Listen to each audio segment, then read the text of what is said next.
Zhao Fan traversed into the role of the young master of the Shu Mountain sect, yet he trespassed into a forbidden area, inadvertently causing the legendary purple and blue swords to injure several disciples, resulting in his demotion and banishment to the demon-locking tower, from which he could never rise again. However, Zhao Fan did not succumb to despair. Armed with a sign-in system, he quietly signed in at the demon-locking tower to grow stronger. Ding! Successfully signed in at the demon-locking tower. Reward: Innate Sword Body. Ding! Successfully signed in at the demon-locking tower. Reward: Primordial Essence Pill. Chapter 1. Cast into the demon-locking tower. Master, the young master, not only trespassed into the forbidden area, but also unsealed the sword tomb, provoking the purple and blue swords to wreak havoc, resulting in the death and injury of dozens of Shu Mountain disciples. According to the sect's regulations, he should be stripped of his title and sentenced to the demon-locking tower for eternity. Please, Master, revoke the young master's title and banish him to the demon-locking tower forever. Please, Master, revoke the young master's title and banish him to the demon-locking tower forever. Within the Grand Hall of Shu Mountain, the elders were visibly displeased, vehemently demanding the expulsion of Zhao Fan, the young master. Sharp and piercing rebukes echoed in Zhao Fan's ears, gradually sharpening his previously muddled consciousness. Have I truly traversed into another realm? 2 days prior, my predecessor, seduced by others, foolishly trespassed into the forbidden area and unveiled the sword tomb seal, leading to the catastrophic upheaval of the purple and blue swords, resulting in numerous casualties among the disciples. The entire Shu Mountain is engulfed in rage, and today I find myself summoned to the Grand Hall for judgment, just as I have come to this reality. Zhao Fan could not help but chuckle bitterly, having just traversed into the role of the young master of Shu Mountain. He had yet to make his mark before being condemned to the demon-locking tower.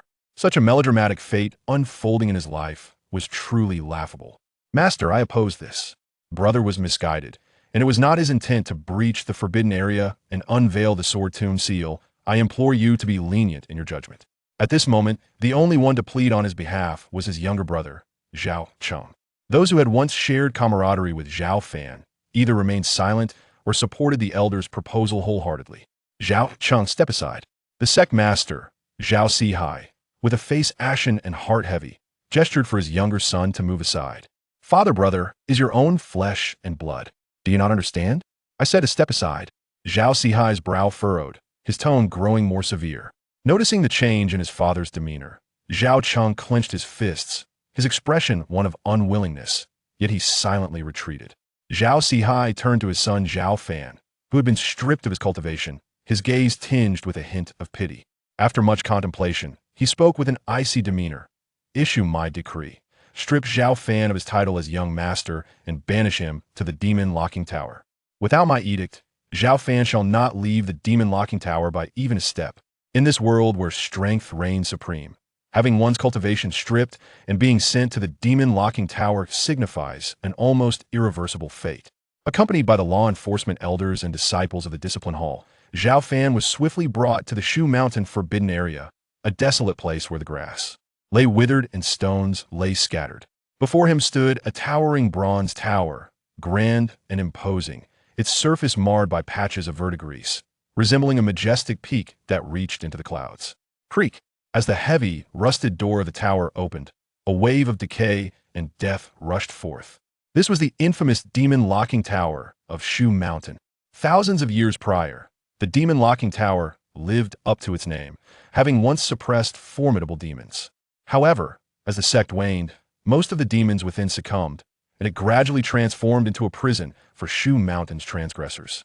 Anyone committing a grave offense would have their cultivation stripped and be confined here. Before the tower, Zhao Fan, disheveled and forlorn, appeared even more desolate against the backdrop of the two colossal, weathered statues. What a pity. The young master had an illustrious future ahead, perhaps in a few hundred years. He could have become the new sect master, leading thousands of cultivators. Yet, who would have thought that in a moment of folly, he would trespass into the forbidden area, inciting the purple and blue swords and causing so many casualties. Once imprisoned in the demon-locking tower, it won't be long before he meets a tragic end within. Observing Zhao Fan's despondent figure, a disciple from the discipline hall shook his head and sighed. Indeed, the environment within the demon-locking tower is damp and cold, and it is laden with the lingering malevolence of the demons that once resided there. It is said that even a common person would struggle to endure, let alone cultivators like us. Another disciple from the discipline hall echoed with sympathy. 500 years ago, an inner sect elder had succumbed to madness, unleashing chaos upon the disciples, only to be subdued by the sect master and imprisoned in the demon-locking tower, where he perished within a few short years. 2 years prior, a notorious figure from the demonic path invaded Shu Mountain, but after being subdued by 3 grand elders and imprisoned in the tower, he met a grim fate within. 2 years.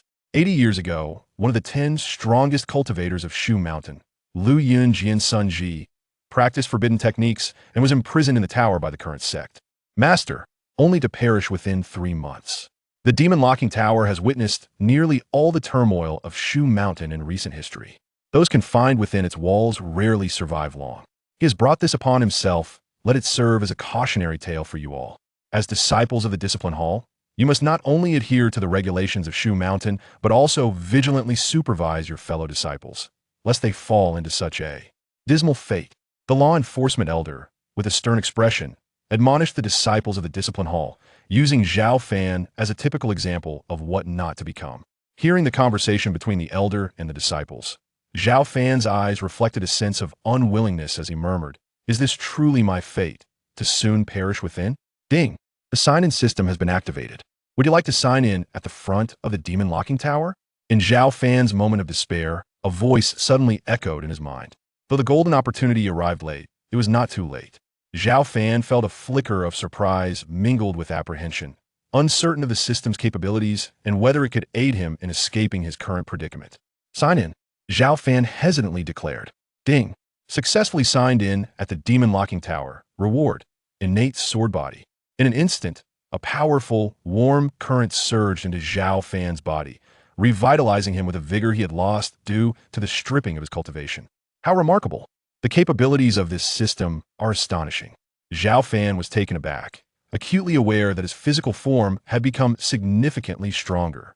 "System, can I sign in repeatedly?" Zhao Fan inquired eagerly, for if he could sign in multiple times, would he not receive even greater rewards? "You may sign in once per day, and as long as you are in an area rich in the essence of the heavenly Tao, the rewards will not diminish with repeated sign-ins." Detecting that the host is located in a special area rich in the essence of the heavenly Tao, would you like to set this as a permanent sign-in point? Upon hearing the system's prompt, Zhao Fan was momentarily taken aback, then speculated that perhaps the demon-locking tower was indeed the special area the system referred to. "Agree," Zhao Fan quickly affirmed. The system has successfully established the demon-sealing tower as a permanent sign-in point, allowing the host to sign in an unlimited number of times to receive various rewards until the essence of the heavenly Tao dissipates. Upon receiving the system's confirmation, Zhao Fan could not help but feel a surge of joy. Thus, I can take refuge in the demon-sealing tower, continuously signing in through the system to obtain rewards and steadily enhance my strength. This is a realm where power reigns supreme. Not only is the outside world fraught with turmoil, but even within Mount Shu, undercurrents are swirling. When I have become sufficiently powerful through the system's aid, departing from the demon-sealing tower will surely be a more prudent course of action. With this thought, Zhao Fan felt a sense of relief. Being confined within the demon-sealing tower was not entirely unacceptable. To others, the demon-sealing tower was a perilous abyss, yet for Zhao Fan at this moment, it appeared to be an inexhaustible treasure trove. Without waiting for the urging of the disciples from the Discipline Hall, Zhao Fan wore a smile and decisively stepped into the demon-sealing tower. This scene left the disciples momentarily stunned. Even the nearby elder in charge displayed an expression of astonishment. "Young sect master, what is happening?" To walk into the demon-sealing tower with such a silly grin. Could it be that he has succumbed to despair and gone mad? Alas, who would have thought that the once exalted young sect master would be reduced to such a state? Noticing Zhao Fan's demeanor, the disciples of the Discipline Hall exchanged glances. Had it been anyone else at the entrance of the demon-sealing tower, they would have resolutely refused to enter. For everyone understood that once one stepped into the demon-sealing tower, their life, as they knew it, would be irrevocably over. In the past, for certain uncooperative sinners of Mount Shu, they had even resorted to knocking them unconscious and tossing them inside. Yet here was Zhao Fan, displaying a smile and seemingly filled with some degree of joy, as he willingly walked into the demon-sealing tower. Was this not madness? Simultaneously, the disciples of the discipline hall let out a collective sigh. What a pity. One misstep, and it is an eternal damnation. The elder in charge shook his head and then turned to a young female disciple, saying, Zhang Qian, you're the youngest disciple of our discipline hall from now on. You shall be responsible for delivering meals to the young sect master.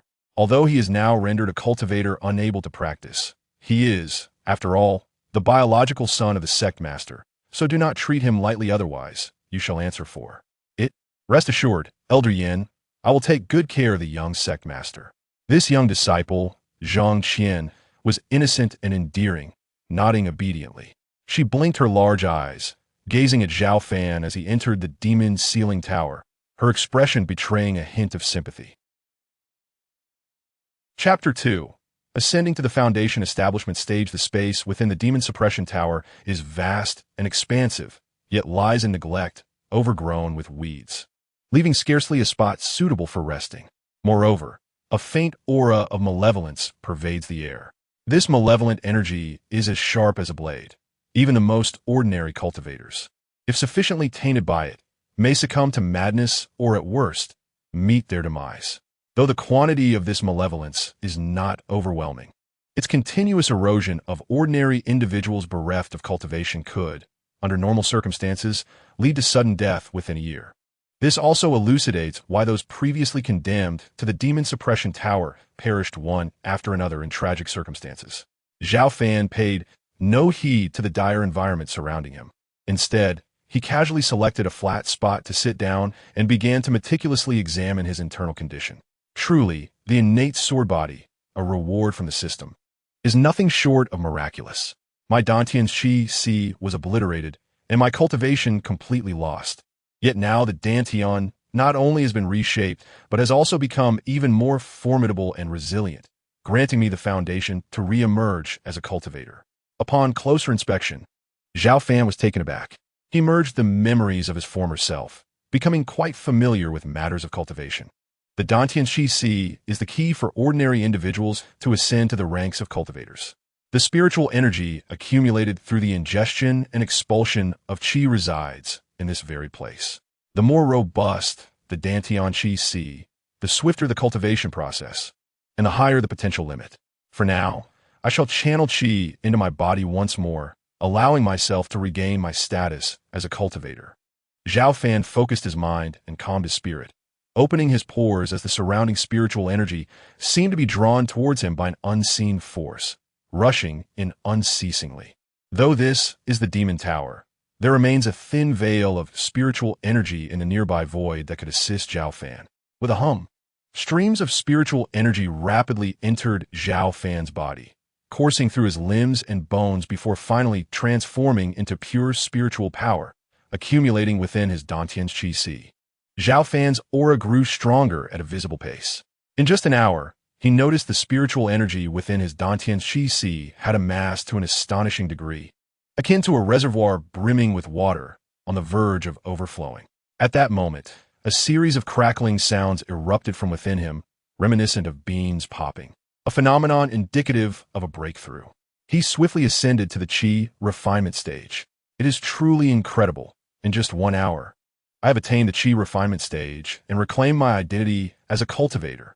In contrast, my former self, relying on the abundant resources of Mount Shu, took over 3 months to achieve this. Zhao Fan was both astonished and elated. He had not anticipated the innate sword body to be so extraordinary. It is indeed worthy of being a reward from the system. It is crucial to note that cultivation is strictly hierarchical, with realms classified as Qi refinement, foundation establishment, golden core, nascent soul, exit of spirit, separation of spirit, merging, tribulation, great ascension, and beyond, the realm of the earth, immortal. His former self possessed commendable aptitude, and prior to losing his cultivation, he had already reached the early golden core stage. Otherwise, he could not have commanded respect as the young master of Mount Shu. The Qi refinement stage is merely the starting point of cultivation.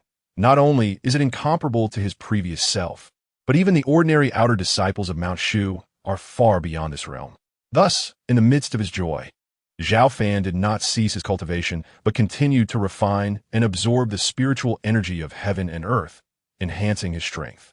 He relished the sensation of perpetual growth within himself.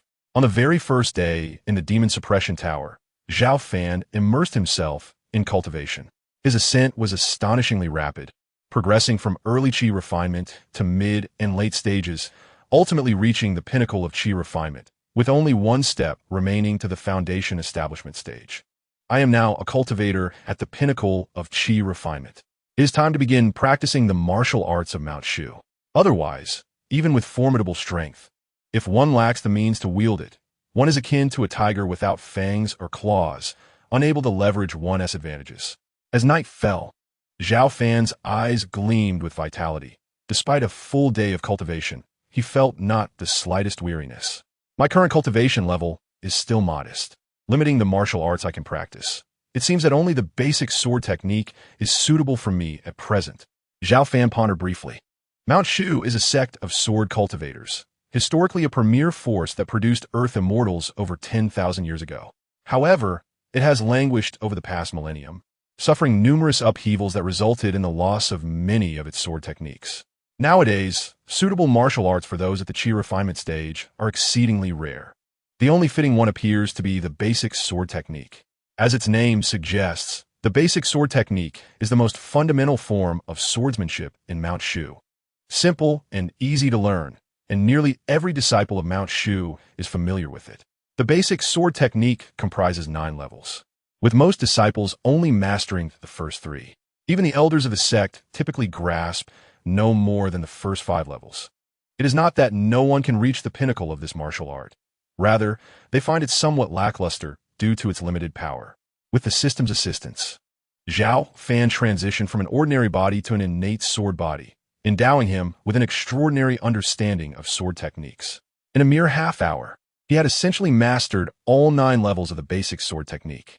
Strangely, this basic sword technique seems more profound than initially perceived. According to the memories of his former self, this sword technique emphasizes its essence rather than specific sword moves. However, by combining its essence with practical swordplay, the resultant power may indeed be significantly enhanced. Zhao Fan's brow furrowed in contemplation. As an innate sword body, he possessed a unique insight into swordsmanship.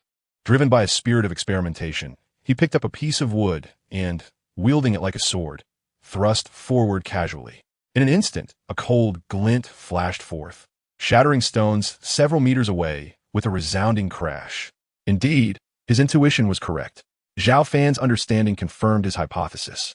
The basic sword technique is not as trivial as it seems. The majority of disciples of Mount Shu focus solely on its essence and fail to integrate practical swordplay, thereby unable to unleash its true potential.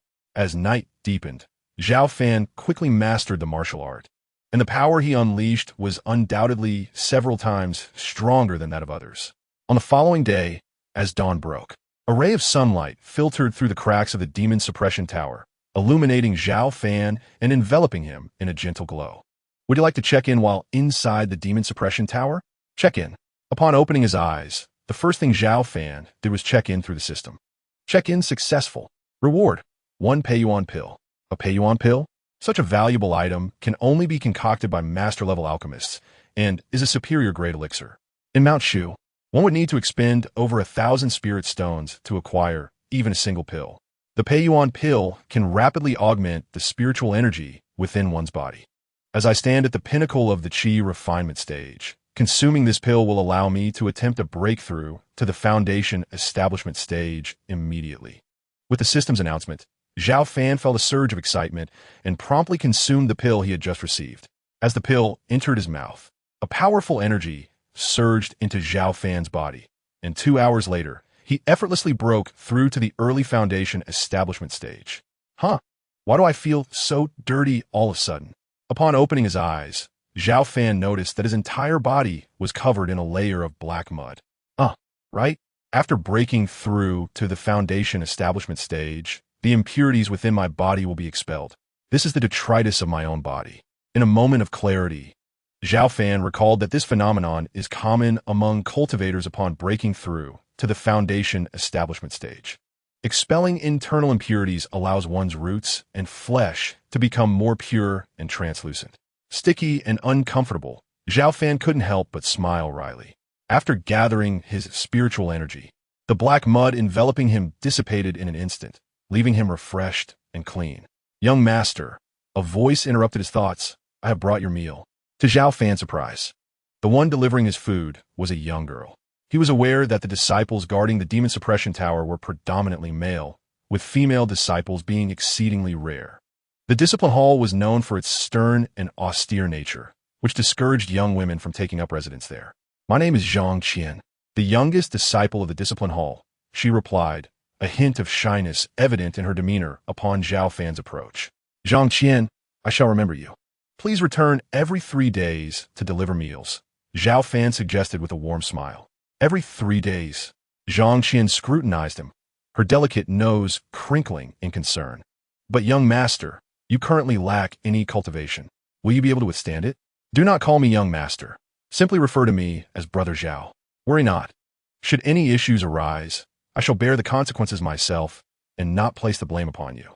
After a moment of hesitation, Zhang Qian nodded in agreement, reassured by his earnest gaze. Upon returning to the discipline hall, Zhang Qian conveyed Zhao Fan's request to the elder in charge. "Every 3 days?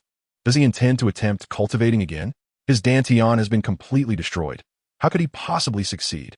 The elder furrowed his brow, contemplating Zhao Fan's intentions, but ultimately shook his head with a sigh. If he had known this would be the outcome, he might have reconsidered. "Zhang Qian, comply with his wishes. Deliver meals every 3 days henceforth." Chapter 3. Signing in at the ancient demon tomb gate, the meal brought by Zhang Qian was both delicious and satisfying, rejuvenating Zhao Fan's weary spirit after long hours of meditation. He could not deny that, despite his demotion and imprisonment within the demon suppression tower, the disciples of the discipline hall had not neglected his basic needs. This demon suppression tower is far more expansive than I had anticipated. Now that I am in the outer region, I should explore deeper to find a suitable place to settle, Zhao Fan decided, realizing that his stay might extend for a considerable time. It was essential to locate a comfortable and decent spot. As he ventured further, the overgrown weeds and stones diminished, yet the malevolent aura intensified. Fortunately, as a foundation establishment cultivator, Zhao Fan could barely resist the encroaching malevolence. Moments later, he came to a halt before a large bronze door, its age apparent. Dust clung thickly to its surface and cobwebs adorned it, suggesting it had not been disturbed for quite some time. To enter the inner region of the demon suppression tower, I must pass through this bronze door, Zhao Fan mused. After a brief moment of contemplation, he stepped forward, unleashing a thread of sword energy from his fingertip toward the door. Though the energy appeared slender, its force was sufficient to shift boulders weighing several tons. Yet, upon striking the bronze door, it merely trembled slightly, the dust scarcely disturbed. How is it that I have mastered the foundational sword techniques, and my prowess exceeds that of the ordinary elders and disciples of Shushan? Even with 50% of my strength, I cannot budge this door? Doubt crept into Zhao Fan's mind as he gathered a fresh surge of spiritual energy within him, which then erupted forth. Boom! The bronze door shook violently, dust cascading to the ground. Pressing a hand against the door, he summoned all his strength to push it open. How heavy! Zhao Fan's brow furrowed, feeling as if he was attempting to move a colossal millstone. Even exerting 80% of his strength, he could only manage to create a narrow gap. Just as he prepared to increase his power to fully open the door, a dreadful change occurred. A torrent of dark, malevolent energy surged through the crack, rushing toward him. This malevolence was far denser than what he had encountered previously, tenfold in its intensity. Sensing the impending danger, Zhao Fan swiftly retreated, avoiding the onslaught of the black mist. The dark energy spread forth, engulfing the nearby weeds, which withered and died almost instantaneously. The sight sent chills down Zhao Fan's spine. These weeds, having grown close to the bronze door, possessed a strong immunity to the malevolent energy within the demon suppression tower. Yet they succumbed to the dark mist's corrosive power.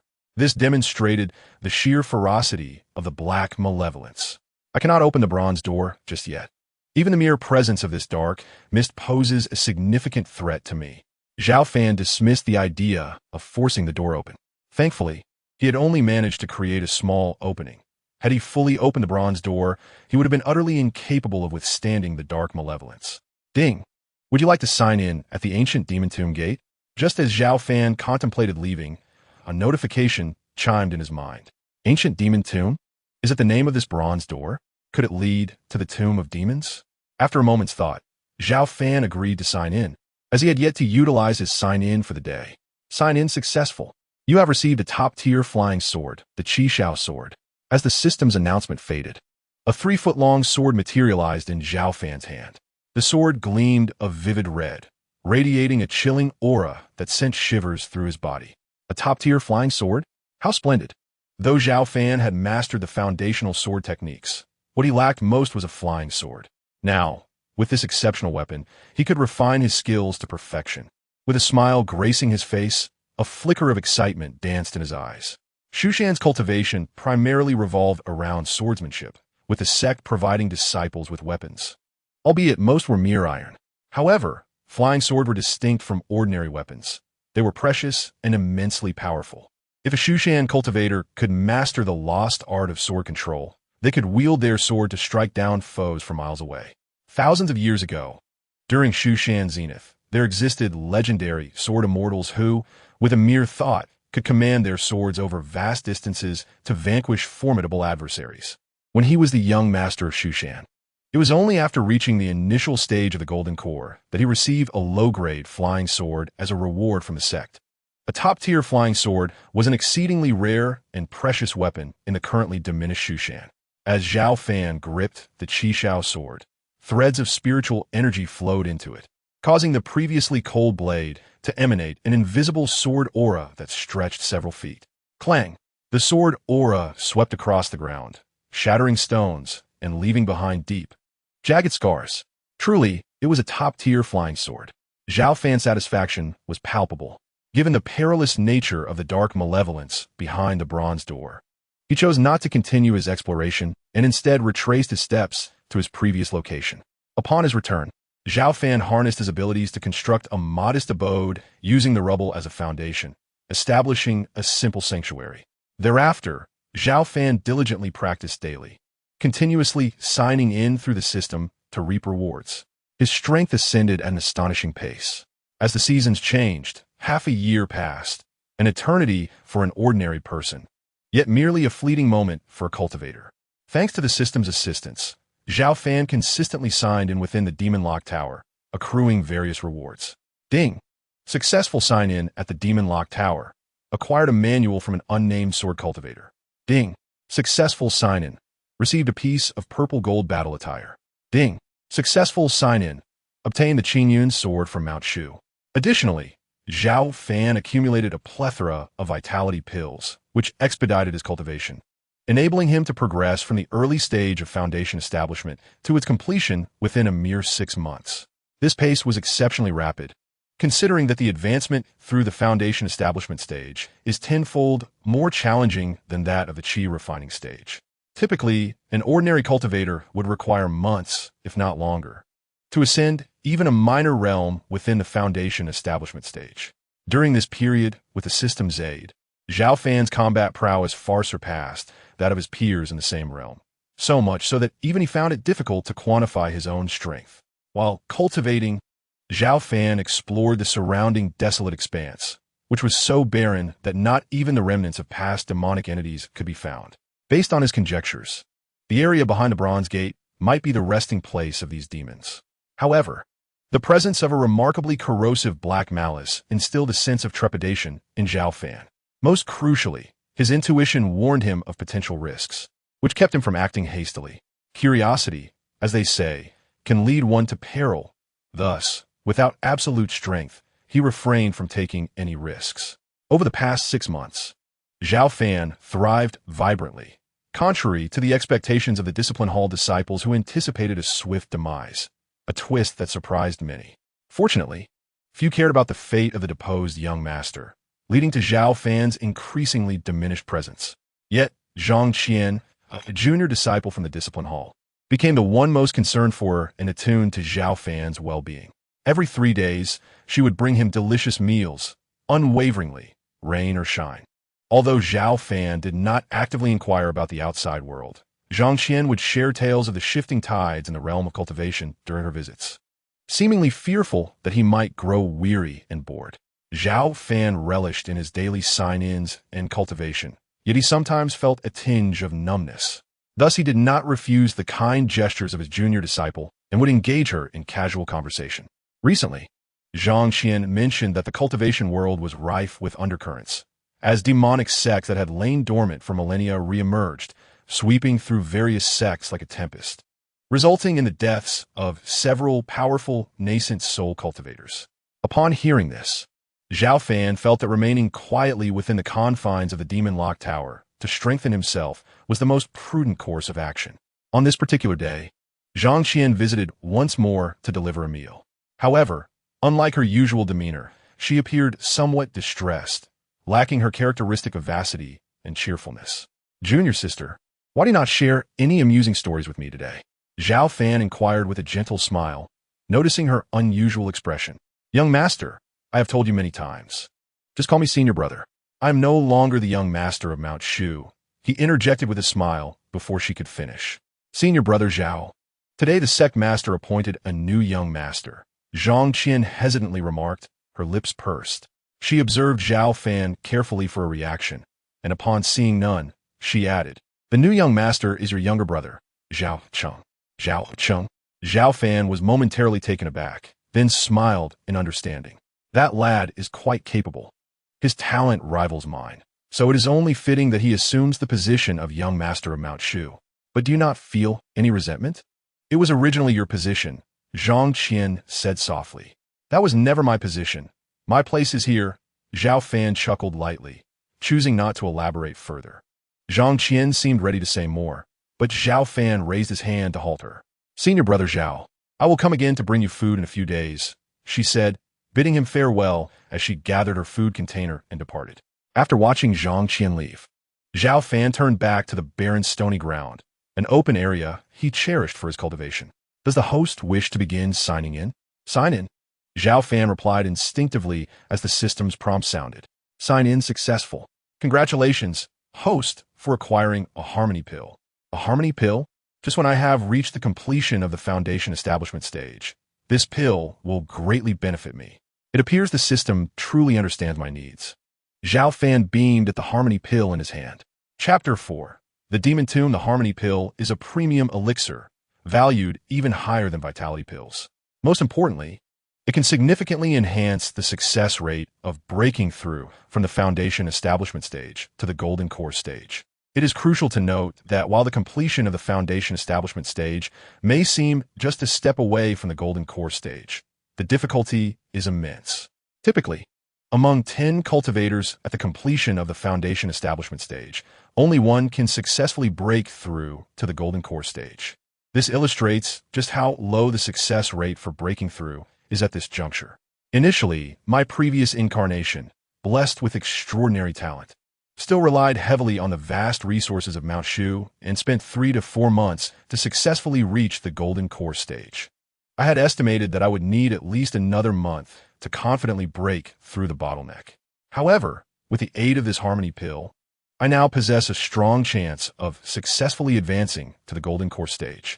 Zhao Fan's eyes sparkled with determination as he slowly ingested the harmony pill, preparing to transcend his previous limitations.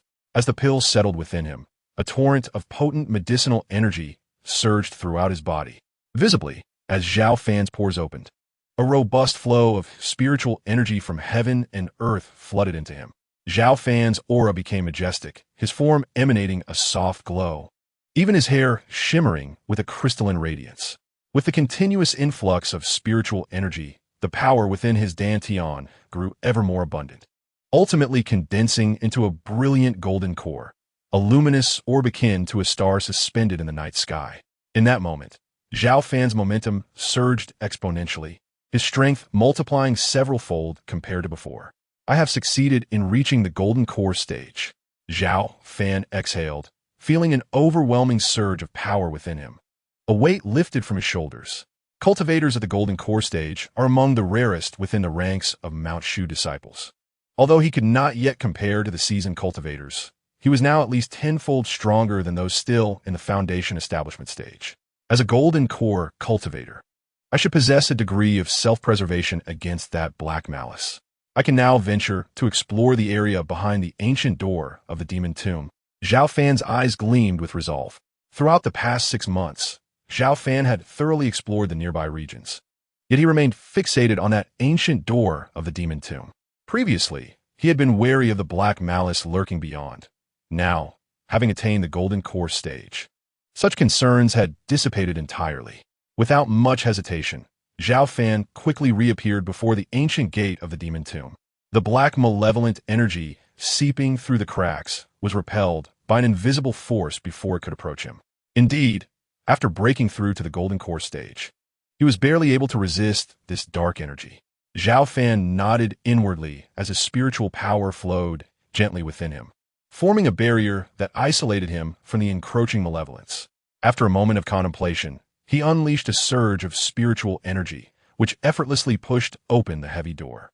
With a resounding crash, the ancient gate of the demon tomb swung wide, unleashing a torrent of black malevolent energy into the outside world. Is this the realm beyond the ancient gate? Zhao Fan stepped forward with steady strides, and upon a mere glance, he was struck with awe by the scene before him. The ground was littered with countless bones, both humanoid and beastly, an overwhelming multitude.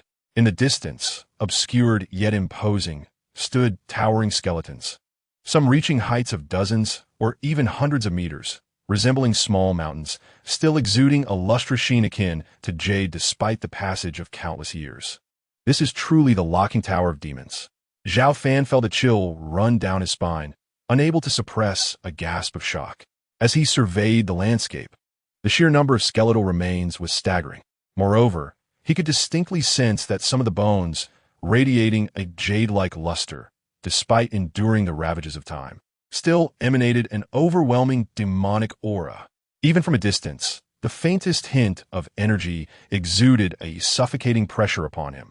One could only imagine how terrifying these beings were in life, as they were undoubtedly formidable demon lords. The space within the demon tomb was vast. However, Zhao Fan found it difficult to venture further.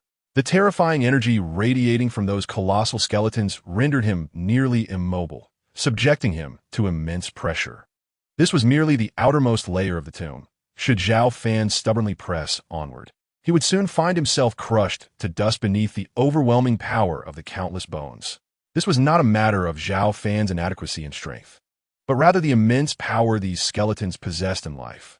Thousands of years ago, during the pinnacle of the Shushan sect, those imprisoned within this locking tower were almost all renowned demon lords of extraordinary might.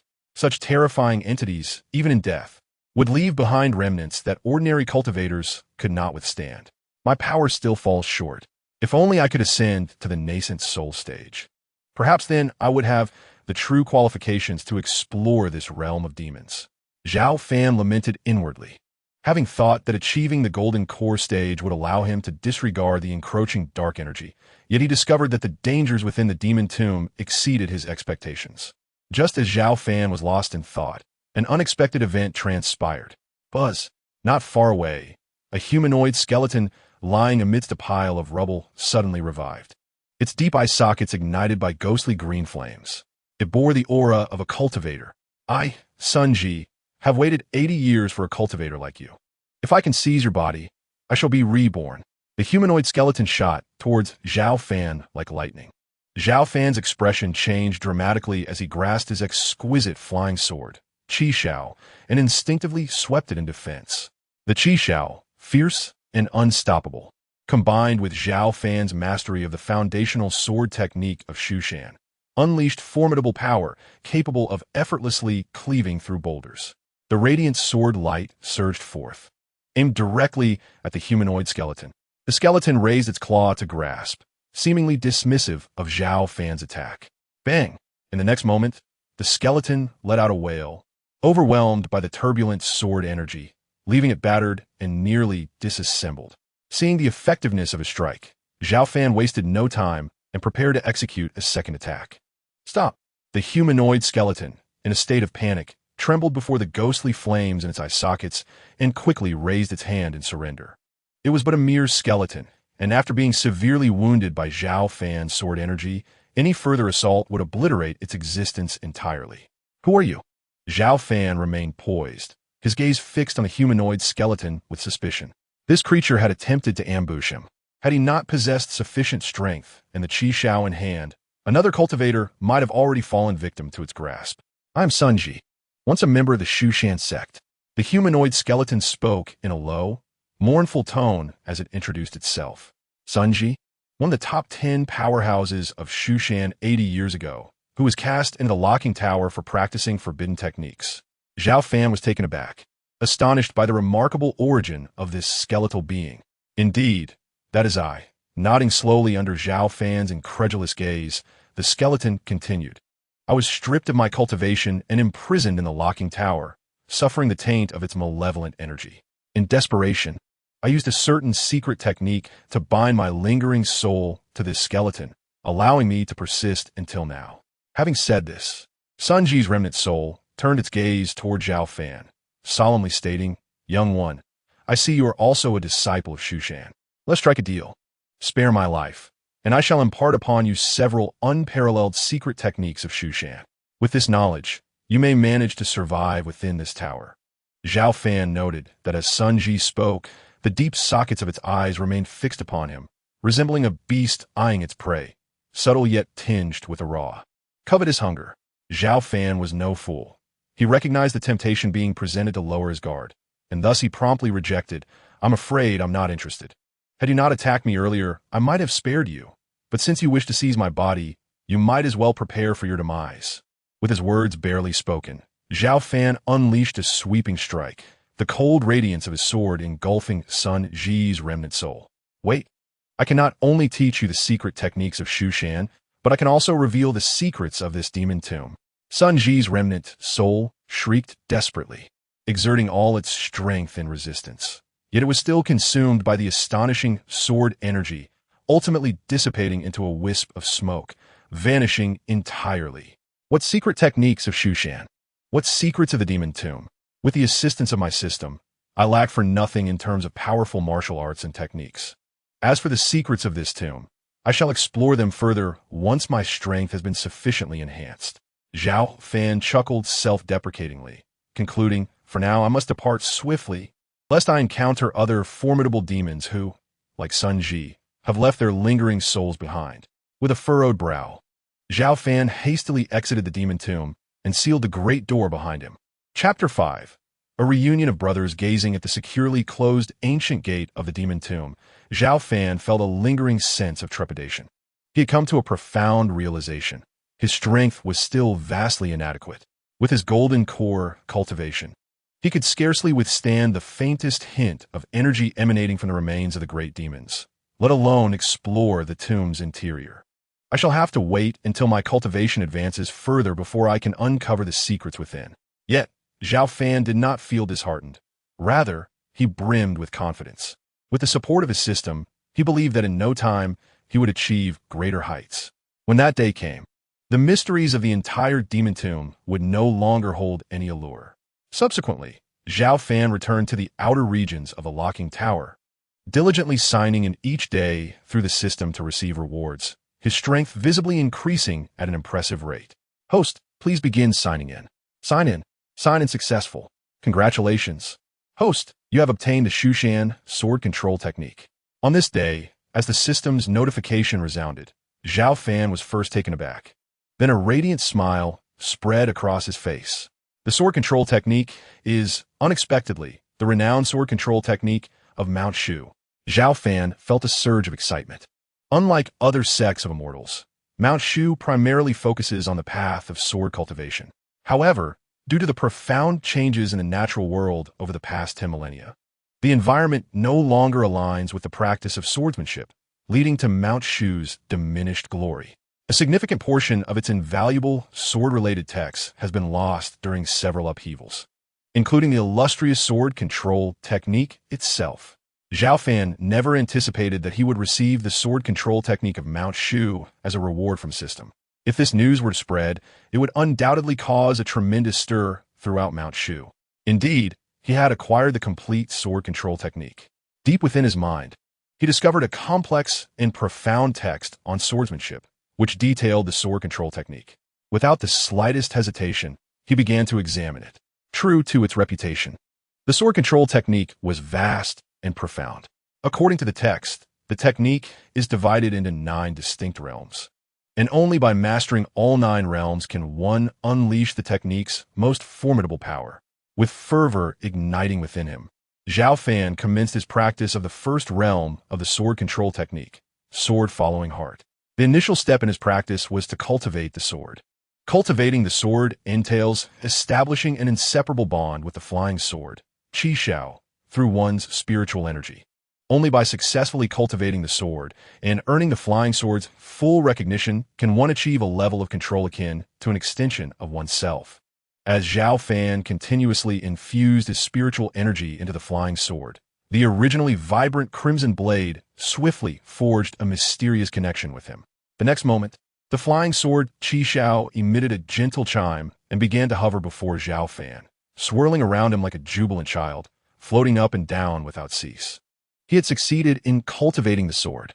Witnessing this scene, Zhao Fan's face broke into a smile. He was somewhat surprised, having found the connection with the flying sword to be simpler than he had imagined. Perhaps it was due to his innate sword body. Although he had initially established a connection with the flying sword, he was still far from mastering the realm of sword-following heart. Therefore, Zhao Fan did not dare to relax his efforts and continued to focus on his training. For 3 consecutive days, Zhao Fan immersed himself in his cultivation. Through relentless effort, he finally succeeded in attaining the first realm of the sword control technique, sword following heart. Bang! With a mere thought, the exquisite flying sword Qi Shao produced a resounding clang before soaring from his hand, imbued with unique spirit and formidable power, shattering a stone over 20 meters away into countless fragments. Truly, the sword control technique possessed immense power.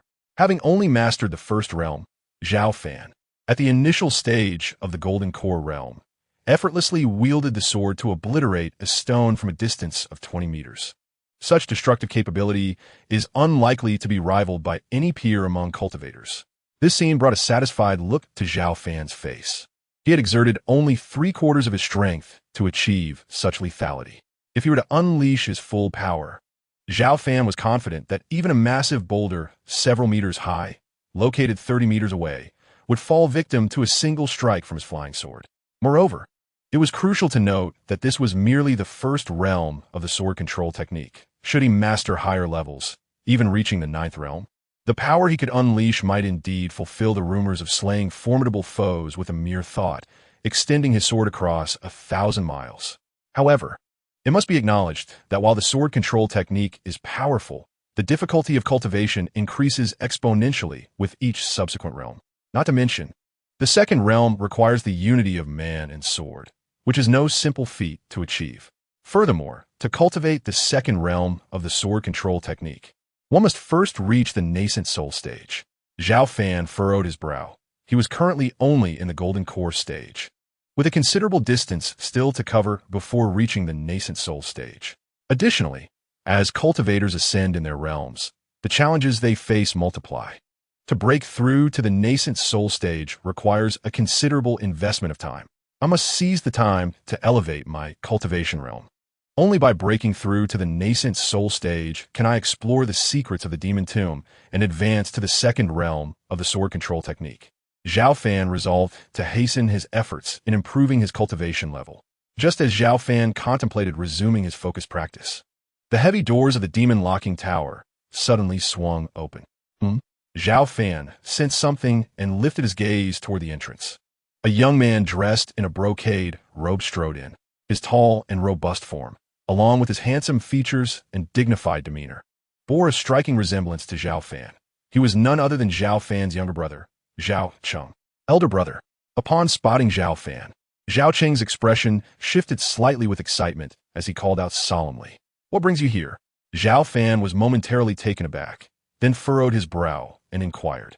The demon-locking tower is a forbidden area of Mount Shu. Under normal circumstances, outsiders should not be able to enter without permission, or they would face severe consequences. Elder brother, I have come with father's consent to visit you. Zhao Cheng hesitated briefly before continuing. I am now the new young sect master of Mount Shu. I see. Brother, congratulations on becoming the young sect master. Zhao Fan smiled, and offered his congratulations. Elder brother, you don't bear any resentment against me, do you? Zhao Cheng asked cautiously, observing Zhao Fan closely. Why would I? It is better that you hold this position than anyone else. It brings me great comfort. Zhao Fan patted his shoulder with a smile.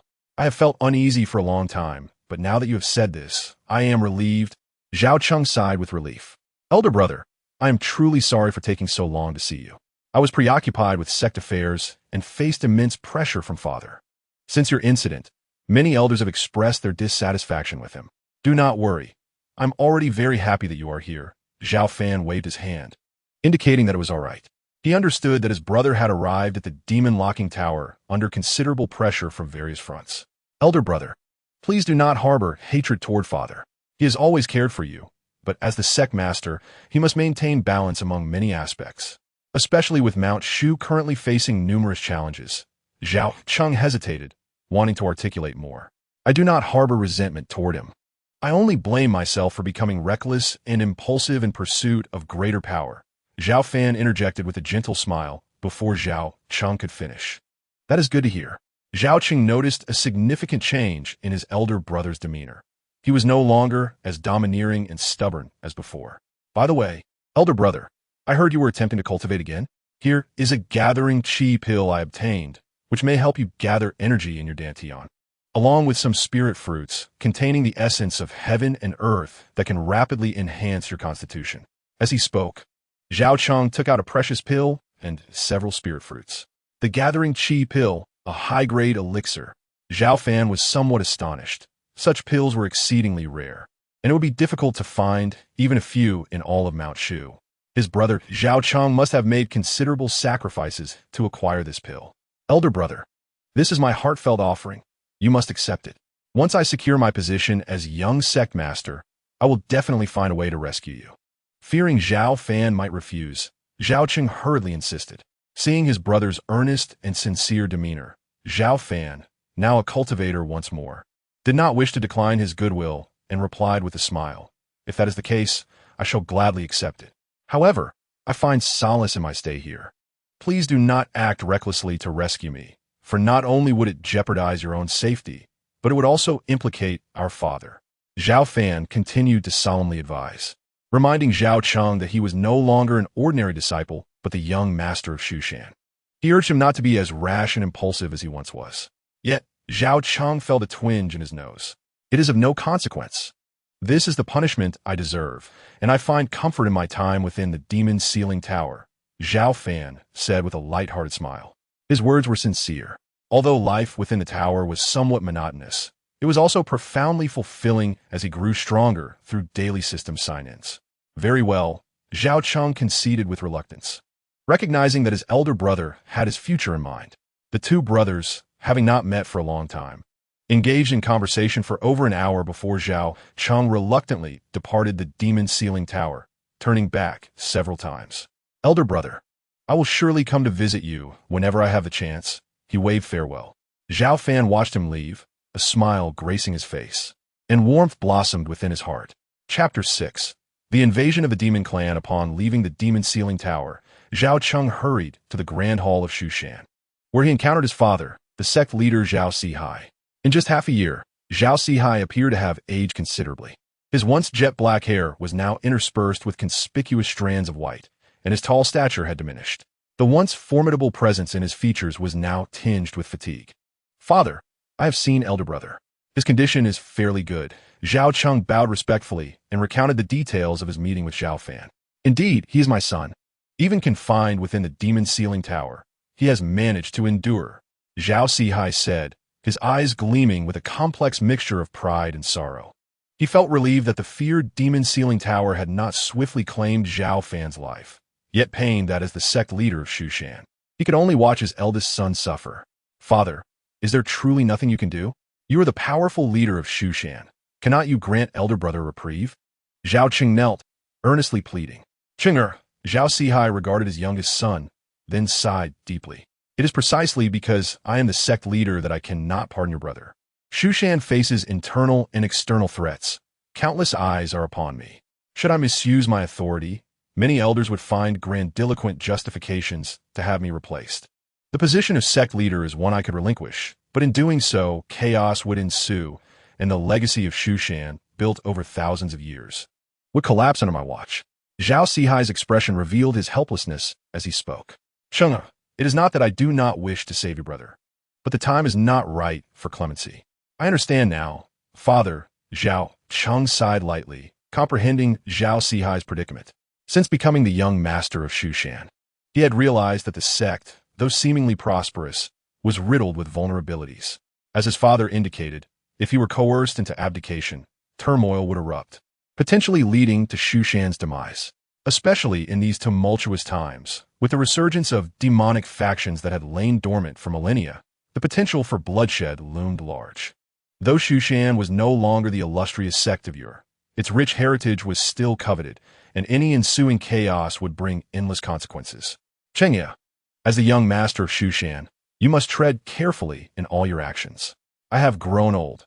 The future of Shushan requires you to restore its former glory. If you possess the capability to lead Shushan to greatness once more, your strength and prestige will allow you to grant your brother clemency with but a word. Father, I understand. Zhao Cheng inhaled deeply, speaking earnestly. I will strive diligently and not disappoint your expectations. Very well. It is reassuring to see you possess such awareness. Zhao Sihai nodded approvingly. Compared to Zhao Fan, he was more satisfied with Zhao Cheng's demeanor. The latter had only recently assumed the role of young master. Yet he handled matters with remarkable efficiency and was well regarded by the sect. Most importantly, Zhao Cheng displayed exceptional talent in cultivation. By the way, I have received reports from Shushan disciples that the demonic faction is stirring, potentially planning an assault on us. You are responsible for sending someone to investigate this matter so we can prepare in advance. Zhao Sihai instructed. Understood. I will attend to this immediately, Zhao Cheng replied, nodding before departing the Grand Hall. Meanwhile, following Zhao Cheng's exit from the Demon's Ceiling Tower, Zhao Fan immersed himself once more in his cultivation. Time flew, and over 2 years passed swiftly. To be precise, this marked the 3rd year since Zhao Fan's arrival at the tower. Throughout these years, Zhao Fan consistently utilized system sign-ins to gain rewards, rapidly enhancing his strength. He had progressed from the early stage of the Golden Core to the mid and then late stages, ultimately reaching the perfection of the Golden Core stage, leaving him but a step away from the nascent Soul stage. Such rapid advancement shattered Shushan's previous cultivation records. Normally, it would take an ordinary cultivator at least a decade or even several decades to elevate from the early Golden Core stage to its perfection, assuming sufficient fortuitous encounters. However, with the system's aid, Zhao Fan's daily cultivation speed equated to that of an ordinary cultivator's over a decade. Within the tower, Zhao Fan stood proudly, his long hair billowing, his gaze deep and serene. With a thought, the exquisite flying sword, Qi Shao, emitted a resonant sound akin to thunderbolts, and effortlessly cleaved a massive rock over 100 meters away into dust. The force of his strike was undeniably formidable. Indeed, with my current cultivation, the power I wield in sword control is unmatched beneath the nascent soul stage. Zhao Fan mused, satisfaction evident on his face. As his cultivation level rose, even mastering the first layer of sword control yielded a potency far surpassing his previous capabilities. Regrettably, he lamented, I have yet to break through the bottleneck to reach the nascent soul stage.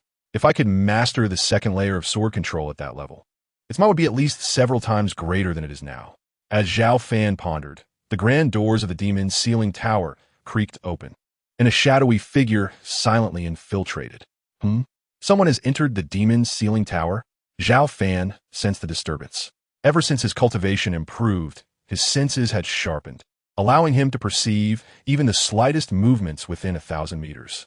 In the next instant, Zhao Fan vanished from his position, reappearing near the entrance of the tower, his aura completely concealed as though he had melded into the very essence of the space within the tower. He employed a technique rewarded by the system, one that could completely conceal his own spiritual fluctuations. Unless one were a vastly more powerful cultivator, even those who stood right before him would remain oblivious to his presence. As he approached the locked tower, 2 tall and robust figures emerged, seemingly ordinary, yet Zhao Fan sensed something amiss. The aura emanating from these two was distinctly different from that of cultivators. It was laced with a faint demonic energy, and their bodies were covered in shimmering scales, unmistakably marking them as practitioners of the Demon Clan. It was astonishing that Demon Clan practitioners dared to infiltrate Mount Shu and venture into the locked tower. Zhao Fan furrowed his brow. Mount Shu was a stronghold for human cultivators, inherently opposed to Demon Clan practitioners. Clearly, these two intruders bore ill intentions. Brother, we have finally arrived at the fabled Demon Locking Tower. Mount Shu truly lives up to its reputation for being overrated. It is not as formidable as imagined. The guards are so lax that we, brothers, could easily slip in here, remarked a demon-clad man, his pride swelling upon noticing the absence of onlookers. Don't celebrate too soon. Little brother, were it not for this void mirror aiding us in masking our presence, our perfected golden core cultivation would not have allowed us to reach this place so smoothly, cautioned the more stoic-faced demon, his voice grave. You're right, brother. The man in black chuckled sheepishly at his elder's words. He then surveyed the surroundings, uncertainty flickering in his eyes. Brother, we didn't mistakenly come to the wrong place, did we? This truly is the Demon Locking Tower, but it seems unremarkable. It must be here. The stern-faced brother glanced at the flickering mirror in his hand, his conviction unwavering. According to the Void Mirror's response, our clan's treasure should lie deep within the Demon Locking Tower. Over 10,000 years ago, a powerful figure from Mount Shu suppressed our clan's ancestor, and that treasure was taken into the tower. We have risked everything to retrieve it and restore our clan's glory. The stern brother was named Jiao Shang, while the other was his younger sibling, Zhao Tian. They hailed from a Black Flood Dragon clan and had secretly infiltrated Mount Shu under orders from their clan's leaders to reclaim the long-lost treasure. So, they are members of the Black Flood Dragon clan. Hearing their dialogue, Zhao Fan's expression shifted to one of realization. The Black Flood Dragon clan was a powerful faction among the demons, having wreaked havoc thousands of years ago when Mount Shu was still at its height. Back then, a formidable cultivator had captured their ancestor and imprisoned him within the Demon Locking Tower. It was shocking that, after millennia, the Black Flood Dragon clan would dare to take such a significant risk to breach the tower in pursuit of their ancestral treasure. Come with me. The Void Mirror has sensed the presence of the clan's treasure. Jiao Shang gestured for his brother to follow as they headed toward the ancient gates of the Demon Grave. The Demon Locking Tower was a forbidden place, not to be trespassed by the uninvited. Just then, a soft voice suddenly resonated, startling the brothers. Jiao Shang turned to see a young man standing before them, seemingly unassuming. Is he a disciple of Mount Shu? Zhao Tian queried, surprised as he assessed Zhao Fan. Noting the absence of any spiritual fluctuations from him, his demeanor shifting to one of hostility. You must be a disciple of Mount Shu, correct? While Jiao Shang did not speak, his expression revealed his disdain as he fixed his gaze on Zhao Fan. This is the Demon Locking Tower. I advise you to leave at once. Zhao Fan did not respond to his inquiry, but maintained a stoic expression. Though he was imprisoned within the tower, he still regarded himself as a disciple of Mount Shu, unwilling to allow Demon Clan intruders to roam freely. Brother, this lad is undoubtedly from Mount Shu. We cannot let him expose our presence, warned Zhao Tian to Jiao Shang. Kill him, Jiao Shang commanded coldly. Understood. Zhao Tian's eyes gleamed with excitement, and without hesitation, he lunged at Zhao Fan, aiming a clawed hand toward his forehead. As his hand transformed into a massive beast's claw, it shimmered ominously. Foolish. Zhao Fan had initially intended to frighten them off, unaware they would resort to malicious intent. Without mercy, he retaliated. With a resonant clang of his sword, the flying sword, Qi Xiao cleaved through the air like a bolt of lightning, severing Zhao Tian's claw. The momentum did not wane, and soon after, Zhao Tian was bisected. A horrific scream escaping his lips as blood sprayed forth. Little brother, Jiao Shang's face paled in shock. Utterly unprepared for the seemingly ordinary young man before him to be an exceptionally rare sword cultivator. Void Mirror, Jiao Shang roared in fury, unleashing the mirror's radiant energy toward Zhao Fan. This artifact not only concealed their presence, but also possessed formidable offensive capabilities. Faced with Jiao Shang's wrath, Zhao Fan remained calm. With a flick of his mind, the sword's icy brilliance surged, shattering the oncoming waves of light. The ensuing sword energy engulfed Jiao Shang, leaving him in a state of terror. With a sickening thud, Jiao Shang's bloodied head fell to the ground. In an instant, the two perfected golden core cultivators found themselves devoid of any means of resistance, their lives extinguished beneath Zhao Fan's feet. Such was the might of a sword cultivator. Such was the power of swordsmanship. You need not have met such a fate. I extended a warning, yet you chose violence, thus sealing your own doom. Zhao Fan shook his head, speaking softly to the lifeless bodies. Ah, this object is rather intriguing. Out of the corner of his eye, he noticed the fallen void mirror and drew it to him with a thought.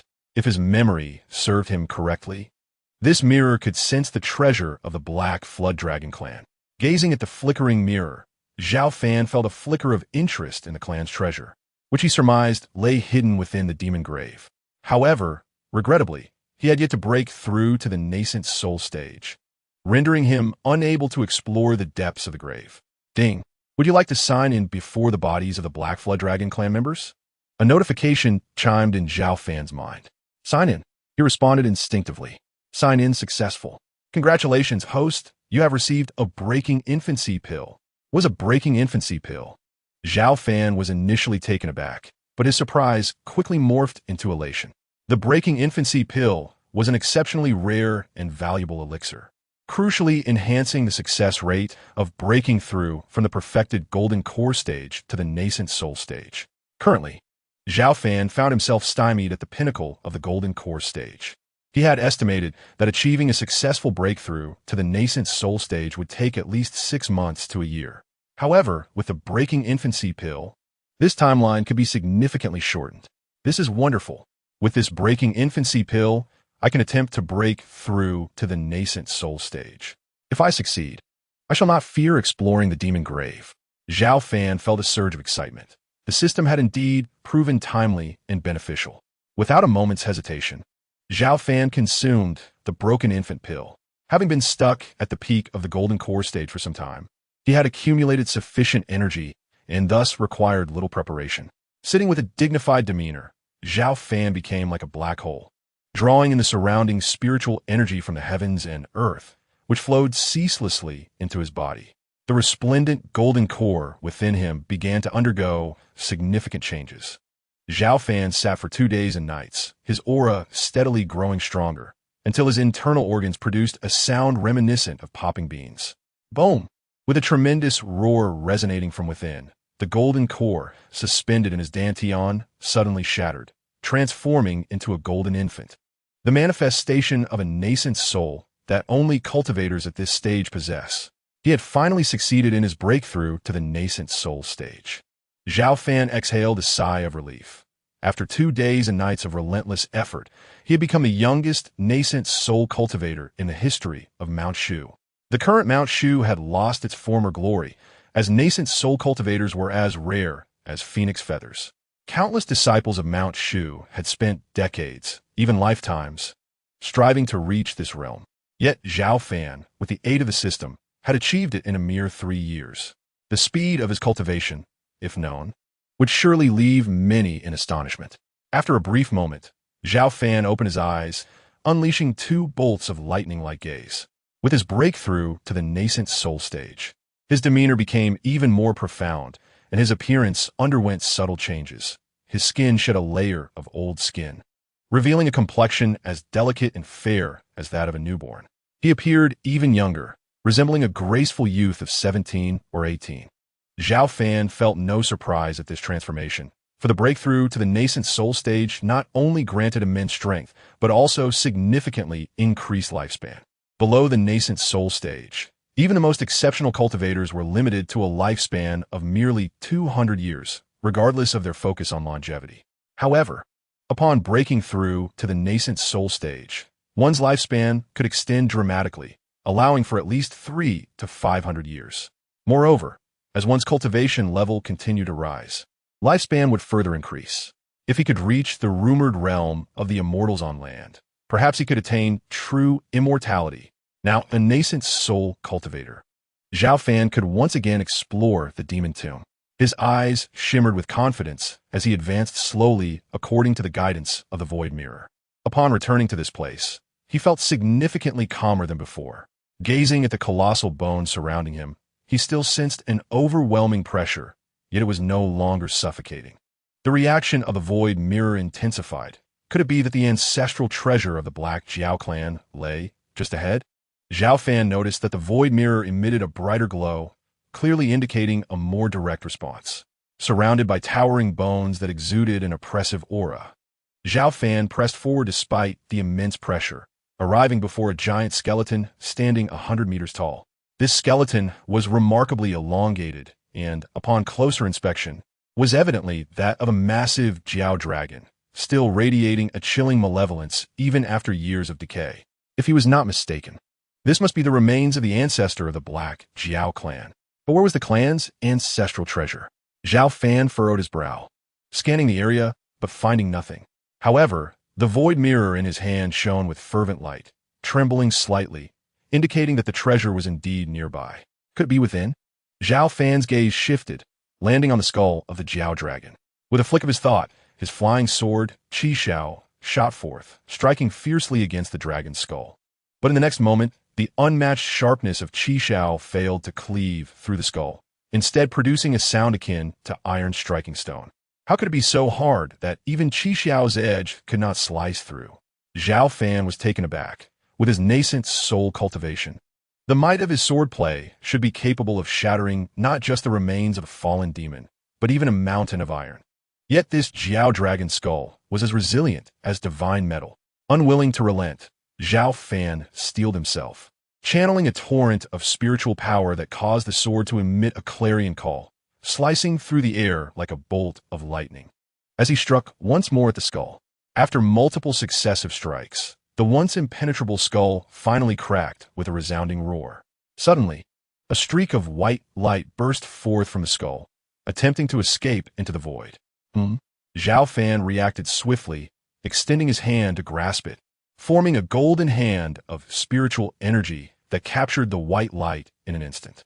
The white light coalesced into an ethereal dragon, thrashing within his grasp and emitting a furious roar. This sight left Zhao Fan incredulous. What kind of treasure could conjure the illusion of a true dragon? He did not dare to be careless. The golden hand solidified with terrifying power, suppressing the white light layer by layer. As the radiance faded, the object finally revealed itself, becoming a fist-sized dragon horn. The horn was translucent and glimmered, adorned with intricate, arcane patterns, emanating an ancient and primal aura.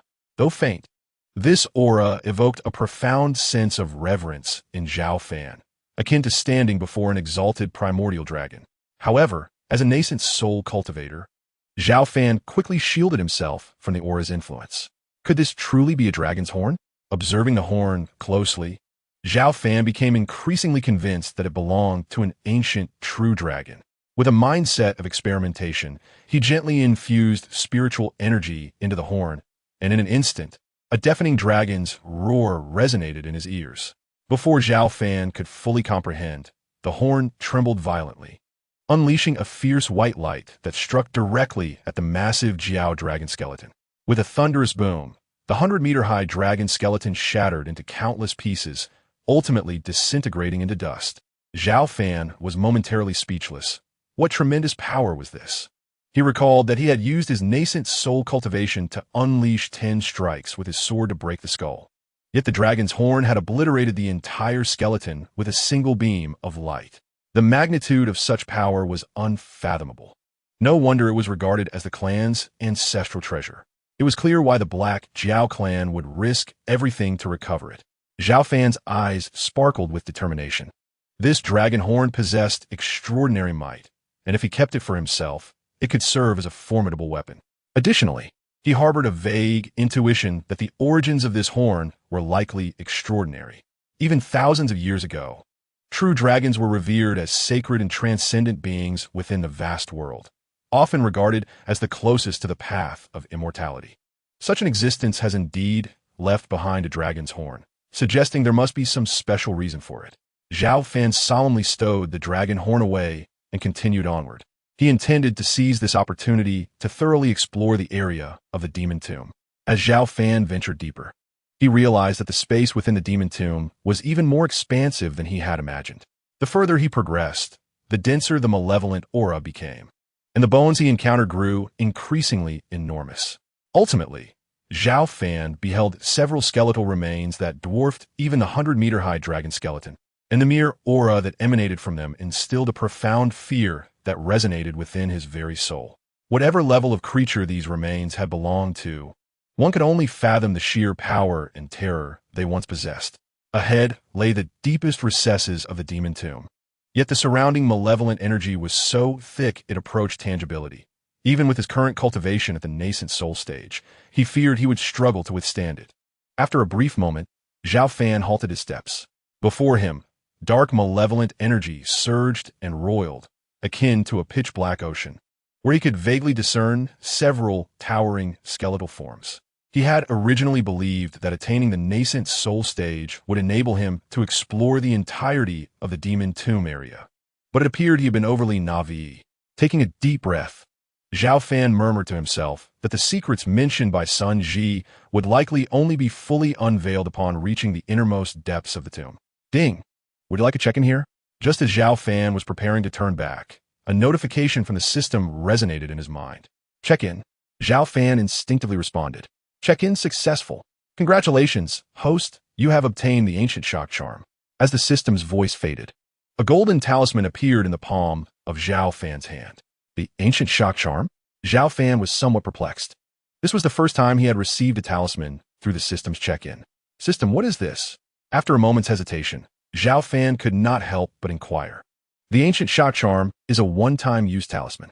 When crushed, the host will gain power exceeding one major realm, with the effect lasting for half an hour. Upon hearing this, Zhao Fan's eyes instantly brightened, and he muttered, "What a treasure! I am currently at the nascent soul stage. If I use this talisman, I could momentarily ascend to the out-of-body stage." He contemplated whether to crush it now, potentially allowing him to forcefully breach the innermost depths of the demon tomb. His heart surged with excitement at the thought of using the ancient shock charm immediately. However, he quickly regained his composure. With the system's assistance, his strength would inevitably grow stronger, and there would be time to delve into the depths of the demon tomb later. The talisman was incredibly potent. It would be wiser to save it for the future. After a brief moment of indecision, Zhao Fan managed to quell his impulsive desire. He then cast a lingering glance at the depths of the demon tomb before resolutely exiting. Upon returning to the outer regions of the demon lock tower, Zhao Fan resumed his diligent cultivation. Having only recently broken through to the nascent soul stage, he needed time to solidify his realm. Moreover, cultivating at the nascent soul stage was significantly more challenging than at the golden core stage, necessitating even greater effort. Although Zhao Fan had the system's aid, he understood that self-discipline and diligence were essential in cultivation. Progressing in cultivation was akin to rowing upstream. One must either advance or regress. Relying solely on fortune and talent might grant a temporary lead, but any lapse in effort could result in unforeseen repercussions. On this day, it was once again time for the little junior sister from the discipline hall to bring him meals. "Senior brother, I have prepared your favorite braised pork this time. Come and taste it," Zhang Qian exclaimed, opening the food box and waving to Zhao Fan. She had faithfully delivered delicious meals to him every 3 days for the past 2 to 3 years without fail. The flavor was indeed delightful. Zhao Fan, not one to be impolite, savored a few bites of the braised pork and praised it. Although he had long since learned to abstain from food, he found it hard to resist such delectable dishes. Most importantly, it had become a habit ingrained in his very being to enjoy meals prepared by his little junior sister every few days. "Hey, little junior sister, why did you bring an extra food box?" Zhao Fan suddenly noticed that Zhang Qian had brought 2 food boxes this time. Normally, 1 box would suffice. "Senior brother, the other food box contains the meal for next time. I prepared it in advance and sealed it with mysterious ice so it won't lose its fresh flavor. I won't be coming in 3 days," Zhang Qian said hesitantly, a hint of regret in her voice. "Is something wrong?" Zhao Fan observed that her demeanor seemed less cheerful than usual. "Senior brother, you don't know. I heard that recently a powerful figure from the demonic path is attempting to invade Mount Shu to seek revenge. Currently, there is a shortage of manpower throughout Mount Shu. So I wish to help," Zhang Qian revealed, still hesitant but sharing the truth. Although she was the youngest disciple in the discipline hall, she could not stand by and watch as demonic individuals rampaged through Mount Shu. Thus, she had sought permission from the elder in charge to assist her senior brothers and sisters in patrolling.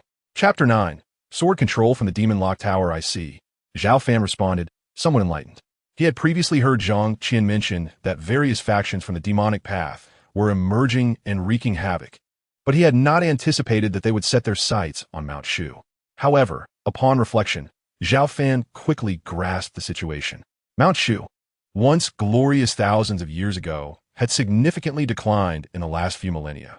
If the demonic factions targeted Mount Shu, it would serve as a means to instill fear across the realm. Moreover, it was crucial to note the long-standing grievances between Mount Shu and the various demon and monster factions. Little junior sister, your cultivation is still shallow. Do not overexert yourself. If you encounter anyone from the demonic path and cannot defeat them, flee, Zhao Fan said sternly. Zhang Qian had not only brought him meals for 3 years, but had also engaged him in conversation during that time, and he did not wish for any misfortune to befall her. Brother, do not worry. I will only be patrolling the Mount Shu Great Hall with the other senior brothers and sisters. There should be no danger. That place is the safest in all of Mount Shu, Zhang Qian replied with a sweet smile. Zhao Fan hesitated for a moment, still feeling somewhat uneasy. He unleashed a strand of sword energy that silently pierced through the gate of the demon-locked tower and entered Zhang Qian's delicate form. This strand of sword energy, infused with a portion of Zhao Fan's strength, posed no harm to Zhang Qian, but would activate passively to eliminate any formidable foe should she encounter mortal danger. Be careful, Zhao Fan nodded, reiterating his warning. Zhang Qian, with her lively personality, always brought him home-cooked meals and chatted with him about the world outside, fearing that he might feel lonely. This little junior sister from the discipline hall was innocent and endearing. She had never sought anything from Zhao Fan, acting solely out of kindness and compassion in fulfilling her promise to the elder to bring him meals for 3 years. In the current landscape of Mount Shu, she was one of the few individuals Zhao Fan cherished deeply. He would not allow anyone to harm her. After Zhang Qian departed, carrying with her the strand of sword energy Zhao Fan had bestowed, he continued to check in, and life settled into a tranquil rhythm as his cultivation grew increasingly solid. The nascent soul stage comprised early, middle, late, and perfected phases. The 4 minor realms, at first glance, appear to differ only slightly. However, the true distinction seems as profound as an impassable chasm. It is no exaggeration to assert that the gap between the initial and mid-stages of the nascent soul is comparable to the distance from the chi refinement stage to the golden core stage. Moreover, unlike the cultivation of the golden core stage, advancing in the nascent soul stage entails not merely a simple increase in one's internal spiritual power, but a considerable expenditure of time and effort to refine and perfect one's own spiritual energy. Even with the assistance of the system, Zhao Fan could distinctly perceive that his rate of advancement had significantly slowed compared to earlier. On the 5th day after Zhang Qian's departure, the gates of the demon-locking tower swung open once more. Zhao Cheng, why are you here again? Zhao Fan inquired, a hint of surprise evident as he observed Zhao Cheng arriving with fine wine in hand. The last time Zhao Cheng accessed the demon-locking tower, he had to seek permission from his father, the sect leader. Under normal circumstances, even as the young sect master, he would not have been able to enter so easily. Brother, do not worry. Father has officially nominated me as the acting sect master, and I am now responsible for most of the affairs of Shushan, Zhao Cheng replied, arranging the wine glasses with a smile. Yet, Zhao Fan noticed that the smile did not seem entirely genuine. It bore an undertone of strain. What troubles you? Zhao Fan asked, his brow furrowing as he detected that his brother was burdened with worries. With a deep sigh, Zhao Cheng hesitated for a moment before responding, Brother, you are unaware of the turmoil in Shushan. The forces of evil are setting their sights on us. Recently, the top practitioners of the demonic sects have repeatedly invaded our territory, behaving arrogantly and even committing acts of slaughter. The most infuriating part is that they have declared their intention to attack all of Shushan in 3 days and to execute our father, the sect leader, before everyone. In frustration, Zhao Cheng slammed his fist into the stone slab before him. Zhao Fan, upon hearing this, frowned deeply and asked in a low voice, Isn't the foundation of Shushan still intact? The elders have not yet passed away. Would they not be willing to intervene? The elders have already taken action. They are in a tense standoff with the top practitioners of the evil sections. However, the primary instigator is an ancient monster from the Ghost Island of the demonic sect. He has secluded himself overseas for a century, breaking free of his shackles with astonishing willpower, and has become a rare out-of-body stage expert. The demonic sect have set their sights on Shushan at his behest. Zhao Cheng explained solemnly. An out-of-body stage expert? Zhao Fan raised an eyebrow. In this age, when the Taoist laws of the world are incomplete and the spiritual energy of heaven and earth is far less abundant than in the past, even the nascent soul stage is an exceedingly rare existence, let alone an out-of-body stage expert. It has been centuries since Shushan has seen such a formidable practitioner. How can we contend with such an opponent? This is indeed precarious. Zhao Fan mused, then asked, what grudge does the Ghost Island have against us? It is a tale of ancient grievances. Zhao Cheng began slowly. A millennium ago, when the Ghost Island emerged, its practitioners practiced bloodthirsty, demonic arts, massacring the innocent citizens of the Tang Kingdom under Shushan's protection, resulting in rivers of blood. The then sect leader of Shushan, in righteous fury, exterminated the entire Ghost Island with a single sword strike, severing their lineage. However, unbeknownst to us, one of their powerful practitioners evaded this fate by secluding himself overseas. And now, seizing upon our decline, he has returned to seek vengeance. Thus, Father nominated you as the acting sect master, fearing for his own safety? Zhao Fan quickly surmised his father's intentions. Indeed, for that demon intends to claim Father's head within 3 days, Zhao Cheng replied, taking a heavy drink and sighing. It pains me to see Shushan, once a pinnacle force that birthed the land sword Immortal, reduced to this by a demonic practitioner. I truly resent my lack of strength. Otherwise, I would unsheathe my sword and purge the demonic forces. Upon hearing Zhao Cheng's words, Zhao Fan understood why his brother had been nominated as acting sect master. Their father must be prepared to confront the powerful practitioner from Ghost Island, perhaps even willing to perish in the attempt. He had arranged for contingencies to avoid chaos in Shushan should he fall.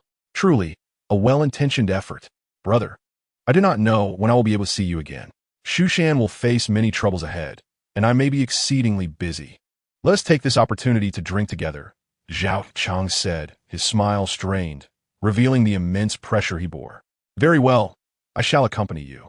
Zhao Fan replied with a gentle smile, raising his cup to clink with Zhao Cheng's before downing it in one go.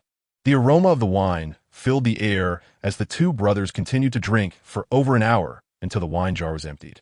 Brother, I must take my leave. Take care of yourself. Zhao Cheng slowly rose and softly bid farewell to Zhao Fan. He straightened his back, his figure appearing tall and robust as the troubled expression on his face vanished as if it had never existed. Go, Zhao Fan smiled faintly, signaling that there was no need for concern. All right, Zhao Cheng nodded, then departed the demon-locking tower with steady steps. In 3 days? An out-of-body stage expert from Ghost Island? As Zhao Fan gazed at the empty wine jar, his eyes narrowed, a chilling glint flickering within. Although he was confined within the demon-locking tower, he still regarded himself as a disciple of Shushan at heart. With the impending crisis, he could not remain idle. Furthermore, should chaos envelop Shushan, he might not be able to find solace within the tower while awaiting strength. Time was fleeting, and turmoil brewed within and around Shushan. Particularly, various evil sects were stirring, with many incited to forcefully invade Shushan. Eager to witness the shocking spectacle of an out-of-body stage expert from Ghost Island personally severing the head of the current sect leader. I have stayed in the demon-locking tower for 3 years. It is time to venture out, Zhao Fan declared, polishing the blade of his Qishao sword before soaring into the sky, akin to an ethereal being, vanishing from the confines of the demon-locking tower. Chapter 10. The sword resounds in the heavens today. Shushan is heavily guarded, and the atmosphere is exceptionally tense. Disciples patrol and guard every important location. Not even a fly could penetrate this fortress against the forces of evil. Within the Shushan Great Hall, Zhao Cheng urged, Father, several elders have prepared a secure secret location for you. Why do you refuse to take refuge there? Son, as the sect leader of Shushan, I cannot hide away in a secret place at this critical moment. If word got out, wouldn't I be seen as a coward, a turtle retreating into its shell, subject to the ridicule of the world? Zhao Sihai's gaze was resolute, his voice resonating with authority. But the opponent is an out-of-body stage expert. If he truly breaches Shushan, I fear no one will stand against him, Zhao Cheng pressed on. Just a mere out-of-body stage practitioner of the demonic path is not enough to instill fear in me. Zhao Sihai inhaled deeply, his gaze unwavering as he declared, if he dares to come, let it be known that I will fight to the bitter end and ensure he does not leave Shushan alive.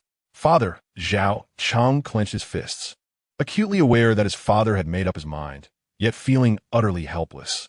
Cheng'er, you are the next sect leader, the hope of Shushan. Your father is old. Life or death is inconsequential to me, but you must not come to harm. This place is no longer safe. I command you to proceed to the secret realm immediately. Zhao Sihai stated with an unassailable tone. No, I will not leave. I wish to stay here and face the enemy alongside you. If those sinister forces from Ghost Island dare to come, together we shall vanquish them, Zhao Cheng replied, shaking his head and gritting his teeth. Cheng'er, do not be foolish. Staying here will not aid us. Rather, it will hinder us. The 6 great Yuanying elders are stationed outside. Your father's safety does not require your concern. As Zhao Cheng defied his orders, Zhao Sihai's demeanor remained calm, yet imposing. His tone intensified. Father, reluctantly, Zhao Qing chose to acquiesce. As he departed the great hall, the authority on Zhao Sihai's face gradually dissipated. He gazed beyond the hall, his expression sharp, murmuring, I shall see how the minions of the demonic path intend to claim my head today. I, Zhao Sihai, await you here in the Shushan Great Hall. Outside the Shushan Great Hall, several disciples from the Discipline Hall patrolled anxiously. Senior Ling Yun, do you believe that the powerful foes from Ghost Island will truly invade our Shushan to attack the sect leader today? The speaker was none other than Zhang Qian, the youngest disciple of the Discipline Hall, tasked with the patrol. Junior sister, do not worry. Shushan was once a renowned top sect in the vast world thousands of years ago. Though we may not be as we once were, we are not a place that the minions of the demonic path can so easily offend. Did you not see? The sect leader remains composed and unafraid within the hall, entirely unconcerned by the threats from Ghost Island. Suddenly, just as the senior disciple finished speaking, a colossal black hand appeared out of thin air. This enormous hand blotted out the sun, shrouded in dark mist, resembling a monstrous claw, imbued with unimaginable energy, descending fiercely upon Shushan. With a thunderous bang, the radiant protective array, safeguarding Shushan, shattered into fragments. He, the Black Butcher of Ghost Island, has arrived. Inhabitants of Shushan, kneel and beg for mercy. Zhao Sihai, the sect leader, come forth and let me sever your head to honor our disciples. As the black hand dissipated, it revealed a tall man clad in black. His features stern and cold, exuding an overwhelming aura that instilled terror in all. He was none other than the powerful Black Butcher of Ghost Island. With disheveled hair and a gaze of icy indifference, he loomed in the air like a true demon, his suffocating presence pressing down upon the entire Shushan. Many disciples of Shushan with weaker cultivation levels collapsed under the weight of his aura, while even a few young cultivators with golden core stage were forced to stagger back. Audacious minion of the demonic path. Trespassing upon Shushan is a crime worthy of death. Prepare to meet your end. At that moment, 6 extraordinarily powerful figures soared into the sky near the Shushan Great Hall. The 6 Yuanying elders, who had been ambushed, wasted no time and charged fiercely at Black Butcher. Shushan, primarily focused on sword cultivation, witnessed the 6 elders wield their treasured swords, radiating a chilling brilliance as they unleashed dozens, even hundreds, of massive sword energies. The sword energies streaked across the sky, piercing the heavens. The 6 elders, gathering their strength, attacked with all their might, fully aware that despite their numerical advantage, they faced a formidable opponent in the out-of-body stage. Failure to seize this opportunity would mean certain defeat. Trivial skills. Observing the multitude of sword energies approaching, Black Butcher sneered disdainfully, effortlessly swatting them away with a single hand. The force of his strike conjured a 100-meter-tall black tiger illusion, roaring thunderously, shattering all sword energies, and then rampaging towards the 6 elders. Not good. The 6 elders' expressions changed drastically, hastily raising their swords to defend, yet in the next moment, they were sent hurtling hundreds of meters away, bloodied and battered. With just a casual strike, Black Butcher had severely wounded the 6 elders, rendering them incapable of further resistance. This was the might of an out-of-body stage cultivator. I shall first slay the sect leader of Shushan, and then annihilate the entire sect. Black Butcher laughed maniacally, soaring towards the Shushan Great Hall. To kill me, Zhao Sihai, let us see who shall fall. A figure burst forth from the hall, defiantly charging towards Black Butcher. The brilliance of the sword illuminated the air, revealing Zhao Sihai, the sect leader of Shushan, wielding a renowned sword. With unwavering determination, Zhao Sihai's golden sword emitted a clear, resounding chime as his spiritual energy surged, enhancing the already formidable blade, making it even sharper. How dare a firefly contend with the brilliance of the moon? Black Butcher extended 2 fingers, skillfully pinning Zhao Sihai's long-anticipated strike. Despite the sword's clamor and chilling aura, Black Butcher remained unmoved. Impossible. Zhao Sihai's surprise quickly transformed into resolve. His spiritual energy surged forth, his momentum skyrocketing. The golden sword broke free from Black Butcher's grasp, hurtling towards his foe's brow. Is that a secret technique to forcibly enhance one's strength? Black Butcher was taken aback, but reacted swiftly, instinctively shifting to the left to evade the critical strike, yet still felt the sword edge graze his shoulder. With the golden sword piercing Black Butcher's shoulder, it was abruptly halted by an immense force, unable to advance further. How could this be? Zhao Sihai furrowed his brow, astonished by the unexpected outcome. This is the unparalleled technique of Ghost Island, the Diamond Demon Body. With your abilities, you lack the qualification to break through it. Black Butcher's gaze turned cold, his expression slightly contorted. He, a dignified out-of-body stage cultivator, had been injured by a mere Yuanying stage Zhao Sihai. Though it was merely a surface wound, it was a profound humiliation. You, the sect leader of Shushan, with your mere late Yuanying cultivation, dare to wield your weapon before me? Shushan has truly fallen. Thus, it is unnecessary for it to continue existing. As he spoke, Black Butcher's hand shot out, overwhelming Zhao Sihai's sword with a force that sent it flying, following through with an unrelenting strike to his chest. Poof! Zhao Sihai coughed up blood, thrown hundreds of meters away. The sect leader of Shushan has fallen. It was evident that Black Butcher, an out-of-body stage powerhouse, rendered Zhao Sihai completely powerless. Haha! Now our demonic path shall easily trample Shushan. As Zhao Sihai lay gravely injured, the various demonic cultivators following Black Butcher grew ecstatic. Once a formidable power that instilled fear, Shushan had now diminished to the point of being unable to withstand a single Ghost Island powerhouse. Should they conquer Shushan today, not only would they seize its resources, but they would also elevate the prestige of the demonic path to unprecedented heights, enough to intimidate all factions across the land. The severely injured Zhao Sihai fell right before Zhang Qian and her fellow disciples. Without a moment's hesitation, Zhang Qian rushed forward, shielding the barely conscious sect leader behind her. Get away, little girl. I will take Zhao Sihai's head. The imposing figure of Haitu advanced with heavy strides, his terrifying aura sending shivers down the spines of the disciples, as if their very souls were trembling. Under the pressure of Haitu's overwhelming presence, Zhang Qian's delicate form quivered, yet she bit her red lips resolutely. With a trembling hand, she raised her long sword, aiming it at the rapidly approaching Haitu. You seek death. Haitu bellowed in fury, still enraged from the unexpected injury he sustained from Zhao Sihai. Now faced with a disciple from Shushan daring to obstruct him, such audacity was beyond comprehension. He struck out with a massive palm, unleashing a force that surged like a tempest toward Zhang Qian. Zhang Qian's beautiful eyes widened in terror as she sensed the imminent threat of death. How could her foundation stage cultivation possibly withstand such a fearsome blow? Just as despair threatened to engulf her, a clear and resonant sword cry reverberated through the heavens. The tempestuous palm strike was shattered into fragments by an overwhelmingly powerful sword light. To the astonishment of all, a figure soared through the air on a sword, resembling a transcendent sword immortal, charging toward the formidable Haitu with the might of an avalanche. Chapter 11. An uproar in all directions. Who are you?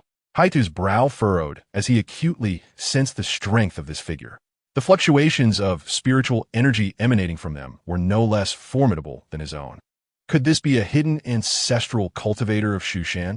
Unbeknownst to him, the one who had intervened was not an ancestral cultivator, but rather Zhao Fan. Empowered by an ancient talisman, briefly possessed the cultivation of the out-of-body stage.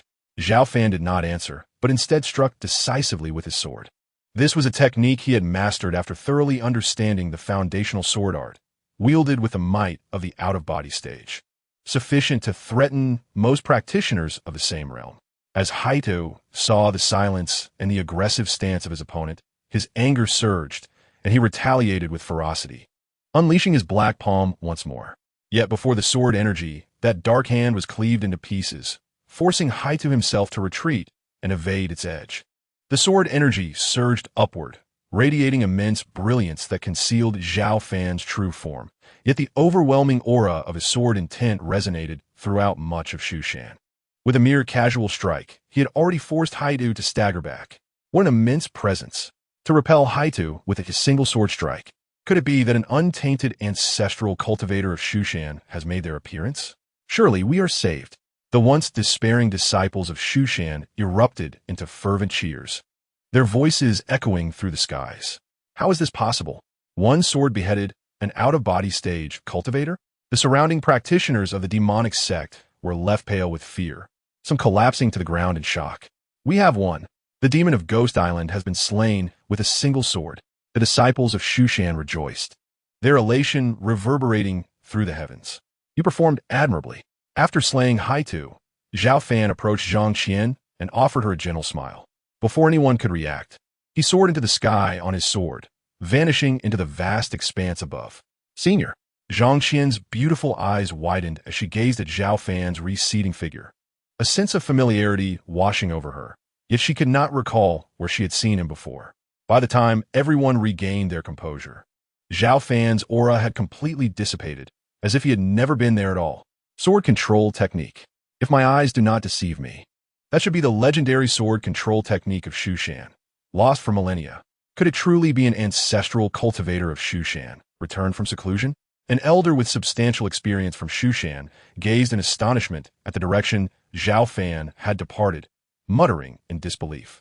After slaying Haito, Zhao Fan quietly returned to the demon locking chamber, where the effects of the ancient talisman began to wane, causing him to fall from the out-of-body stage back to the nascent soul stage.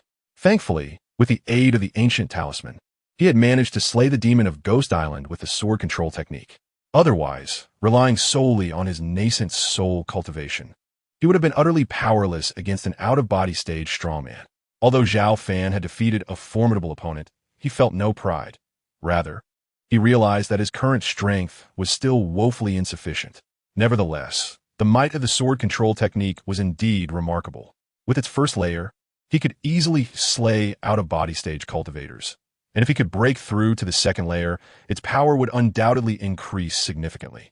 Having reached the Yuan Ying stage of cultivation, Zhao Fan was now poised to attempt the second layer of the sword control technique, where one becomes one with the sword. His eyes gleamed with determination as he began to practice this advanced stage of the technique. Meanwhile, the events of that day spread like wildfire, creating a storm of shock both within and beyond the Shushan sect. The formidable Black Butcher, a powerful out-of-body stage cultivator from the Hall of Ghost Island, was decapitated by a mysterious sword cultivator from Shushan.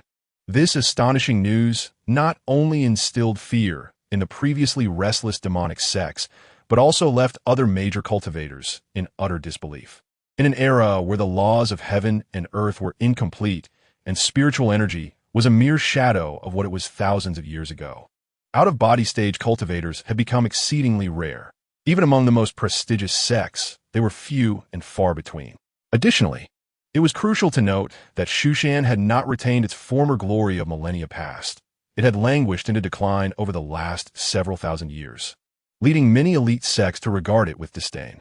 Yet, from this seemingly contemptible sect, a mysterious sword master had emerged, vanquishing the demon lord of Ghost Island, causing a sensation throughout the land. Time swiftly passed, and in just 3 days, Zhao Fan had gained a preliminary mastery of the second layer of the sword control technique, achieving the state of unity between man and sword. Now, with his Yuan Ying cultivation, he could wield the technique to strike and shatter boulders several meters high from a distance of 200 to 300 meters. Both the distance and power of his sword control had significantly increased compared to before. Chapter 12. The Golden Lotus Seat. Though I had grasped the second layer of the sword control technique, the state of unity between man and sword still eluded complete mastery, requiring further time to comprehend.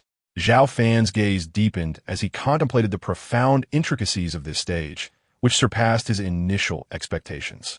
Had he not possessed a natural sword body, it would have taken other cultivators not just days, but perhaps decades to reach such a level of understanding. According to Zhao Fan's estimation, to fully master the unity of man and sword, he would need to invest several months or even longer. Just then, the system reminded him, as it did routinely. Sign in. Zhao Fan replied habitually. Sign in successful. Reward, golden lotus seat. As the system's voice faded, a golden lotus seat materialized before him. A golden lotus seat? What is this? Zhao Fan pondered, momentarily taken aback. System, what is the function of this golden lotus seat? He hesitated before inquiring. The golden lotus seat is forged from supreme, celestial gold and is a rare treasure that aids in cultivation. Sitting upon it allows cultivators to accelerate the refinement and absorption of the world's spiritual energy, thereby enhancing their cultivation speed. The system elucidated. Eager to test its effects, Zhao Fan promptly seated himself upon the golden lotus. Instantly, he felt an overwhelming influx of spiritual energy converging around him, far surpassing the amounts he had experienced during his previous cultivation. With the assistance of the golden lotus seat, he felt as if he had transformed into a black hole, continuously refining and absorbing the surrounding spiritual energy. This was simply incredible. Ever since Zhao Fan had broken through to the Yuan stage, both his cultivation speed and the growth of spiritual power had become exceedingly sluggish. Days of effort had yielded barely a trace of progress. Yet, with the golden lotus seat's aid, he soon felt a noticeable increase in his internal spiritual power, with efficiency improving by at least tenfold compared to before. Truly, it was a remarkable treasure that facilitated cultivation. With a smile gracing his lips, Zhao Fan marveled at the golden lotus seat's effects, which exceeded his wildest expectations. With its assistance, he might not require much time to advance further into the mid-Yuan stage. Just as Zhao Fan prepared to continue his cultivation, he heard light footsteps approaching from outside the demon locking tower. Senior brother, I brought you food. A cheerful voice rang out, belonging to his junior sister, Zhang Qian. From the discipline hall, I prepared several new dishes for you today. Braised fish and savory ribs, she chirped, her lively demeanor evident as she eagerly listed the offerings without waiting for Zhao Fan to respond. Junior sister, you seem to be in particularly good spirits today. Zhao Fan smiled, inquiring. Of course. Zhang Qian giggled, then continued. Do you know? A few days ago, that demon lord from Ghost Island attempted to invade Shushan and assassinate our sect leader, but a mysterious sword master from our sect defeated him. Now, the other demonic sects are terrified and have withdrawn from our territory, no longer daring to threaten us. I was there that day and witnessed the sword master as unparalleled prowess firsthand. Before he left, he even complimented me, as Zhang Qian recounted the events with excitement. Her cheeks flushed with exhilaration. Was that sword master truly so formidable? Zhao Fan chuckled inwardly, aware she was speaking of him, and feigned curiosity. Indeed, even the out-of-body stage demon was slain with a single strike. She exclaimed, her enthusiasm palpable. If only I had half of that sword master's strength, I could take my sword down the mountain and sweep away those wicked demon lords. Rest assured, junior sister, with diligent practice, you will undoubtedly become a powerful figure in our Shushan sect, Zhao Fan reassured her. Senior brother, I know you're flattering me, but given my aptitude, it's doubtful I could ever become a strong cultivator in our sect. Even progressing from the initial to the mid-foundation stage may take me many years. Zhang Qian replied bashfully, recognizing her own limitations. Having been a foundation stage cultivator for 3 years, she had not advanced since. And the thought of becoming a sword master like the one she admired felt like a distant dream, perhaps even unattainable. Sensing her slight disappointment, Zhao Fan smiled gently. What difficulty is there in advancing to the mid-foundation stage? After enjoying your meals so many times, let me assist you this once. Extend your hand. Senior brother, what are you planning to do? Zhang Qian asked, puzzled by his request. Despite her confusion, she hesitantly extended her hand. You'll find out soon enough. Looking at her delicate, fair hand, Zhao Fan smiled softly and then gently pointed a finger. A powerful surge of spiritual energy flowed through her palm and into her body. Senior brother, Zhang Qian felt a gentle warmth coursing through her body, causing her long-standing bottleneck to show signs of loosening. in a state of unity between her heart and mind. She attempted to break through her current realm. Zhao Fan's voice echoed in her ears. Although shocked, Zhang Qian recognized the critical moment and closed her eyes to focus on transcending her previous limitations. After half an hour, a series of crackling sounds resonated from her delicate form, and her energy surged at a visibly rapid pace. I have actually advanced to the mid-stage of foundation establishment, Zhang Qian exclaimed, her bright eyes wide with astonishment and joy. Junior sister, congratulations on your successful breakthrough, Zhao Fan said with a smile, offering his heartfelt congratulations. Senior brother, was it you who helped me achieve this breakthrough? Zhang Qian gazed at Zhao Fan within the demon-locking tower, her beautiful eyes wide with disbelief. I merely gave you a slight push.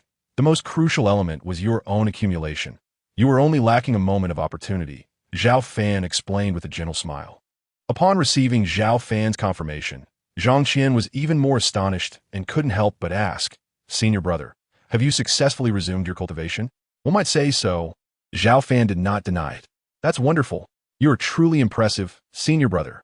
Zhang Qian expressed her genuine happiness, realizing that Zhao Fan's strength far exceeded her expectations. Even the elders of Mount Shu would struggle to assist a disciple in breaking through their bottleneck so effortlessly, revealing the remarkable nature of Zhao Fan's abilities. Despite her astonishment at Zhao Fan's cultivation prowess, Zhang Qian did not associate him with the mysterious sword cultivator from before. In her subconscious, she believed that even if Zhao Fan had regained his powers, he could not be strong enough to slay a peak-stage demon. Please refrain from spreading the news of my successful resumption of cultivation for the time being, Zhao Fan cautioned after a moment of thought. Rest assured, senior brother, I will keep it to myself. Thank you for your assistance earlier. Zhang Qian expressed her gratitude sincerely. There's no need for formalities. It was merely a small effort. Zhao Fan replied with a light-hearted smile. What was a trivial act for him was an immense favor for Zhang Qian. I will definitely find a way to repay you in the future, she said earnestly. Without Zhao Fan's intervention, she could have taken half a year or even several years to break through her bottleneck. Let's not worry about repayment. Just prepare me some delicious meals or share interesting stories from the outside world in the future, Zhao Fan said nonchalantly, smiling. All right, no problem. Zhang Qian chuckled happily in agreement. By the way, there is something else I think I should mention to you. Before Zhao Fan could speak, Zhang Qian hesitated and said, Last time, the sect master was gravely injured while battling the demon lord of Ghost Island, and I heard that the situation is still not optimistic. Moreover, with the news of the sect master's serious injury spreading, the 6 major sword sects under Mount Shu have become restless, showing signs of independence, which has left Zhao Cheng, the young master, overwhelmed. The 6 major sword sects? Zhao Fan's eyes narrowed slightly upon hearing this, but he was still the young master. He often worried about these sections. Although they were nominally under Mount Shu, the sects had long harbored ambitions of independence due to Mount Shu's decline over the past few millennia. Previously, during the massacre at Mount Shu by Ghost Island, the 6 major sword sects remained indifferent and did not send any powerful allies to support Mount Shu. I understand. I believe Zhao Cheng will find a way to handle it, Zhao Fan said without delving deeper, as he knew all too well that his esteemed master had led Mount Shu for over a century and would not easily succumb to adversity. As for the hidden dangers posed by the 6 major sword sects, they were not for him to worry about. Rather than concerning himself with these matters, Zhao Fan preferred to remain in the demon-locking tower, continuously enhancing his strength through the system. Subsequently, Zhao Fan and Zhang Qian engaged in light-hearted conversation about various trivial matters, enjoying each other's company. Before Zhang Qian departed, Zhao Fan requested that she change the frequency of her meal deliveries from every 3 days to every 10 days, as he planned to utilize the golden meditation cushion to further enhance his cultivation. Chapter 13. 5 years passed in the Grand Hall of Mount Shu. An unusual silence enveloped the space, with only sect master Zhao Sihai and his son Zhao Cheng present. Chenger, have you still not located that sword cultivator? No, father. I have sent people to search everywhere these past few days, but there has been no trace of that sword cultivator, Zhao Cheng replied truthfully, glancing at his father, who had yet to recover from his injuries. Alas, it appears that the sword cultivator does not wish to be disturbed. Zhao Sihai sighed, filled with melancholy. Although the demon lord had been vanquished, and it seemed that Mount Shu's crisis had been averted, the underlying threat still lingered. Furthermore, a significant upheaval in the world might soon occur, and Mount Shu required formidable guardians to maintain its authority. Otherwise, they would be unable to deter the various factions and clans of demons. With a serious expression, Zhao Sihai spoke slowly. The upheaval of the world? What does that mean? Father? I have never heard of this before. Zhao Cheng inquired, astonished, as this was the first time he had encountered such information. It is entirely normal that you have not heard of it before. This matter has been passed down through generations of sect masters as a closely guarded secret. As you are now the prospective sect master, it is permissible for me to share this with you. Chenger, do you know that the spiritual energy of the vast world resembles the cyclical nature of tides? Tides? Zhao Cheng's confusion deepened. Precisely tides. As cultivators, we go against the natural order, absorbing and refining the abundant spiritual energy of the world to enhance our strength and elevate our realms. But have you considered that the spiritual energy can also experience depletion and renewal, much like the ebb and flow of the tides? At this point, Zhao Sihai paused, quietly observing Zhao Cheng's reaction. Father, I understand now. The so-called upheaval of the world refers to a significant change in the spiritual energy of the universe? Zhao Cheng, possessing decent aptitude, quickly grasped his father's meaning. Exactly. Every few tens of thousands of years, the vast world undergoes a dramatic transformation in its spiritual energy. Tens of thousands of years ago, Mount Shu's sword path stood unrivaled in the cultivation world, even producing sword immortals. Not only due to its rich heritage and exceptional talents, but also because the spiritual energy of the world was flourishing, raising the potential of countless cultivators. Zhao Sihai's eyes sparkled with fervor as he continued. Such abundant spiritual energy may reappear in the coming decades or centuries.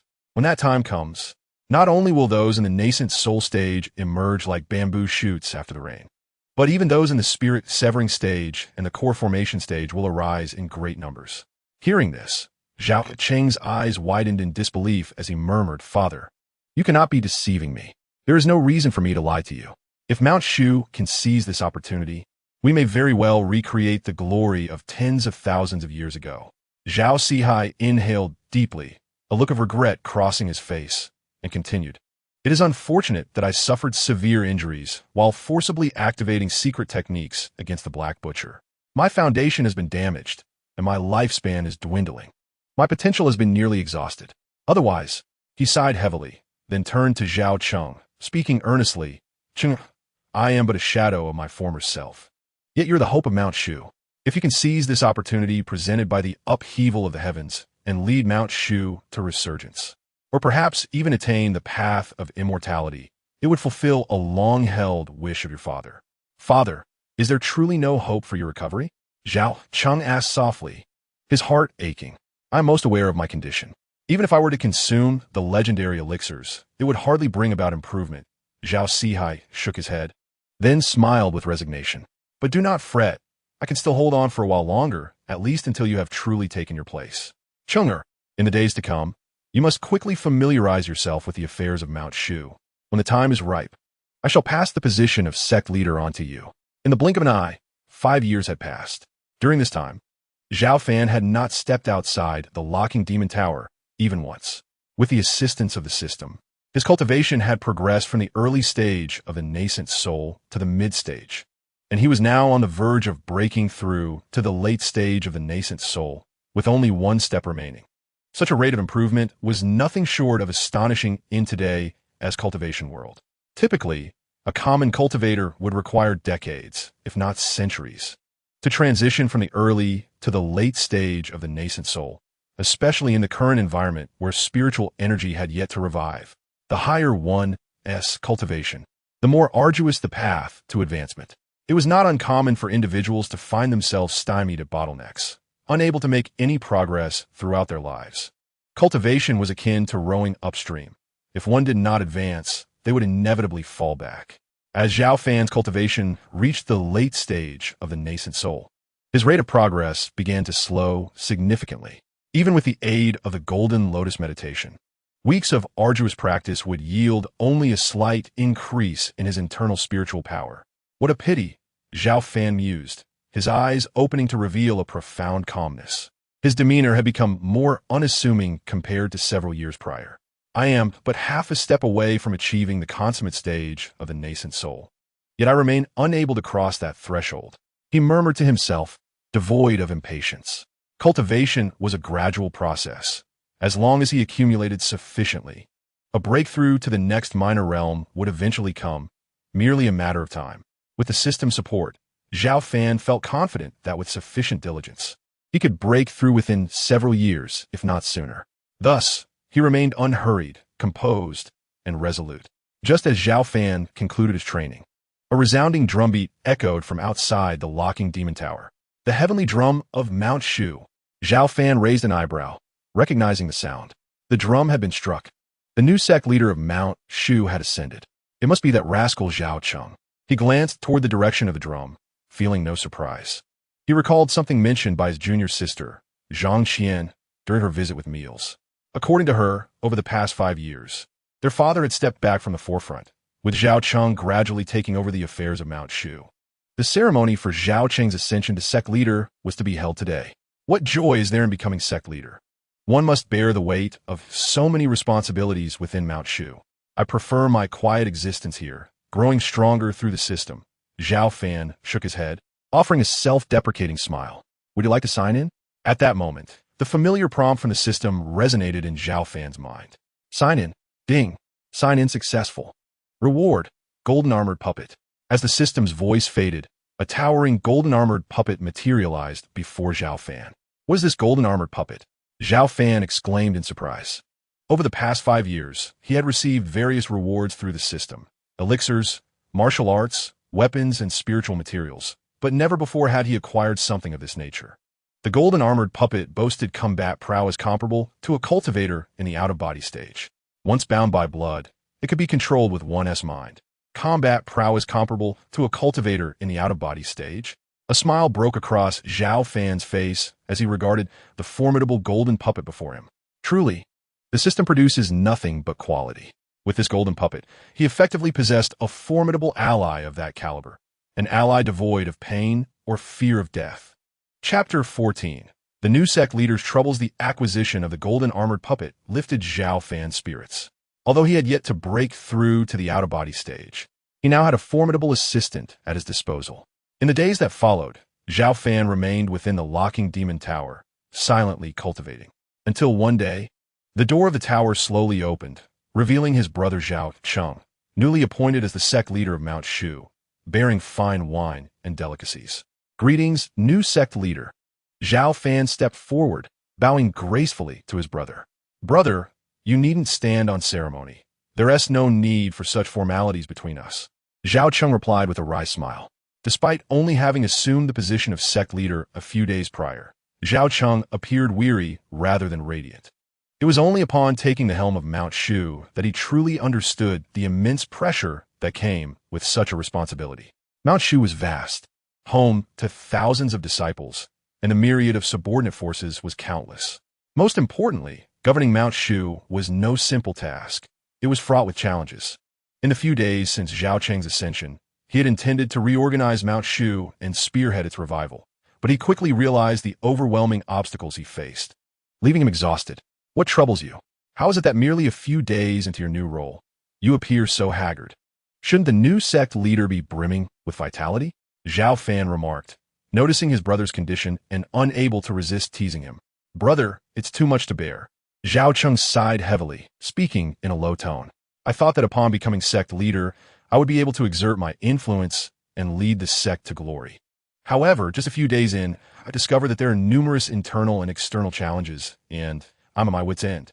As Zhao Cheng lamented, he set the table with food and drink, saying, with my ambitions thwarted and nowhere to channel my energy, I can only seek solace in a drink with you.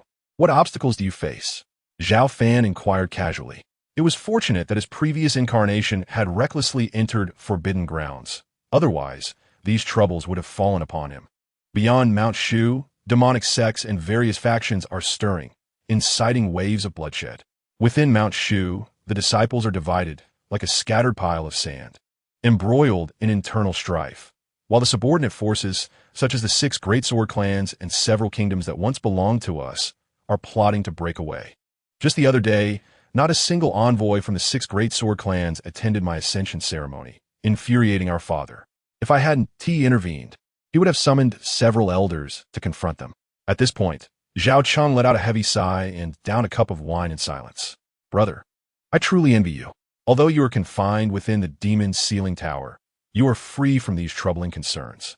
In the past, I watched my father sitting majestically on the throne, exuding authority from all directions.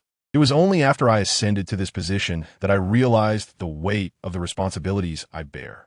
Downing a drink in one go, Zhao Cheng continued, I truly resent my lack of strength.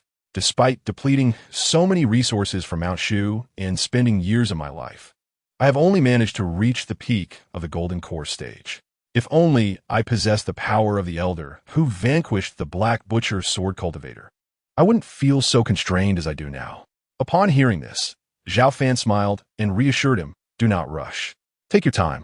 You are the youngest sect leader in the history of Mount Shu, and you have ample time to revive it. Moreover, Mount Shu has been burdened with long-standing issues, having been in decline for nearly 10,000 years. A resurgence will require considerable preparation. Brother, while that may be true, I find myself with limited time. Zhao Cheng sighed deeply, seemingly recalling something as he gritted his teeth and said, do you know? The 6 major sword sects ceased supplying cultivation resources to Mount Shu 2 days ago. Furthermore, when the Black Butcher invaded Mount Shu and killed our father, the 6 sects would have rebelled and swallowed Mount Shu whole. If it weren't for that Elder Sword Cultivator who forcefully eliminated the demon and resolved the crisis 5 years ago, Mount Shu might have already perished. But now, the ambitions of the 6 major sword sects are glaringly apparent. It won't be long before they declare their independence. What is the strength of the 6 major sword sects? Zhao Fan suddenly inquired. Unfathomable, Zhao Cheng replied gravely. A millennium ago, the 6 major sword sects were merely weak vassal forces that split from Mount Shu. However, over the past few thousand years, Mount Shu has adhered to outdated practices, compounded by significant changes in our primary sword techniques that no longer resonate with most cultivators. In contrast, the 6 major sword sects have integrated and refined various cultivation techniques from different schools, vastly surpassing us in both the quantity and quality of their disciples. As for their top cultivators, their combined numbers exceed ours by several folds. Upon hearing this, Zhao Fan began to understand. Based on his brother Zhao Cheng's words, the desire of the 6 major sword sects to establish their independence was understandable. After all, whether in terms of their lower-tier disciples or high-tier cultivators, they were not inferior to Mount Shu. Why should they remain subservient to Mount Shu, willingly acting as a vassal force? Those vassal forces seek protection from Mount Shu, but once their strength surpasses that of Mount Shu, why should they continue to act according to Mount Shu's wishes? Given their current level of strength, is it not reasonable for them to establish their own sect? Absolutely not. Zhao Cheng interjected, his brow furrowed. Brother, allowing them to establish their independence would not only tarnish Mount Shu's prestige, but also result in a significant loss of cultivation resources. Many of the resources that Mount Shu relies upon are supplied by those vassal forces. If the 6 major sword sects succeed in becoming independent, other vassal forces may follow suit, destabilizing Mount Shu's foundation. We would be far from resurgence, and extinction would be imminent. I see now that there are deeper connections at play here. Is there no other way? Zhao Fan raised an eyebrow and inquired. Other ways? Zhao Cheng let out a bitter laugh, saying helplessly, unless that Elder Sword Cultivator personally appears to lend his support, I have no means to reverse the situation. Otherwise, the consequences for Mount Shu would be dire. Do not worry. A solution will eventually present itself, Zhao Fan softly comforted. I hope so. Zhao Cheng shook his head, aware that his elder brother was merely trying to console him. By the way, brother, after staying in the demon ceiling tower for so long, don't you wish to go outside? Zhao Cheng suddenly asked. Not at all. To Zhao Cheng's surprise, Zhao Fan's refusal was quite decisive. Brother, please do not jest. I am now the newly appointed sect leader of Mount Shu. I can help you leave the demon ceiling tower. You need not worry about dragging me down, Zhao Cheng urged, mistakenly believing that his elder brother was concerned about being a burden. Zhao Fan understood his brother's misunderstanding and clarified, I am not joking. The world outside is tumultuous. I find it far more comfortable here. I genuinely do not wish to leave. After a pause, Zhao Fan added with a smile, moreover, I can leave the demon ceiling tower whenever I wish. Very well. Sensing his elder brother's resolute tone, Zhao Cheng refrained from further persuasion, although a hint of confusion lingered in his mind. Is it truly so comfortable to remain in this lightless demon ceiling tower? Chapter 15. Zhao Fan's gift. Zhao Cheng found it difficult to comprehend Zhao Fan's joy, as he was unaware that the latter was growing stronger each day through the system's daily sign-ins while confined within the demon ceiling tower. Although the days were somewhat monotonous, the sensation of constant strength enhancement brought Zhao Fan immense satisfaction. Brother, the wine is finished. I will come to see you again next time. Setting down his cup, Zhao Cheng prepared to leave. As the new sect leader of Mount Shu, he was burdened with numerous responsibilities, and today's visit had been squeezed out of a hectic schedule. Wait. Just then, Zhao Fan suddenly called out to Zhao Cheng. Brother, do you have something else to say? Have you changed your mind and wish to leave the demon ceiling tower? Zhao Cheng chuckled teasingly. In response, Zhao Fan shook his head and said slowly, I have a gift for you, to congratulate you on becoming the new sect leader of Mount Shu. As soon as he finished speaking, Zhao Fan waved his hand and a golden armored puppet materialized out of thin air. Upon sensing the overwhelming aura emanating from the golden armored puppet, Zhao Cheng's expression changed drastically as he exclaimed, a cultivator at the out-of-body stage. Not quite. It is merely a golden armored puppet possessing the combat strength of an out-of-body cultivator. Zhao Fan corrected. A golden armored puppet with out-of-body combat strength? Zhao Cheng asked incredulously, his eyes filled with skepticism. Brother, how did you acquire this? It was discovered deep within the demon ceiling tower, likely left behind by a powerful being previously imprisoned here, to avoid revealing the existence of the system. Zhao Fan casually explained. I see. That makes sense, Zhao Cheng replied, believing him to a degree. After all, over 10,000 years ago, the demon ceiling tower housed only the most formidable demons, and it was indeed plausible for unique items to remain. Brother, are you certain you wish to give me such a precious and rare item? Zhao Cheng gazed at the golden armored puppet, his eyes burning with desire. Yet he still asked repeatedly, Absolutely. I have little use for this golden armored puppet. You need it far more than I do. Zhao Fan smiled gently. His words were sincere.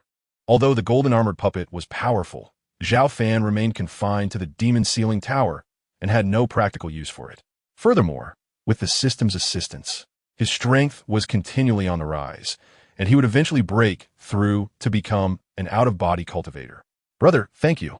I'm truly grateful. Zhao Cheng took a deep breath, expressing his immense appreciation. Among brothers, there is no need for thanks.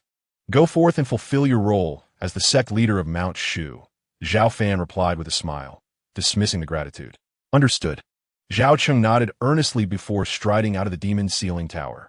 Only after Zhao Cheng's figure completely vanished did Zhao Fan slowly withdraw his gaze. He hoped that with the aid of the golden armored puppet, his younger brother, the sect leader, would encounter fewer unnecessary troubles. As Zhao Cheng departed, the demon locking tower once again fell into a tranquil state reminiscent of its former days. I find myself at a bottleneck. Since my cultivation has been progressing slowly, I shall intensify my practice of the sword control technique. Previously, Zhao Fan had gained a preliminary understanding of the second realm of sword control, the unity of man and sword, but had yet to master it fully. Henceforth, Zhao Fan dedicated ample time to fortifying his training in this art. However, the sword control technique is profound and intricate, even with Zhao Fan's innate sword body. Mastering the second realm is no simple feat, once a formidable means of swordsmanship from the Shushan sect. It had once struck fear across the entire realm of cultivation thousands of years ago. Despite its astounding power, the difficulty of its practice is exceedingly high. Even during the illustrious age of Shushan, when many talented individuals emerged, few could fully grasp the second realm, let alone achieve perfection across all 9 layers of cultivation. The more potent the martial arts and techniques, the more time and energy they demand from the cultivator. Time in the realm of cultivation is elusive. In the blink of an eye, a decade has slipped by. This marks Zhao Fan's 18th year within the demon locking tower. Through his diligent efforts, he has completely mastered the second realm of sword control, achieving the unity of man and sword.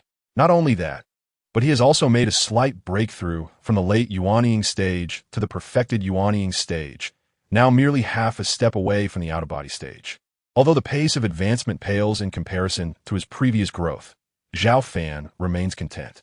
He understands that in the current cosmic environment, as 1's realm continually rises, the difficulty of cultivation escalates exponentially, demanding even more time and effort. His 10 years of work to ascend from the late Yuanying stage to the perfected Yuanying stage is indeed commendable.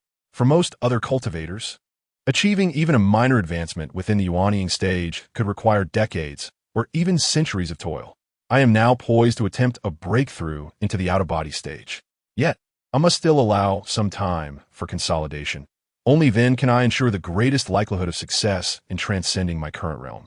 Zhao Fan's gaze was calm and profound, and his entire demeanor radiated a sense of returning to one's essence. He resembled a divine sword that had yet to be unsheathed, its power restrained to the utmost, yet capable of creating an earth-shattering impact once unleashed. "Brother, I brought you a meal." At that moment, a sweet and melodious voice echoed from outside the demon-locking tower.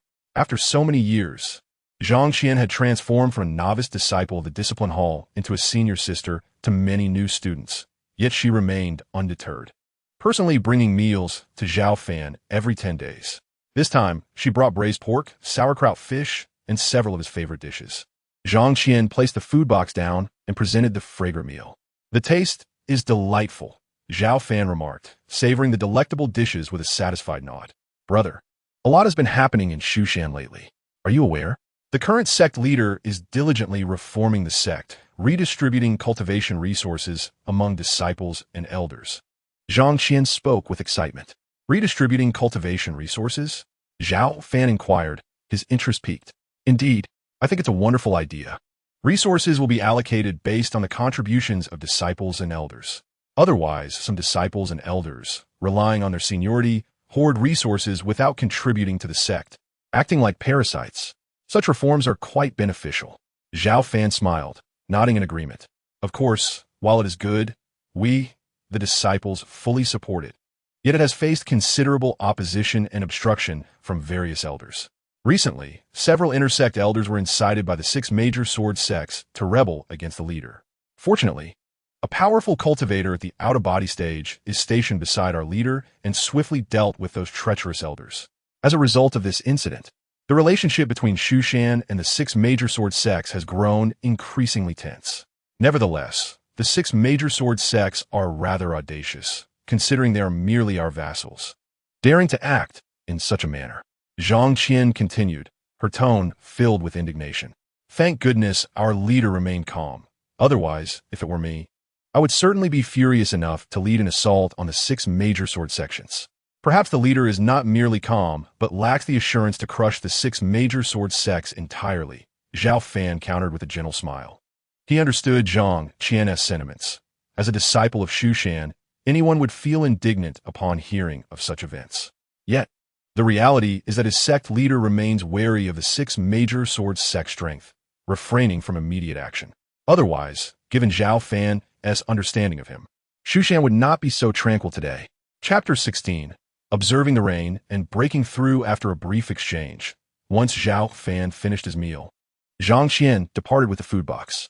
Now a seasoned junior sister of a discipline hall, she must not only focus on her own cultivation, but also mentor several new disciples, resulting in less free time than before. With her departure, tranquility returned to the demon-locking tower once more. However, unlike the calm within the tower, a tempest brewed within Shushan. Following the news of several elders colluding with the 6 major sword sects and their failed rebellion, most of the Shushan disciples were incensed, with some radical disciples clamoring for severe punishment against the 6 major sword sections. Yet, the current sect leader Zhao Cheng and the higher-ups of Shushan maintained a degree of restraint. Nevertheless, it was evident to all that Shushan and the 6 major sword sects were on the verge of an open conflict. Other sects of cultivators eagerly awaited to witness the unfolding drama, for if this matter were mishandled, it could inflict a significant blow to Shushan's reputation. Zhao Fan chose to ignore these developments, remaining focused on his cultivation within the demon-locking tower. He had broken through to the perfected Yuanying stage, being a mere half-step away from the out-of-body stage. However, traversing that half-step was not as simple as it seemed, requiring a specific opportunity and timing for a successful breakthrough.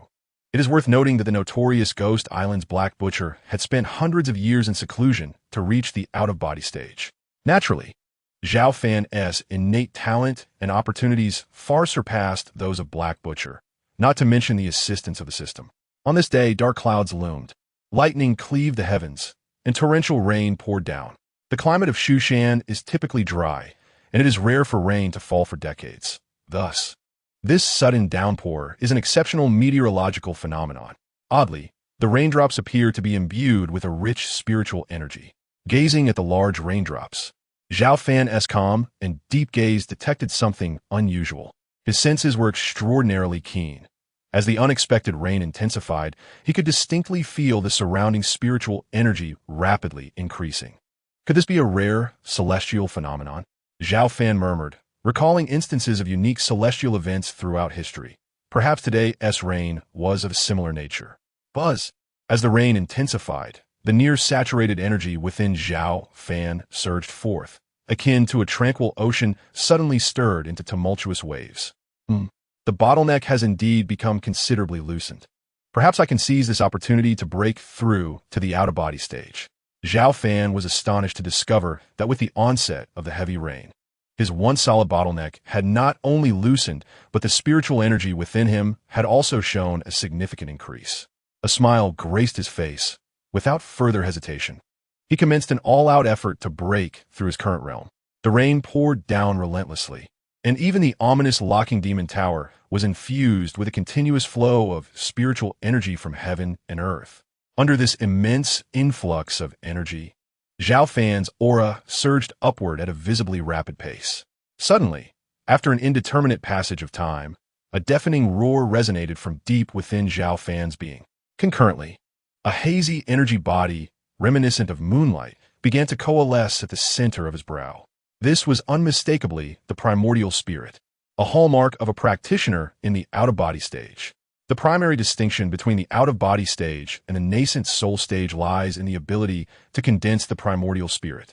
A practitioner's primordial spirit is forged from their essence, energy, and spirit, possessing the means to separate from the body. The primordial spirit can, in an instant, perceive the surrounding flora and fauna, wielding boundless utility. This is the essence of the out-of-body stage. Zhao Fan could distinctly sense a torrent of boundless power coursing through his limbs, with his internal spiritual energy surging dramatically, rendering his overall strength several times more formidable than before. Most importantly, after successfully condensing the primordial spirit, his five senses experienced a significant enhancement. This breakthrough filled Zhao Fan with a beaming smile. He had initially believed it would take some time to ensure a successful breakthrough, but unexpectedly, the torrential rain had accelerated the process. The overwhelming energy of the out-of-body stage reverberated throughout the locking demon tower, and it took a moment for Zhao Fan to regain his composure.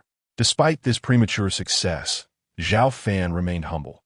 The path of cultivation is endless, and the out-of-body stage is merely a small peak on the journey, with a long way to go before reaching the true pinnacle of immortality. In the Shushan Great Hall, Zhao Cheng, now the esteemed sect leader, faced the former sect master Zhao Sihai, who furrowed his brow and inquired, "Have you made up your mind, Cheng? Are you truly prepared to take action against the 6 great sword sects?" "Father, I have made my decision. Over the past decade, I have endured humiliation and compromise, but this has only emboldened the 6 great sword sects, making them increasingly arrogant. They have even incited several elders of our sect to rebel. If we continue to compromise without a strong response, the prestige of Shushan will be utterly lost. We will become a laughingstock among other cultivation sects," Zhao Cheng declared, clenching his fists in indignation. "That may be so, but do you have confidence in your plan?" Zhao Sihai paused, speaking gravely, though I have stepped back. "I have heard that the 6 great sword sect have significantly expanded their power over the past decade. Father, you need not worry. I have been preparing diligently for the past 10 years, Zhao Cheng replied, his eyes gleaming with determination. Since ascending to the position of sect leader, he had been making preparations. The number of lower and mid-tier disciples in Shushan had increased significantly, and the elders in the nascent soul stage had grown from a mere dozen to 30. More importantly, in addition to the protective, golden-armored puppets, another elder had recently achieved a breakthrough in the out-of-body stage. Zhao Cheng kept this information under wraps, intending it as a trump card against the 6 great sword sects. Thus, he sought his father's support with unwavering confidence. Cheng, since you are confident, I will fully support you. If needed, this frail body of mine can still contribute to Shushan, Zhao Sihai declared after a moment's hesitation, taking a deep breath to clarify his stance. That is wonderful. With your words, Father, I feel even more assured. This time, I must restore the glory of Shushan, Zhao Cheng exclaimed, the weariness on his face dissipating, replaced by a fierce determination. Seeing this, Zhao Sihai nodded, though a flicker of worry passed through his eyes. He sensed that his son might be acting too hastily. Yet he refrained from voicing his concerns, fearing it might undermine Zhao Cheng's confidence. Moreover, the 6 great sword sect had indeed gone too far.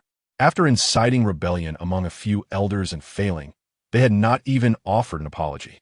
If Shushan did not respond this time, their remaining dignity would be stripped away. As the former sect master, Zhao Sihai would never allow such a thing to transpire. As Zhao Cheng prepared to take action against the 6 great sword sects, the atmosphere within Shushan became palpably tense. Aside from a few high-ranking members, the other disciples remained unaware of the impending upheaval. Outwardly, Shushan appeared calm, as usual. However, attentive observers began to notice subtle changes. Many disciples who had been stationed at various branches returned to the sect, and healing elixirs, typically distributed every few months, were now hastily provided to the disciples. These seemingly minor actions alerted many to the undercurrents within Shushan, hinting at a buildup of power in preparation for a great conflict. The numerous affiliated forces under Shushan felt a sense of unease, uncertain of the sect leaders' true intentions. Their anxiety was warranted. For thousands of years, Shushan had been gradually declining, leading these former vassal forces to harbor resentment, openly or covertly disobeying Shushan's commands and even turning against them. The current sect leader, Zhao Cheng, appeared composed, but recent sweeping reforms and the decisive elimination of several rebellious elders had caused everyone to reassess him as an ambitious leader of Shushan.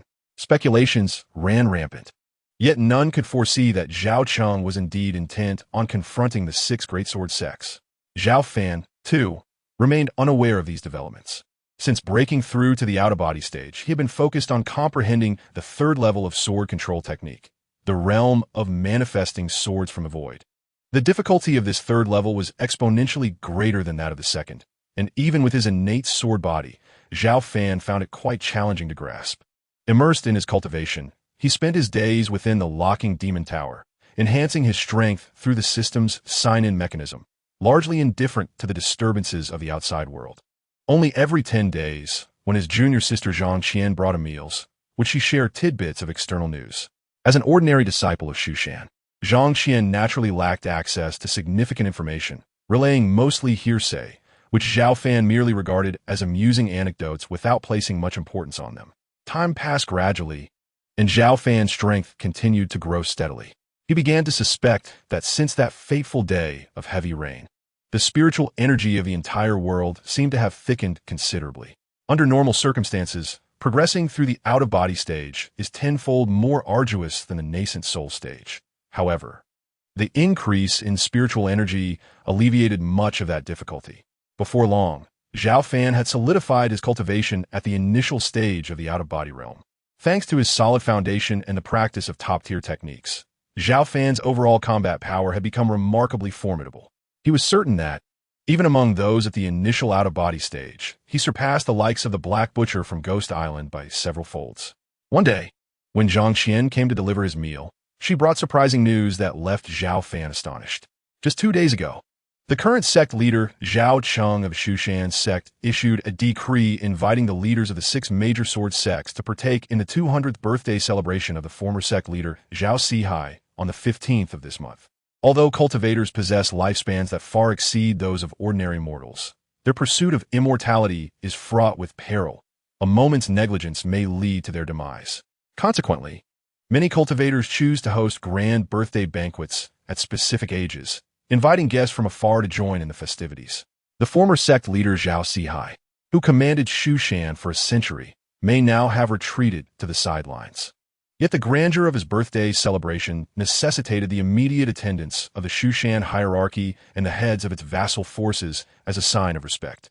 In the zenith of Shushan's glory thousands of years ago, whenever an elder within the sect hosted a birthday banquet, not only the vassal forces but even those sects with the slightest connection would ascend the mountain to present lavish gifts, seeking Shushan's favor. However, at this sensitive juncture, the invitation extended to the 6 major sword sects for the former leader's celebration was clearly a calculated move. Should the 6 sects refuse, Shushan could brand them as disrespectful to the sect's dignity and dispatch numerous disciples to retaliate. As this news spread, it sent shockwaves not only through Shushan, but also amongst other observing sections. For thousands of years, successive leaders of Shushan have been powerless against the increasingly formidable vassal forces, often resorting to compromise. Yet, today, was the current leader truly prepared to take decisive action against this looming threat? With the proclamation from the Shushan sect leader echoing through the land, all were made aware that a devastating conflict between Shushan and the 6 major sword sects could be on the horizon. Zhao Fan, it seemed, was overly eager. But did the 6 sword sects truly dare to confront Shushan? Gazing at the sky beyond the demon-locking tower, Zhao Fan's expression grew pensive and serene. Traditionally indifferent to worldly affairs, he found himself quietly monitoring this situation, for Zhao Cheng was his younger brother, and he could not remain aloof should trouble arise. As the 15th day approached, the day of the former leader Zhao Sihai's birthday banquet arrived, yet not a single leader from the 6 major sword sects attended, nor did they even send a representative. Fury erupted throughout Shushan. Though aware of the arrogance of the 6 sword sects, they had not anticipated such blatant disregard for Shushan. The absence of any representation from the 6 sword sects at the former sect leader's 200th birthday banquet was a slap in the face to Shushan. On that very day, sect leader Zhao Cheng convened the elders to formally deliberate on how to handle the 6 major sword sections. The news sent ripples across the realm. The Qingfeng sword sect had seen significant development in recent years and was represented by many. Among those present were Hong Xiong, the leader of the Qingfeng sword sect; Feng Lu, the leader of the Guangzhou sword sect; Qi Zhang, the leader of the Bishuo sword sect; Shushan, the leader of the Shanhua sword sect; Beifeng, the leader of the Jindao sword sect; and Xiao Budong, the leader of the Heifeng sword sect. It was truly absurd that a mere 10-year sect leader of Shushan believed he could take action against the 6 major sword sections. Did he truly think Shushan still wielded the same authority it had thousands of years ago? Hong Xiong, the leader of Qingfeng, chuckled self-deprecatingly, sweeping his gaze across the others, and asked, as leaders of your respective sects, what are your thoughts on this audacious young man from Shushan who intends to make a move against us? Huh, what are we waiting for? Feng Lu, the leader of Guangzhou, scoffed. In my view, we should engage him in battle. Let us unite as 6 sects, overthrow the oppressive Shushan, and see who dares to trample upon us in the future. Feng is correct. I share this sentiment, echoed the others in agreement. They had long chafed under Shushan's authority, and rather than continue to endure it, they resolved to rebel outright. After all, in the realm of cultivation, power was the ultimate arbiter. Very well. Since everyone is of one mind, let us formally ally, Hong Xiong declared, nodding in satisfaction.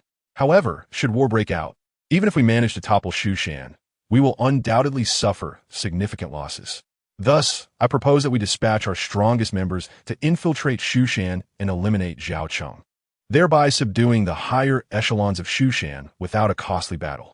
That is an excellent suggestion, Feng Lu replied, his eyes gleaming with intent. Not long ago, an elder from my Guangzhou sword sect broke through to the out-of-body stage. If he were to strike Shushan, he would surely be able to slay Zhao Cheng. Indeed, I, too, can contribute an elder of the out-of-body stage from the Bishuo sword sect to join the assault on Shushan, chimed in another. We from the Jindao sword sect shall do the same, and so will we from Shanhua sword sect. In a brief span of time, under Hong Xiong's guidance, the 6 major sword sects formed a temporary alliance, each vowing to send forth an out-of-body cultivator to collectively assault Shushan. Although out-of-body cultivators were rare, each of the 6 major sword sects had such formidable figures within their ranks. Otherwise, they would not dare to challenge Shushan so boldly.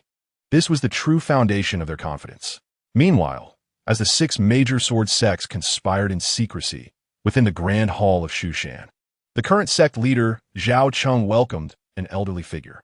This was an ageless man with a youthful visage, yet his eyes sparkled with vitality, and his seemingly frail body exuded an overwhelming aura that left all in awe. Elder Wu, you have finally arrived, Zhao Cheng greeted with a smile. For this elder was the one who had recently achieved a breakthrough to the out-of-body stage. Known as Wu Hai, he was a venerable elder of great renown. In Shushan, apart from mysterious sword cultivator, he was regarded as the most powerful cultivator. Thus, even as the sect leader, Zhao Cheng showed him the utmost respect. Greetings, Elder Wu. The high-ranking members of Shushan saluted in unison. Please, no need for such formality. Wu Hai waved his hand, embodying the demeanor of a kind and approachable elder. His gaze turned towards Zhao Cheng, and he inquired, Sect leader, have you truly decided to take action against the 6 major sword sects? I have made up my mind, Zhao Cheng affirmed, taking a deep breath. Moreover, I have just received classified intelligence indicating that the 6 major sword sects are preparing to strike Shushan imminently. Is there truly no room for negotiation? Wu Hai's brow furrowed slightly as he spoke in his aged voice. The 6 major sword sects are not so easily subdued. No sect leader in history has managed to suppress them, and there may exist individuals among them who rival my strength. Once we sever ties, it could lead to a fierce conflict.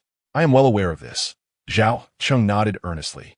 This is precisely why I have summoned Elder Wu. I hope you can assist us in achieving a resounding victory for Shushan. As Zhao Cheng finished speaking, the high-ranking members of Shushan turned their eager gazes towards the elder. Since you have made your intentions clear, I shall not stand idly by. Wu Hai sighed heavily, slowly nodding. Thank you, Elder Wu, on behalf of all of Shushan. Zhao Cheng beamed with gratitude upon receiving Wu Hai's agreement. There is no need for such formality. As a disciple of the Shushan sect, it is my natural duty. Wu Hai waved his hand dismissively. Gaining Wu Hai's consent bolstered Zhao Cheng's confidence. Now, the entire Shushan was united as one. Even if the 6 great sword gates possessed formidable strength, he was determined to confront them. In the following days, the entire Shushan operated like a well-oiled machine. The disciples, once scattered, received instructions from their respective masters and promptly returned to defend Shushan. The atmosphere within Shushan grew tense and heavy. To engage the 6 great sword gates, a meticulous strategy was essential. Furthermore, according to prior intelligence, the 6 great sword gates might strike first, necessitating heightened vigilance inside and outside Shushan. On this day, the sect leader Zhao Cheng convened a meeting with several senior members of Shushan to strategize against the 6 great sword gates. Suddenly, a deafening crash echoed as the protective formation of Shushan shattered. A colossal azure hand blotted out the sun, piercing through the grand formation and descending menacingly upon the Shushan hall. Impudent! Who dares to brazenly invade Shushan? Several furious shouts erupted as a number of prepared Yuaniing elders soared into the sky, their swords illuminating the night as they struck fiercely at the azure hand. With an explosive clash, the azure hand, glowing with intense runes, shattered the sword light and injured several elders before continuing its relentless descent upon the Shushan hall. If it struck true, all within would be reduced to mere blood and flesh. In that dire moment, the current sect leader, Zhao Cheng, summoned forth the golden armored puppet. Attack! The puppet, devoid of expression, unleashed a powerful punch, its golden imprint lighting up the night sky as it collided with the azure hand. The subsequent explosion resonated like thunder, resulting in a cataclysmic rupture. Upon the dispersal of the azure hand, a tall and formidable figure emerged. It was Hong Lai, a nascent soul cultivator from the Qingfeng Sword Gate. With eyes sharp as blades, he coldly declared, I have come today to eliminate the little Zhao Cheng. None shall stand in my way. As his words echoed, a tremendous aura erupted from him, sweeping across much of Shushan like a tempest. The nascent soul cultivators of Shushan felt the immense pressure, but none faltered. Intruding upon Shushan warranted death. The golden armored puppet matched Hong Lai's formidable presence and decisively engaged him in battle. The clash of these 2 nascent soul powerhouses generated a tempestuous wave of energy, transforming the area surrounding them into a deadly zone. Even the Yuaniing cultivators daring to breach this space would be obliterated by the residual force. Can a mere nascent soul cultivator withstand the likes of Hong Lai? At that moment, Another astonishing aura materialized as an old man clad in black soared through the air, his murderous intent directed toward the Shushan Hall. It was Feng Kuan, the third-generation ancestor of the Quanzhan Sword Gate. Did he not perish centuries ago? Recognizing the black-clad figure, several venerable elders of Shushan wore expressions of disbelief. This is bad. We must protect the sect leader. Block him. The elders surrounding the Shushan Hall sprang into action, but their seemingly powerful attacks failed to inflict any harm on Feng Kuan. Begone! My target today is Zhao Cheng. Let him pay with his life. With those words, Feng Kuan unleashed a punch that sent several Shushan elders flying, bloodied and battered. Zhao Cheng, prepare to die. Feng Kuan advanced toward the sect leader with ferocious intent. Zhao Cheng, his face darkened, remained steadfast in the hall. As the sect leader, he could not afford to show any signs of retreat, to defy authority and presume to slay the sect leader of Shushan. At that moment, an elderly figure appeared, intercepting Feng Kuan, none other than the venerable Wu Hai. Wu Hai, you old fool, you're not dead, and you've even broken through to the nascent soul stage? Feng Kuan was taken aback upon seeing his opponent. If that old wretch from the Quanzhan Sword Gate still draws breath, how could I possibly perish? Wu Hai, expressionless, unleashed a torrent of sword energy from his blade, reminiscent of a galactic river, forcing Feng Kuan to retreat despite them both being nascent soul cultivators. Old man, do not be so arrogant. This time, we are not alone. Feng Kuan laughed maniacally, then turned his gaze toward a certain spot in the void, coldly stating, Old North from the Jindao Sword Gate. Why do you not descend upon Shushan and slay the sect leader? Haha, I shall personally sever the head of Shushan's sect leader. As a chilling voice echoed, a shadow, ghostly in nature, rushed toward the seated Zhao Cheng in the hall. Another nascent soul cultivator. 3 of them had now appeared, all intent on executing Zhao Cheng. The first 2 were held at bay by the golden armored puppet and Elder Wu Hai, but who could stop the third? The elders and disciples of Shushan charged toward the third nascent soul cultivator without hesitation, yet the disparity in strength was insurmountable. They were utterly powerless to obstruct him. Chapter 19. A sword comes from the west. The presence of the 3 nascent soul powerhouses reverberated across much of Shushan. Though the golden armored puppet and Wu Hai managed to hold back 2 of them, one remained relentless, advancing towards sect leader Zhao Cheng. The Shushan elders and disciples yearned to intervene, but found themselves inadequate against the overwhelming might of the nascent soul cultivator. Amidst the impending doom, Zhao Cheng did not resign himself to inaction. Instead, he resolutely drew his treasured sword, a fierce determination surging within him. Over the years, he had not neglected his cultivation, having reached the Yuanying stage. Though he knew he would likely be outmatched, as the sect leader of Shushan, he could not retreat. Let me handle this, my son. Just as Zhao Cheng prepared to make a desperate stand, a figure approached with steady steps. It was the former sect leader, Zhao Sihai. Father, you must not. Zhao Cheng urgently protested. Zhao Sihai, having been grievously injured in his previous battle with Haidu, was now on the brink of death. Should he rashly engage, he would not only fail to stop the enemy, but also exhaust himself completely. For the sake of Shushan, I would willingly sacrifice my life. He continued, rather than linger in despair, it is better to meet a glorious end in battle. As his words fell, Zhao Sihai's once lustrous black hair turned stark white in an instant. Simultaneously, a ferocious and astonishing aura erupted from his being, akin to a tree blossoming in spring, momentarily granting him boundless power. Father, Zhao Cheng clenched his fists, anguish etched upon his face. His father, Zhao Sihai, was employing a dreadful secret technique passed down through the generations of Shushan's sect leaders, and the intensity with which he wielded it now surpassed even that of his battle against Haidu. Yet, such power would exact a devastating toll on his body. Zhao Sihai, already weakened by lingering injuries, knew that after employing this secret technique, even if he managed to vanquish his adversaries, he would ultimately exhaust himself to the point of demise. Was this the true power of the out-of-body stage? He felt an overwhelming surge of energy coursing through him, and his eyes flared with intensity. With a single step, he shattered the ground beneath him, launching himself like an arrow towards the formidable out-of-body cultivator from the Golden Sword sect. Former sect master Zhao Sihai, a fool's errand. Even if you risk your life to temporarily fend me off with your secret technique, You cannot turn the tide. As Zhao Sihai stood his ground, the out-of-body cultivator remained unfazed, instead mocking him with scornful words. Just as he finished speaking, 3 more powerful auras erupted from the east and west, revealing the presence of 3 additional out-of-body cultivators. What was happening? Why were there 3 more out-of-body experts? Were they also from the 6 great sword sects? It was disastrous. Shushan was doomed. The elders and disciples of Shushan gazed upon the newly emerged figures with despair. The strength of the 6 great sword sects far exceeded their expectations. They had dispatched 6 out-of-body cultivators to assault Shushan all at once. Zhao Cheng, gripping his sword, felt his hand tremble. He had never anticipated that the 6 great sword sects had concealed such formidable power. Initially, he had estimated that there would be at most 2 or 3 out-of-body cultivators. Clearly, he had underestimated their might. Sect Master, flee quickly. We are willing to sacrifice ourselves to hold them off.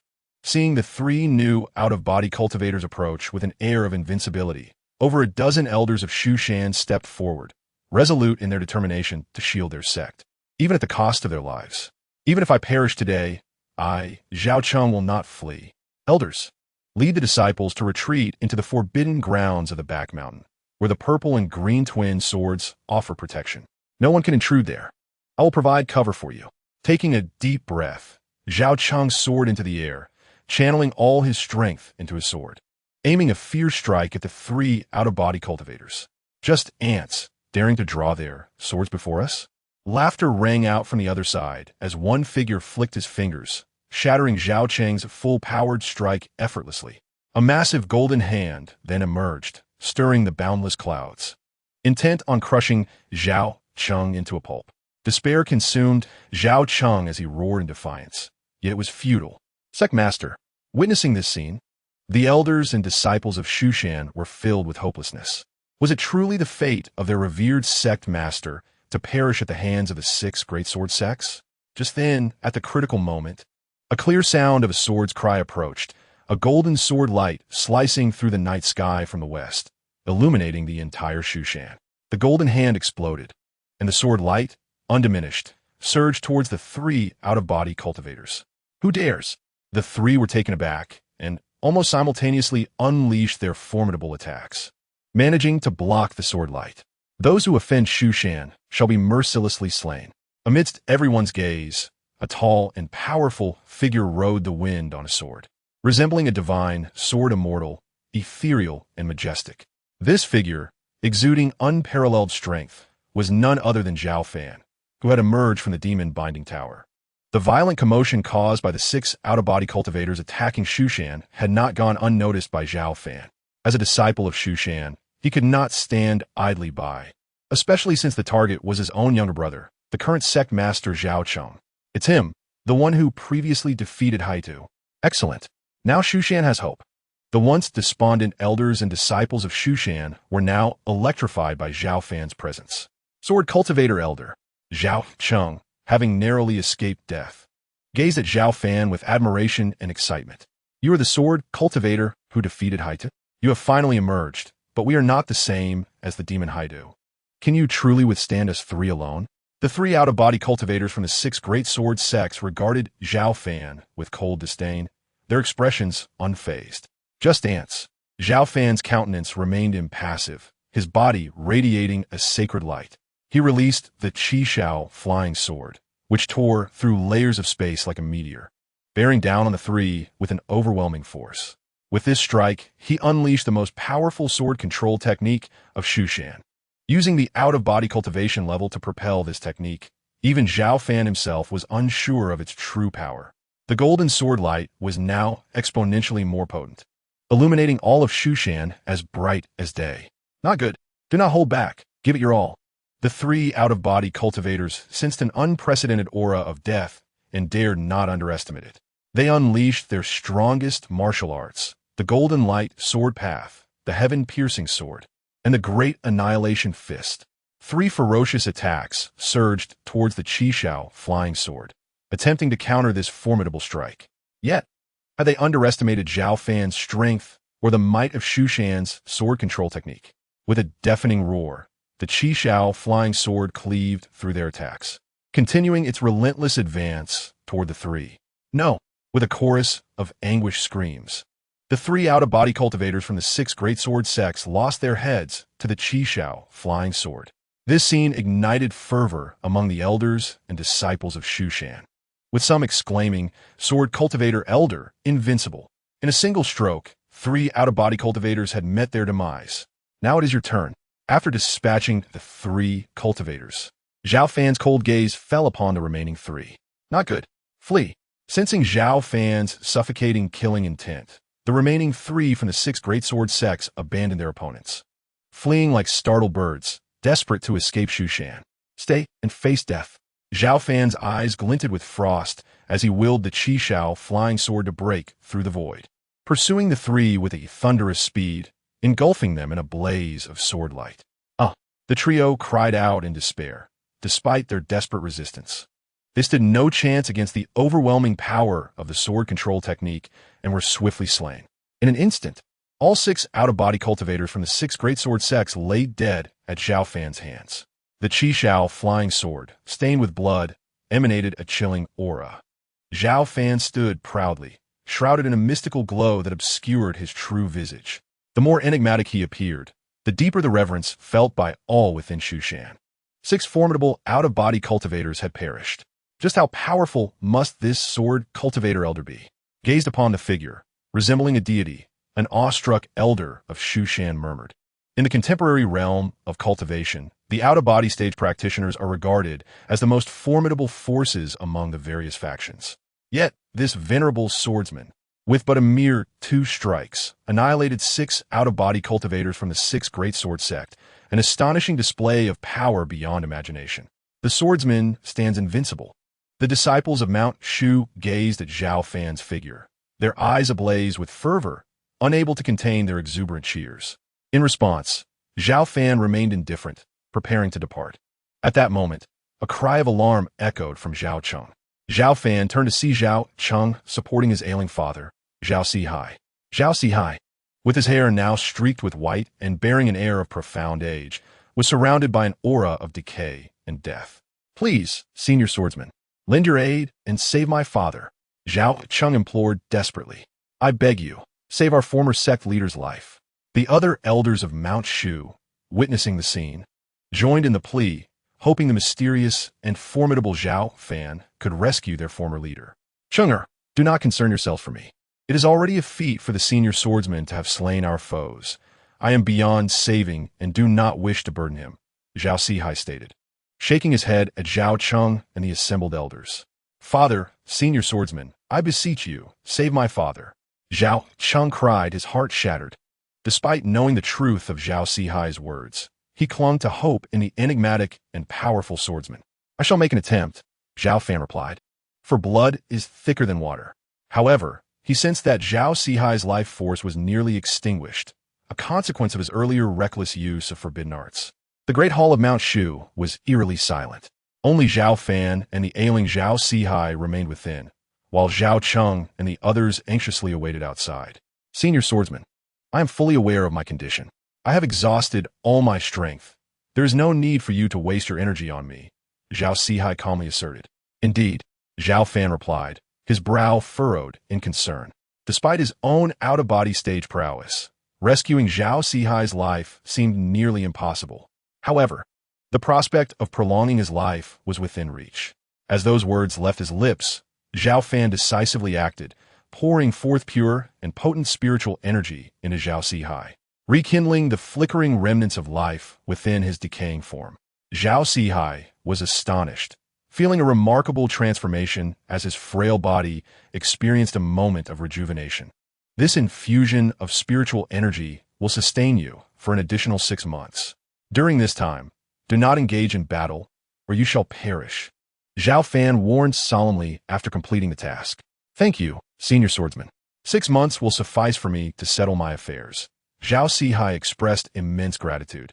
Having resigned himself to death, yet unexpectedly receiving a reprieve from the senior swordsman. "I must take my leave," Zhao Fan stated, preparing to depart. "Wait, senior swordsman. Your consecutive acts of salvation from Mount Shu make you a benefactor to us all. May I see your true form?" so that Chang'e can construct a longevity tablet in your honor, to be enshrined and revered in the ancestral hall of Mount Shu? Zhao Sihai earnestly requested. Are you certain you wish to behold my true visage? Zhao Fan inquired, taking a deep breath. Please fulfill my request, Zhao Sihai urged repeatedly. As you wish. With a resonant hum, the radiant aura enveloping Zhao Fan gradually receded, revealing his strikingly handsome countenance, his true appearance. It is you, Zhao Fan. Zhao Sihai's eyes widened in disbelief. He could scarcely fathom that the swordsman who so effortlessly dispatched the out-of-body practitioners was, in fact, his eldest son, the very son he had once cast into the locking demon tower. How could it be you? Zhao Sihai was engulfed by a tumult of astonishment. I have done what I could for you. Take care of yourself, Zhao Fan remarked impassively, harboring little fondness for this estranged father. Before Zhao Sihai could respond, Zhao Fan vanished from sight.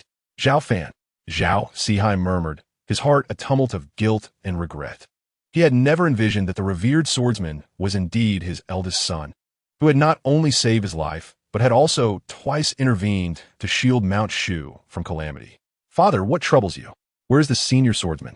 At that moment, Zhao Cheng arrived at the hall, only to find his father in a state of utter shock. Cheng'er, do you know? The senior swordsman is your elder brother, Zhao Fan. What? Father, you yist. Zhao Cheng exclaimed, his eyes wide with disbelief. How could this be possible? It truly is him, it truly is. Zhao Sihai sighed deeply, his expression a complex mix of emotions. I never anticipated this. Brother was imprisoned in the locking demon tower. How could he possibly be the senior swordsman? Zhao Cheng struggled to accept this astonishing revelation. Alas, Zhao Sihai lamented, it is indeed him. Chapter 21. Eradicating the 6 great sword sects after departing the Grand Hall of Mount Shu, Zhao Fan hesitated to return to the locking demon tower. It has been 18 years since I last left Mount Shu, he mused, nearly forgetting what the world below the mountain truly resembled. As he gazed toward the direction of the 6 great sword sects, his eyes turned icy. Despite my estranged father, he remains my father. The 6 great sword sects have drained him of his vitality. This debt shall be repaid in full. With his resolve set, Zhao Fan soared into the night, swiftly vanishing into the obscurity of darkness. At the Qingfeng sword sect, Hong Xiong sat in a grand chair, his demeanor restless and anxious. A night had passed, yet there was still no news from the ancestor. Had the mission failed? That seemed impossible. With 6 out-of-body cultivators converging, even 2 Mount Shus could not withstand their might. Surely, the ancestor was preoccupied with dividing Mount Shu's resources, thus failing to report back in a timely manner. He reassured himself. Suddenly, a thunderous explosion shattered the protective formation surrounding the Qingfeng sword sect. What is happening? Hong Xiong sprang to his feet, his expression darkening as he peered outside. Master, it is dire. Someone has breached our protective formation and is advancing towards us. 7 or 8 elders have already perished. A bloody disciple rushed in, panting heavily. What? How dare someone assault my Qingfeng sword sect? They seek their own demise. Hong Xiong seethed, a cold smile creeping across his face as he seized a treasured sword and strode towards the exit. As he stepped out of the Grand Hall, he was met with chaos. The entire Qingfeng sword sect was in disarray. At the forefront, 5 or 6 elders led hundreds of disciples, confronting a figure radiating a mysterious and ethereal light. Despite their numerical advantage, the elders and disciples of the Qingfeng sword sect retreated slowly, their faces etched with terror. Let the sect master of Qingfeng sword sect come out. Otherwise, do not blame me for unleashing a massacre. Zhao Fan's expression remained impassive as his flying sword, Qi Shao, emitted a melodious hum. The sword light surged forth, causing the nearby elders and disciples of the Qingfeng sword sect to scream in agony. This was merely a reflection of his restraint. Otherwise, these individuals would not have survived. Bold fool, I am the sect master, Hong Xiong. You have trespassed upon my Qingfeng sword sect, a crime punishable by death. At that moment, Hong Xiong, the sect master, arrived brandishing his sword, delivering a forceful and domineering strike. You are Hong Xiong? Zhao Fan glanced at him, his tone icy. Indeed, I am, Hong Xiong replied with a cold smirk. The sword light, slicing through the sky with immense force, aimed at Zhao Fan. Very well, you shall meet your end. Zhao Fan's eyes suddenly glinted with ferocity as the Qishao sword moved like a thunderbolt, cutting through layers of void and shattering the opponent's sword light, then continuing its relentless descent. What? Hong Xiong was taken aback, hastily summoning his protective artifact to defend himself. However, he had overestimated his own strength. With a sickening squelch, blood sprayed forth as Hong Xiong, along with his artifact, was cleaved in two, witnessing the gruesome death of Hong Xiong. The elders and disciples of the Qing Feng sword sect were overtaken with grief, their eyes bulging in agony. From this day forth, the Qing Feng sword sect shall no longer exist. With a single stroke, Zhao Fan unleashed a golden sword light, reminiscent of a refining cosmos, sweeping towards the entire Qing Feng sword sect. With a thunderous roar, the sect collapsed into ruins beneath that one stroke.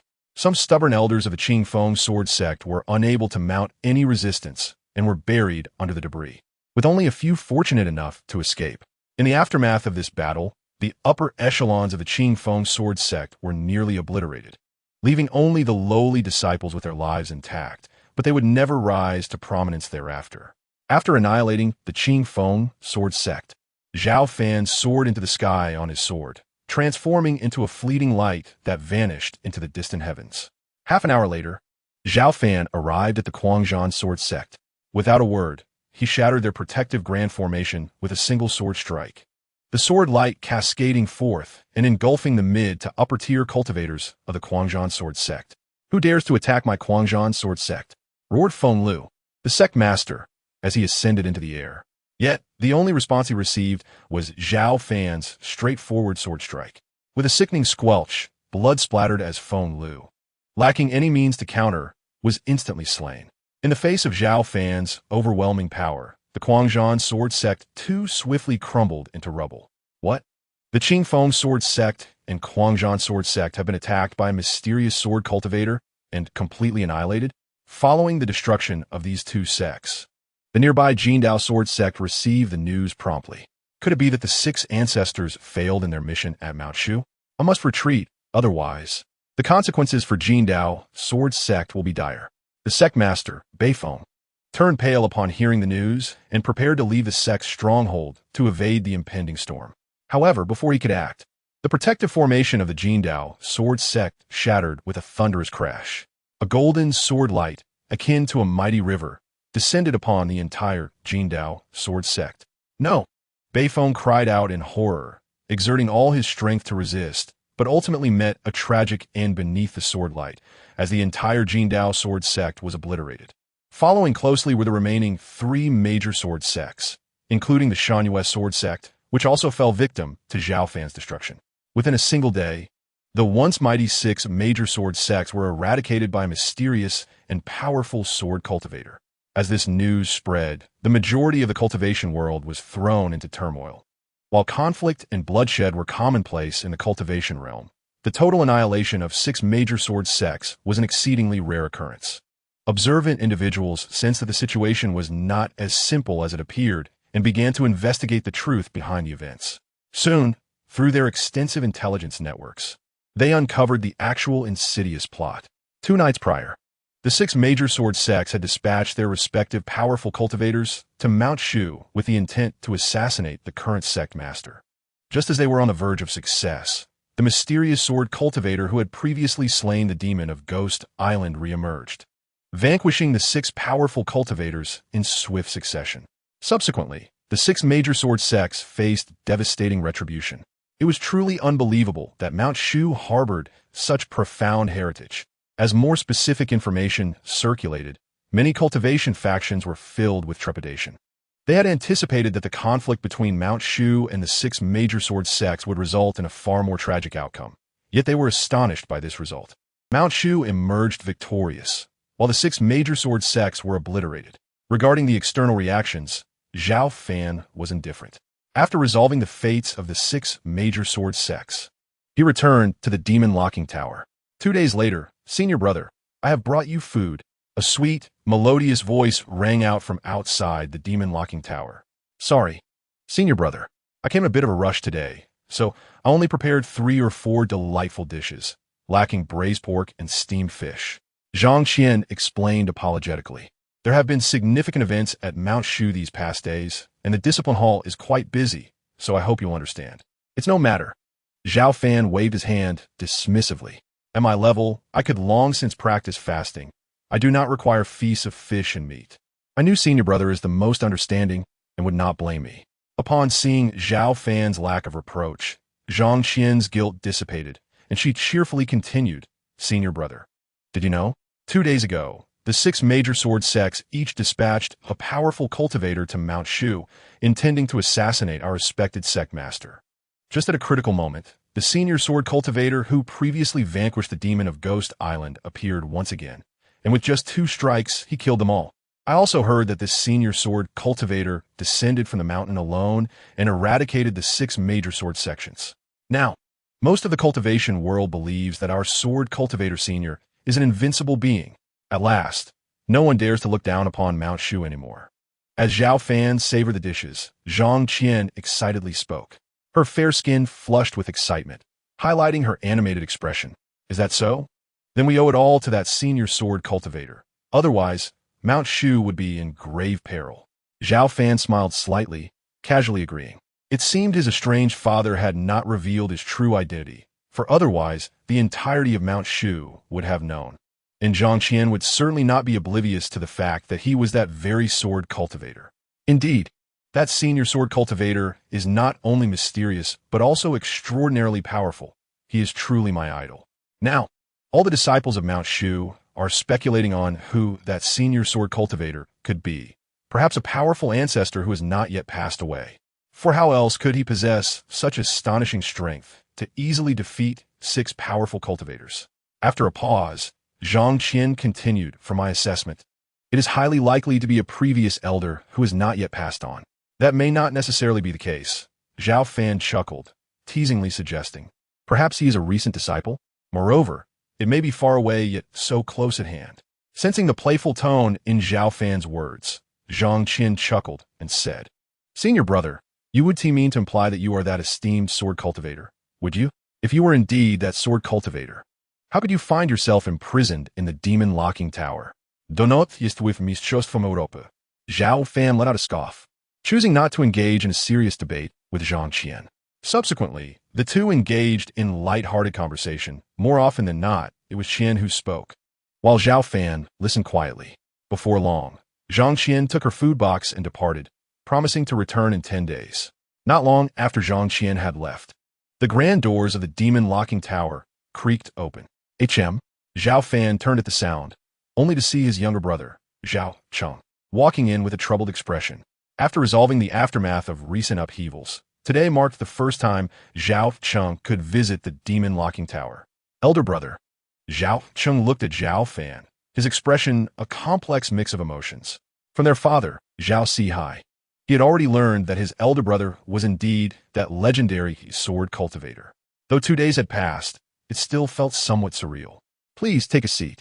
Noticing Zhao Cheng's unusual demeanor, Zhao Fan smiled warmly.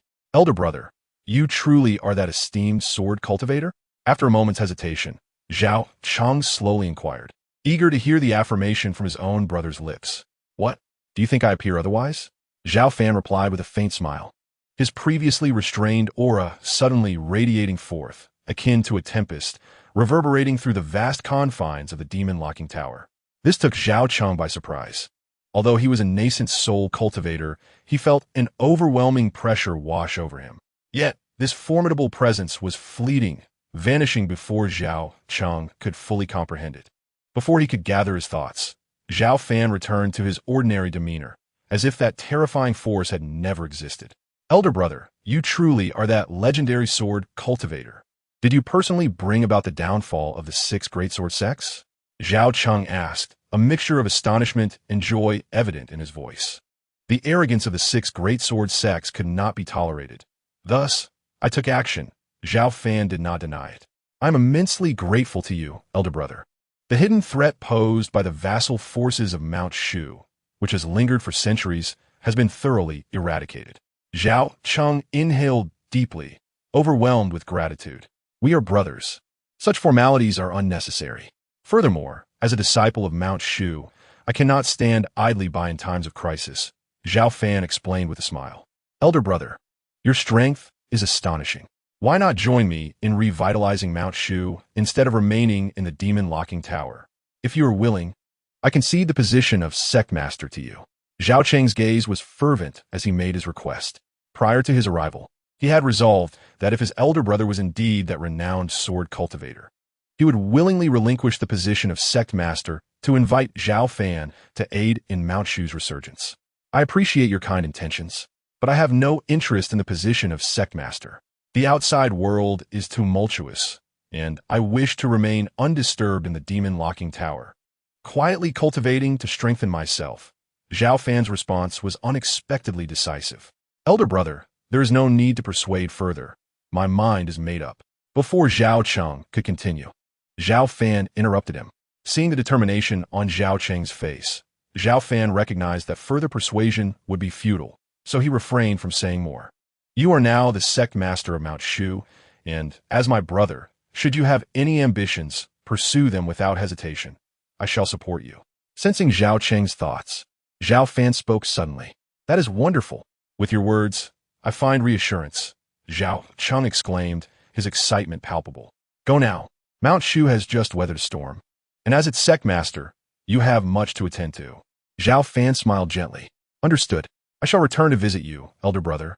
Zhao Cheng nodded before departing the demon-locking tower. Without the constraints of the 6 great sword sects, Zhao Fan believed that Mount Shu could look forward to a brighter future. Watching Zhao Cheng leave, he murmured to himself. As Zhao Fan had anticipated, with the demise of the 6 great sword sects, Mount Shu entered a period of rapid development. The territories and resources of the fallen sects were completely absorbed, providing immense support. Most importantly, the other vassal forces, who had harbored ulterior motives, witnessed the grim fate of the 6 great sword sects and promptly abandoned their rebellious intentions, submitting to Mount Shu and offering resources in fealty. The long-standing threat posed by the vassal forces that had plagued Mount Shu for centuries was finally resolved. Chapter 23. The passing of the former sect master with the dissolution of the 6 great sword sects, Mount Shu experienced a brief period of growth. Most notably, following the recent unprecedented downpour, the entire environment seemed to undergo subtle changes, with the spiritual energy between heaven and earth gradually becoming more abundant. Previously stagnant elders and disciples of Mount Shu, who had been stuck at their bottlenecks, achieved significant breakthroughs, leading to a collective enhancement of Mount Shu's strength. Of course, this phenomenon was not limited to Mount Shu, but was felt throughout the entire cultivation realm. Though the changes were slight, they did not escape the notice of perceptive cultivators. The spiritual energy in the world seemed to multiply. What could be the cause? Inside the demon-locking tower, Zhao Fan furrowed his brow. Even within the energy-deprived confines of the tower, he could distinctly perceive the subtle shifts occurring around him. Moreover, as time passed, the spiritual energy continued to thicken. However, such changes should not be detrimental to me, Zhao Fan murmured to himself. Would you like to sign in? At that moment, a prompt from the system echoed in his mind. Sign in, Zhao Fan replied habitually. Sign in successful. Reward, spirit-nourishing pill. As the system's voice faded, a translucent pill materialized in Zhao Fan's hand. Is this truly a spirit-nourishing pill? Zhao Fan's face lit up with delight. This pill was among the most precious of top-tier elixirs. Its primary function was to aid cultivators in the out-of-body stage to enhance their primordial spirit strength. Advancing in the out-of-body stage differs from the nascent soul stage. To elevate one's realm, it requires not only an increase in internal spiritual power, but, more crucially, the cultivation of the primordial spirit. However, nurturing the primordial spirit is an arduous task, often taking decades or even centuries to yield minor improvements. With the spirit-nourishing pill, the scenario is entirely transformed. The pill is exceedingly rare and precious, capable of bypassing years of primordial spirit cultivation for a cultivator. Only the most skilled alchemists can produce such a pill after years of arduous effort, making it an invaluable treasure for those in the out-of-body stage. Without hesitation, Zhao Fan began to refine and absorb the spirit-nourishing pill, visibly augmenting his primordial spirit strength. As he sat in meditation, the hazy primordial spirit at his brow became increasingly solid, empowered by the effects of the spirit-nourishing pill. It wasn't until 2 hours had passed that Zhao Fan completely absorbed the pill, and his primordial spirit had grown by a remarkable 1/10. At this rate, It would not be long before his newly condensed primordial spirit became solid and formidable. Even so, seizing the momentum, he made powerful strides in the out-of-body stage. In the following days, Zhao Fan continuously received spirit-nourishing pills through the system, obtaining them every few days. With the assistance of these numerous pills, his cultivation in the realm of the soul progressed remarkably swiftly. Initially, Zhao Fan's nascent soul could only perceive the slightest shifts in the wind and grass within a kilometer. But now, in an instant, he could comprehend the entire situation within a radius of several kilometers. This was one of the benefits of a strengthened, nascent soul. As time passed, Zhao Fan immersed himself in his cultivation, and before long, over half a year had slipped by.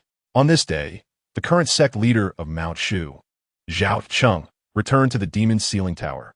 A hint of sorrow clouded his typically resolute face as he addressed Zhao Fan. "Elder brother, our father is nearing the end of his life. He has asked me to summon you for one last meeting. Let's go." Zhao Fan took a deep breath and replied solemnly. He felt little surprise at this news, when he had assisted his adoptive father in prolonging his life. He was well aware that the latter could last at most another 6 months. In the Qianyuan Hall, since his adoptive father had stepped down from the position of sect leader, he had been residing there. Upon Zhao Fan's arrival at the Grand Hall, he found it desolate, devoid of any presence except for his adoptive father, Zhao Sihai. Compared to 6 months prior, Zhao Sihai appeared even more aged, radiating an aura of impending demise. His complexion was pale, and his once robust stature had become somewhat hunched.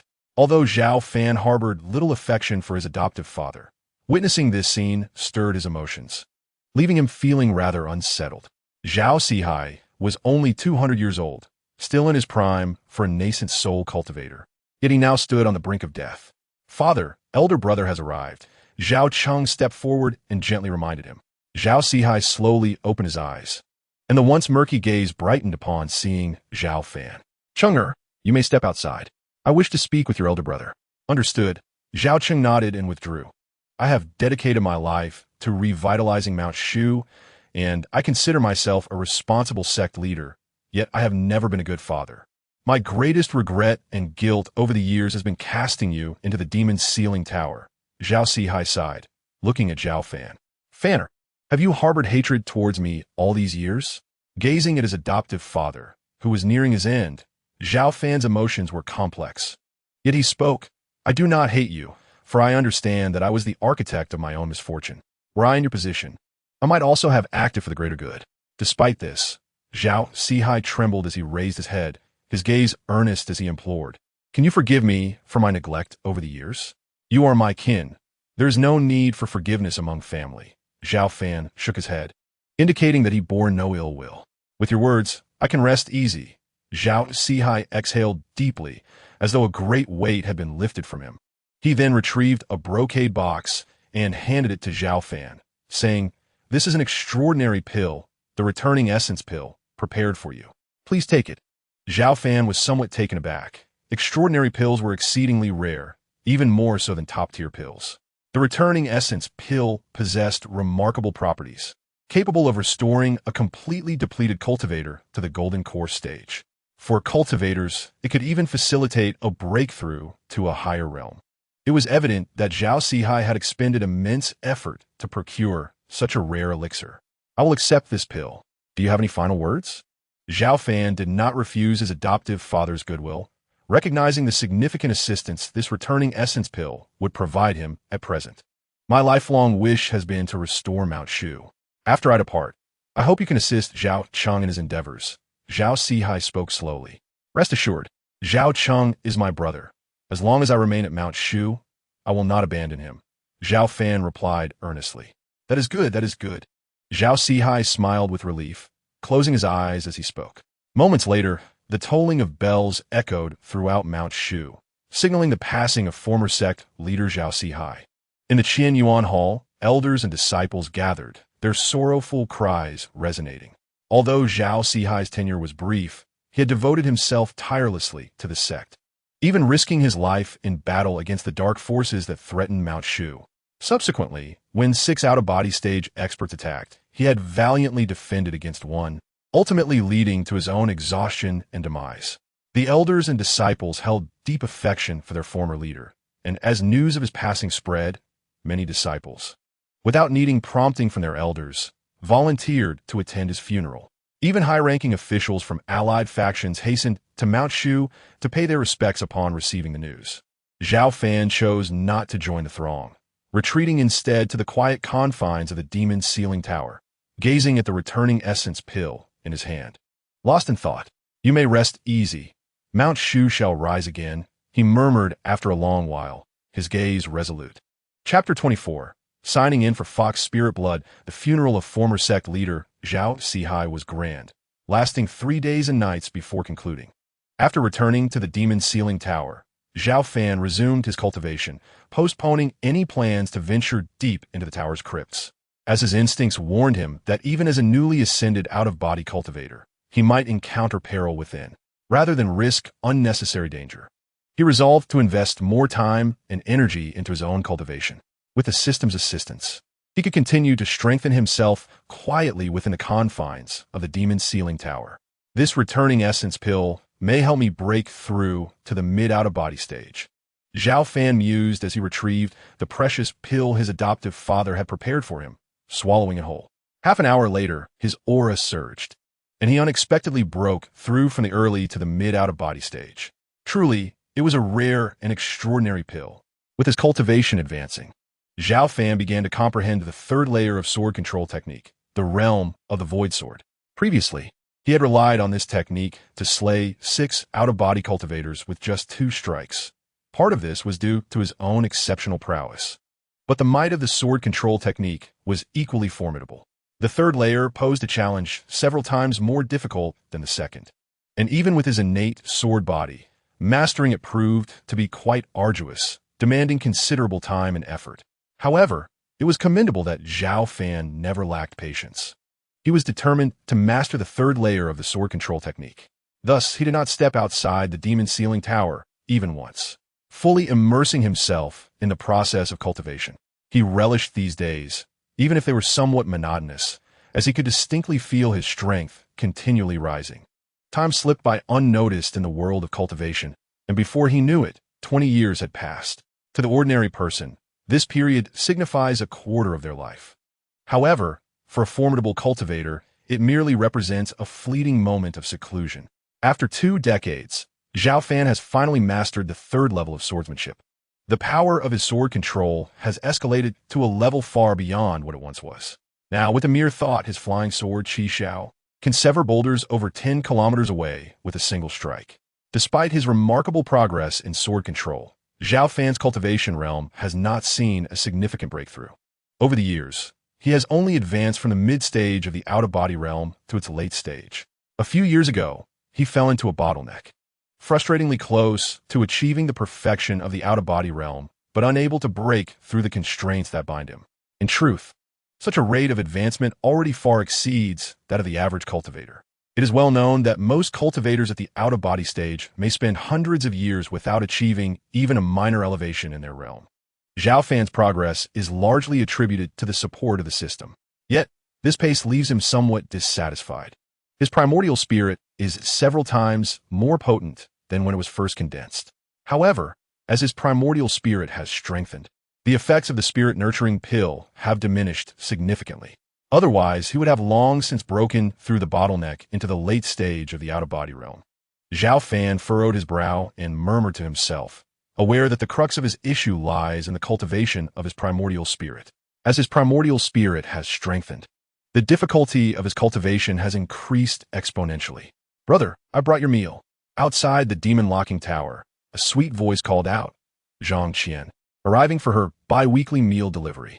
Over the years, she has matured from a novice disciple in the discipline hall to a capable junior sister, now leading dozens of new disciples from Mount Shu. Yet, she has never forsaken her commitment to bring meals to Zhao Fan, personally preparing dishes to share with him while recounting tales from the outside world. "What delightful dishes do you have for me today, junior sister?" Zhao Fan inquired with a faint smile. "Brother, you are in for a treat today. I've prepared 7 or 8 dishes, including braised eggplant, braised pork, and boiled fish." Zhang Qian replied with a cheerful grin, offering a brief introduction to the menu. "Excellent. I shall savor them well." Zhao Fan smiled as he accepted the food box and began to enjoy the meal. By the way, how are things at Mount Shu lately? Zhang Qian's spirits lifted at Zhao Fan's inquiry about the outside world. She exclaimed, Mount Shu is thriving more than ever.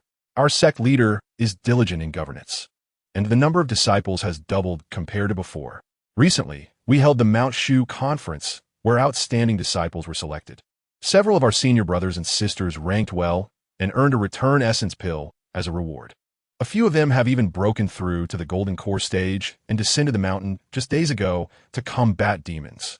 Noticing a hint of unease in Zhang Qian's tone, Zhao Fan playfully asked, Are you also eager to descend the mountain and fight demons? Not all. Zhang Qian quickly shook her head. I merely envy the senior brothers and sisters who have reached the Golden Core stage. I wouldn't dare venture down to confront demons myself. Some of the brothers mentioned that there have been frequent disturbances in the cultivation world, with demons wreaking havoc on humanity. The threats are quite formidable, and many sects have suffered significant casualties. That sounds perilous, Zhao Fan remarked thoughtfully. Indeed, it is particularly dangerous. Apparently, many demons have emerged within our Mount Shu territory, prompting our sect to send people down the mountain to exorcise them. I hope those senior brothers and sisters return safely, Zhang Qian said, her eyes reflecting concern. They will return safely, Zhao Fan reassured her, casually placing a return essence pill into the food box and handing it to her. After conversing for a while longer, half an hour had passed. All right, brother. It's getting late. There's still many matters to attend to back at the discipline hall, so I'll take my leave now. I'll bring you food again next time. Very well, Zhao Fan nodded with a smile. Remember to wash the food box clean. Understood. Farewell, brother. Zhang Qian waved goodbye as she departed with the food box. Upon returning to the discipline hall and preparing to wash the food box, Zhang Qian discovered the return essence pill inside. This is a return essence pill. Did my brother secretly give this to me? She marveled, recognizing the precious elixir, which is far more valuable than the spirit-nurturing pill. After Zhang Qian left, Zhao Fan resumed his meditation, intent on breaking through the bottleneck and achieving the perfection of the out-of-body realm. Days passed, yet he remained ensnared in his stagnation. Is it time for the system sign-in? It was that time again. Sign in, Zhao Fan said instinctively. Sign in successful. You have received the blood essence of the fire fox. As the system's voice faded, a jade vial appeared in Zhao Fan's hand, filled with blood that shimmered like molten fire. Fire fox blood essence? Zhao Fan gazed at the fiery blood with astonishment, never expecting such a rare reward. It is said that the Firefox clan is among the most formidable in the demon lineage, their veins coursing with the bloodline of ancient divine beasts.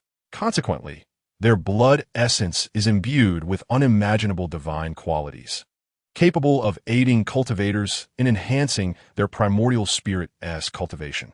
Compared to the previous spirit-nurturing pill, the Firefox blood essence is undoubtedly superior. Today is a fortunate day. Receiving such blood essence may just provide the breakthrough needed for my stagnated primordial spirit. A smile graced Zhao Fan's face as he wasted no time in beginning to absorb the Firefox blood essence. With a hum, Zhao Fan's aura radiated solemnity, and his primordial spirit gradually manifested. Compared to before, his primordial spirit had become considerably more substantial, yet it still resembled a luminous orb, somewhat hazy and indistinct. For cultivators at the out-of-body stage, while the primordial spirit possesses boundless utility and can foresee threats, it is inherently fragile. A fatal blow could lead to complete annihilation of both body and spirit. After 2 decades of cultivation, Zhao Fan's primordial spirit, though far stronger than before, still lacked the resilience required for a breakthrough to the perfection of the out-of-body realm.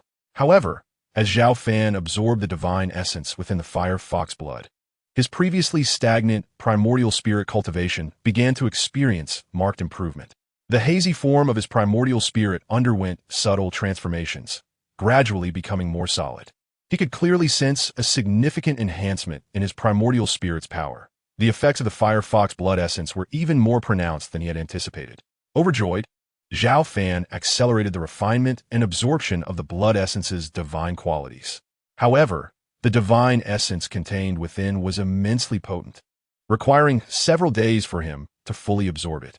At last, Zhao Fan's primordial spirit underwent a profound metamorphosis, It gleamed with golden light, radiating an aura of resilience and strength, surpassing his previous state by more than double. Zhao Fan exuded confidence. With his current spirit abilities, he believed that even if pierced by sword light or scorched by heavenly fire, he would remain unscathed. If his spirit had once been likened to a grain of sand, it had now transformed into a resilient gem, a qualitative metamorphosis. As his spirit strengthened, he also sensed a significant increase in the nearly saturated spiritual energy within him. Indeed, with the elevation of his spirit, the long-standing bottleneck he had faced began to show signs of loosening. With a surge of determination, he broke through to the perfected phase of the out-of-body stage. Taking a deep breath, he started to draw in vast amounts of spiritual energy from the heavens and earth. As the ethereal energy gathered in abundance, swirling into several gigantic vortices above the locking demon tower, it continuously surged toward Zhao Fan, causing his aura to ascend steadily. Fortunately, the locking demon tower was situated in a secluded area. Otherwise, such a colossal commotion would have undoubtedly attracted widespread astonishment. After a considerable time had passed, the spiraling vortices of energy in the sky gradually dissipated. At this moment, Zhao Fan slowly opened his eyes, his gaze deep and serene, akin to an unfathomable black hole capable of consuming anything in its sight. The ferocity of his previous aura had vanished, yet his presence had become even more inscrutable. Having reached this realm, he mused, should I not now be regarded as a true master within the realm of cultivation? Feeling the boundless power coursing through him, Zhao Fan quietly questioned himself. He did not allow the enhancement of his strength to render him blindly confident or impulsive. Instead, he remained remarkably composed. Although cultivators in the out-of-body stage were publicly acknowledged as the pinnacle of the cultivation world throughout the past several millennia, Zhao Fan firmly believed that within the various factions, there surely existed formidable cultivators who had transcended the out-of-body stage. Of course, this was merely his personal conjecture. Regardless of their existence, Zhao Fan dismissed the thought. For as long as he remained in this place to sign in, he could continually grow stronger.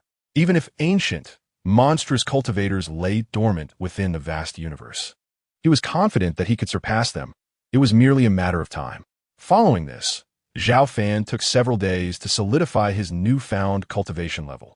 On one particular day, just as he prepared to resume his training, two uninvited guests arrived at the locking demon tower. At the entrance of the tower, two tall and robust figures materialized.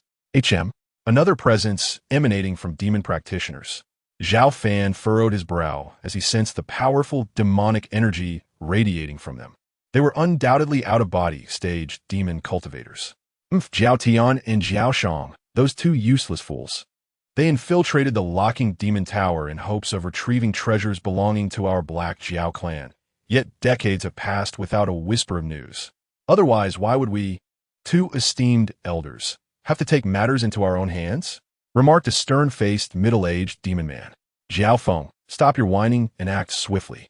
They were merely juniors, lacking in strength, and perhaps they have long since perished within the tower. Our covert intrusion carries great risk. We must act promptly, lest we be discovered and unable to retreat unscathed. Do not forget, I have heard that there is a mysterious sword cultivator stationed in the vicinity of Mount Shu, warned the long-haired demon man beside him, Jiao Yan. So it was that two elders of the Black Jiao clan had come forth. Zhao Fan stood not far from them, yet he had suppressed his aura to the utmost degree, appearing as if he had melded into the very essence of the tower. They were entirely oblivious to his presence. Many years prior, when the Black Jiao clan had sent two golden core stage demon cultivators into the locking demon tower, Zhao Fan had personally subdued them, acquiring the clan's ancestral treasure left behind in the demon tomb. It was unexpected that after decades, the Black Jiao clan remained undeterred, dispatching two out-of-body stage demon cultivators once more. Zhao Fan refrained from hastily attacking them, realizing that the Black Jiao clan's audacious actions hinted at a complexity beyond mere treasure retrieval. What is so remarkable about that mysterious sword cultivator? We are brazenly infiltrating Mount Shu. Hasn't he noticed? If he were truly as formidable as the rumors suggest, could we stand here conversing so freely? Scoffed Zhao Feng derisively. Silence. We must hasten inside, locate the clan's ancestral treasure, and investigate the secrets hidden deep within the locking demon tower. If we can unveil that mystery, perhaps our Black Jiao clan could transcend all others and emerge as the leaders among the various demon clans, Jiao Yin declared, his eyes gleaming with urgency. Chapter 26. The Treasure Secrets? At the mention of Jiao Yan's words, Zhao Fan's eyes sparkled with intrigue. It seemed these two elders of the Black Jiao clan were indeed not merely after the ancestral treasure. He decided to bide his time before striking, curious to observe their next moves.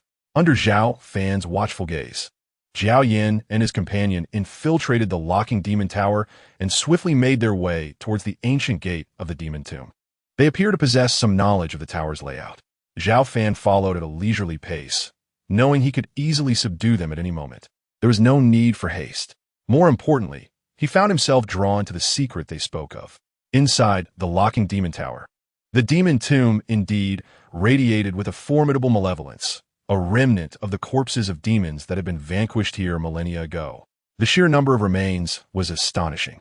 Gazing upon the countless skeletal remains of demons, Jiao Yan's expression turned grave as he murmured, as expected of the infamous locking demon tower. Alas, Mount Shu has long since lost its former glory. Otherwise, how could we traverse this place so freely? Zhao Feng remarked with a dismissive smile. Let us proceed to search for the remains of our ancestor. The two moved swiftly ahead. Strange, where are the remains of our ancestor? Could it be that the information we received was erroneous? Moments later, Jiao Yin and Zhao Feng exchanged glances. Having scoured nearly the entire demon tomb without sighting the remains of the Black Jiao ancestor, let alone the traces of the ancestral treasure. Little did they know, the ancestor's remains had long been obliterated by Zhao Fan, and the ancestral treasure had already fallen into his possession. This is troublesome. The ancestral treasure resides within the remains of the ancestor. It is an ancient dragon horn that contains unparalleled power, capable of aiding our Black Jiao clan in transforming into true dragons. If we cannot find it to bring back, how can our Black Jiao clan hope to rise again? Jiao Yin said, his brow furrowed in concern. Do not fret. I will employ a secret technique to sense the remains of our ancestor. Jiao Feng, feeling uneasy, began to invoke the secret technique to search for the remains of the Black Jiao ancestor. He slowly extracted a drop of his blood, which hovered in the air. This was the Black Jiao clan's blood-sensing technique.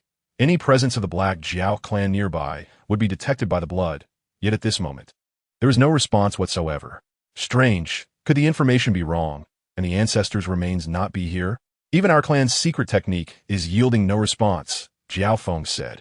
Bewildered, could it be that the remains of the ancestor lie buried in the deepest recesses of the demon tomb? At this moment, Jiao Yin suddenly spoke. It is highly likely. Since we are here, why not venture inside to take a look? Even if the ancestor's remains are not found, we should at least not return empty-handed. Well said.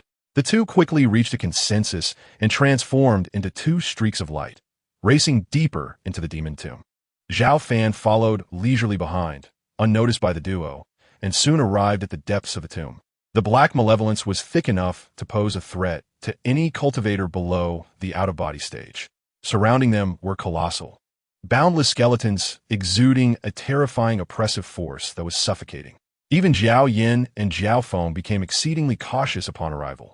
According to the clan leader's instructions, the secret at the deepest part of the demon tomb is said to contain an unparalleled treasure. This was a message that our ancestor, the Black Jiao, had transmitted back to the clan before his demise in the tower, regardless of the cost. If I'm not mistaken, it should be nearby. Let us search separately. Agreed. An unparalleled treasure? Hearing their conversation, Zhao Fan squinted, realizing why the Black Jiao clan had continuously dispatched individuals here. He stood not far from them, nearly melding into his surroundings. Although both Jiao Yin and Zhao Feng were cultivators of the out-of-body stage, their levels were far inferior to Zhao Fan's, rendering them oblivious to his presence. I have found the entrance. Half an hour later, Zhao Feng exclaimed excitedly. Wonderful! Jiao Yan's eyes lit up as he hurried over. Zhao Fan also followed at a leisurely pace.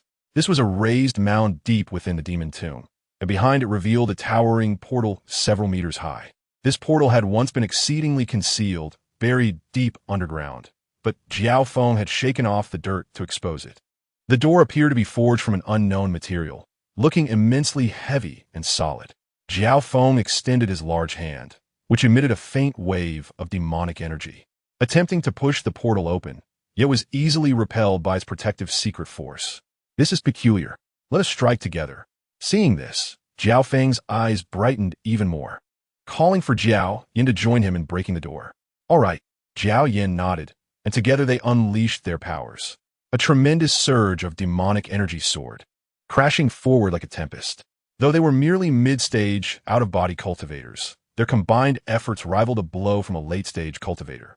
Their force devastating enough to shatter even the protective secret of the door amidst a thunderous roar.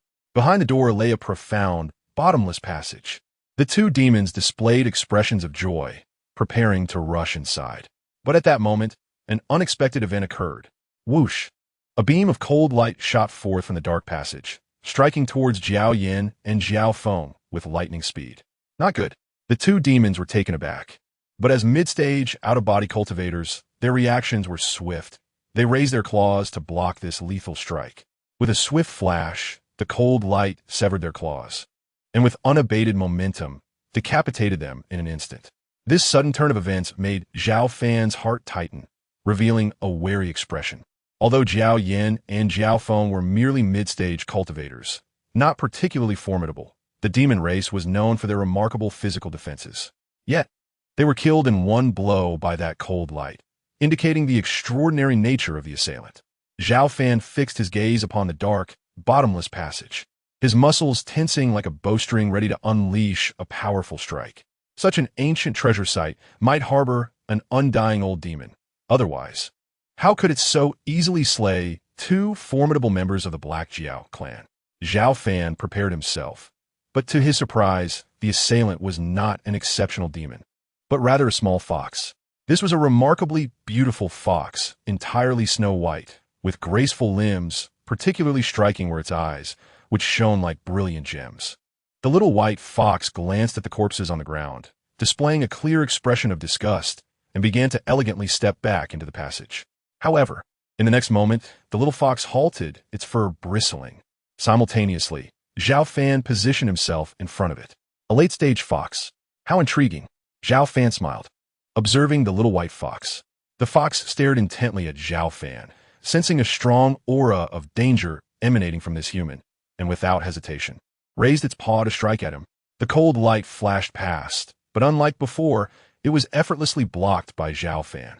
Upon witnessing this, the little white fox widened its gem-like eyes, displaying a look of astonishment akin to that of a human. Despite her outward beauty and cuteness, her paw could easily tear through meters of thick iron walls. Yet this unexpected figure before her could casually deflect her attack. Realizing Zhao Fan's strength, the little fox's paws, as white as jade, glimmered as it summoned all its power to strike once more. This time, its speed and force were amplified, akin to a streak of light. Clang! However, before the little white fox could close the distance, a crisp and powerful sword sound echoed. Zhao Fan wielded the flying sword Qishao and, with a mere flick of his wrist, unleashed a sword strike. The sword energy was dazzling and scorching, like a monstrous wave crashing down, sending the little white fox flying. Before it could react, the edge of Qishao struck with the swiftness of lightning. Although the little white fox could easily eliminate Zhao Yin and Zhao Fan, it was no match for Zhao Fan. Feeling the chilling aura emanating from the sword, the little fox felt a shiver run through its body and attempted to retreat. Yet, the surrounding space felt like a quagmire, weighing down its limbs, just as the little white fox thought it would perish beneath the blade. The menacing sword edge halted just 3 inches from her face. If I am not mistaken, you must be the guardian of this treasure, correct? Zhao Fan did not strike, but instead smiled and inquired. The little white fox gazed at him in terror, stunned into silence, clearly shaken. Seeing this, Zhao Fan extended his hand, drawing the little white fox into his palm with a powerful force that suppressed its frantic struggles. Do not move, or I will truly kill you. Zhao Fan gestured for her to be quiet and turned to enter the passage. The little white fox seethed with frustration, but she understood that she was no match for the human cultivator before her, so she reluctantly ceased her resistance. The passage was exceedingly deep, extending at least 1,000 meters. After a considerable time, Zhao Fan finally arrived at a spacious underground chamber, where grand palaces sprawled in majestic grandeur. He was astonished to discover such an expansive, subterranean space hidden deep within the demon tomb. Moreover, judging by the architectural style, it was clearly not constructed by the sages of Shushan through the ages. Who could have left behind such a secret place? Zhao Fan mused aloud. Hearing his words, the little white fox cast a disdainful glance, seemingly mocking Zhao Fan's lack of knowledge. Do you know the origin of this place? Zhao Fan observed the emotions of the little white fox and smiled as he inquired. The white fox shot him a glare, clearly unwilling to respond to his question, and turned her little head away. Noticing this, Zhao Fan chuckled softly, choosing not to stoop to her level. Since she was reluctant to speak, he would take his time to investigate. After all, he possessed an abundance of both time and patience. As a fully realized cultivator in the out-of-body stage, Zhao Fan's spiritual awareness had reached a modest level, allowing him to probe the surroundings within several thousand meters. He noted that the underground palaces were protected by formidable formations, which, despite enduring the ravages of time, still emanated terrifying energy fluctuations. Were there treasures hidden within these palaces? Otherwise, why would they be so heavily guarded? Zhao Fan's gaze grew fervent as he approached a particular palace. This edifice, entirely resplendent in white, was the largest structure in the subterranean realm, and the fluctuations of its protective formation were comparatively feeble. He surmised that he could breach it with force. As Zhao Fan moved, the little white fox became anxious, glaring at him in frustration and emitting a melodious cry, resembling a young girl protesting in dissatisfaction. Ignoring her, Zhao Fan stood before the white palace and struck out with his sword. Bang! The razor-sharp edge of the sword was thwarted by a sturdy protective formation. Sword control technique. Zhao Fan seized his restraint and unleashed the Shushan sword control technique, sending the crimson sword slicing through the void with a thunderous force towards the formation. Boom! The tremendous impact distorted the entire array, causing visible cracks to appear on its surface, yet it remained unbroken. The formation's potency exceeded his expectations. Frowning slightly, Zhao Fan prepared to strike again. Observing this, the little white fox became exceedingly irate, her snowy fur bristling as she began to struggle vigorously. Your reaction is quite extreme. Could this palace belong to you? Zhao Fan casually remarked, noting her response. The white fox rolled her eyes at him, seemingly acquiescing to his implication. Even if it were your palace, I must take a look inside. As he spoke, Zhao Fan readied himself to continue his assault. The little white fox, both infuriated and helpless, realized that if the formation were destroyed, the entire palace would suffer considerable damage. With no other choice, she extended her pristine paw and gestured towards Zhao Fan. Are you saying you can assist me in dismantling the formation, but that I cannot disturb anything within the palace without your consent? Zhao Fan probed tentatively. At his words, the little white fox nodded gently. Very well. Although Zhao Fan was confident in his ability to shatter the formation, it would require significant time and effort. It was more prudent to allow the little white fox to open the formation willingly. As he spoke, Zhao Fan withdrew his spiritual energy, temporarily restoring her ability to act. The little white fox glared fiercely at him, contemplating delivering a few swipes, but remembering her earlier predicament quelled that impulse. She raised her paw and lightly traced the formation, and in an instant, the entire array dissipated. This scene prompted Zhao Fan to regard the little white fox with renewed interest. Could this underground realm possibly have been created by her? However, he quickly dismissed that notion, recognizing that with her only being at the late out-of-body stage, it would be impossible for her to forge such a place. Once the formation was undone, the little white fox entered the palace first, with Zhao Fan closely following. Inside, the palace was even more spacious than he had envisioned. At its center lay a pristine, radiant jade coffin, exuding a profound aura of spiritual energy. This was undoubtedly a divine artifact forged from innate spiritual jade. Such a substantial piece of innate spiritual jade fashioned into a coffin. Zhao Fan was momentarily taken aback. Innate spiritual jade was exceedingly rare and precious, capable of accelerating a cultivator's progress. Even a small fragment the size of a thumb could incite fierce competition in the outside world, let alone such a vast piece, which was an unparalleled rarity in a millennium. The little white fox nimbly climbed atop the jade coffin, seemingly wary that Zhao Fan might covet this divine object. Her large eyes fixed on him with suspicion. Zhao Fan observed that, in addition to the innate jade coffin, there were numerous scattered bottles of medicinal pills and remnants of heavenly materials that had been consumed. The sheer number of bottles and remnants nearly covered the entire hall, hinting an astonishing quantity. You must have devoured the pills and heavenly materials contained within, didn't you? Zhao Fan inquired of the little white fox. Still fuming, she turned her head away, refusing to engage with him.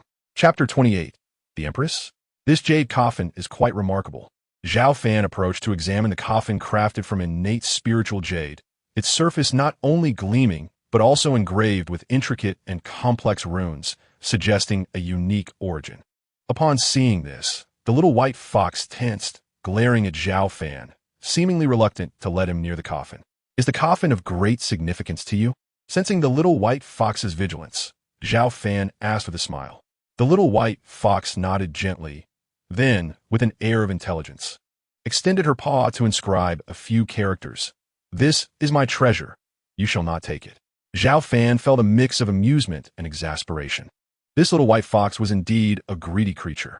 He smiled, adopting the tone of a mischievous uncle trying to placate a young girl, and said softly, I won't take it, but may I at least take a look inside? To his surprise, the little white fox shook her head vigorously, outright rejecting his request. Seeing that she was impervious to gentle persuasion, Zhao Fan could only chuckle wryly and drew forth his flying sword, Qi Xiao, placing it before the little white fox with a decisive thud. With a grin, he asked once more, may I open it now? Looking at the gleaming sword, the little white fox displayed an expression of indignation mixed with helplessness. This was clearly a case of sword intimidation. No, sword intimidation against a fox. Fear not. I merely wish to observe. Even if there are treasures within, I shall not take them. Zhao Fan reassured her. If you truly only wish to look, then I shall grant you a fleeting glance. After a moment of hesitation, the little white fox relented. Seeing her acquiescence, Zhao Fan wasted no time. Placing his palm on the surface of the jade coffin and slowly pushing it open, the little white fox appeared tense. As if fearing Zhao Fan might seize her precious coffin, her gaze unwaveringly fixed on him. Boom! With a resounding crash, the heavy jade coffin was opened.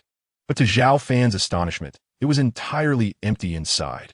This revelation also perplexed the little white fox, her gem-like eyes revealing a hint of confusion. Since her awakening, she had regarded the coffin as an indispensable treasure, never straying far from it. Thus, subconsciously, she believed that something of great importance lay within. Yet now, gazing into the vacant coffin, she felt an inexplicable sense of loss. It is empty. Zhao Fan furrowed his brow. The coffin was crafted from the immensely precious, innate spiritual jade, and under normal circumstances, it should have housed extraordinarily rare treasures or items. How could it possibly be empty? Little fox, could it be that what was once inside the coffin has been consumed by you? Zhao Fan glanced towards the little white fox beside him. No. Since I awoke, I have never opened the jade coffin, the little white fox replied, perplexed, using its pristine paws to inscribe convoluted characters. That is indeed strange. Could it be that you were once lying within the jade coffin? Zhao Fan inquired, curiosity piqued. What is your origin? How is it that you have yet to take form despite reaching the out-of-body stage, and cannot even speak? The little white fox fell silent, seemingly struggling to recollect something. After a moment, she shook her head and continued to write. I do not know. I have been here since I awoke, and I cannot remember anything. Truly, she was a befuddled little fox. Zhao Fan harbored doubts about her words, yet his intrigue regarding her origins deepened. Upon hearing Zhao Fan's inquiry, the little white fox shot him an indignant glare, grinding her teeth in frustration. Have you visited any other palaces apart from this one? What lies within them? Zhao Fan pressed on. I have not, the little white fox mused before inscribing once more. Very well, let us explore the other palaces. Since we have uncovered nothing here, I aim to unveil the truth of this subterranean realm elsewhere. After a brief hesitation, the little white fox decided to follow Zhao Fan. Soon, the pair arrived at the nearest palace, which was safeguarded by formidable arrays. With a flicker of thought, Zhao Fan unleashed his flying sword, Qi Xiao, cleaving through the air. With a series of resounding strikes, he expended a considerable portion of his spiritual energy to dismantle the protective formations surrounding the palace. Zhao Fan soon realized why the little white fox had not ventured to other palaces. Breaching their formations was nearly an impossible feat for her. After exerting such immense effort, he anticipated discovering treasures within, or at the very least, clues pertaining to the subterranean space. To his disappointment, however, the interior was utterly barren. Frustrated, Zhao Fan continued to expend his energy to breach 5 or 6 more palaces. Among them, only 2 housed divine pills and rare treasures, but regrettably, after countless years of erosion, these items had long since lost their potency and value. After a day of toil, he found himself returning empty-handed. This subterranean realm may have existed far longer than I imagined, Zhao Fan mused. Even if divine pills and rare treasures were left undisturbed for millennia, they should not have lost their essence unless this subterranean space has existed for an exceedingly long time. Little white fox, do you truly possess no memories of this place? Zhao Fan gently inquired, glancing at the creature beside him. The little white fox gripped the ground tightly, emitting a series of squeaks as she endeavored to recall any associated memories of this subterranean realm. Yet, after much contemplation, she found her mind utterly blank, devoid of any impressions. She did not even know who she was or why she was here. Suddenly, a glimmer illuminated her eyes as a fleeting thought flickered in her mind. Empress. The little white fox extended her pale paw and inscribed these 2 characters on the ground. Empress? Are you suggesting that this subterranean realm was created by someone named Empress? Zhao Fan narrowed his eyes, pressing for clarification. Simultaneously, he searched his mind for this name. One who could be referred to as an empress must undoubtedly be a formidable figure, potentially known in the cultivation world. Yet after pondering, he realized he had no recollection of such a person. Perhaps this empress was not a contemporary figure, but rather a prominent individual from millennia past. I do not know. I only remember this title. I cannot recall anything else. The little white fox shook her head, conveying her thoughts through her writing. It's all right. I can seek relevant information in the sutra repository of Shushan. Perhaps I may find something worthwhile, Zhao Fan contemplated. Upon hearing this, the little white fox's gem-like eyes brightened with interest, for she had been ruminating on this matter, realizing that the title of Empress was the sole clue linking her to the origins of this subterranean realm. How about it? Would you like to accompany me to search for information? Surely, you are curious about the identity of that Empress, considering your stay here may very well be her doing, Zhao Fan suggested with a smile, noting the little white fox's emotional response. The little white fox hesitated, scrutinizing Zhao Fan suspiciously, before finally inscribing. Are you trying to trick me into going out? The little white fox harbored distrust toward Zhao Fan, believing he would not genuinely assist her in uncovering information about the Empress. You foolish fox, you're no match for me. If I intended to take you out, I would simply knock you unconscious. Why would I need to deceive you? Zhao Fan retorted with a chuckle. Fine, I will go with you. The little white fox conceded after deliberation, acknowledging the reasonableness of Zhao Fan's argument. Just then, a notification echoed in Zhao Fan's mind. Would you like to check in at the underground demon palace? Startled, Zhao Fan instinctively replied, check-in successful. Reward, 10,000 swords technique. As the notification faded, intricate and profound techniques materialized in his mind. The 10,000 swords technique, Zhao Fan exclaimed in surprise. This technique was akin to the sword control art, a supreme swordsmanship lost to Shushan for millennia. Most importantly, the 10,000 swords technique complemented the sword control art. Once mastered, it would significantly enhance his overall combat prowess. What is it? The little white fox noticed Zhao Fan's sudden pause and inscribed with her small paw. Her writing crooked. Nothing. Let's proceed. Zhao Fan suppressed his urge to delve into the 10,000 swords technique immediately and led the little white fox out of the subterranean space. Before long, the pair emerged from the depths of the demon grave and returned to the demon locking tower. This was the little white fox's first experience in the outside world, and it was evident that she felt a mix of tension and unease, still not fully trusting Zhao Fan. Shall we begin searching for information now? She asked eagerly, hoping Zhao Fan would take her to investigate the Empress's clues, as this name was the only one that resonated in her vague, chaotic mind, possibly linked to her own identity. Follow me, Zhao Fan replied with a smile, leading the little white fox to the sutra repository of Shushan. The repository contained a wealth of historical documents relating to the cultivation world, and they might discover information about the Empress within. Inside the repository, numerous Shushan disciples were present.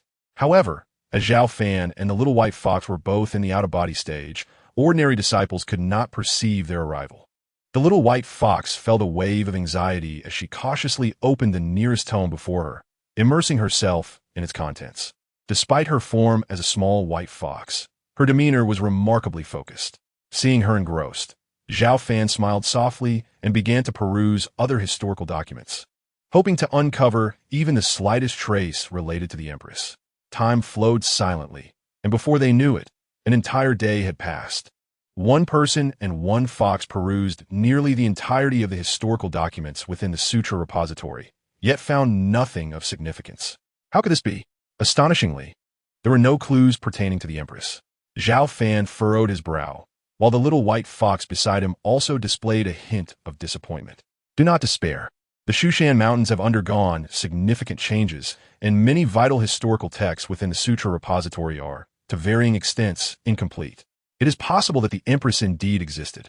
We simply have not uncovered the relevant records. Zhao Fan mused aloud. Are you deceiving me? The little white fox, filled with doubt, inquired by scratching in the dirt with its tiny paw. Of course not. Rest assured, I shall devise other means to uncover the identity of that Empress.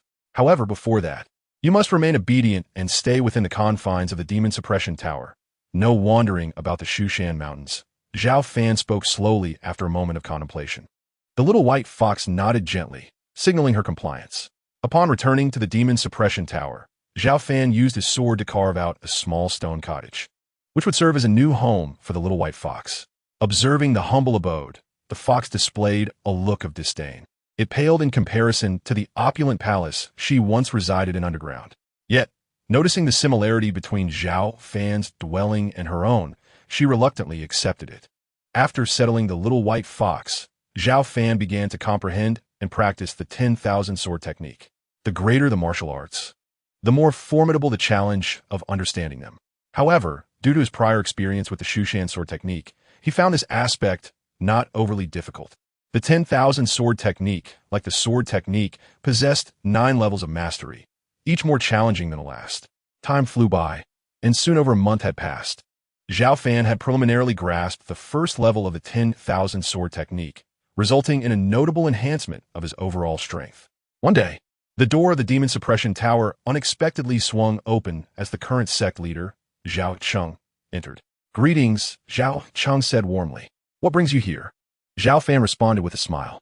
For nearly 2 decades, Zhao Cheng had diligently promoted reforms in the Shushan sect, and his days were filled with countless responsibilities. The last time he visited the Demon Suppression Tower to check on his brother was nearly 7 or 8 years prior.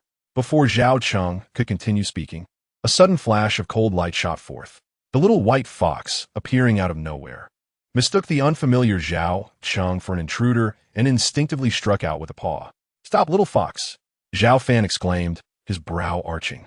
A golden sword aura surged forth, a unique energy born from his training in the 10,000 sword technique, imbued with immense power.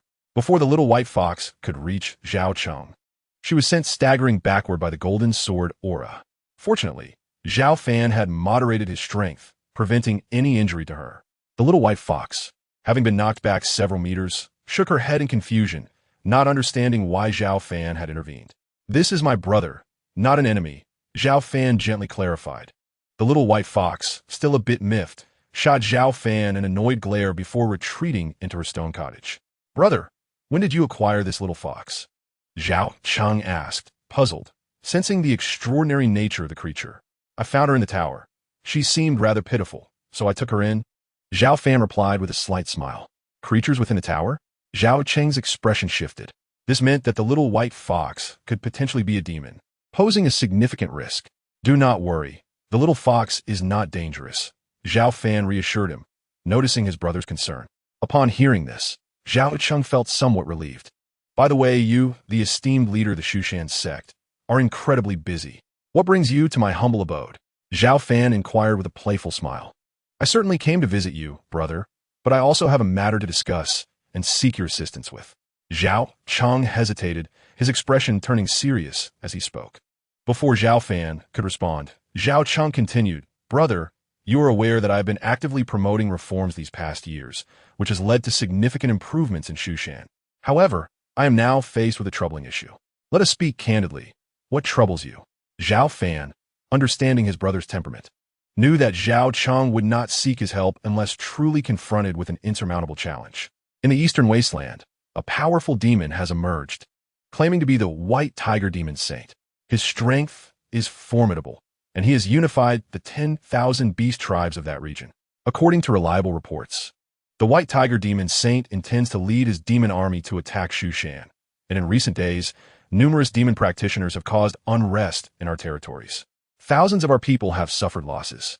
Although I have dispatched several strong disciples to confront him, the subordinates of the White Tiger Demon Saint are exceedingly powerful, resulting in significant casualties among our elders and disciples. Zhao Cheng explained, his face grave as he earnestly requested, "Thus, I have come to implore you, brother, to personally eliminate the White Tiger Demon Saint and restore peace to our people." The White Tiger Demon Saint? Zhao Fan raised an eyebrow. What level of strength does this demon possess?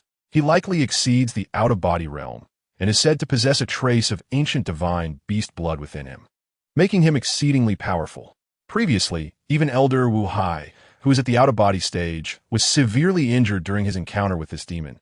Zhao Cheng replied solemnly. If it were not for the dire circumstances, he would not have sought his elder brother's assistance. I understand. You wish for me to eliminate the White Tiger Demon Saint, correct? Zhao Fan inquired calmly. Please, brother, I beseech you, Zhao Cheng said, taking a deep breath and bowing respectfully. There is no need for such formalities between us. A mere demon daring to covet Shushan must naturally be dealt with. Zhao Fan considered for a moment before continuing. Return for now. I will personally take action to subdue the White Tiger Demon Saint. Chapter 30. The Demon God Mountain within the Grand Hall of Shushan. Zhao Cheng returned from the Demon Suppression Tower, feeling as though a great weight had been lifted from his shoulders, and a long-lost smile graced his face. With his brother's willingness to intervene, he believed the issue in the northeastern wasteland would soon find resolution.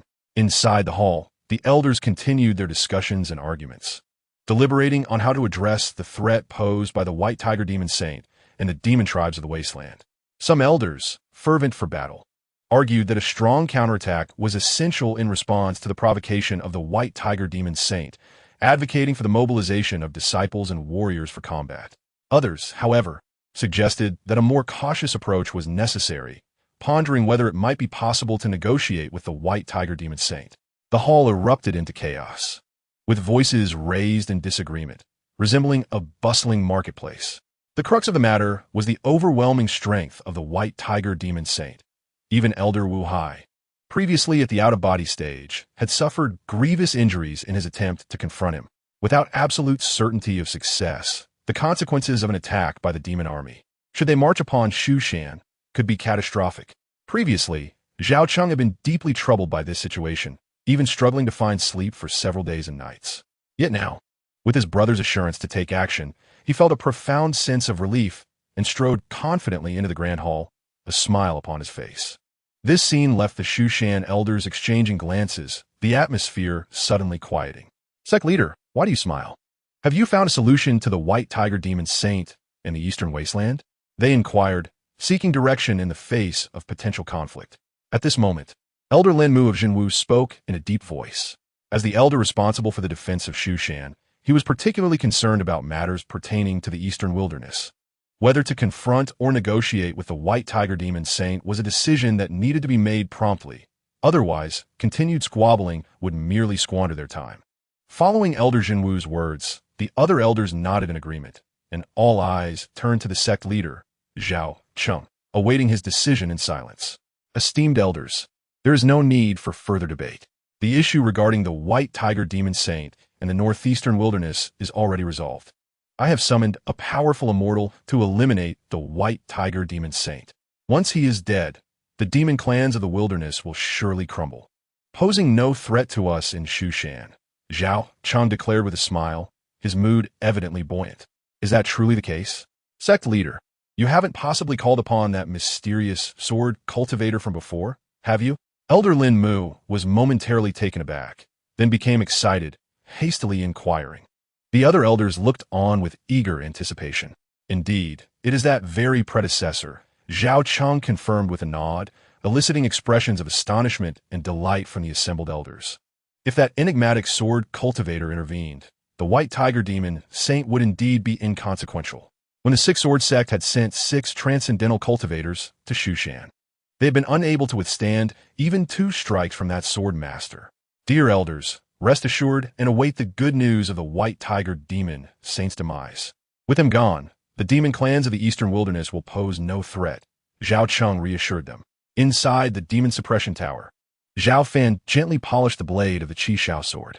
The originally bright crimson edge glimmered even more brilliantly under his care.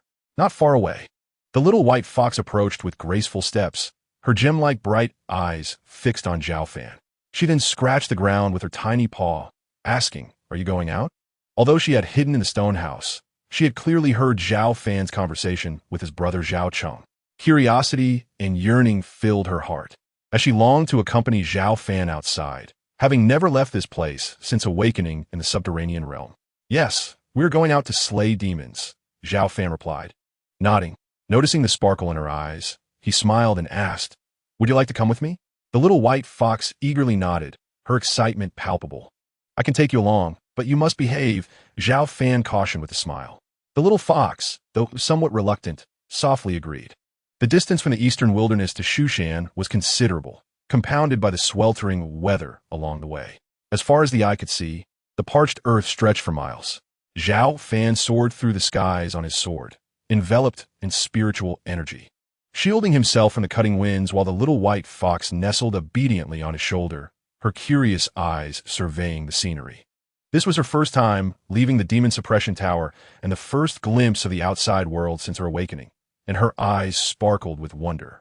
Observing the little fox's emotions, Zhao Fan felt a pang of nostalgia, as this was akin to his own first departure from Shushan after traversing into this world.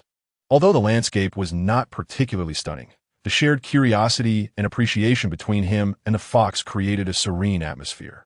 A fully realized transcendental cultivator could traverse great distances with remarkable speed, yet it took Zhao Fan an entire day to reach the eastern wilderness. Despite its name, upon arrival, he discovered it was a vast prairie rich in spiritual energy. The sky and horizon intertwined in the distance. With his formidable spiritual awareness, Zhao Fan quickly sensed several small demons nearby. From them, he learned that the white tiger demon saint was currently forging a demon altar at Demon God Mountain, with nearly 100,000 demon troops gathered at its base. Confronted by Zhao Fan's overwhelming presence, the small demons dared not conceal anything, promptly directing him towards Demon God Mountain. This mountain was revered as the holy site of the demon clans, rumored to have once been the dwelling of the demon god who commanded all demonkind. It was a place greatly feared by the demon tribes, where even the most bloodthirsty dared not tread lightly unless compelled by grave necessity. Yet, the white tiger demon saint was brazenly crafting a demon altar there, amassing the demon clans at its foot, clearly with grand designs. Zhao Fan, swift as the wind, soon beheld a majestic mountain rising between heaven and earth, towering and insurmountable. Its peak vanished into layers of clouds, exuding an aura of ancient primordial power. This was Demon God Mountain. He noted the dense congregation of demon clans at its base, resembling a tide, numbering at least 100,000. Indeed, the white tiger demon saint harbored intentions to invade Shushan. Had he not arrived in time, the mere presence of these 10,000 demons would have led to untold suffering for the inhabitants of Shushan. Such audacity from mere demons warranted their destruction. Zhao Fan's eyes glinted coldly, a hint of murderous intent surfacing in his heart. Chapter 31. Sword slaying the demon saint atop Demon God Mountain stood a sacrificial altar, towering several meters high.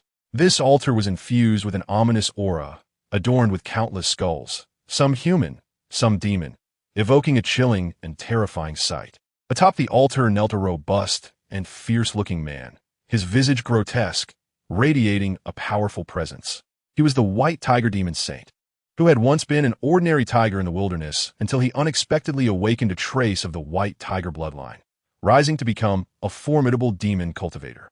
Great demon god, I'm about to lead my army to attack Shushan. Please bestow upon me unparalleled power to aid my cause. The white tiger demon saint fervently prayed, kneeling in supplication. As his voice echoed, dark energies converged from all directions, coalescing into a cold and malevolent force that surged into his body, enhancing his already formidable aura to unfathomable depths. Using the sacrifice of living beings to cultivate power, such base creatures indeed had no inkling of their mortality, daring to challenge Shushan. Just then, a golden sword energy, arcing across the miles like a falling star, surged toward the white tiger demon saint with the force of thunder. This strike was unimaginably powerful, scattering much of the clouds atop the mountain. Who dares to ambush me? The white tiger demon saint roared in fury, reacting swiftly. His hands transformed into fearsome claws, channeling boundless demon energy to strike against the oncoming golden sword energy. The force of his claws was immense, conjuring a shadow of a great mountain, aiming to intercept this formidable blow. Boom! In the next instant, a deafening explosion reverberated through the air as the tiger's shadow shattered. The golden sword energy surged forth unrelenting, and the white tiger demon saint hastily raised his claws, as strong as divine iron, to defend against the impending attack. The physical prowess of demon cultivators was inherently formidable, and the white tiger demon saint was among the elite, with claws akin to powerful artifacts. Unexpectedly for the white tiger demon saint, his claws trembled violently, blood streaming, and he found himself uncontrollably propelled away from the altar. After retreating a full kilometer, the white tiger demon finally managed to stabilize his form. At this moment, he finally discerned the identity of his adversary. Before him stood a young man with flowing black hair and striking features, his countenance imbued with an aura of chilling depth, akin to a bottomless abyss, rendering it difficult to discern his true nature. This was none other than Zhao Fan, who had arrived here accompanied by the little white fox. "Who are you?" The white tiger demon saint exclaimed, his claws throbbing with pain, a mixture of shock and fury evident in his voice. Could this young man be a formidable cultivator of a human race? Otherwise, how could he exhibit such overwhelming strength? Yet, as he strained to recall, no such figure came to mind. A dying man need not know too much, Zhao Fan coldly remarked, preparing to draw his sword. However, at that moment, the little white fox perched on his shoulder gently tapped him with its tiny paw, seemingly intrigued by the white tiger demon saint. Noticing this, Zhao Fan halted, glancing at the little white fox and asking, "What is it?" There is something within him, emanating a rich fragrance. The little white fox sniffed eagerly, fixating on the white tiger demon saint, and began inscribing words with its paw. Zhao Fan observed that the little white fox's gaze towards the white tiger demon saint was imbued with a fervor reminiscent of a creature eyeing a delectable meal, salivating in anticipation. "Leave him to me," the little white fox implored, unable to contain its excitement. "All right, but be careful." After a brief hesitation, Zhao Fan nodded. "Arrogance. You seek your demise." The white tiger demon saint roared, incensed at the audacity of the duo, treating him as if he were inconsequential. With a furious roar, the white tiger demon saint's form expanded, transforming into a 3-meter-tall hybrid of man and tiger, exuding a ferocious and overwhelming aura. "Kill!" he bellowed, shattering the ground beneath him and launching himself like a cannonball towards Zhao Fan and the little white fox. The little white fox, eyes gleaming with excitement, transformed into a blur, darting forward in response. Under Zhao Fan's watchful gaze, the clash between the fox and the tiger unleashed a terrifying shockwave. Battles among demon races were often more straightforward and primal than those among human cultivators, focusing predominantly on raw strength and speed rather than intricate techniques. Though both the little white fox and the white tiger demon saint were at the late stage of the out-of-body realm, the latter's imposing stature and formidable strength, coupled with claws as hard as divine iron capable of shattering mountains, made him a fearsome opponent. Yet, the little white fox, small and agile, deftly evaded the white tiger demon saint's strikes, leaving horrific wounds upon him in mere moments. The white tiger demon saint's enraged roars filled the air as he found himself unable to land a hit on the little white fox while suffering multiple injuries.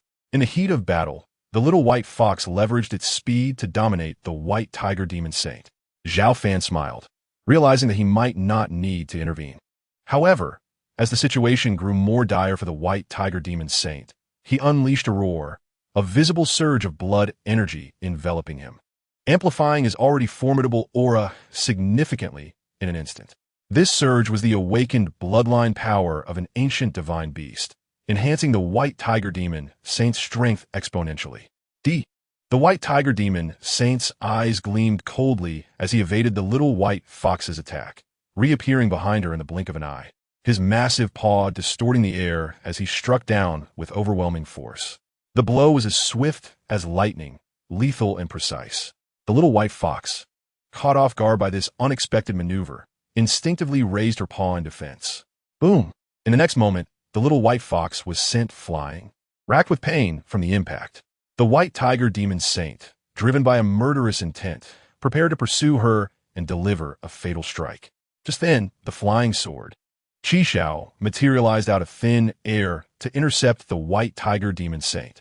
Sensing the impending danger to the little white fox, Zhao Fan took timely action.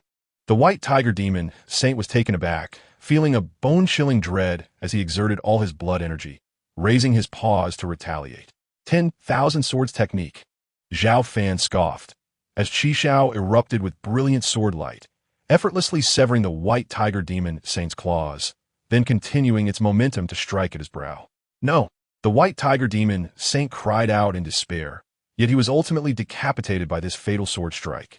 Thus, the white tiger demon saint, possessing a fragment of ancient divine beast bloodline, met his end at the hands of Zhao Fan. The little white fox glanced at Zhao Fan, her expression complex. But soon her attention was drawn to the fallen body of the white tiger demon saint. She swiftly approached and opened her mouth to absorb the crystalline crimson blood essence that flowed from his corpse, the very bloodline power that resided within the white tiger demon saint. Chapter 32. The Spirit Division stage. Only after absorbing the entirety of the ancient beast bloodline from the white tiger demon saint did the little white fox let out a satisfied burp. Observing this scene, Zhao Fan was taken aback, realizing that it was indeed the bloodline power within the white tiger demon saint that had piqued the little white fox's interest.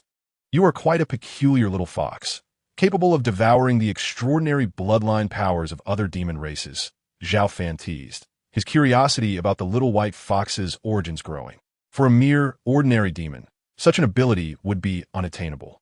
The little white fox tilted her head, waving her tiny paw at Zhao Fan, seemingly expressing her discontent. Zhao Fan chuckled, choosing not to engage in a dispute with her. At the foot of the Demon God Mountain, a multitude of demon beings gathered, including many powerful demon cultivators. The terrifying fluctuations that had emanated from the mountaintop moments ago led them to speculate whether the esteemed demon saint had successfully communicated with a legendary demon god. With the support of an unparalleled demon god, perhaps they could indeed rise again under the leadership of their demon saint. Some cultivators fixated intently on the summit, mistakenly believing that the recent battle's fluctuations signified the success of the white tiger demon saint's sacrificial rites, awakening the fabled demon god. Boom! But in the next instant, a massive tiger head plummeted from the sky, exuding a dense aura of malevolence as it crashed to the ground. This was the severed head of the white tiger demon saint. Upon seeing it, the gathered demons were struck with terror, their fur standing on end. Do they not understand? The little white fox asked, gesturing with her tiny paw from her perch on Zhao Fan's shoulder. With the white tiger demon saint's demise, these demon beasts will not pose a threat. Let's return, Zhao Fan replied with a faint smile, casting a glance at the chaotic scene below before taking to the skies on his sword, swiftly vanishing into the distance with the little white fox. Before long, Zhao Fan returned to the confines of the demon lock tower with the little white fox, having absorbed the bloodline power from the white tiger demon saint. The little white fox seemed to have experienced a rise in her cultivation level. She waved her tiny paw at Zhao Fan before scampering back to her stone chamber. Is it time to sign in? Just then, a familiar prompt echoed in Zhao Fan's mind. Sign in, he responded instinctively. Sign in successful, reward, profound, solidifying spirit pill.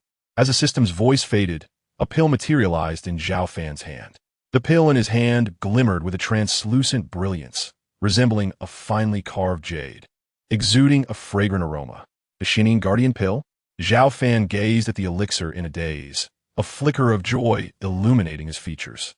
This Xianyin Guardian Pill was an extraordinary medicinal concoction of immense worth, especially for a cultivator who had reached the pinnacle of the out-of-body stage. It was exceedingly precious, capable of significantly enhancing the probability of breaking through to the spirit division stage.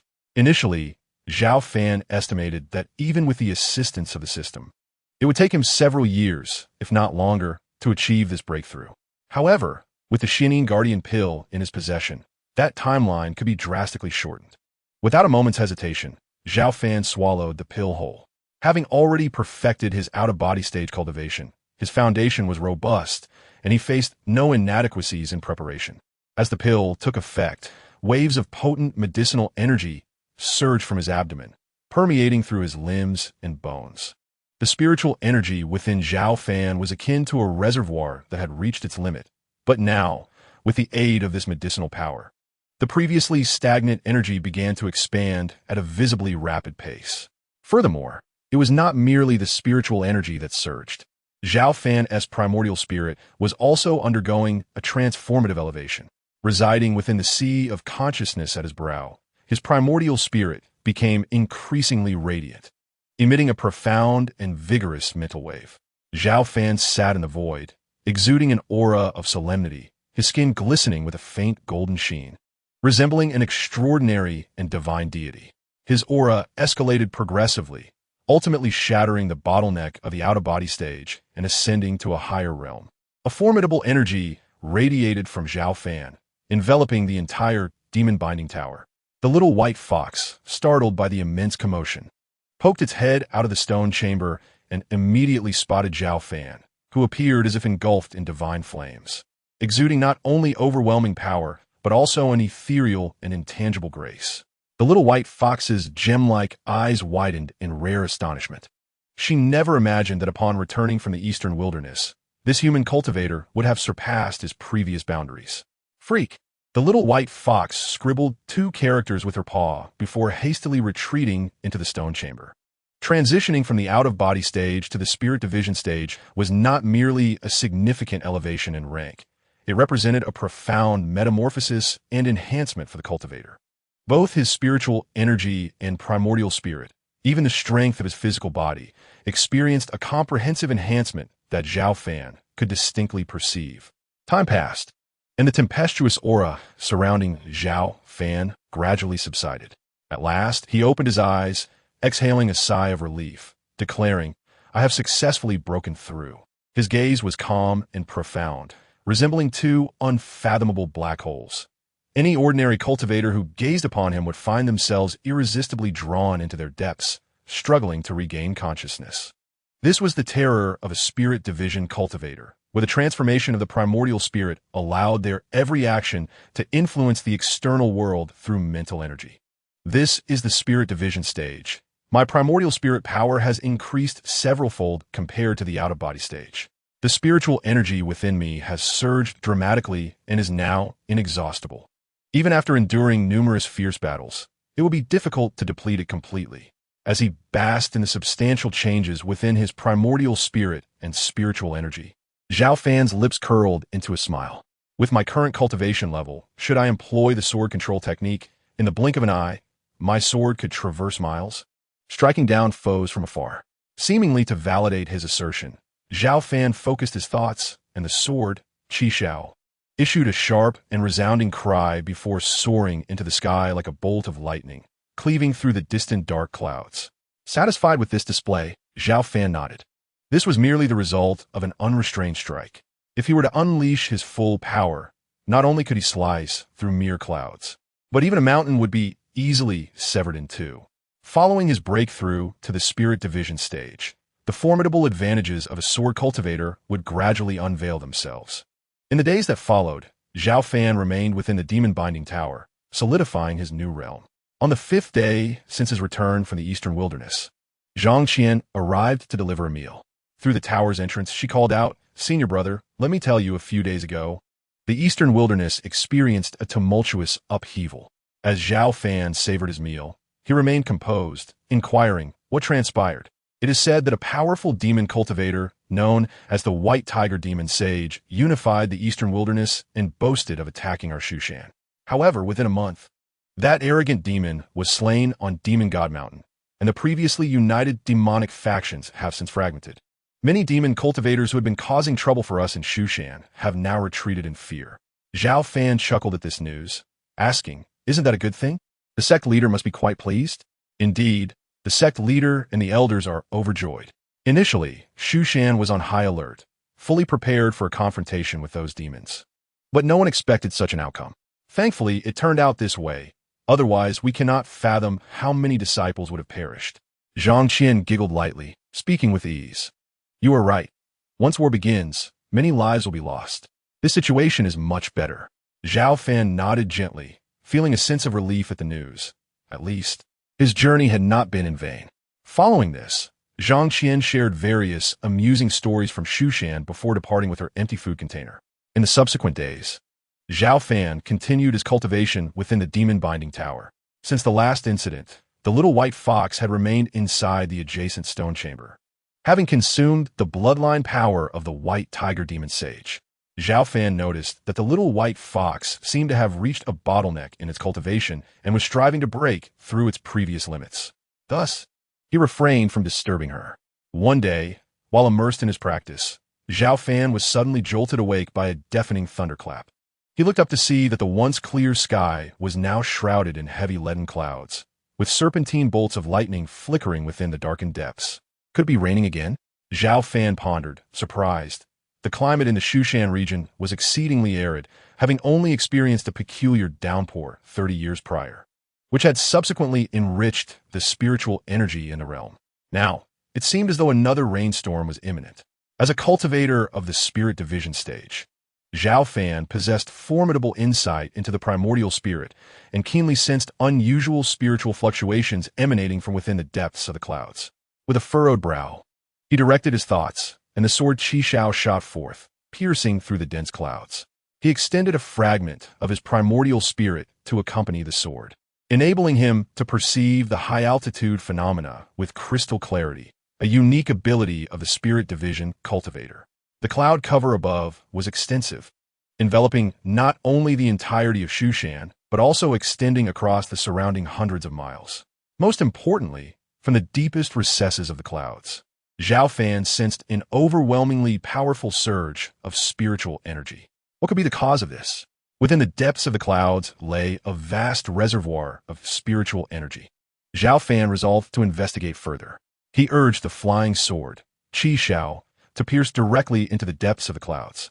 The air here was thin, filled with terrifying thunder and lightning.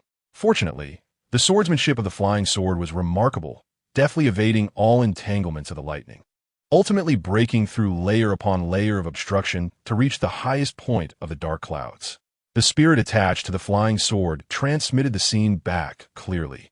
From a height of 10,000 meters, numerous pitch-black rifts, unfathomable in depth, were exhaling astounding waves of energy.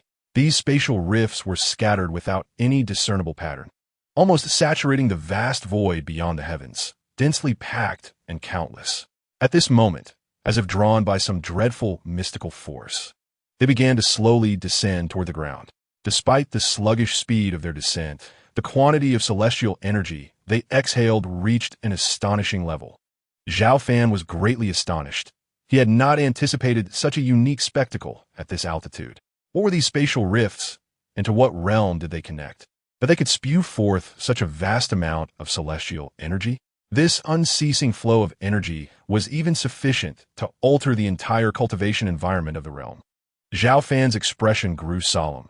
These spatial rifts varied in size, yet all appeared bottomless, resembling the gaping maw of a primeval beast, exuding a terrifying aura.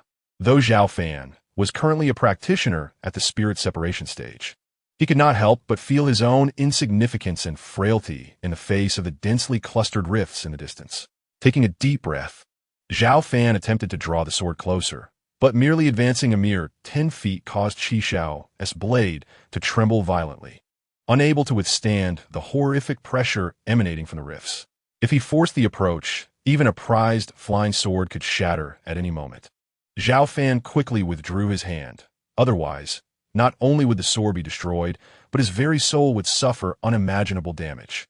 As the spatial rifts slowly descended, The clouds below gathered in increasing numbers, producing a continuous rumble of thunder.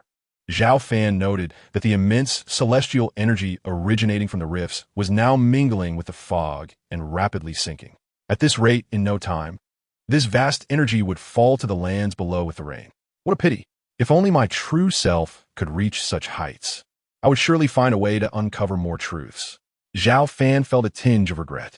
The howling winds of the void beyond the heavens and the interweaving of strange energies made it impossible even for practitioners at the spirit separation stage to ascend to such altitudes. It seemed that to seek the truth, he would need to wait until his cultivation level became stronger for further understanding. However, such a peculiar celestial phenomenon should be recorded in the archives of the Shushan library. I should first seek out this information. After a moment's hesitation, Zhao Fan recalled his flying sword, and his spirit swiftly returned to his true form. In an instant, Zhao Fan vanished from his location, only to reappear at the Shushan library. Last time, he had brought the little white fox here in search of clues regarding the Empress, yet he had found nothing. However, this place was a repository of crucial historical documents, and it ought to contain numerous ancient texts regarding unusual celestial phenomena. With his powerful spirit, Zhao Fan, in a fleeting thought, quickly discerned many ancient tomes within the library. Soon, after half an hour of searching through the texts, he finally discovered a clue. The celestial energy tide. Zhao Fan found a vague record in a miscellaneous book. According to it, the celestial energy of the vast world resembled the cyclical tides, ebbing at dawn and flowing at dusk. No wonder in recent years since that last downpour, I had vaguely sensed the celestial energy growing denser. It appeared to align closely with the situation described in the text. Today, as a second rain full of celestial energy was about to fall. Could this be a more pronounced characteristic of the energy revival? It is quite possible. Zhao Fan raised an eyebrow, formulating a bold hypothesis. Thousands of years ago, powerful cultivators emerged in succession. Even those of terrestrial immortal caliber were born. That era was resplendent, possibly existing during the peak of celestial energy. Yet, in the past 10,000 years, with the celestial laws incomplete, practitioners beyond the out-of-body stage have become as rare as phoenix feathers and unicorn horns. Likely due to the depletion of celestial energy, rendering the entire cultivation environment a shadow of its former self. Zhao Fan narrowed his eyes, muttering to himself, "If my conjecture holds true, then what lies ahead may usher in a chaotic grand era, where the once declining cultivation world could once again witness the glorious epochs of millennia past." Upon returning from the library, as the thunder continued to rumble, a torrential rain began to pour down. Indeed, the celestial energy within this rain was immense, akin to a remarkable spiritual downpour. The richness of energy far surpassed that of the previous rain. Observing this downpour, Zhao Fan felt a shiver of anticipation. He believed that after this spiritual rain, the entire celestial environment would improve, allowing practitioners from all directions not only to raise their limits, but also to accelerate their cultivation speed. Some old monsters who had been stuck at a bottleneck for years might even achieve breakthroughs. Chapter 34. In the blink of an eye, this spiritual rain was grand in scale, pouring down for 3 days and nights, bringing forth a vast influx of celestial energy. For ordinary practitioners, it was challenging to perceive such changes in the celestial realm, but for those who had been stuck at bottlenecks for many years, the effects were profoundly evident. One powerful cultivator after another, aided by this spiritual rain, broke through their previous realms, reaching heights previously deemed unattainable. Even Zhao Fan, who had just recently advanced to the initial stage of spirit separation, reaped significant benefits. Under normal circumstances, consolidating his cultivation would take several months.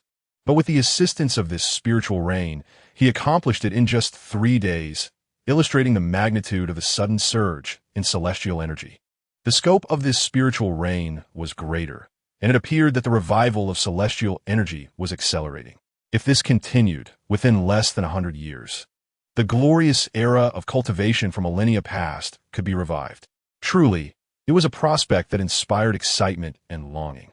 On a towering mountain, an elderly man in coarse robes gazed into the distance, laughing heartily, his voice echoing like thunder, resonating throughout the heavens and the earth. The second spiritual rain had manifested. The world was on the brink of another transformation, and the day of our emergence was finally approaching. having lain dormant for thousands upon thousands of years. We awaited that day, the path to immortal longevity. Beneath the black mountain of the burial ground, ancient beings lying in wait emitted low growls of excitement. After countless years of restraint, they were finally nearing the time to emerge. The day of their reappearance would herald the dominion of the demon race. From the terrifying demon domain arose the faint murmurs of supreme demons. With the arrival of this spiritual reign, the entire cultivation world began to stir uneasily. On the surface, it appeared tranquil, yet beneath the surface, currents of unrest surged. Boom! Inside the demon-locking tower, in the stone chamber where the little white fox resided, an astonishing surge of demonic power erupted. The little fox had broken through. Zhao Fan sensed something. Ever since the little white fox devoured the bloodline of the white tiger demon sage, it had been secluded in the stone chamber for cultivation. It was anticipated that with the immense celestial energy brought by the spiritual reign, it would achieve a breakthrough. Moments later, as the surge of demonic power gradually subsided, the dainty figure of the little white fox appeared in Zhao Fan's sight. She lifted her petite head and walked gracefully, her spirits high. "Congratulations. You've reached a new height," Zhao Fan remarked with a smile upon seeing her demeanor. The little white fox, upon hearing this, proudly raised her chin and suddenly emitted a melodious sound, declaring, "Humph, this fox fairy possesses unparalleled talent. It won't be long before I catch up to you." Zhao Fan was momentarily taken aback by the sweet, crisp voice of the little white fox, and then exclaimed in astonishment, "You can speak now? Foolish human. I have just refined the demon bone. Of course I can speak," the little white fox retorted disdainfully, casting a glance at Zhao Fan. After breaking through her previous limitations, the fox had grown somewhat inflated with pride. "It's good that you can talk.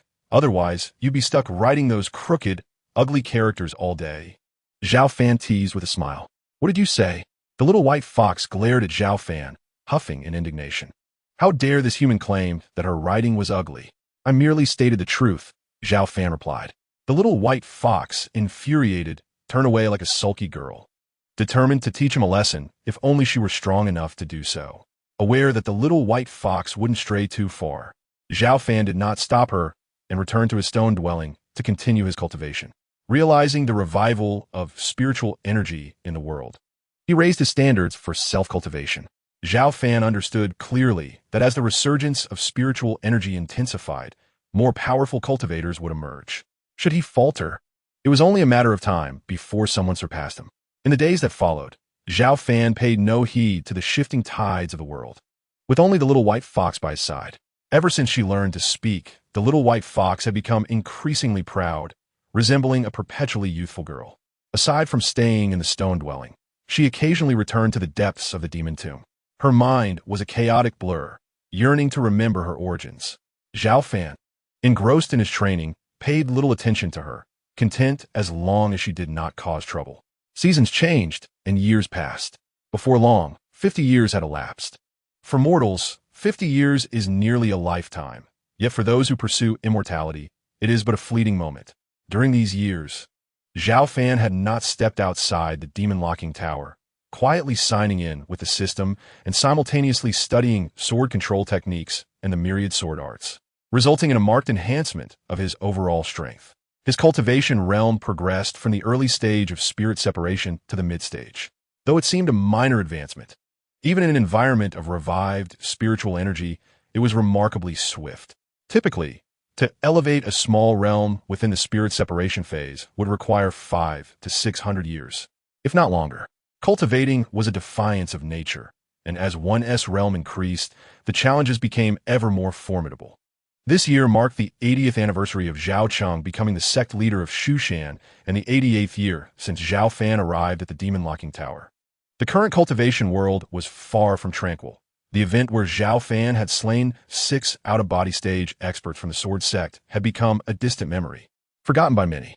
50 years ago, he had ventured into the eastern wilderness to slay the white tiger demon saint, a feat known only to the little white fox. In fact, many speculated that after such a long time, the mysterious swordmaster who once resided at Shushan had long since passed away. Numerous factions' fear of Shushan had diminished, especially since the onset of the awe-inspiring spiritual reign 50 years ago, which had sparked a resurgence of spiritual energy. giving rise to an increasing number of powerful cultivators. In the past, out-of-body stage cultivators were regarded as the pinnacle of power among various factions, revered as great cultivators. However, now, out-of-body stage cultivators were commonplace, and many factions had spirit separation stage experts stationed among them. Power was paramount in the cultivation world. Those factions with past grievances against Shushan no longer held it in high regard, even openly displaying hostility. The most audacious were the wicked and demonic sects, which had seen the rise of several fearsome demon experts over the past 50 years. This was primarily due to the rapid cultivation methods of demonic arts, which could absorb the essence of others to elevate one's own realm, thus gaining a distinct advantage in an environment of revived spiritual energy compared to many righteous sections. In recent years, numerous conflicts had arisen between disciples of the demonic path and those of Shushan.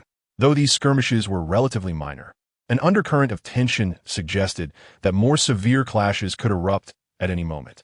"Brother, I brought you some food," came a sweet, melodious voice outside the demon-locking tower. Zhang Qian had come to bring Zhao Fan his meal once again. Carrying a food box, she approached gracefully, her shoulder-length hair fluttering gently in the breeze. Her skin fair and supple, her eyes bright and clear, and her lips enticingly glossy, her visage utterly enchanting. Over the span of 50 years, she had ascended to the position of the enforcement master sister of the discipline hall, overseeing hundreds of disciples, yet every 10 days without fail. She would brave all weathers to deliver meals to him. Compared to the past, not only had her status changed, but Zhang Qian had also transformed from a naive and adorable little girl into a mature and alluring woman. Nonetheless, no matter how much she changed, in Zhao Fan's heart, she remained that little junior sister from the discipline hall who brought him meals punctually. "Brother, I prepared some new dishes for you this time. You must try them and let me know if they're delicious," Zhang Qian said eagerly, handing over the food box. Zhao Fan accepted it without hesitation, savoring the meal as he usually did. With his current cultivation level, he could easily go for years without food or drink without any adverse effects. However, eating a warm meal every 10 days had become a deeply ingrained habit. "Brother, is it tasty?" she asked. "Quite delicious," Zhao Fan replied with a smile. That's wonderful. By the way, brother, there's a rumor circulating in Shushan that you might not be aware of." Intrigued by her words, Zhao Fan inquired, "What rumor?" "It is said that Princess Peiyuan of the Great Tang Dynasty is to marry our sect leader, and just yesterday, envoys from the Great Tang have arrived at Shushan to meet with the high-ranking elders of our sect." "Princess Peiyuan of the Great Tang? Marrying into Shushan?" Zhao Fan raised an eyebrow, recalling his impressions of the Great Tang. The Great Tang had deep roots with Shushan, once a steadfast ally. A millennium ago, the Great Tang had flourished, nearly dominating the lands of the 9 provinces, but had been in decline for the past few millennia, no longer comparable to its former glory in reputation or territory. Over the past few centuries, Shushan had also suffered significant decline, leading to a rift in their once amicable relations. Why now, all of a sudden, was the Great Tang sending envoys to propose the marriage of their esteemed princess to Shushan? And who exactly is this Princess Peiyuan? Zhao Fan pondered aloud, asking calmly. Upon hearing Zhao Fan inquire about Princess Peiyuan, Zhang Qian first appeared taken aback. Then her face lit up with admiration as she replied, "Brother, she is an extraordinary female cultivator." "Oh, I am quite curious to hear just how extraordinary she is," Zhao Fan remarked with a slight smile. "It's said that Princess Peiyuan shattered the Great Tang's historical cultivation records at a young age. She became a nascent soul-stage cultivator before turning 50. Moreover, I've also heard that she is remarkably beautiful, often hailed as the most enchanting female cultivator in the Great Tang." Zhang Qian spoke with a hint of envy in her voice, softly saying, "So that's how it is." Zhao Fan nodded slightly, showing no surprise. Cultivators differ from ordinary mortals. Reaching the Yuanying stage before the age of 50 is a remarkable achievement, as many may never attain such heights in their lifetime. "Brother, do you think the Princess Peiyuan is formidable?" Zhang Qian asked playfully, blinking her eyes. "It's just as it is," Zhao Fan replied with a smile, preferring not to elaborate further. Were it not for Zhao Cheng's connection, he wouldn't have wished to inquire any further. All right. Sensing Zhao Fan's lack of interest in matters concerning the Tang dynasty and Princess Peiyuan, Zhang Qian quickly shifted the topic, adding, "Brother, sometimes I envy you." "Envy me? What is there to envy?" Zhao Fan asked with a self-deprecating smile. Really, look at you, residing in the demon ceiling tower, quiet and carefree. At least without the worries I face. Zhang Qian paused, unable to suppress her grievances, stating, "Now, I oversee hundreds of disciples in the discipline hall, which is far more exhausting than before. Moreover, the situation outside Mount Shu is quite tumultuous. The brothers and sisters of the discipline hall often have to descend the mountain to drive away the rampaging demons." Upon hearing this, Zhao Fan casually inquired, "Are there many demons currently?" "Quite a few. They frequently invade our Mount Shu territory to wreak havoc. The entire cultivation world is in turmoil, very chaotic. Just the other day, the notorious moon-worshipping sect brutally slaughtered the Qingyuan Immortal Gate, resulting in the tragic demise of over 3,000 cultivators at the hands of those demons." At this point, Zhang Qian's face reflected her lingering fright. The Qingyuan Immortal Gate was slaughtered? Zhao Fan frowned slightly. He had heard of this sect before, which was once a powerful force in the cultivation world and not far from Mount Shu. Indeed, those demonic practitioners are exceptionally cruel, inciting public outrage throughout the cultivation community. Many top sects have dispatched powerful warriors to attack the moon-worshipping sect. I've heard that even spirit-severing stage cultivators have personally intervened, yet they suffered several casualties. The moon-worshipping sect emerged unscathed, their arrogance only intensified. As she spoke, Zhang Qian's expression grew serious. Her inherently righteous and kind nature harbored a deep disdain for malevolent forces, making her exceedingly indignant whenever these matters were mentioned. The demonic forces shall not meet a good end. Zhao Fan sensed her emotions and softly consoled her. "You are right." Zhang Qian nodded, glancing at the waning light, and continued, "It's getting late, brother. I shall return now and visit you next time." "All right." With that, Zhang Qian swiftly departed, and the demon ceiling tower returned to its tranquil state. In a world rife with upheaval, even spirit-severing stage cultivators were not exempt from loss and injury. "I shall remain diligently within the demon ceiling tower to strengthen myself," Zhao Fan mused, shaking his head slightly at Zhang Qian's earlier remarks. Although the days spent in the tower could be somewhat monotonous, the sense of continuous growth provided an unparalleled comfort and fulfillment. Has the host begun signing in? Just then, a familiar system notification echoed in Zhao Fan's mind. "Sign in," he promptly declared. "Sign in successful. You have obtained the Grand Golden Body."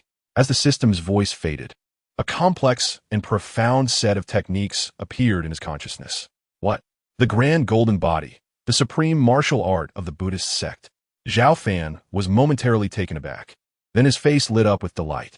The Buddhist sect held a transcendent strength in the cultivation realm. Though their teachings were few, they represented the pinnacle of power, such as the renowned Peiyuan Temple, which was the ancient lineage that produced arhats and bodhisattvas.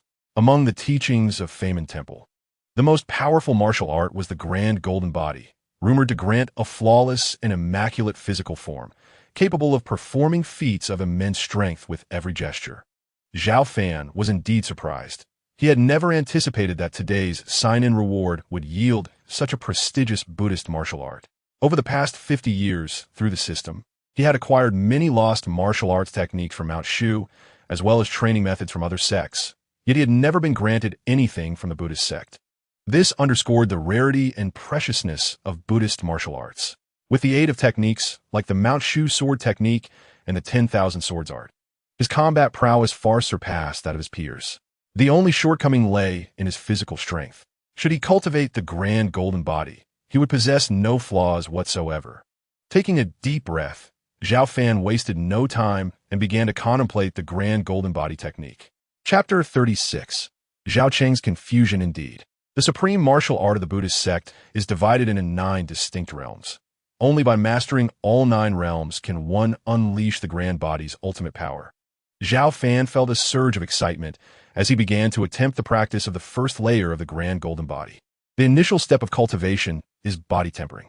Typically, at Zhao Fan's level, one's physique is already robust. Yet, to claim true physical strength would be an exaggeration. Only by successfully tempering the body can one unlock the potential within, strengthening the flesh and skin. Zhao Fan focused his mind, exuding a solemn aura. As the pores of his skin opened up, drawing in an abundance of heavenly and earthly spiritual energy. However, this spiritual energy did not simply enter Zhao Fan's body. Rather, it transformed into flickering flames, forging his flesh and blood. Zhao Fan's body turned crimson, akin to iron being heated and forged. This method utilized the spiritual energy of heaven and earth to achieve body tempering. He could distinctly feel his physical form growing stronger, yet simultaneously, a painful sensation surged through him, though he was entirely capable of enduring it.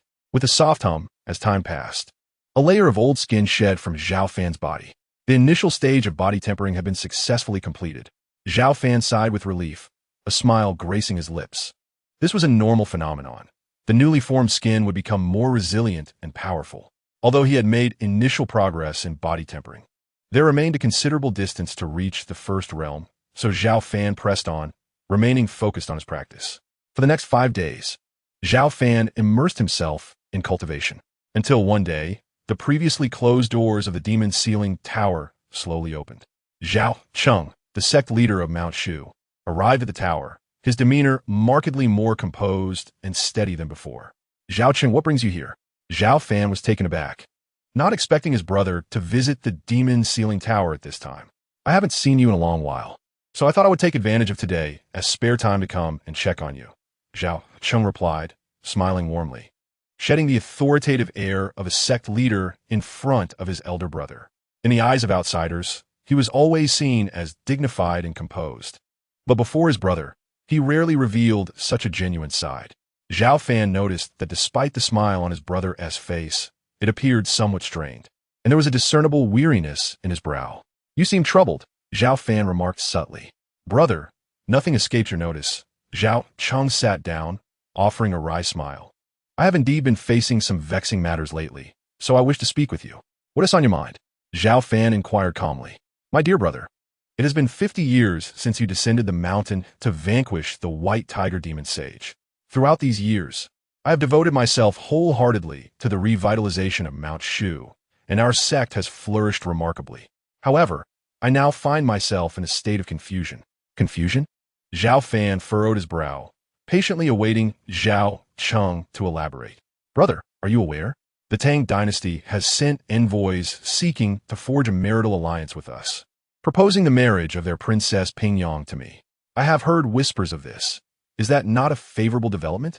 After all, you are no longer a youth, and as the leader of Mount Shu, it is time you consider establishing a family, Zhao Fan remarked with a gentle smile. It is anything but favorable, Zhao Cheng countered, shaking his head as he continued. In recent years, the Tang dynasty has been plagued by internal strife, their national strength waning considerably. They seek to restore their fortunes by aligning with us, noticing our prosperous growth. Most critically, I have received credible intelligence that the Moon Worship sect is preparing to assault the Tang. Their desire to ally with us is merely a ploy to leverage our influence against the Moon Worship sect.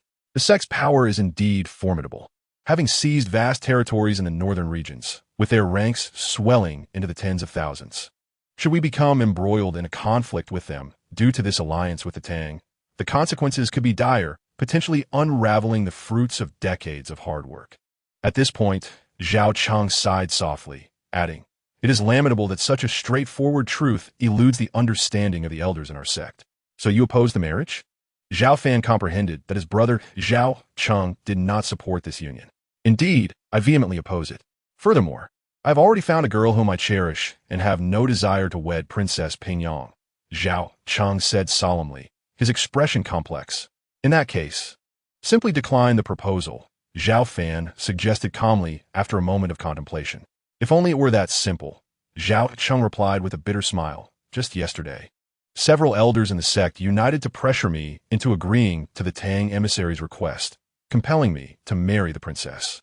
Here I am, the esteemed leader of Mount Shu, unable to dictate my own marital fate. It is truly a source of sorrow, leaving me utterly bewildered. Zhao Fan's brow creased further at this revelation. Have you acquiesced? Yes, I had no choice. The elders insisted vehemently, forcing me to make a decision. And what of the girl you hold dear? Zhao Fan inquired, concern deepening in his expression. I am a loss, Zhao Cheng admitted, his expression troubled. She is but a mortal, incapable of cultivation, yet she has offered me the truest affection. I do not know how to face her moving forward. A mortal? Zhao Fan was taken aback, surprised that his brother Zhao Cheng had developed feelings for an ordinary woman.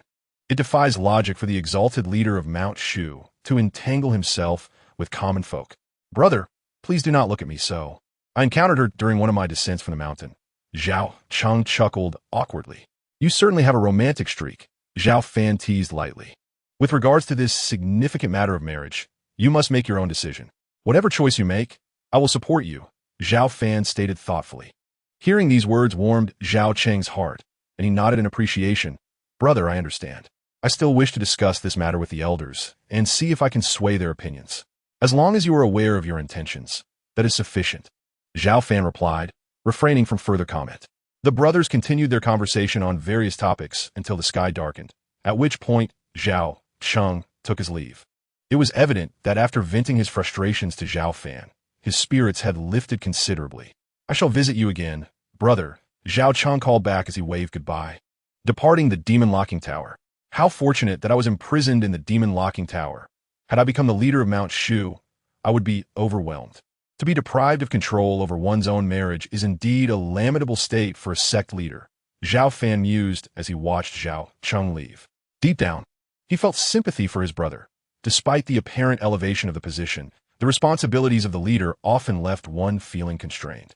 With Zhao Cheng's departure, the demon locking tower returned to its tranquil state. Chapter 37. The Marriage Alliance. In the ensuing days, Zhao Fan remained indifferent to external affairs, immersing himself in the cultivation of the 6-foot golden body. Ever since he became the innate sword body, his comprehension of not only swordsmanship but also various other practices had soared. However, mastering the 6-foot golden body, a pinnacle of Buddhist martial arts, required several months before he could fully grasp the first level. Consequently, his physical form underwent a transformative evolution. Even without the protection of spiritual energy, not even the most piercing blade could breach his skin. Zhao Fan could distinctly sense the enhancement of his physique, yet the extent of his newfound strength remained a mystery. To test his might, he summoned Xiao Bai. The little white fox had spent recent years in the subterranean realm, honing her skills with the aid of a jade coffin, and had made astonishing progress, having advanced from the completion stage to the initial stage of the spirit division years prior. Her strength now rivaled Zhao Fan's, different by merely one small realm. Xiao Bai approached with an elegant stride, her eyes sparkling like gems. Are you certain you wish for me to strike you? She asked, her voice clear and filled with curiosity. It is fine. Please proceed. I shall not retaliate. Zhao Fan smiled gently. Xiao Bai blinked, and if not for Zhao Fan's composed demeanor, she might have thought him unwell. Yet, given his insistence, how could the proud little fox refuse? Very well, but do not blame me if you are harmed. As her words trailed off, Xiao Bai swiftly launched her attack. Her seemingly adorable claws unleashed a terrifying glimmer, closing the distance of dozens of meters in an instant, aimed squarely at Zhao Fan's chest. This strike was fierce and potent, even among those of equal strength. A direct hit would surely draw blood. Zhao Fan narrowed his eyes, remaining motionless until the icy flash drew near, still refraining from invoking the spiritual energy within him. You must evade, Xiao Bai exclaimed, a hint of alarm in her voice, fearing she might inadvertently injure Zhao Fan. Boom! Before Xiao Bai could finish her warning, the icy radiance struck Zhao Fan with thunderous force, creating a tremendous explosion and sending plumes of dust swirling. Xiao Bai widened her beautiful eyes, ready to rush forward to check on him. Yet in that moment, Zhao Fan emerged from the haze, his robust figure stepping forth. You, Xiao Bai gasped in astonishment. Before her stood Zhao Fan, his physique elongated, skin glistening with a golden sheen, resembling a reborn Buddha. He radiated an aura of divine strength that was palpable. Impressive indeed. It is no wonder this Buddhist martial art is deemed supreme. Your physical prowess can withstand my attack, Zhao Fan remarked with a smile, feeling rather pleased. Having only mastered the first layer of the 6-foot golden body, he could already resist a blow from a spirit division practitioner. How extraordinary would his defenses become upon mastering the second and third layers? The mere thought filled him with anticipation. Truly astonishing. What technique are you practicing that grants you such power? Xiao Bai inquired, bewildered.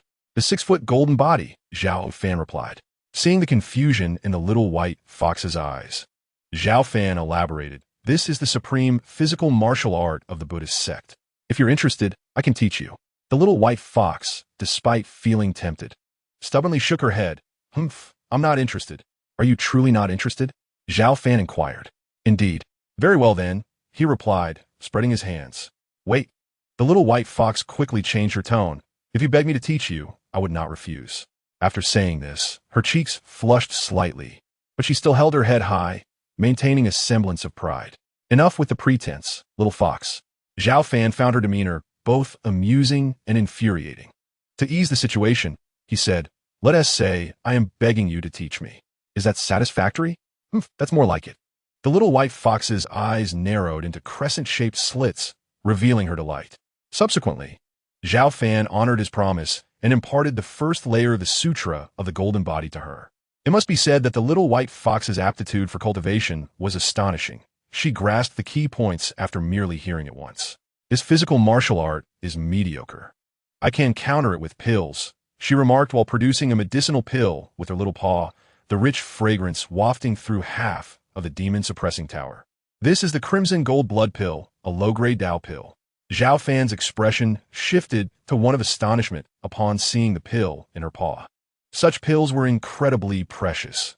Even in the present cultivation world, few alchemists could concoct them, rendering them almost priceless and likely to incite fierce competition among countless cultivators if they ever surfaced. I found this while breaking into several ancient underground palaces out of boredom. Here, take it. With that, the little white fox tossed the Crimson Gold Blood Pill to Zhao Fan. Little fox, what will you do without this pill? While intrigued, Zhao Fan felt that the little white fox needed it more than he did, and he was touched by her gesture. I have another bottle, to Zhao Fan's surprise. The little white fox blinked her large eyes and produced an entire bottle of Crimson Gold Blood Pills, shaking it in front of him. Zhao Fan stood frozen in place, his lips twitching involuntarily. Enough talk. I must return to my underground space to cultivate. I must elevate my cultivation level. Perhaps I can recall past events sooner. With that, the little white fox joyfully departed, disappearing into the depths of the demon grave. Zhao Fan could only shake his head with a wry smile. The Crimson Gold Blood Pill was indeed a treasure, but consuming it hastily would only waste its potency. He intended to wait until he reached a bottleneck before utilizing it, to break through and advance to the later stage of the spirit division. Time passed swiftly, and half a year slipped away in the blink of an eye.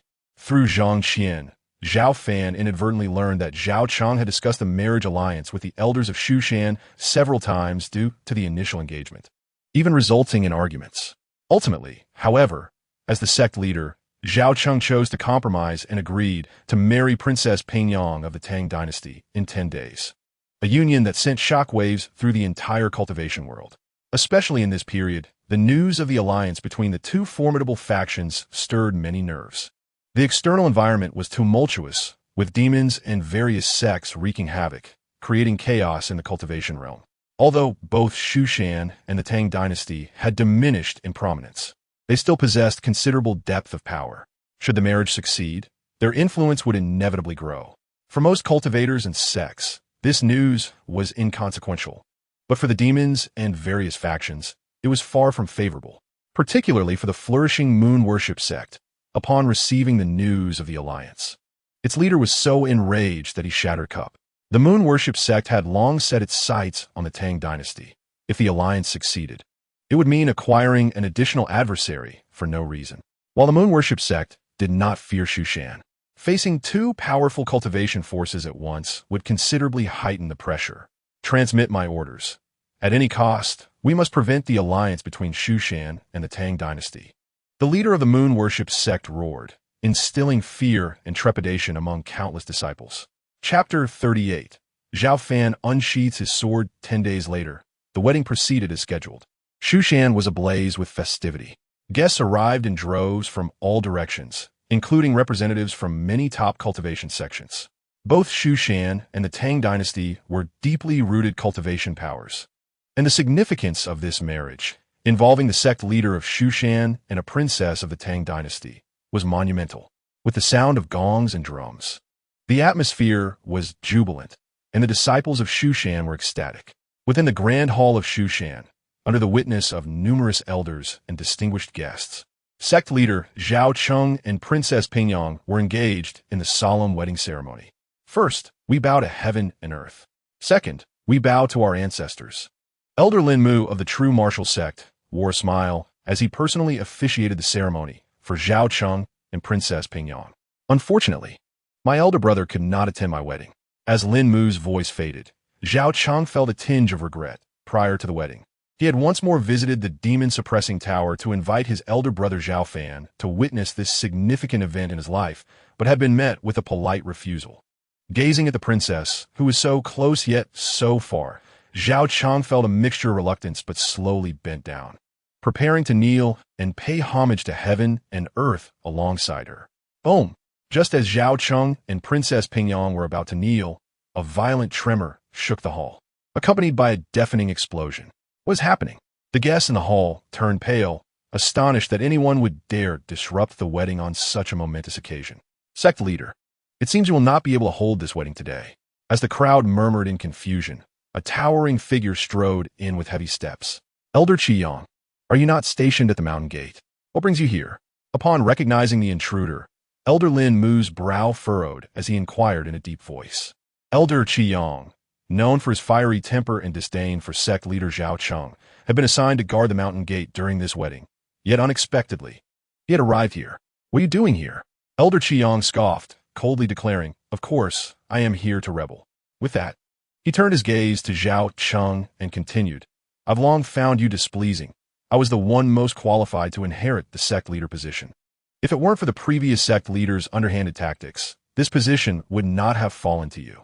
Elder Qiyang, do you know what you're saying? Zhao Cheng remained composed despite being the sect leader, calmly questioning him. I certainly do. With a cold smirk, Elder Qiyang retorted, do not try to assert your authority over me as sect leader. I have already taken control of over half of Shushan. If you are wise, you will halt the wedding and surrender. Otherwise, do not blame me for being ruthless. How dare you? Have you lost your mind, Lai Xiong? Guards, seize him. Before Zhao Cheng could respond, Elder Lin Mu, unable to tolerate the defiance, ordered a few nearby elders. Elder Qiyang, you have crossed the line. As Lin Mu's words fell, several determined Shushan elders simultaneously moved to take action. Over the years, they have all made significant progress, each attaining the consummate stage of the nascent soul, now just a step away from the out-of-body realm. The sound of swords rang out as several streaks of sword energy, akin to bolts of lightning, surged forth, cleaving towards Elder Qiyang. Mere trifles, Elder Qiyang scoffed, stepping forward, his aura suddenly surging. With a flick of his fingers, a tremendous force erupted, effortlessly shattering the sword energy before him, and the residual energy struck several elders of Shushan, leaving them gravely injured and unable to rise. Out-of-body realm? You have concealed your strength so deeply. Elder Lin Mu of Zhenwu was taken aback, realizing that Elder Qiyang, who had always appeared to possess only nascent soul cultivation, was in fact a formidable out-of-body expert, having deceived everyone. I have even more hidden capabilities. Come forth, Elder Qiyang commanded, clapping his hands, and several ghostly figures appeared out of thin air, each emanating an aura that sent shivers down one's spine. The 6 leaders of the moon-worshipping sect. Upon seeing the imposing figures beside Elder Qiyang, the ethereal princess Pingyang instinctively gasped. She recognized them immediately due to the previous skirmishes between the Tang dynasty and the moon-worshipping sect. The moon-worshipping sect? Zhao Cheng's complexion turned ashen, gritting his teeth in fury. You scoundrel, you dare to collude with the moon-worshipping sect. Hee, we have promised Liexiong that as long as we conquer Shushan, he will be the new sect master. The leading expert of the moon-worshipping sect explained with a sinister grin. Liexiong, you are truly treacherous. Elder Lin Mu of Zhenwu was filled with rage, realizing that Liexiong had conspired with outsiders for his own selfish desires. In his fury, he unleashed an aura that rivaled Elder Qiyang's, charging ferociously at him. Lin Mu, the situation is already determined. Do not be foolish. Elder Qiyang's eyes turned cold as he also unleashed a fierce attack. The 2 out-of-body experts soon engaged in a fierce battle. Disciples of Shushan, follow me to suppress the evil. Zhao Cheng inhaled deeply, shedding his festive groom's robe and brandishing his treasured sword, charging first towards the 6 leaders of the moon-worshipping sect. Having reached the consummate stage of a nascent soul and possessing the secret techniques of Shushan, he was confident he could temporarily hold his ground against an out-of-body expert. Follow the sect master, suppress the evil. Inside the Grand Hall, dozens of Shushan elders quickly followed suit, attacking the 6 leaders of the moon-worshipping sect. Instantly, the entire Shushan Grand Hall was thrown into chaos. Although the Shushan elders had the advantage in numbers, the 6 leaders of the moon-worshipping sect were all out-of-body cultivators. And in mere moments, they had severely injured most of the elders, causing them to cough up blood. Only a few of the more seasoned Shushan elders could barely withstand the onslaught, yet their situation remained perilous.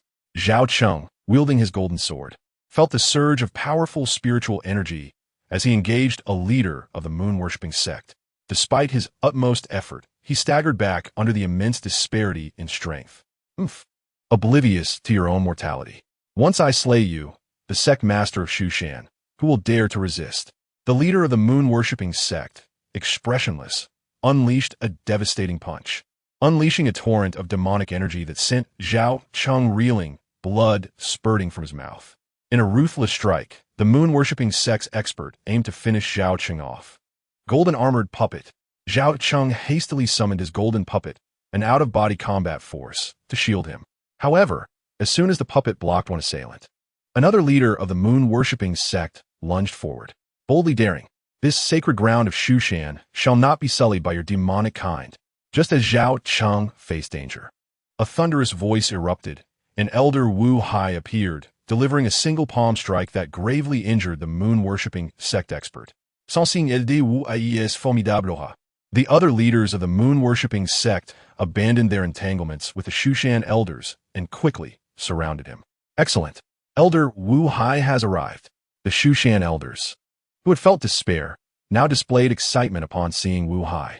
50 years prior, he had been the second strongest in Shushan, following only a mysterious sword cultivator, and now, after so many years, he had become even more fearsome. The leaders of the moon-worshipping sect launched a simultaneous assault, their demonic energy overwhelming and causing the entire Shushan Grand Hall to tremble and crack. Wu Hai, expressionless, produced a renowned sword, its blade gleaming as it soared skyward, forcing the leaders of the moon-worshipping sect to spit blood and be thrown back. Just as the situation seemed dire, Elder Qiyong, locked in combat with Elder Linmu, suddenly shouted, "Deputy Sect Master, if you do not intervene now, we shall be in grave trouble." No sooner had he spoken than the air rippled, and a gigantic hand composed entirely of swirling demonic energy materialized, descending upon Wu Hai. Startled, Wu Hai raised his sword in a desperate attempt to counter the assault.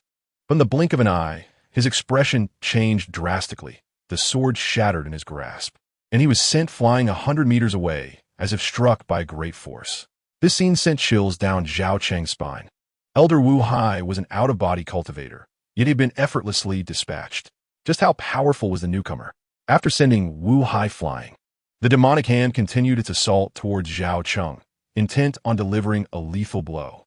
Zhao Cheng's complexion paled as he attempted to retreat, only to find the surrounding space akin to quicksand, rendering his limbs heavy and immobile. "Run!" As Zhao Cheng remained frozen, Princess Pingyang cried out in alarm, but her feeble cultivation prevented her from getting closer. Just when it seemed Zhao Cheng was destined to perish, a clear and resonant sword cry rang out, drawing near. Bang! The colossal demonic hand shattered, and a crimson sword appeared before Zhao Cheng, emanating waves of sword energy that dispersed the clouds and enveloped much of Shushan. The one who intervened was Zhao Fan, having sensed the upheaval from within the demon-capturing tower. Chapter 39. The Sword of the Sky. "It's my brother." Zhao Cheng, initially taken aback by the sword that shielded him, soon broke into a joyful smile, recognizing that it was undoubtedly Zhao Fan who had come to his aid. His previous anxiety dissipated instantly. With his brother personally taking action, he was assured that the demonic intruders of the moon-worshipping sect were doomed. A swirling mass of demonic energy coalesced into a figure, a tall and robust man with a wicked, sinister aura, his eyes glowing a ghastly green.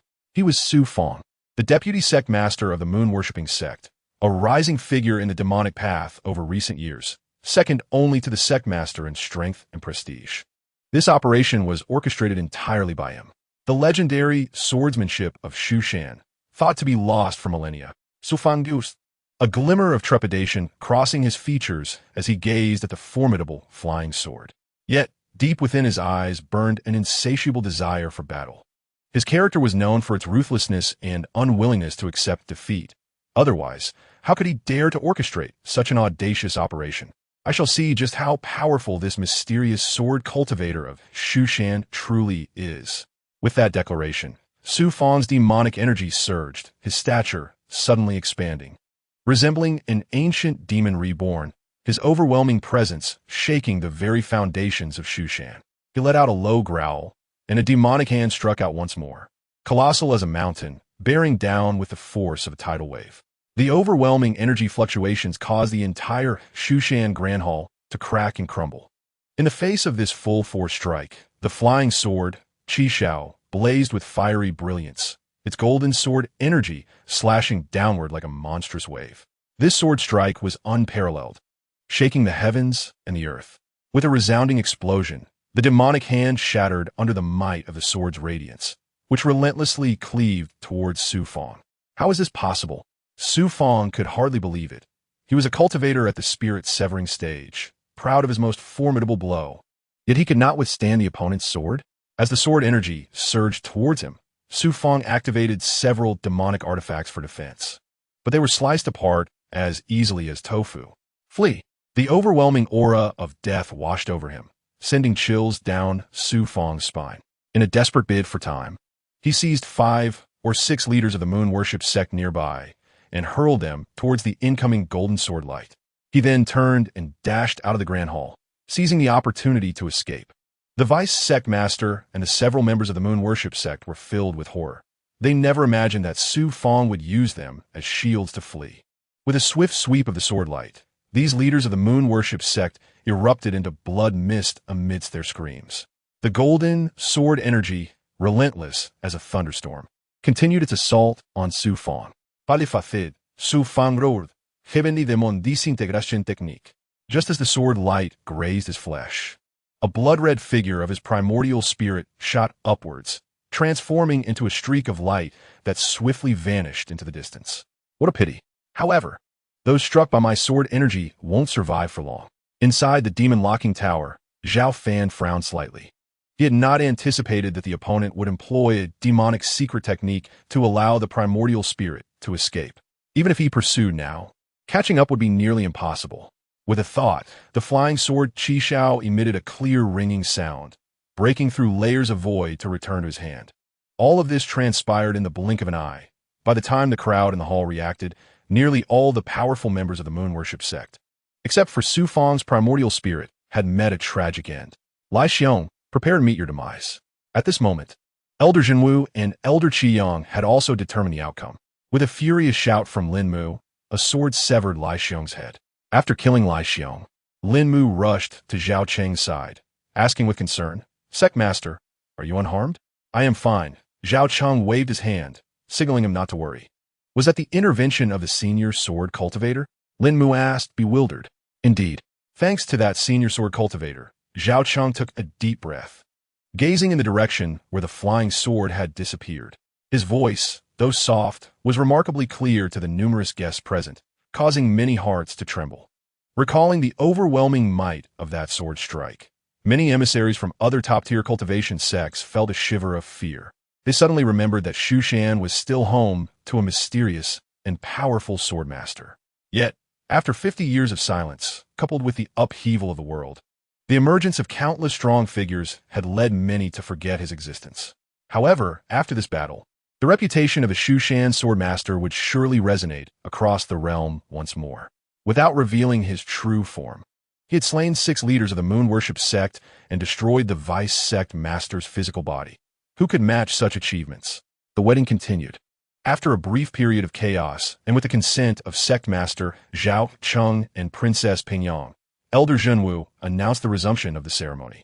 Meanwhile, at the moon worship sect's headquarters, the sect master sat upon his throne, exuding a terrifying and malevolent aura. Beneath him stood powerful figures, some of the strongest within the moon worship sect.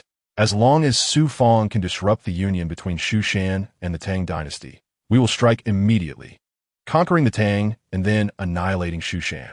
With the vast resources of the Tang and Shushan, our moon worship sect will undoubtedly rise in power, becoming one of the foremost forces of the demonic path, and dominating the entire cultivation world will be within our grasp. The sect master sneered repeatedly, outlining his grand ambitions to the assembly. Conquer the Tang, then destroy Shushan, and reign supreme over the cultivation world. The moon worship sect will be invincible, unmatched in the world. As the sect master's words fell, the crowd's eyes lit up with fervor, chanting in unison. Now, the entire moon worship sect was poised for action, eagerly awaiting news of the vice sect master Su Feng's success in disrupting the union. Boom! At that moment, a primordial spirit figure descended like a meteor, shattering the Grand Hall's formations as it crashed down. The sudden appearance of the vice sect master's spirit startled the moon worship sect members, and when they recognized the figure, they gasped in shock. Su Feng, what has happened to you? The sect master furrowed his brow, urgently inquiring. Master, the operation has failed. Su Feng's primordial spirit was dim and devoid of luster. He had paid an unimaginable price to escape Shushan. He appeared extremely weak, but still managed to relay a brief account of the events that transpired on Shushan. What? A mysterious sword master from Shushan intervened, slaying the 6 guardians and obliterating your physical body. The sect master's expression darkened, his heart unsettled. Su Feng was a formidable force, second only to himself. Even his personal intervention would require considerable effort to subdue him. Yet the mysterious sword cultivator from Shushan had destroyed Su Feng's physical body with a single strike, raising questions about the extent of his power. Master, had I not promptly utilized the heavenly demon disintegration technique to escape, my primordial spirit would not have made it back. After uttering these words, Su Feng's primordial spirit dimmed further on the verge of collapse. Do not speak. I will stabilize your primordial spirit. The sect master stepped forward, raising his hand to channel demonic energy into Su Feng's spirit. However, just as he reached out, something seemed to trigger. A surge of sword energy suddenly erupted, shattering Su Feng's feeble primordial spirit and transforming into an unstoppable divine sword, silently rushing towards the sect master. The sect master's expression changed dramatically, and he instinctively raised his hand to defend. Boom! A terrifying sonic boom echoed, causing the sect master to cough up blood, propelling him back several meters before he managed to steady himself. What a terrifying sword energy, so elusive that it can injure me from afar. As these words left his lips, the hall fell into an eerie silence. The moon worship sect members, who had just boasted of dominating the cultivation world, now wore expressions of fear, no longer daring to utter a word. Chapter 40. The elusive transformation inside the hall. The atmosphere was thick with tension. The members of the moon worship sect were thrown into a state of panic, never expecting that Shushan harbored such a powerful swordmaster. One who not only killed vice sect master Su Feng, but also injured the sect master from a distance. Master, are you all right? A graceful woman looked at the sect master with concern. It's just a minor injury, nothing serious. The sect master waved his hand, attempting to maintain composure. However, the pallor of his face revealed his true condition, causing trepidation among those present. They were not foolish. They could see that his injury was far from light. The crowd was rife with unease and tension. The sect master was a formidable figure at the spirit-severing stage, significantly stronger than the vice sect master. Yet, even he had been injured from afar by a single sword strike, leaving them to wonder just how powerful the sword master who had acted truly was. The efforts to thwart the union have now faltered. Master, what shall we do next? Inquired the woman, her brows furrowed in concern. Issue a command to halt all actions, responded the moon worship sect leader, though his expression betrayed his reluctance. The operation to obstruct the marriage not only failed but also cost the life of a formidable cultivator from the Su faction. Should the moon worship sect continue to provoke the Tang dynasty, it would find itself simultaneously contending with the deeply rooted forces of both Shushan and Tang.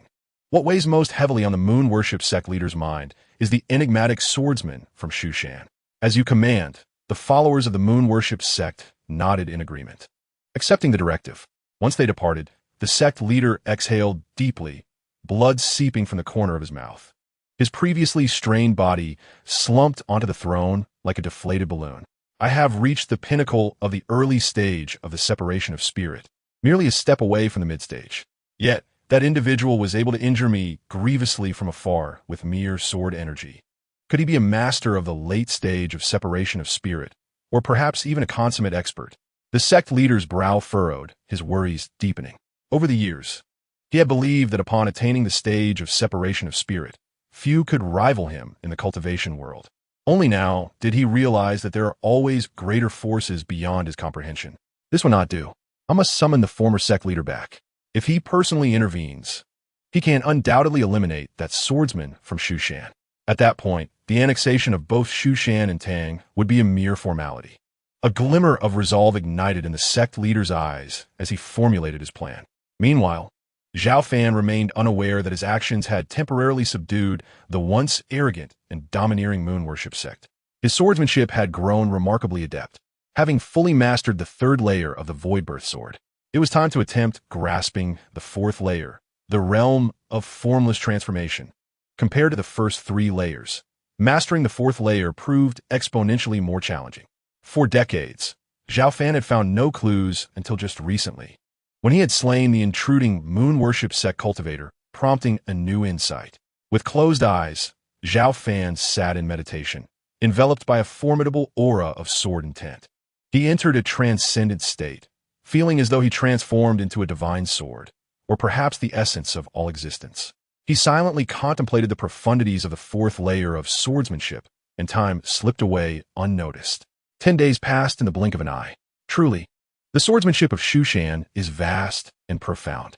On this day, Zhao Fan slowly opened his eyes and mused aloud, having made significant progress in his understanding. "Brother, I have brought you food," came the light-footed voice of Zhang Qian from outside the Demon Lock Tower. "Today I have prepared sweet and sour pork, braised fish, chicken soup, and several fresh greens." Her melodious voice chimed as she opened the food container and gently handed it through the door. Inhaling the enticing aroma of the dishes, Zhao Fan smiled and remarked, "Little junior sister, has the sun risen from the west today? You have prepared 7 or 8 dishes, surely. There must be some joyous occasion worth celebrating?"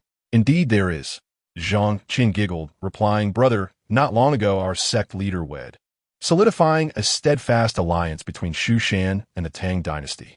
Is that not worthy of celebration?" "Certainly, it is indeed a cause for celebration." Zhao Fan responded with a faint smile, savoring Zhang Qian's culinary skills. "Take your time eating, brother. I must tell you about the wedding day, which almost met with disaster. Elder Qiyang conspired with the moon worship sect to invade Shushan, nearly disrupting the ceremony. Do you know what happened next?" Zhang Qian paused deliberately, eager for Zhao Fan's reaction. Understanding her intent, Zhao Fan played along, asking what transpired. In that critical moment, an esteemed swordsman from Shushan made a sudden move. She exclaimed, her eyes sparkling with excitement. Although he did not reveal his true form, a single flying sword struck down 5 or 6 moon worship sect cultivators and annihilated the physical body of their vice leader. The vice leader, rumored to be a powerful cultivator of the separation of spirit, was gravely injured and forced to flee with only his primordial spirit intact.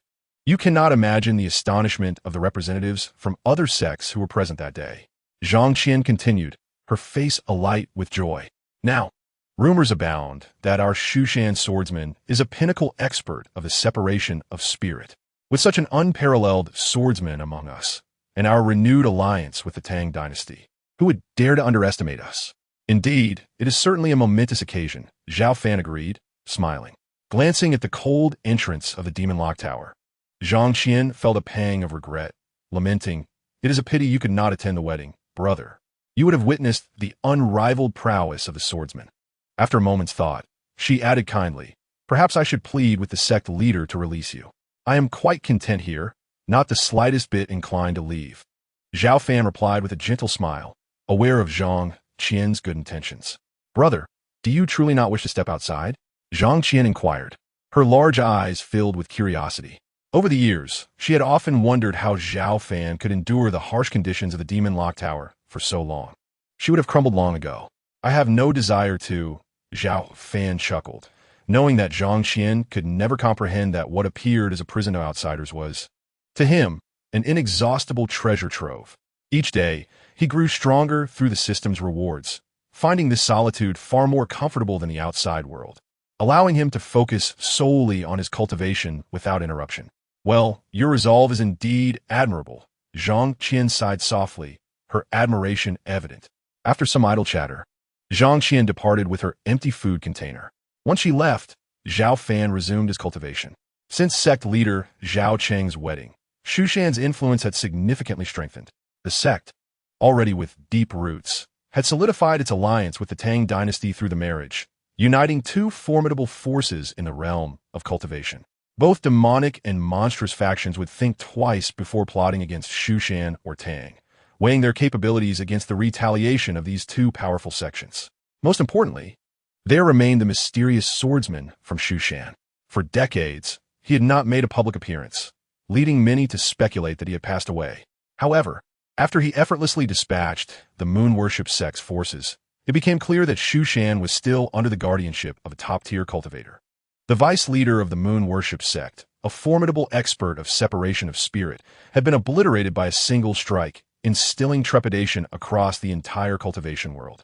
Even in this era of revitalized spiritual energy, cultivators at the separation of spirit stage remained exceedingly rare among the major factions. Yet, Zhao Fan's ability to annihilate the vice leader with ease revealed the unfathomable depths of his cultivation, prompting all to regard him with great caution. With such formidable deterrence, even the typically domineering Peiyuan sect remained unusually silent, tacitly accepting a significant loss.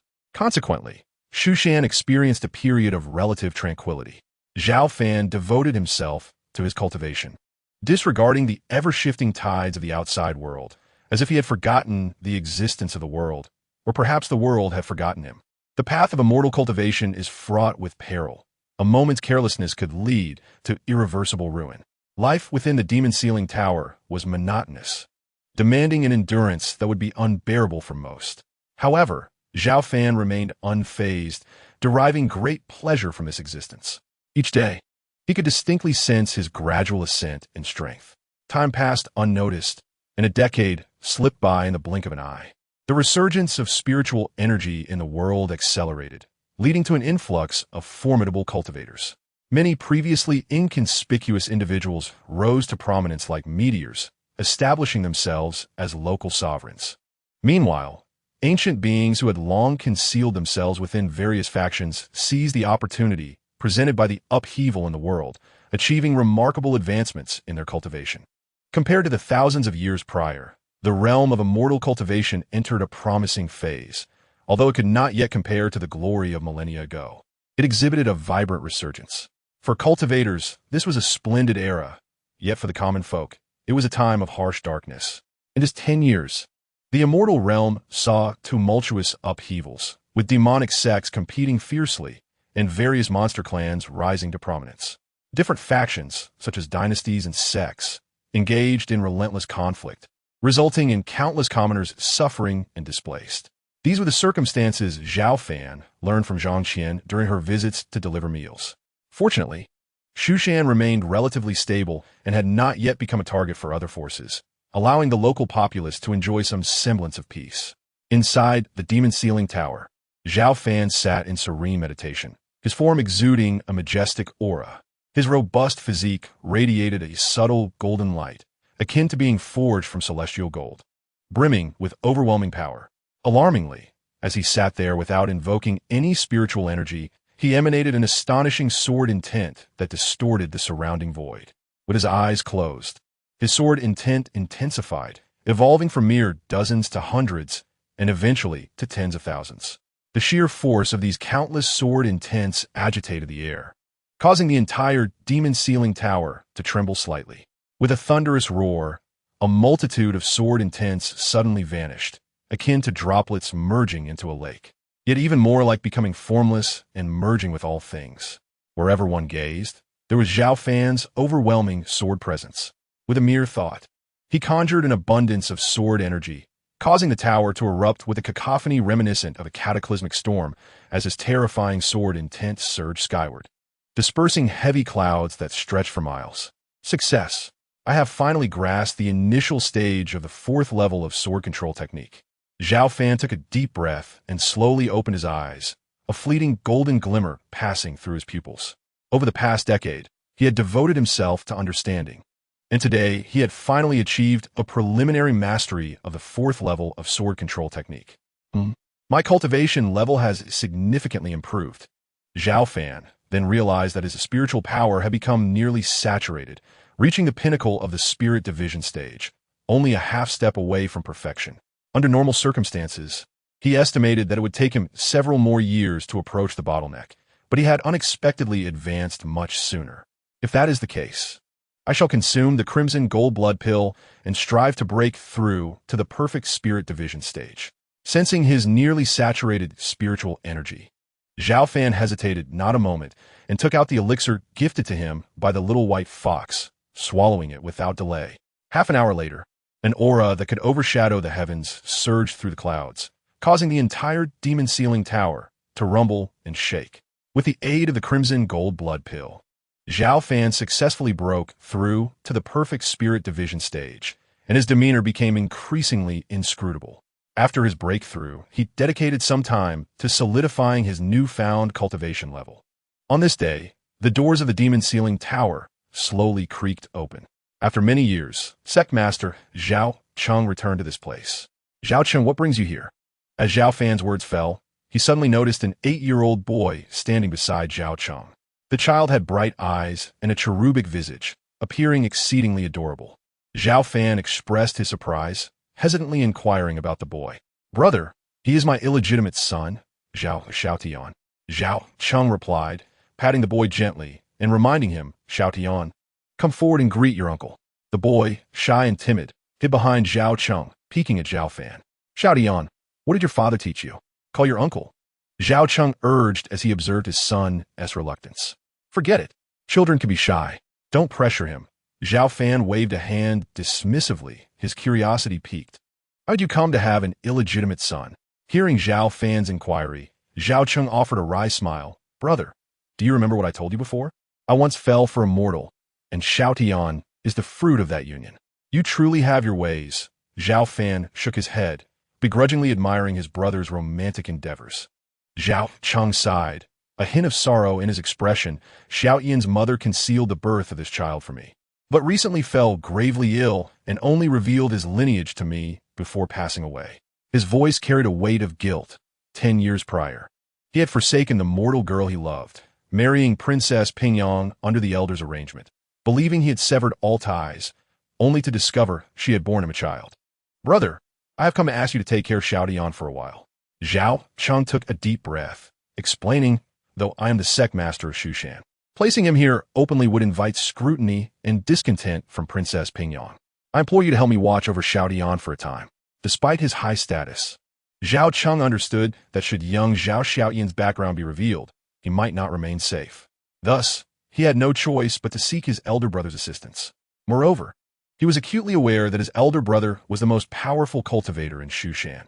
If Zhao Xiaotian could remain here under his tutelage, his future prospects would be boundless. Zhao Fan remained silent, his brow furrowed. He sensed his brother's desperation and earnest intentions, yet the demon ceiling tower was hardly a tranquil place suitable for a young child, who would struggle to adapt to such an environment. Brother, please help me, and help this child too. Come, Xiaotian, kneel and plead with your uncle. Fearing Zhao Fan's refusal, Zhao Cheng quickly took the boy's hand and knelt before him. What are you doing? Rise. Zhao Fan flicked his fingers, a gentle force lifting both Zhao Cheng and his son. Brother, if you do not agree, I shall not rise. Very well, let the child stay. After a moment's hesitation, Zhao Fan finally agreed. That's wonderful. Xiaotian, quickly thank your uncle. The little boy timidly gazed at Zhao Fan and awkwardly uttered his thanks. We are all family. There's no need for such formalities. However, if you decide to leave this child here, be prepared for him to face considerable hardships. At that time, do not harbor regrets. Zhao Fan reflected for a moment before speaking in a serious tone, offering a precautionary warning. I understand. Brother, if Xiaotian misbehaves or causes trouble, you need only discipline him. Zhao Cheng nodded in agreement. Xiaotian, you must stay here and listen to your uncle. Do not act out of line, do you understand? Zhao Cheng gently reminded, ruffling Xiaotian's hair. The little boy blinked his large eyes, appearing somewhat bashful, yet still earnestly nodded in response. Brother, Xiaotian will remain here. The sect is about to engage in war with the moon worship cult, so I must return to oversee matters. After conveying his instructions regarding his child, Zhao Cheng prepared to depart. War with the moon worship cult? What is happening? Zhao Fan inquired, raising an eyebrow with calm curiosity. Brother, you may not be aware. Ever since you eliminated the strong members of the moon worship cult who attacked Mount Shu, they have been relatively quiet for the past decade. However, recently they have reinstated their former leader, a nearly 1,000-year-old monster of unfathomable strength. Within just a few days, he has led the cultists to conquer over half of the Tang territory and has declared that once they finish with the Tang, they will seek revenge against us at Mount Shu. The sect is currently preparing to support the Tang. Zhao Cheng recounted succinctly. Understood. You proceed with your plans. If you encounter any trouble, I will extend my assistance, Zhao Fan replied, his gaze sharp and composed. Brother, your assurance is sufficient. Rest assured, Mount Shu is no longer what it once was. I am confident in our ability to contend with the moon worship cult. If absolutely necessary, I will call upon you for help, Zhao Cheng said, his expression grave. In recent years, Mount Shu has not only trained numerous disciples, but has also attracted many powerful cultivators. Currently, there are 3 experts at the dividing spirit stage within the sect, which bolsters Zhao Cheng's confidence in confronting the moon worship cult. Moreover, he does not wish to rely excessively on Zhao Fan, for that would hinder the revival of Mount Shu. Very well, Zhao Fan nodded slightly, choosing not to elaborate further. Soon, under Zhao Fan's watchful gaze, Zhao Cheng strode away from the demon-locking tower with steady steps. Dad, Zhao Xiaotian, a delicate figure, watched Zhao Cheng's retreating silhouette and took a few steps forward, but then recalled his father's earlier instructions and hesitantly stepped back. He regarded Zhao Fan with timid curiosity, his small hands fidgeting together, betraying his unease and nervousness. I shall call you Xiaotian from now on. Without my permission, you must not leave the demon-locking tower, nor should you wander carelessly inside. Do you understand? Zhao Fan calmly addressed the bashful boy. I understand, Xiaotian replied, blinking his large eyes as he spoke hesitantly. Zhao Fan smiled gently and, with a thought, summoned the flying sword Qi Xiao, which manifested with a clear ringing sound. After a few strokes, he crafted a finely detailed stone house. You shall reside here from now on. This is the foundational cultivation technique of Mount Shu. Take it and study it. Should you have any questions, feel free to ask me, he said, nonchalantly waving his hand, causing the spiritual energy of heaven and earth to coalesce into a manual that appeared in Xiao Tian's hands. This miraculous sight left the young Xiao Tian wide-eyed in astonishment. Yet he asked no further questions, shyly accepting the manual and obediently retreating into the stone house to rest. Not bad, Zhao Fan mused, a smile gracing his features at the scene. Meanwhile, Zhao Cheng had returned to the Grand Hall of Mount Shu. Inside, nearly all the key figures of Mount Shu had gathered, and the atmosphere felt somewhat tense. Master, you have finally arrived. Elder Lin Mu of the true martial faction exhaled a sigh of relief upon seeing Zhao Cheng. Noting the unusual atmosphere, Zhao Cheng furrowed his brow and inquired, Elder Lin, what is the matter? Master, we have just received urgent news. The old demon of the moon worship cult has captured the capital of the Tang dynasty, resulting in significant losses for them. Their envoys are currently in the side hall, pleading for us to dispatch forces immediately to confront the moon worship cult. Otherwise, the Tang may face imminent destruction. What? Zhao Cheng's expression shifted, his usually composed demeanor faltering as he incredulously pressed. How could it happen so quickly? Wasn't it said that the Tang could hold out for a while longer?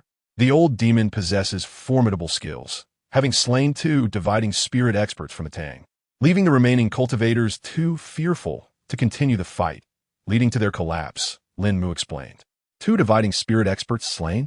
Zhao Cheng's expression grew grave, his brow knitting tightly in disbelief at the old demon's overwhelming power. Master, the Tang is in dire straits. Shall we rescue them or not? Lin Mu turned to Zhao Cheng, as did the other elders. Mount Shu had previously formed an alliance with the Tang, and remaining passive would invite ridicule from the world. Yet, engaging in a conflict meant facing the old demon of the moon worship cult. Even with Mount Shu's current strength, the outcome of a confrontation was uncertain. Yes, we must intervene. Even if we do not take action, the old demon will inevitably come to Mount Shu. It is better to strike first than to wait idly for disaster, Zhao Cheng declared, drawing a deep breath as he surveyed the assembly. His gaze sharpened, and he issued a resolute command. Relay my orders. Every disciple of Mount Shu must prepare to confront the moon worship cult at once. Understood, the gathered members echoed in unison. Following Zhao Cheng's directive, Mount Shu swiftly dispatched numerous cultivators to confront the chaos wrought by the moon worship cult within the Tang territory. Their decisive response garnered respect from various cultivation factions, who had initially assumed Mount Shu would choose to bide their time and allow the Tang to fall, but were surprised by their bold intervention in such a critical moment. Beyond the righteous cultivators, many demonic entities were also closely monitoring this conflict and struggle. Zhao Fan, however, remained indifferent to the shifting tides of the outside world, focusing solely on his cultivation. Despite his tender age, Xiao Tian exhibited remarkable talent in cultivation, quickly comprehending the foundational techniques of Mount Shu within just a few days and even managing to draw energy into his body to commence his practice. Most importantly, the boy was exceptionally well-behaved. He would only disturb Zhao Fan if he encountered something he did not understand. Although Zhao Fan did not voice it, he gradually accepted the child and was willing to offer guidance during his spare moments. Shall we proceed with the daily check-in? Check-in. Zhao Fan responded habitually within the demon locking tower. Check-in successful. Reward, superior grade flying sword, Lu Yun. As the system's voice faded, a silver flying sword materialized in Zhao Fan's hand. A superior grade flying sword? Zhao Fan raised an eyebrow, surprised that today's check-in reward was a flying sword, albeit of lesser quality than his own Qi Shao, rendering it somewhat superfluous. He shook his head and casually placed the flying sword into the system's innate space. Although he did not intend to use it, it was at least a high-quality flying sword that he could later gift to someone in need. Chapter 43. The Spirit Sword demonstrates its might on this day. Zhang Qian visited once more. The meal she brought was, as always, delectable, and she chatted with Zhao Fan. As Zhao Fan savored the dishes, a smile graced his face while he listened to her recount various trivialities. Senior brother, in a few days, I will descend the mountain. If I do not return, I will have someone from the discipline hall bring you food. Please do not take offense. When I return, I will prepare several dishes to make it up to you, Zhang Qian said apologetically, her voice soft. Zhao Fan was taken aback for a moment and raised an eyebrow, inquiring, what is the reason for your descent? Zhang Qian, now a seasoned senior sister in the discipline hall, was responsible for guiding over 100 new disciples, which was a significant responsibility. Under normal circumstances, she should not be able to leave the sect so casually. Recently, the demonic sect, the moon worship cult, had nearly overrun the entire Great Tang dynasty, and the sect had been engaged in battle with the cult for several days. The casualties among the disciples had been substantial. To decisively resolve the issue with the moon worship cult, the sect leader would lead the elders and elite disciples to a confrontation at Qingfeng Gorge in 3 days. As a senior sister in the discipline hall, I must contribute to the sect at this time and confront those wicked forces, Zhang Qian declared with bright eyes and a resolute tone. Zhao Fan frowned slightly, recalling the situation mentioned by Zhao Cheng a few days prior. He had thought that his sect leader brother could handle matters with composure, so he had not given it much thought. However, it seemed that the situation was more dire than anticipated. Otherwise, a disciple from the discipline hall like Zhang Qian would not need to descend the mountain to fight. Little junior sister, be cautious when you descend. If you encounter disciples of the demonic sect, fight if you can, but retreat if you cannot. Do not act recklessly, Zhao Fan said seriously. He had no desire for anything to happen to someone who had brought him meals for so many years. Thank you for your concern, senior brother. I'm already in the late stage of the Golden Core realm. As long as I do not encounter an overwhelmingly strong demonic practitioner, I should not be in danger. Moreover, I will not be alone. I'll be fighting alongside other senior brothers and sisters from the sect, which is an exciting prospect. Zhang Qian replied with a cheerful smile. Her character was upright and kind-hearted, with a deep-seated aversion to evil forces. She had long wished to personally eliminate those demonic practitioners who harmed the common folk. Even so, the battlefield is perilous. You must still exercise caution, Zhao Fan cautioned. Still feeling somewhat uneasy, he gestured with his hand, summoning the surrounding spiritual energy within 100 meters, which coalesced into a translucent spirit sword in his palm. This was the 4th level of the sword control technique, an ethereal method that captured the surrounding spiritual energy, refining and compressing it into a sword of spiritual energy, imbued with a fragment of Zhao Fan's own essence. If the spirit sword were to be unleashed, it would be nearly impossible for anyone below the perfected divine separation stage to withstand its strike. Take this small sword with you. It should prove useful. Zhao Fan handed the 3-inch spirit sword through the crack of the demon locking tower's door to Zhang Qian outside. Senior brother. This Zhang Qian gazed at the exquisite and delicate spirit sword, vaguely sensing its extraordinary nature, yet she could not articulate it, as her cultivation was still only at the late stage of the golden core. Do not ask too many questions. It could save your life in a critical moment. After all these years, I do not wish to see you come a harm, Zhao Fan said, appreciating Zhang Qian's straightforward nature. She had delivered meals to him for over 90 years at the behest of the law enforcement elder and had never sought anything in return. In everyone's eyes, Zhao Fan was merely a prisoner confined within the demon locking tower, with nothing of value to offer in return. Currently, among all of Shushan, he only cared for 2 individuals, Zhang Qian and his brother Zhao Cheng. Thank you, senior brother. I will carry it with me at all times, Zhang Qian said warmly, nodding slightly. Although she had some doubts about whether the small sword was as formidable as Zhao Fan claimed, she appreciated his thoughtfulness and carefully tucked it away. Soon, Zhang Qian departed, taking Zhao Fan's spirit sword with her. The demon locking tower returned to its usual tranquility, since Zhao Fan's breakthrough to the perfected divine separation stage. His growth in spiritual power had slowed significantly. Even after spending several days in practice, he could not elevate his strength by even a fraction. Zhao Fan had anticipated this situation, so he remained undeterred and focused his efforts on cultivating the 10,000 sword technique and the 6-foot golden body. While Zhao Fan cultivated, he also made time to guide his nephew Zhao Xiaotia, who was exceptionally obedient and sensible, spending each day in the stone house practicing, not daring to wander without Zhao Fan's command. As for the little white fox, it had been residing deep within the demon grave's subterranean space and had not emerged for quite some time. Zhao Fan took the opportunity to visit and found the little white fox in a deep slumber, yet its aura was steadily increasing, indicating that it was in a critical stage of cultivation. Zhao Fan refrained from disturbing her, for the little white fox's sole obsession was to enhance her strength in hopes of recalling her lost memories. Time passed. At last, the day of the decisive battle between Shushan and the moon worship cult arrived. Qingfeng Gorge served as the gateway to Shushan, typically sparsely populated, but on this day, it was teeming with countless figures. Under the leadership of sect leader Zhao Cheng, the elite disciples of Shushan had nearly emptied their ranks, with thousands of cultivators guarding the gorge. Outside the gorge, banners obscured the sky, and demonic energy surged as over 10,000 followers of the moon worship cult advanced like a tidal wave.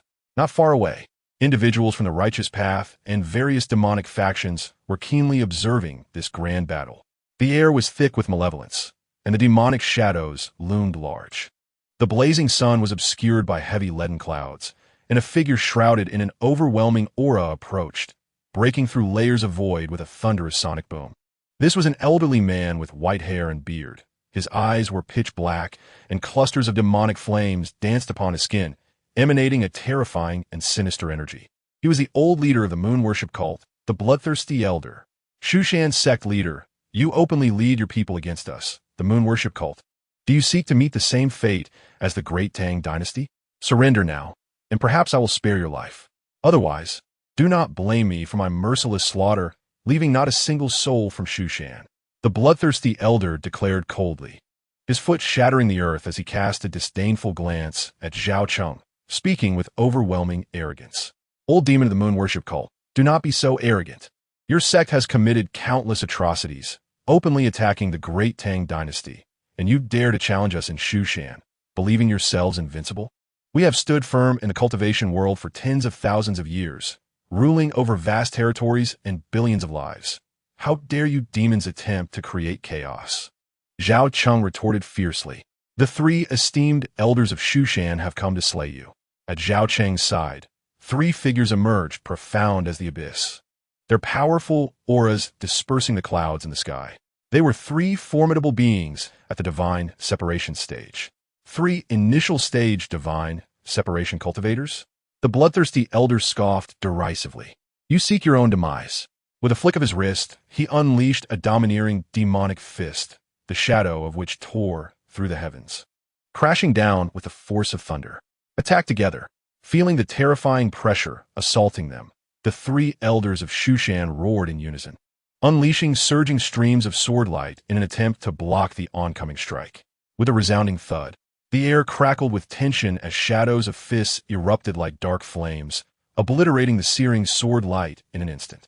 The force surged unabated, striking the three esteemed elders with such ferocity that they were sent careening through the air, blood spewing forth, landing over 1,000 meters away. In that fleeting moment, the combined might of the three elders in the spirit-severing stage proved no match for the bloodthirsty elder.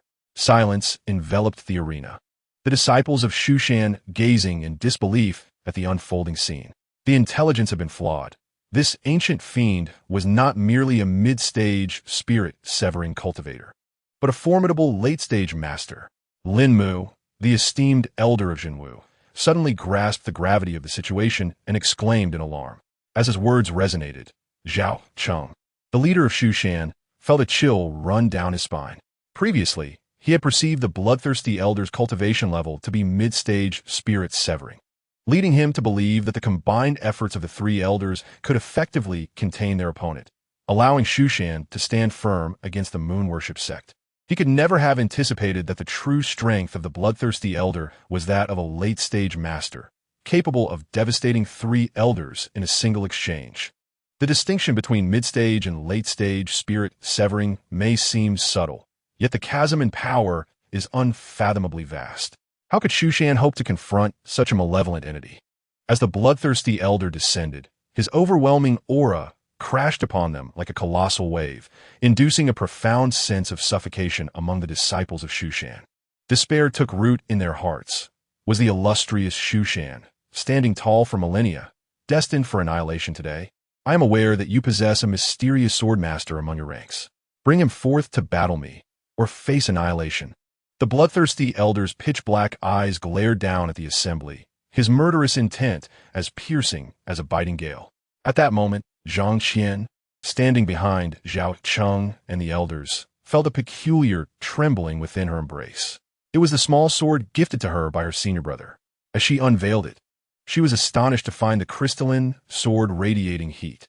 Perhaps sensing the bloodthirsty elder's terrifying and malevolent aura, the spirit's sword slipped from her grasp, soaring skyward with a clarion sound.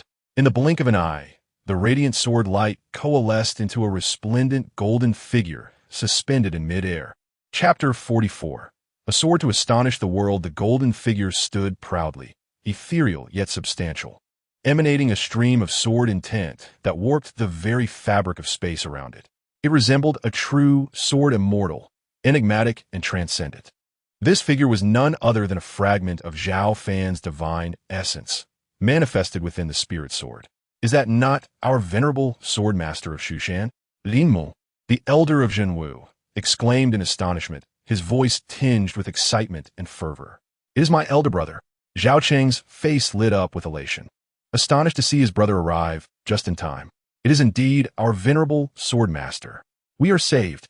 The disciples of Shushan, once filled with despair, now surged with exhilaration at the sight of Zhao Fan. In their minds, the swordmaster was the embodiment of invincibility. Why has the swordmaster appeared? Zhang Qian stared in stunned silence until a realization dawned upon her, and she instinctively covered her mouth. At this moment, the disciples of Shushan were invigorated, oblivious to Zhang Qian's peculiar demeanor. At last, our swordmaster has emerged. I have heard of your reputation, having once obliterated the corporeal form of one of our moon worship sect's vice leaders with a single strike. The bloodthirsty elder, unperturbed by Zhao Fan's presence, felt his murderous intent intensify. Having lived for nearly a millennium, he was not easily daunted by mere tales. Moreover, the bloodthirsty elder's own formidable strength, being a late-stage spirit-severing cultivator, instilled him with absolute confidence that he could suppress even the fabled sword master of Shushan. Those who dare to threaten Shushan shall face death without mercy. Zhao Fan's expression remained impassive, his voice resonating clearly, powerful enough to echo in every ear. I shall see how you intend to kill me. The bloodthirsty elder scoffed, a derisive smile gracing his lips. With that, he unleashed a torrential onslaught, his fists coalescing into monstrous shadows resembling mountains, far more potent than the blows that had felled the three elders. Yet, Zhao Fan remained unmoved, radiating a resplendent golden aura. With a thunderous roar, the terrifying fist shadows were shattered by the brilliance of Zhao Fan's golden essence. What? The bloodthirsty elder's countenance shifted dramatically.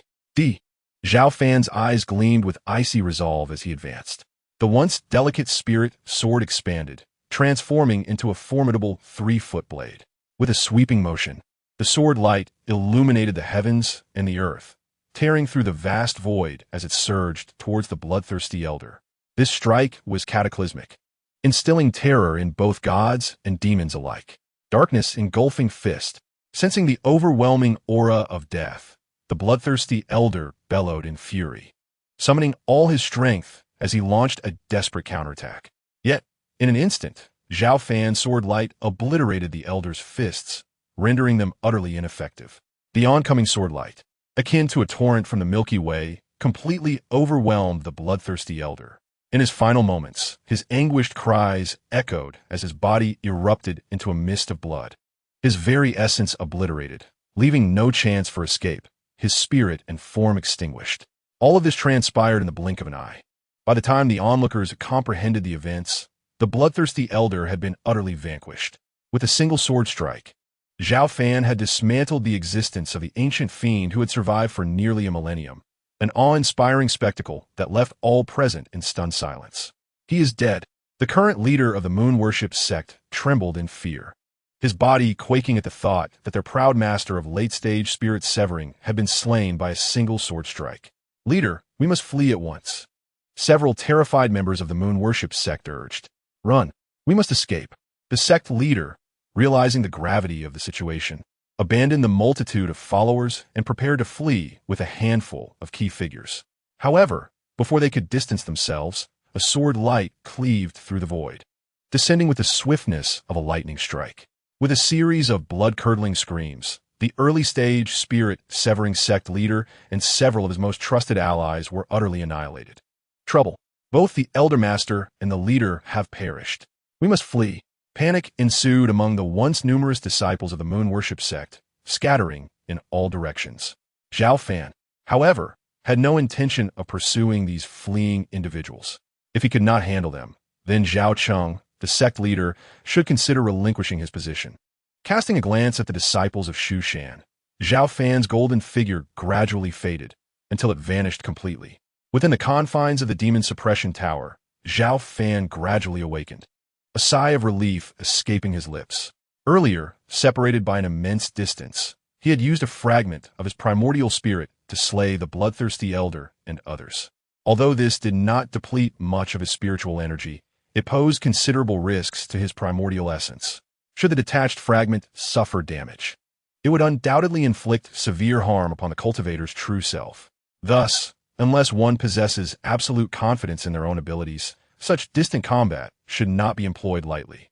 Despite the significant figures like the bloodthirsty elder and the moon worship sect leader being eliminated, the moon worshippers, notorious for their heinous deeds, remained a grave threat to countless innocent lives if allowed to escape. Thus, after Zhao Fan's figure vanished, the sect leader, Zhao Cheng, swiftly reacted, issuing a resolute command. All disciples of Shushan, follow this sect leader to eradicate the moon worshippers. In obedience, the resounding battle cries of thousands of elite disciples of Shushan pierced the skies as they pursued the moon worshippers with unyielding fervor. Though the moon worshippers held numerical superiority, they were nearly paralyzed with fear. Within a mere half-day, Shushan disciples had decimated a significant portion of them, with only a handful managing to flee from Qingfeng Gorge. Following this fierce confrontation, the moon worship sect was utterly annihilated. The events of this day swiftly reverberated throughout much of the cultivation world. The formidable, bloodthirsty elder, a master of the late stage of the spirit separation realm, had been effortlessly slain by a mysterious swordsman from Shushan, creating a considerable uproar. Many speculated about the true level of the Shushan swordsman, with some asserting that he was undoubtedly a consummate cultivator of the spirit separation stage, while others claimed he was on the cusp of achieving the harmonization stage. Amidst such varied opinions, no consensus could be reached. However, one undeniable fact emerged. After this battle, the majority of the cultivation world regarded Shushan with profound respect. Even the previously arrogant and fierce demonic clans and sects, upon receiving the news, cautioned their disciples and kin to steer clear of Shushan territory and refrain from provoking this formidable force. Amidst the clamorous discussions outside, Zhao Fan remained unfazed, embarking on his new day of signing in with the system. "Shall we commence the sign-in?" "Sign in," Zhao Fan responded habitually. "Sign-in successful. Reward, blood essence exorcism pill." As the system's voice faded, a green pill materialized in Zhao Fan's hand. This was a premium elixir, capable of aiding cultivators below the spirit separation stage in enhancing their cultivation, albeit with limited use for Zhao Fan himself. Chapter 45. The Adoration of Zhang Qian. Third update. Zhao Fan quietly stored the pill, preparing to continue his cultivation. At that moment, however, a powerful surge of spiritual energy emanated from a stone house not far away. With a swift motion, Zhao Fan vanished from his position, reappearing beside Zhao Xiaotian. At that moment, the 8-year-old Zhao Xiaotian had his eyes tightly shut, a pained expression etched across his youthful face. Cold sweat adorned his forehead, his skin flushed, and his body feverish. He was attempting to refine the influx of earthly spiritual energy within him into his own spiritual power, focusing his mind and settling his qi in his dantian. Zhao Fan's expression turned serious as he spoke in a deep voice. Simultaneously, he raised his hand, effortlessly drawing in the surrounding spiritual energy, which flowed continuously into Zhao Xiaotian's body through his pores. The young boy trembled violently, his expression contorting in anguish. Yet he emitted no sound. This child possesses admirable fortitude, Zhao Fan thought to himself, nodding discreetly. For a 7 or 8-year-old child to grit his teeth and endure such pain showcased an extraordinary willpower. As strands of spiritual energy entered Zhao Xiaotian's body, he bore immense pressure. It was a feat even adults struggled to withstand during their initial absorption of earthly spiritual energy, let alone a child like Zhao Xiaotian. Nevertheless, he persevered, striving to absorb as much spiritual energy as possible and refine it into his own power according to the foundational cultivation methods. He understood the significance of this moment. If he could successfully transform this spiritual energy for his own use, he would break through the constraints and become a cultivator of the qi refining stage. Is he nearing his limit? Observing Zhao Xiaotian's precarious condition, Zhao Fan furrowed his brow. If the child could endure more spiritual energy during his initial absorption, his future cultivation would start at a higher level, granting him a considerable advantage over others. Yet, even as Zhao Fan worried, Zhao Xiaotian continued to hold on, his once youthful face turning pale, and even blood began to ooze from his skin. Time passed slowly, second by second.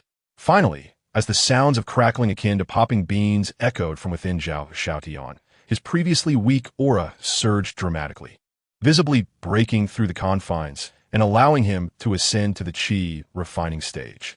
With the nourishment of his own spiritual power, the bloodstains on Zhao Xiaotian's surface gradually faded, and his previously labored breathing returned to a steady rhythm. Seeing this, Zhao Fan let out a slight sigh of relief. The child was stronger than he had anticipated. Moreover, to initially attract earthly spiritual energy and then rapidly advance to the qi refining stage was an achievement that not only surpassed his peers, but even many self-proclaimed prodigies in the cultivation realm would find difficult to accomplish. Feeling the substantial transformation within himself, Zhao Xiaotian opened his tightly shut eyes. Just as he was about to leap with joy, he caught sight of Zhao Fan standing beside him, startling him into a cautious stance. "Uncle," he said timidly, "you did well. To become a cultivator of the qi refining stage on your first attempt at drawing an energy, if you continue to cultivate diligently, your future achievements will be remarkable." Zhao Fan smiled, beckoning him closer. Despite his confusion, Zhao Xiaotian carefully followed Zhao Fan's lead. "Watch closely." Upon arriving at an open area outside, Zhao Fan fixed his gaze upon a massive boulder 100 meters away, his fingers forming a sword-like gesture as he effortlessly slashed forward. The motion was fluid and natural, seemingly channeling the forces of heaven and earth. The sword light flashed like lightning, shattering the stone into dust with a resounding crash. Good heavens! Zhao Xiaotian's eyes widened in astonishment, his cherubic face reflecting a mix of wonder. "This is the foundational sword technique of Shushan. I will teach you only once. How much you comprehend depends on your own fate. As his words fell, Zhao Fan gracefully demonstrated the Shushan foundational sword technique. Movements slow, yet imbued with profound swordsmanship. To Zhao Xiaoyan's eyes, each stance appeared intricate, filled with an unparalleled aura of the sword path. With a serious expression, Zhao Xiaotian focused intently, carefully memorizing each of Zhao Fan's movements. Although he found some of it incomprehensible, he sensed that the sword technique imparted by his uncle was undeniably extraordinary. After completing the demonstration of the sword technique, Zhao Fan gradually came to a halt and turned to Zhao Xiaotian, asking, "Did you remember?" "Uncle, Zhao Xiaotian scratched his head, hesitantly replying, "I think I remembered it all, but also feel like I remembered nothing." "Excellent. That is precisely the right mindset." Contrary to expectations, Zhao Fan did not display anger but instead smiled and patted Zhao Xiaotian's head, continuing, "From today onward, you shall cultivate this sword technique. Should you encounter anything unclear, feel free to ask me. I understand." As Zhao Xiaotian gazed at the approachable Zhao Fan, he exhaled in relief and nodded earnestly. Without needing any prompting from Zhao Fan, he eagerly imitated the previous actions and began practicing the fundamental sword techniques of Mount Shu. It must be said that this child possesses an extraordinary aptitude for cultivation. Zhao Fan merely demonstrated the moves once, yet he was able to memorize nearly all the sword stances. Although his movements were somewhat awkward and lacked finesse, it was indeed an impressive feat for a child barely over 8 years old. Time swiftly passed, and soon 7 days had elapsed. Through relentless effort, coupled with Zhao Fan's guidance, Zhao Xiaotian gained a certain level of insight and comprehension regarding the foundational sword techniques of Mount Shu. However, Zhao Fan did not relent in his expectations, insisting on daily diligent practice. On one particular day, light footsteps resonated outside the demon-locking tower. It was the day for Zhang Qian to bring him meals. "Senior brother, I have brought you food today, along with a few bottles of fine wine," she called out with a melodic and sweet voice, her refined features and graceful stature now emanating a touch of mature charm, contrasting with her previously innocent demeanor. "What delightful wines have you brought, junior sister?" Zhao Fan inquired with a smile. "Osmanthus wine and premium yellow wine, both over 100 years old. I had to put in quite a bit of effort to trade for them with the wine-loving senior brothers in the sect. You must indulge in a few cups." Zhang Qian giggled as she filled a cup to the brim and handed it to Zhao Fan. The aroma was indeed delightful, and after tasting it, Zhao Fan nodded in satisfaction. Zhang Qian's eyes sparkled with mischief as she smiled. "As long as the esteemed sword cultivator is pleased. Junior sister, how can you be intoxicated without having had any wine? I am merely your senior brother, not an esteemed sword cultivator." Zhao Fan chuckled nonchalantly. "Come now, senior brother. I have deduced that you are indeed the mysterious sword cultivator of Mount Shu," Zhang Qian declared, her gaze fervent and filled with admiration. "The little sword you gifted me the other day is the best evidence." Zhang Qian had been exceedingly excited over the past few days, even struggling to sleep at night. Though her nature was innocent and kind, she was not naive. The little sword Zhao Fan had given her had demonstrated its power in Qingfeng Gorge, slaying the bloodthirsty elder of the demonic path. At that moment, she was utterly astonished, and a certain suspicion had taken root in her heart. Reflecting on Zhao Fan's calm and composed demeanor during previous crises at Mount Shu further solidified her belief in his true identity. Zhang Qian spoke with unwavering certainty, bolstered not only by her reasonable deductions, but also by a woman's innate sixth sense. She was utterly convinced that Zhao Fan was indeed the powerful and enigmatic sword cultivator of Mount Shu. Despite the heavy gates of the demon-locking tower, Zhao Fan could sense her eager anticipation. "Since you have already guessed, it seems I cannot deny it any longer," Zhao Fan mused before graciously admitting, "Indeed, I am the sword cultivator of Mount Shu." Hearing Zhao Fan's confession, Zhang Qian nearly leaped with joy, repeatedly asking, "You truly are the sword cultivator of Mount Shu? This is marvelous. I knew my suspicions were correct." Her happiness surpassed even that of breaking through a significant realm in her cultivation. Once her excitement subsided, a thought crossed her mind, and she pouted her rosy lips, asking, "Senior brother, why didn't you tell me sooner? Did I not mention it?" Zhao Fan replied with a teasing smile, reminding her, if my memory serves me right, I did indeed say I was the sword cultivator of Mount Shu. You simply did not believe me at the time. Zhang Qian's face flushed with embarrassment as she recalled the jest Zhao Fan had made after the incident involving the 6 greatsword sects. She had thought he was only joking, never taking it seriously. Now, reflecting back, she realized he had not deceived her. Senior brother, may I still refer to you as such? Can I continue bringing you meals like before? Zhang Qian blinked her large eyes, timidly inquiring. Learning that Zhao Fan was indeed the profound sword cultivator of Mount Shu filled Zhang Qian with joy, yet also a sense of pressure. Of course.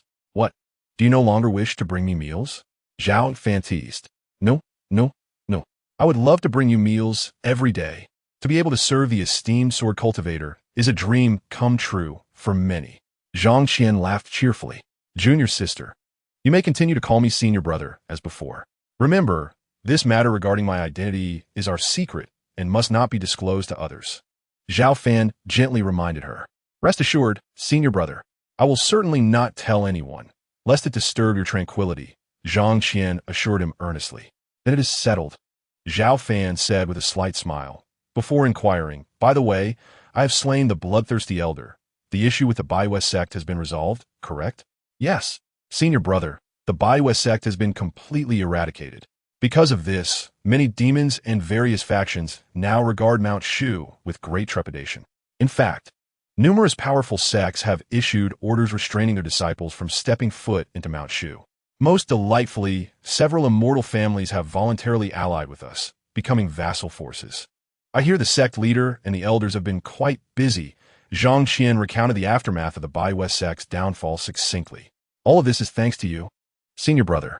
With you here, Mount Shu is destined to grow ever more prosperous, Zhang Qian added, not forgetting to flatter him.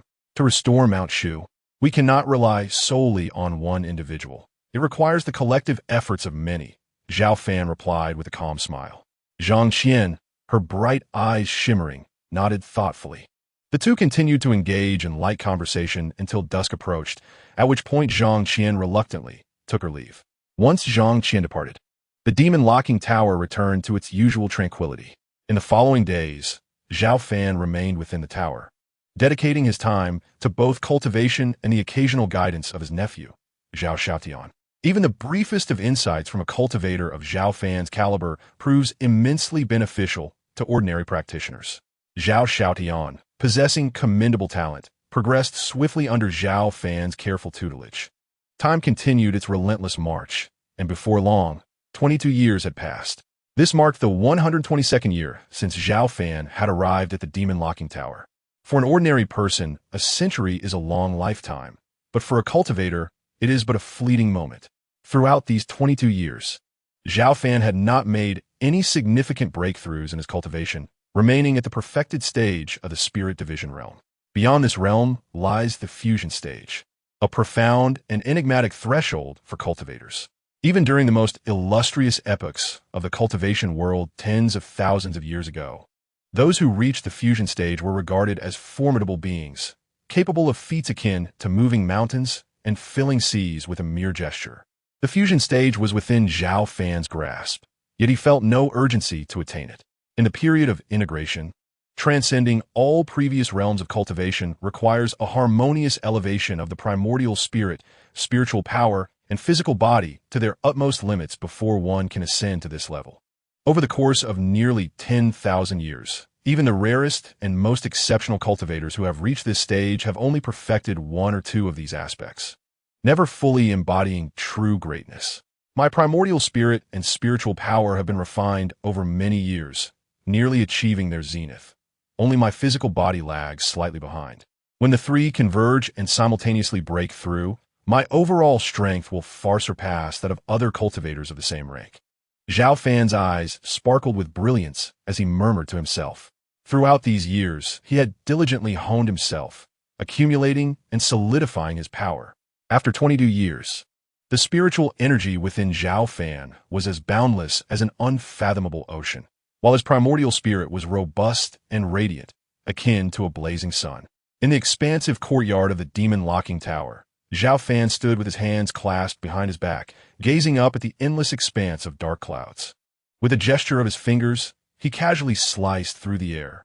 Thunder rumbled as the heavy black clouds, cloaking the sky, split apart in an instant. creating the illusion that the entire heavens had been cleaved in two. This spectacle caught the attention of Zhao Xiaotian, who could not help but widen his eyes in awe. Yet this was not the end. Without employing any spiritual power, a mere thought from Zhao Fan caused moisture in the air to coalesce into countless unstoppable flying swords, densely filling the sky as they surged into the depths of the clouds, shattering them into fragments. As the dark clouds dispersed, golden sunlight showered upon Zhao Fan, making his figure appear even more majestic and imposing. "My uncle has grown stronger," Zhao Xiaotian murmured, filled with admiration and reverence. After years of Zhao Fan's guidance, he had matured from a mere child of 8 into a formidable cultivator at the nascent soul stage. Yet he still could not fathom the depth of his uncle's power, only aware that Zhao Fan was extraordinarily strong, like a vast ocean without a bottom. The spiritual energy in the world has become increasingly rich. I must expedite my physical cultivation and strive for breakthrough. After dispelling the clouds, Zhao Fan could distinctly sense that the spiritual energy at high altitudes was becoming more concentrated, the speed of spiritual recovery accelerating year by year. Life continued as usual.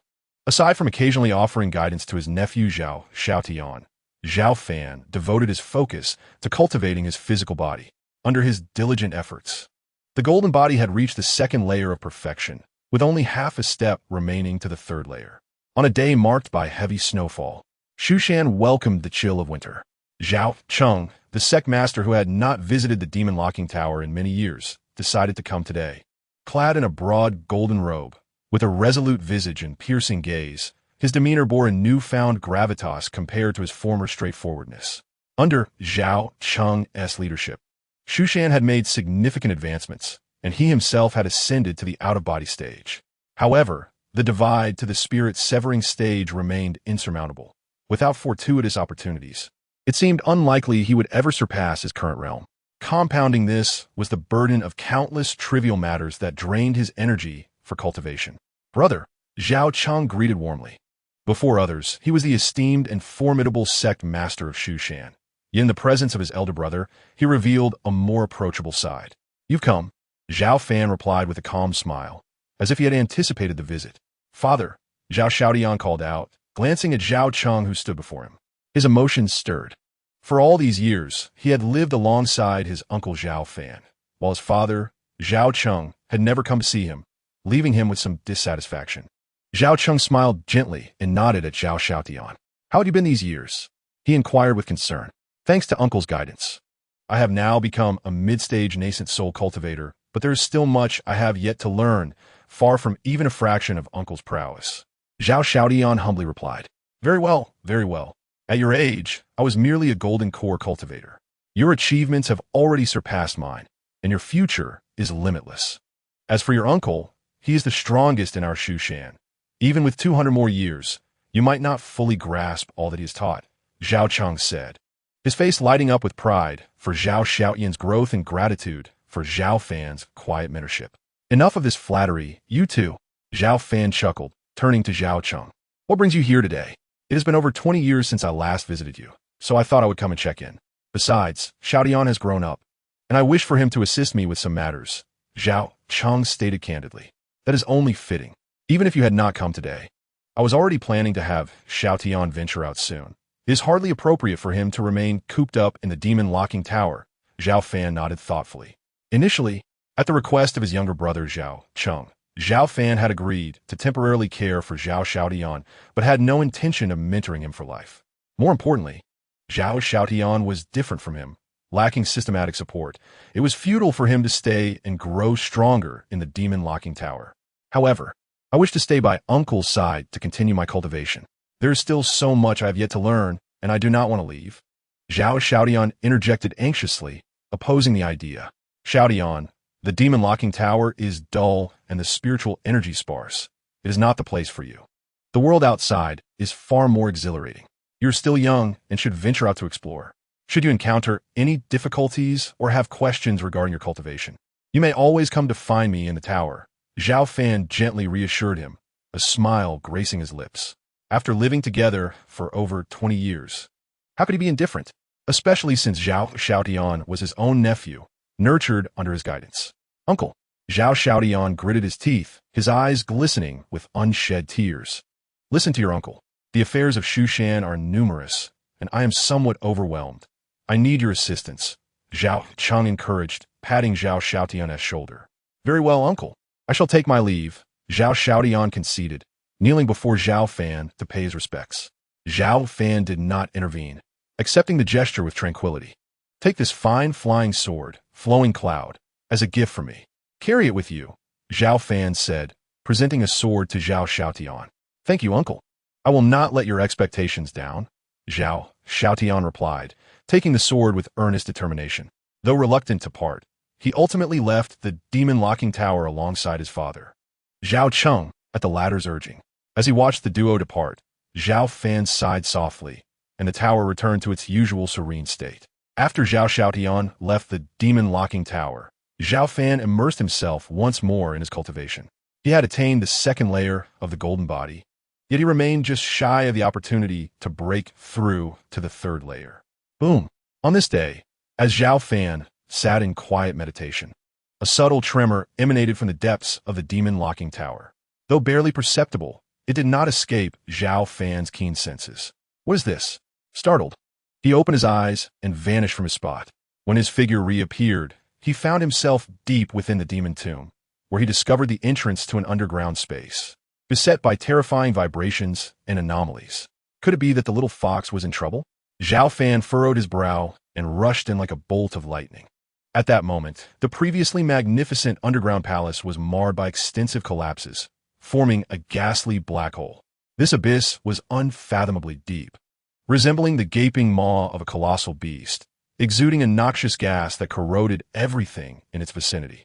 Even the formidable protective formations surrounding the palaces could not withstand its onslaught for long. In this critical moment, a small fox with fur as pristine as snow summoned an overwhelming surge of demonic energy, erecting a massive light barrier that struggled to contain the toxic fumes. Without her efforts, the entire underground palace complex would be obliterated in an instant. As the noxious gas intensified, the little white fox, filled with trepidation, found herself retreating under the immense pressure. Little fox, you are awake. What has transpired?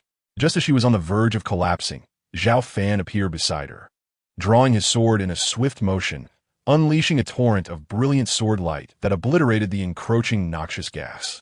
Quickly, help me seal that opening, or the toxic gas will continue to pour forth. Upon seeing Zhao Fan, the little white fox felt a surge of joy, but she immediately urged him onward. Though she was uncertain of what had transpired, Zhao Fan chose to act, his sword energy surging like a tempest towards the black hole. Simultaneously, the little white fox raised her paw, conjuring a colossal paw shadow that descended with tremendous force. With a deafening roar, the combined might of the man and the fox temporarily pushed back the flood of toxic gas spilling from the black hole. Yet, this was merely the beginning. It seemed that a fearsome creature within the abyss had sensed the disturbance. With a low, rumbling growl, the toxic gas erupted like a volcano, pouring forth in relentless waves. This is intriguing. Zhao Fan narrowed his eyes, unleashing his formidable spiritual energy as the flying sword, Qi Shao, materialized, resonating with a sharp, powerful chime. Break! With a commanding shout, the sword light illuminated the entire underground space, resembling a golden sun that annihilated countless clouds of black poison. The momentum continued unabated as the radiant light descended upon the black hole, suppressing the toxic gas that had permeated the area. The toxic fumes that enveloped the black hole evaporated under the pressure of the sword light, which formed a vast net-like seal over the opening, preventing the noxious gas from escaping any longer. Chapter 48. Signing in before the 10,000 demons caved the black hole, seemingly bottomless, echoed with the unwilling howls of the demonic gas as it was forcefully repressed by the golden sword light. Observing the temporary containment of the toxic gas, the little white fox raised her small paw and, with a heart still racing, patted her chest, exclaiming in her melodious voice, "Thank goodness you arrived in time, or I would have been overwhelmed." She haughtily cast a sidelong glance at Zhao Fan, letting out a soft huff. "Weren't you sleeping? How did things come to this?" Zhao Fan inquired, his brow furrowed in concern. "I have no idea," the little white fox replied, shaking her head in confusion. "I had just awakened from my slumber, still reveling in my recent breakthrough to the late stage of Spirit Division, when the ground suddenly collapsed, revealing this black hole that spewed forth toxic gas, almost suffocating me. You have reached the late stage of Spirit Division, Zhao Fan exclaimed, scrutinizing her closely. Indeed, he could sense a significant increase in her aura, and even her appearance had undergone subtle changes. To his astonishment, a second tail had sprouted from behind her, swaying gently, exuding an air of mystery and power. Of course, the little white fox proudly lifted her head, declaring, "My talents are unparalleled. I am not to be compared with mere human cultivators like you." As soon as she finished speaking, a sudden thought struck her, and her bright eyes widened with curiosity as she fixated on Zhao Fan. Wait a moment. If even my late stage of Spirit Division cannot suppress the toxic gas within the black hole, how did you accomplish it? Take a guess. Zhao Fan replied with a teasing smile. Could it be that you also reached a breakthrough? How absurd. The little white fox felt a pang of disappointment. She had hoped that after her prolonged slumber, having advanced from the initial to the late stage of Spirit Division, she might finally catch up to Zhao Fan, only to discover she was still far behind. Little fox, you have done remarkably well. After only 20 years of slumber in the jade coffin, you have achieved 2 minor breakthroughs. At this rate, it won't be long before you catch up to me, Zhao Fan reassured her with a smile. Are you serious? The little white fox blinked her large eyes, filled with skepticism. Absolutely, Zhao Fan responded with a gentle smile. He was not merely offering empty comfort. He was genuinely astonished by her rapid progress. If she continued her cultivation in this manner, she might indeed surpass him. Zhao Fan grew increasingly aware that the little white fox's origins were extraordinary. What ordinary demon would possess such a terrifying rate of cultivation? Enough of this. We must focus on how to resolve the issue of the black hole, Zhao Fan said, turning his gaze back to the unfathomable abyss, feeling an intense sense of foreboding. This black hole is incredibly dangerous. Additionally, there was a deep growl emanating from within. It seems some terrifying creature resides there, the little white fox said. Her demeanor tense as she regarded the black hole, her petite form visibly taut with unease. Being a demon cultivator, she possessed a keen instinct for danger, and this sudden appearance of the black hole filled her with a sense of impending doom. Zhao Fan furrowed his brow, pondering the origins of this black hole. Could it have existed for a long time without anyone knowing? Ding. Would you like to sign in before the 10,000 Demons Cave? Just as Zhao Fan contemplated the abyss, a notification from the system echoed in his mind. What? This black hole leads to the 10,000 Demons Cave? Zhao Fan was taken aback for a moment before instinctively responding. Sign in. Sign in successful. Reward. Nirvana Golden Dan. As the system's voice faded, a golden pill materialized in Zhao Fan's hand. To his astonishment, it was the Nirvana Golden Dan. Zhao Fan's face lit up with delight. He had never anticipated receiving such a precious treasure. The Nirvana Golden Dan was not an ordinary elixir. It was the essence of divine energy left behind by powerful demon experts before their demise. If a human cultivator were to refine and absorb it, it could significantly strengthen their physical body, making it a rare treasure for those focused on cultivating their corporeal form. Zhao Fan had previously struggled to break through to the integration stage due to deficiencies in his physical prowess. Now, with the Nirvana Golden Dan, he could greatly enhance his body, potentially elevating his golden body to the 3rd tier.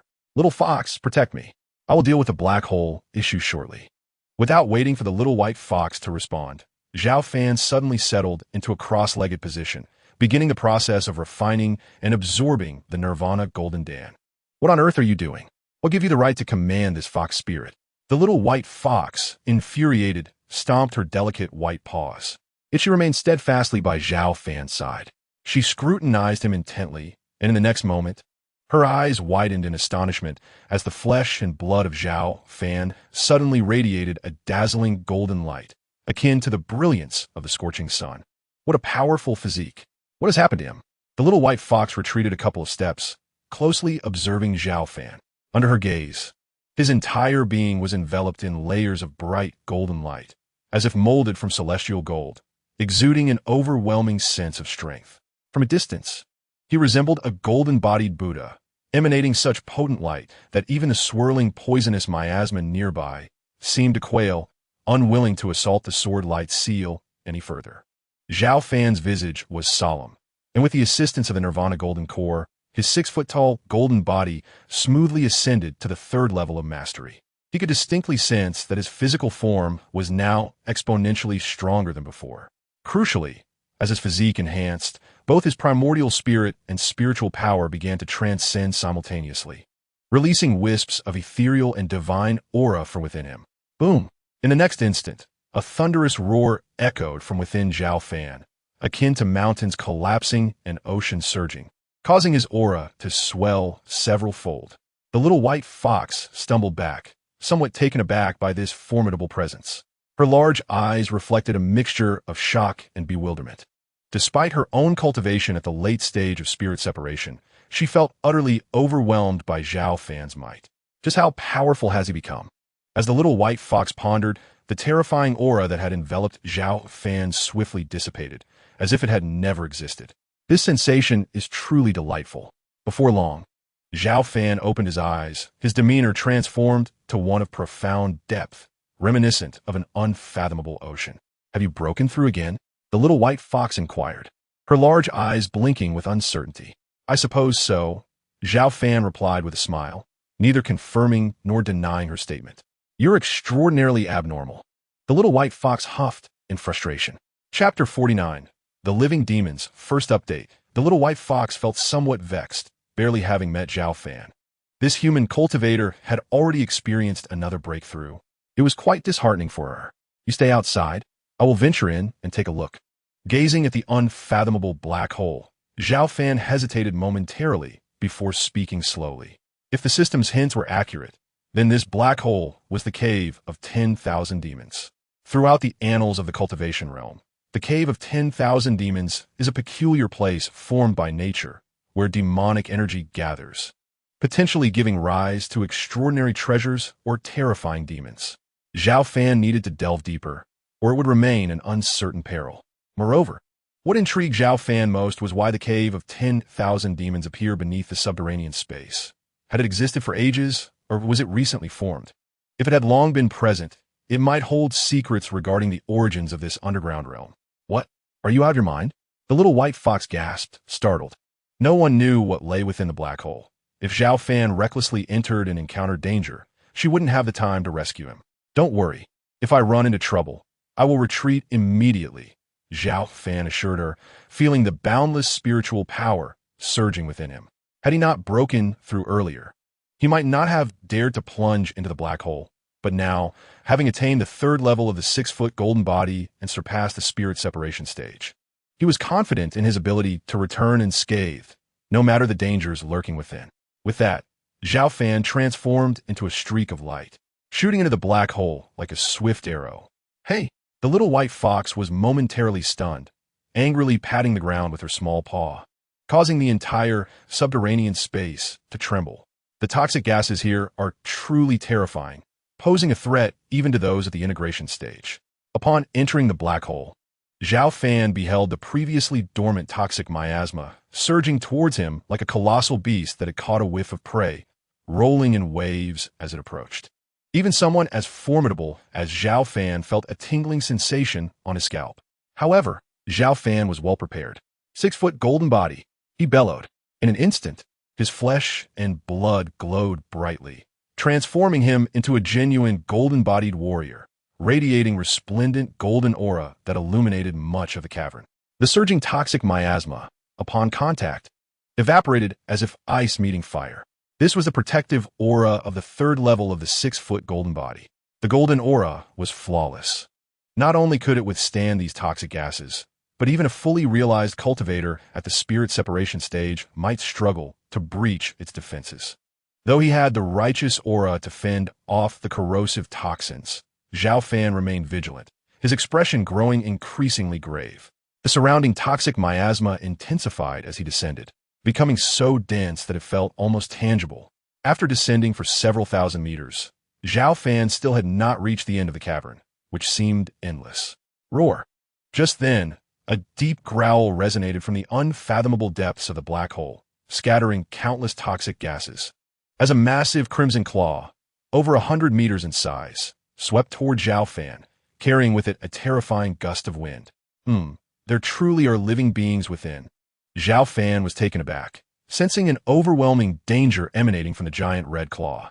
Without hesitation, he grasped the air with one hand, summoning the sword Qi of Qi Shao, which erupted in a dazzling display of light as it slashed toward the massive claw with tremendous force. With a resounding thud, the sword light cleaved through the toxic miasma, severing the crimson claw in one strike.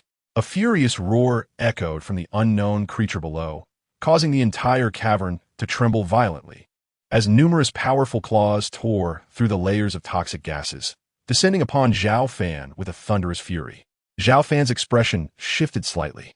Before him lay a veritable torrent of over 100 massive claws, threatening to rupture the cavern with their overwhelming demonic energy, surging forth like a tidal wave. Sword control technique. Zhao Fan inhaled deeply, unleashing a torrent of spiritual power.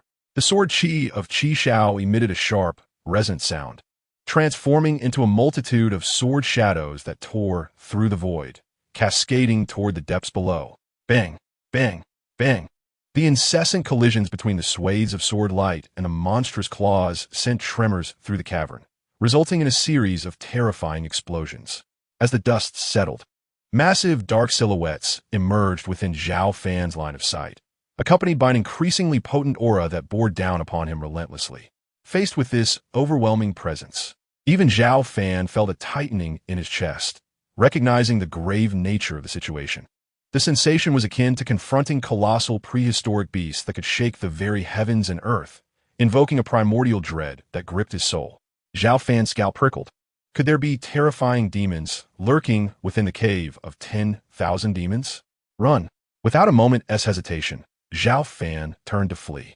It seemed the creatures below sensed his intent to escape, unleashing a series of terrifying roars that reverberated like thunder.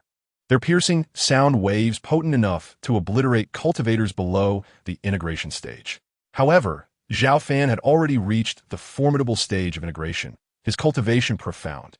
With merely a slight tremor of his form, he quickly regained his composure and transformed into a beam of sword light, soaring upwards. Boom! The black poisonous gas was torn apart, and terrifying giant claws emerged, but they continuously pounced into the void. Just as these claws were about to reach the edge of the cave entrance, golden runes appeared on the once smooth surface of the cave wall, forming a terrifying net. Upon contact with this net, countless claws recoiled in pain, emitting smoke as if struck by lightning, retreating back to the depths with unwilling roars. Fortunately, they could not escape. Otherwise, with my current power, I would have been utterly defenseless. Seeing the golden net slowly dissipate, Zhao Fan breathed a sigh of relief, burdened by the realization of the lurking horrors within the 10,000 demons cave. I wonder if that foul creature has encountered trouble inside? At the cave's edge, the little white fox gazed with her gem-like bright eyes, displaying a hint of anxiety and tension. Moments ago, the black hole had emitted violent tremors and terrifying roars, causing her to worry for Zhao Fan's safety. Suddenly, a figure burst forth from the cave, none other than Zhao Fan, who had exited the 10,000 demons cave. You finally made it out. You nearly gave this fox spirit a heart attack, she exclaimed in relief, her voice laced with reproach. By the way, what was the situation inside? The little white fox inquired with concern. Zhao Fan's expression turned grave as he replied, There are living demons within, exceedingly powerful and fearsome. Had I not been swift, I might not have emerged at all. He did not conceal the truth, briefly recounting the events that had transpired inside. That was perilous. I am fortunate I did not enter before, the little white fox responded, shuddering at the thought. There is a mysterious seal preventing them from escaping. But we must ascertain the situation promptly. Otherwise, when the seal eventually shatters, it will be exceedingly troublesome. To be on the safe side, Zhao Fan unleashed several powerful beams of sword light, sealing the cave entrance completely. This way, even if the mysterious seal were to vanish in the future, he would be able to sense any demonic attempts to breach the cave at the first instance. Little fox, will you remain here or accompany me outside? Zhao Fan asked after completing his task. I will go with you, the little white fox decided. Although the cave entrance was temporarily blocked, she dared not linger in the underground space. If the demons were to break free one day, she would be in grave danger. Staying by Zhao Fan's side felt much safer. Before departing, the little white fox took the original jade coffin with her, ensuring that her cultivation would not be affected. even outside the underground space. Chapter 50. Visitors from the Immortal Alliance. After leaving the underground space, Zhao Fan, accompanied by the Little White Fox, arrived once again at the Sutra Repository of Mount Shu. He hoped to uncover relevant records concerning the 10,000 Demons Cave beneath the underground space. The Sutra Repository was bustling with disciples, and in recent years, as Mount Shu continued to develop, an increasing number of new students had joined. Some diligent newcomers sought out suitable martial arts for cultivation within the repository. Zhao Fan and the Little White Fox possessed formidable cultivation levels, rendering them undetectable to ordinary disciples. Despite the heavy security, they strode confidently inside without attracting anyone's attention. First, let me investigate the records on the 10,000 Demons Cave. Zhao Fan began to peruse the relevant historical documents, swiftly flipping through the pages with remarkable speed, comprehending their contents with a mere mental glance. Within a short span, he discovered the scant references to the 10,000 Demons Cave. However, the information was minimal, scarcely comprising a few words. The texts vaguely alluded to rumors from tens of thousands of years ago, stating that when Mount Shu was founded, the ancestral master had battled countless demons and subsequently sealed some terrifying entities within a 10,000 Demons Cave. What transpired afterward remained unknown. Therefore, it seemed this 10,000 Demons Cave, personally sealed by the ancestral master, was indeed the one beneath the underground space. It had existed for tens of thousands of years. Yet, the fact that demons still thrived within after such an extensive passage of time was almost beyond belief. Zhao Fan furrowed his brow, realizing that the origins of this 10,000 Demons Cave might be quite extraordinary. After all, the ancestral master of Mount Shu was one of the most legendary and powerful figures in the cultivation realm tens of thousands of years ago. The demons he sealed must have been formidable indeed. Unfortunately, the records were limited, resembling mere mythological tales with only a handful of phrases. Zhao Fan continued to sift through the texts, but found no further relevant clues. By the way, Little Fox. He suddenly turned to the Little White Fox beside him and gently asked, "Have you recalled any other memories over the years?" Upon hearing this, the Little White Fox leaped onto his shoulder, her bright eyes reflecting a hint of confusion as she softly replied, "The Empress of the Nine-Tailed Fox Clan." The Nine-Tailed Fox Clan? Could it be related to the female figure you mentioned earlier? Zhao Fan queried, astonished that a casual question had prompted the Little White Fox to provide a new lead. "I don't know." The Little White Fox shook her head, her expression bewildered. "Since I awakened, this fragment of memory has suddenly surfaced." Zhao Fan raised an eyebrow, but refrained from pressing further. Instead, he quickly searched for references regarding the nine-tailed celestial fox. The Little White Fox perched on Zhao Fan's shoulder, eagerly observing the various texts. Soon Zhao Fan, through his rapid searches, located the records concerning the nine-tailed celestial fox. The Nine-Tailed Fox Clan had once unified the entire demon race tens of thousands of years ago, dominating a significant portion of the cultivation realm, standing as the most powerful and secretive race among demons. Adult members of the Nine-Tailed Fox Clan possessed combat prowess comparable to true immortals, and their 9 tails represented 9 lives, making them exceedingly difficult to kill. Legend stated that the Nine-Tailed Fox Clan also harbored the most powerful nine-tailed celestial fox, who would undergo tribulations and be reborn every 1,000 years. Upon achieving perfection after 9 lifetimes of cultivation, they could shatter the shackles of heaven and earth and become a terrifying existence akin to true immortals. However, ever since the spiritual energy of the world began to wane 10,000 years ago, not only had the mythic nine-tailed celestial fox become nearly extinct, but the entire Nine-Tailed Fox Clan had almost vanished.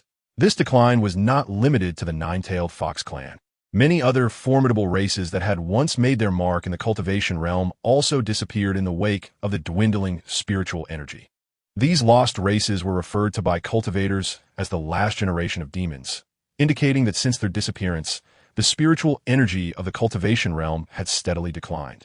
For nearly 10,000 years, not only had the former glory of the cultivation realm not resurfaced, but even demons and cultivators at the spirit separation stage had become virtually extinct.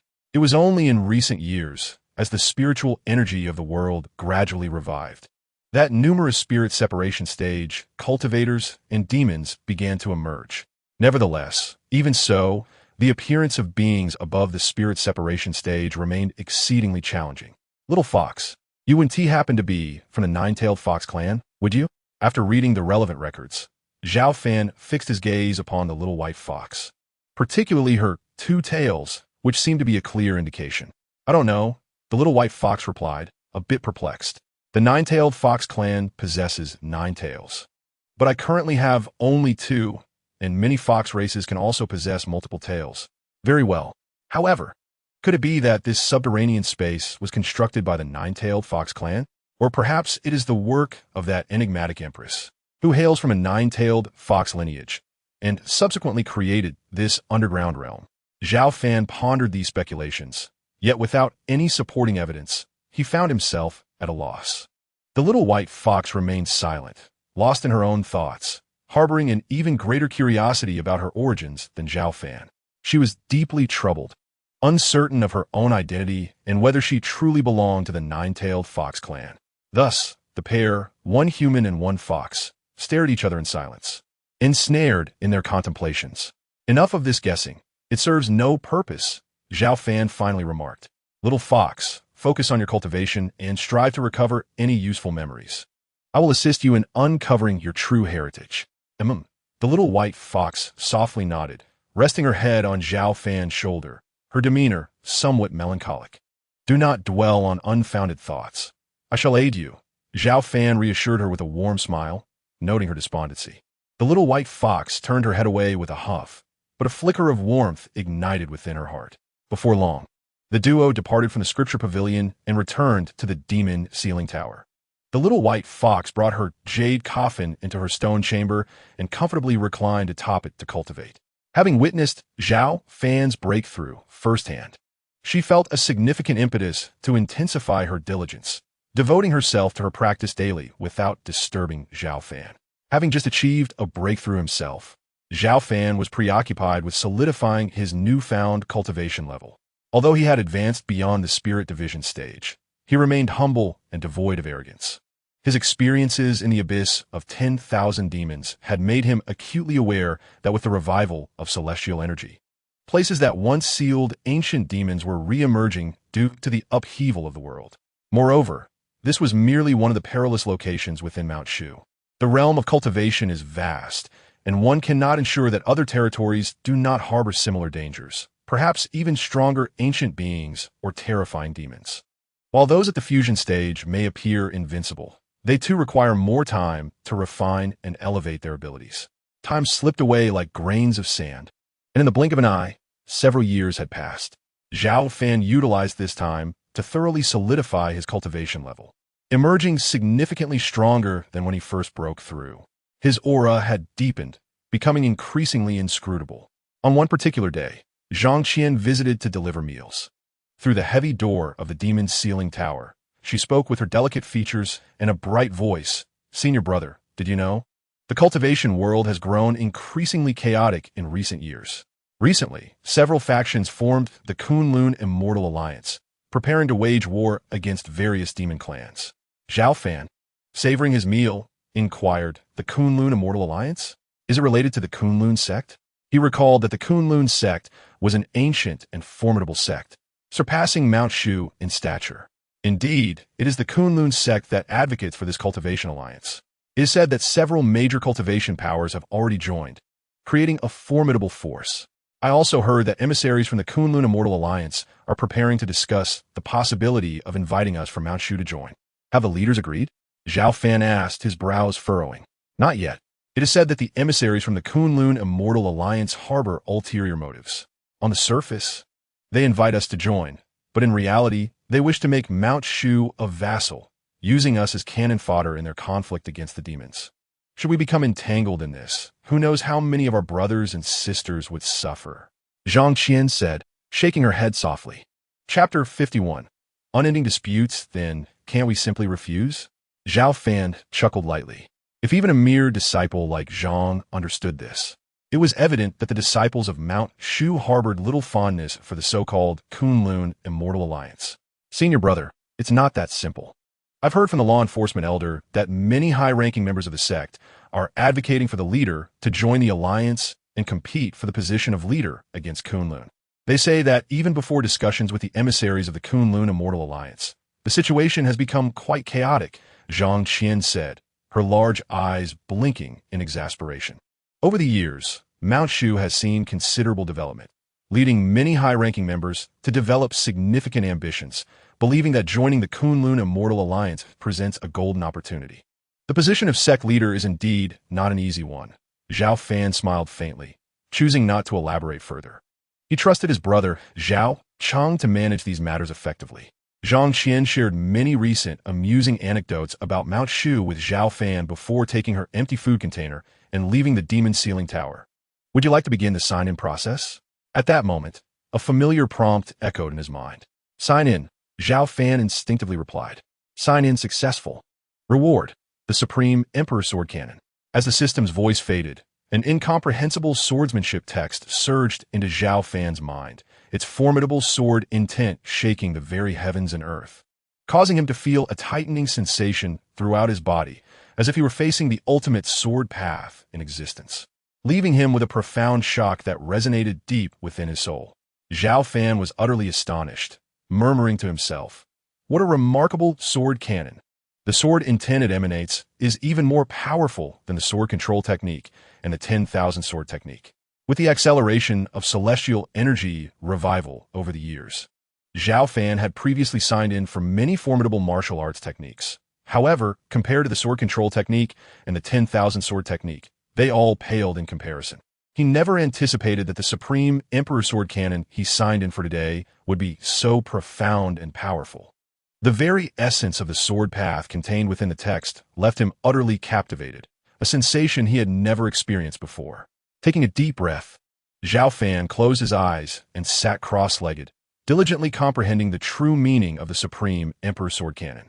With his innate sword body, Zhao Fan possessed an unparalleled aptitude for understanding swordsmanship and martial arts techniques. Yet, after several days of intense study, he could only barely grasp 1% of the entire canon, underscoring its immense value and profundity. Enthralled, Zhao Fan immersed himself in the comprehension of the sword cannon, a terrifying sword intent emanating from his being, warping even the surrounding void under its powerful influence. Indeed, this was profound beyond measure. The Supreme Emperor Sword Cannon surpassed both the sword control technique and the 10,000 sword technique, and if cultivated to perfection, it could even pave the way to the realm of earthly immortals. Alas, with my current cultivation level, I can only barely comprehend 1 or 2%. Time passed, though Zhao Fan was unaware of how long it had been. Slowly, he opened his eyes, the sword intent dissipating around him, yet his aura had deepened further, akin to a divine sword yet to be unsheathed. Though it did not radiate cold brilliance, it struck fear into the hearts of those who beheld it. With the assistance of the Supreme Emperor Sword Cannon, Zhao Fan achieved a deeper understanding and enhancement of his swordsmanship. Meanwhile, within the Great Hall of Mount Shu, heated arguments erupted. The emissaries from the Kunlun Immortal Alliance have already waited for several days. I believe we from Mount Shu should seize the opportunity to join the Kunlun Immortal Alliance and expand our influence. I wholeheartedly endorse Elder Zixiao's proposal. The Kunlun Alliance has already attracted several major cultivation powers, and their momentum is soaring. If we from Mount Shu could join, it would significantly enhance our sect's strength and reputation. Indeed, we from Mount Shu have worked diligently over the years, our sect's power far surpassing that of a century ago. The realm of cultivation is undergoing an unprecedented transformation after millennia. We must grasp this opportunity to join the Kunlun Immortal Alliance, led by Elder Zixiao of Shushan. More than a dozen senior elders proposed that sect master Zhao Chang agree to join the Kunlun Immortal Alliance, hoping to bolster Shushan's influence. I vehemently opposed this notion. With the imminent conflict between the Kunlun Immortal Alliance and various demonic factions, the invitation extended to us is merely a ploy to make Shushan a subordinate and cannon fodder. There is no way they would allow Shushan to rise in power. Have you all forgotten? The Kunlun Immortal Alliance has always acted tyrannically. Recently, when they attempted to recruit the Fonlei Immortal sect and failed, they sent powerful cultivators to massacre thousands within that sect. Such brutal actions are hardly those of the righteous path of cultivation. They are no different from demons. Elder Lin Mu expressed his strong dissent and argued his case passionately. Elder Lin's words resonated with many, They were all acutely aware that while the Kunlun Immortal Alliance appears formidable, it is primarily dominated by the Kunlun sect, which seeks to dominate the cultivation world. If Shushan were to be drawn into this alliance, it would be exceedingly difficult to preserve our independence. In recent years, Shushan has seen a surge of powerful cultivators, with a number of disciples exceeding tens of thousands. Even if we were to join the Kunlun Immortal Alliance, we could still vie for substantial influence. Despite Kunlun's profound heritage, Shushan is not to be underestimated. It would be wiser to leverage this opportunity to rise and rejuvenate our sect. The elders engaged in fervent debate, creating a cacophony within the Grand Hall. Sect Master Zhao Cheng, with a stern demeanor, bore a hint of gloom, revealing his underlying concerns without voicing his stance. Enough, I shall contemplate this matter further. You may all withdraw for now. With that, Zhao Cheng took a deep breath to interrupt the elders' relentless discourse, gesturing for them to leave. Understood. Despite some reluctance, the elders respectfully exited, leaving the once boisterous hall in profound silence. Tier, what is your perspective on this? Zhao Cheng inquired solemnly, turning to Zhao Xiaotian beside him. Father, Kunlun harbors ambitions to dominate the cultivation world. Should Shushan join their ranks, we would surely be ensnared in their machinations. However, if we refuse outright, Kunlun will not take it lightly. The fate of the Fenglai Immortal sect serves as a stark warning for us. Zhao Xiaotian's expression was grave. Prior to the Kunlun envoy's arrival, the Fenglai Immortal sect was annihilated for rejecting their overtures, clearly a demonstration to intimidate us. I am well aware of this. Yet Elder Zixiao and others are driven by great ambition. Moreover, the Kunlun envoy's approach is aggressive. Should we refuse them directly, it is likely the Kunlun Immortal Alliance would turn their ire upon us. Kunlun boasts a long-standing and formidable foundation, and it is rumored that several powerful cultivators have reached the divine separation stage in recent years. If negotiations falter, we may find ourselves in a precarious situation. Zhao Cheng's brow furrowed as he spoke. Were it any other sect, Shushan could refuse them outright. However, facing Kunlun is different. They have been a premier force for millennia, with a depth of power that is unfathomable. Even now, with the demonic forces rampant, no one dares to provoke Kunlun recklessly. Father, perhaps we should consult Uncle? Zhao Xiaotian suggested suddenly, noticing Zhao Cheng's distress. Consulting your uncle? That is indeed a commendable idea. Xiaotian, go visit the Tower of Binding Demons on my behalf. Understood. Zhao Xiaotian replied with a nod. Chapter 52, a single word. Zhao Xiaotian soon arrived at the Tower of Binding Demons. The area was sparsely vegetated, with heaps of rubble, and two enormous statues stood, weathered and incomplete, exuding an aura of tranquility and desolation. Here, time seemed to stand still, remaining unchanged whether a millennium had passed or more. Zhao Xiaotian felt a moment of disorientation, murmuring to himself, Uncle possesses boundless skills, yet remains peacefully in this secluded place. I fear it may take me thousands of years of cultivation to even begin to approach his state of being. Having left the tower years ago to assist his father with Shushan's affairs, Xiaotian's horizons had broadened, yet he had never encountered anyone more formidable than his uncle. With a heart full of anticipation, Zhao Xiaotian gently pushed open the heavy door. Before the stone chamber, Zhao Fan stood with hands clasped behind his back, gazing at the entering Zhao Xiaotian with a warm smile. Xiaotian, you have come. Uncle. Seeing Zhao Fan's familiar figure, Zhao Xiaotian hurried forward and knelt, respectfully proclaiming, Xiaotian pays his respects to Uncle. How have you been these past years? Rise. I am well, Zhao Fan replied, waving his hand gently, a soft force lifting Zhao Xiaotian to his feet.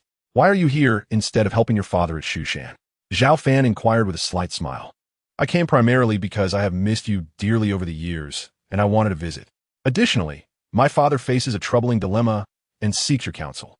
Zhao Xiaotian did not withhold details, succinctly relaying the situation regarding the Kunlun Immortal Alliance. Uncle, the Kunlun Immortal Alliance's invitation to Shushan is insidious. They aim to draw us into their schemes.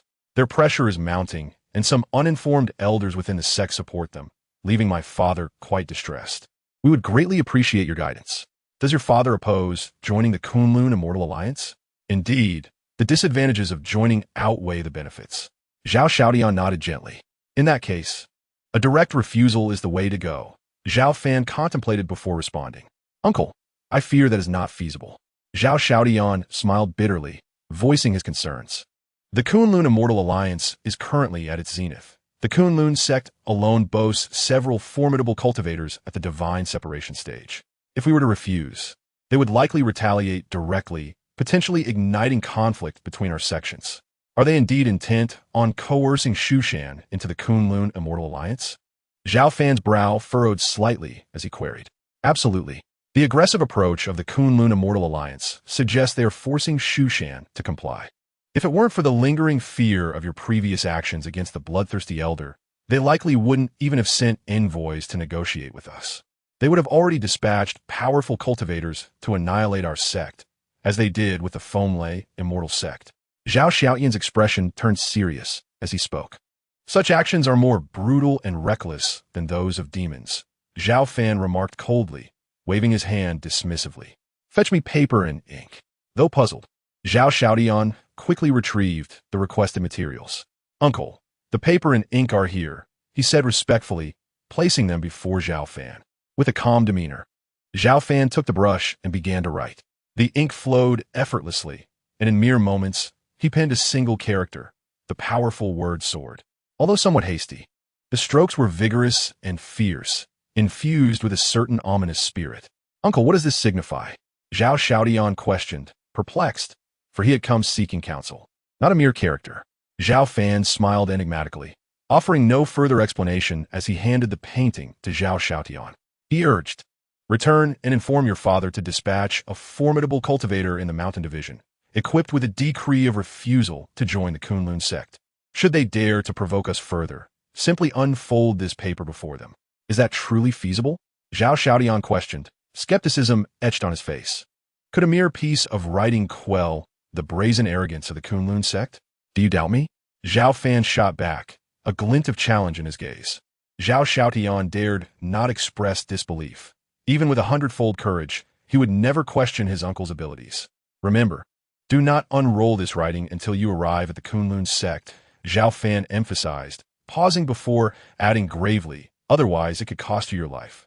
Upon hearing this, Zhao Xiaoyan's heart quivered slightly, and he vowed, rest assured, Uncle, I shall remember this. Go now, Zhao Fan waved him off. Uncle, Xiaoyan takes his leave. Zhao Xiaoyan respectfully bowed once more, carefully tucking away the treasured writing as he exited the demon's ceiling tower. Little fox, have you eavesdropped enough? After watching Zhao Xiaoyan depart, Zhao Fan abruptly turned to address the adjacent stone chamber. As his words faded, a small white fox materialized, revealing that she had been awake all along, having overheard their entire conversation without missing a word. Are you toying with him? What can a mere piece of writing accomplish? The little white fox inquired, her bright, gem-like eyes blinking curiously. Do not underestimate that writing.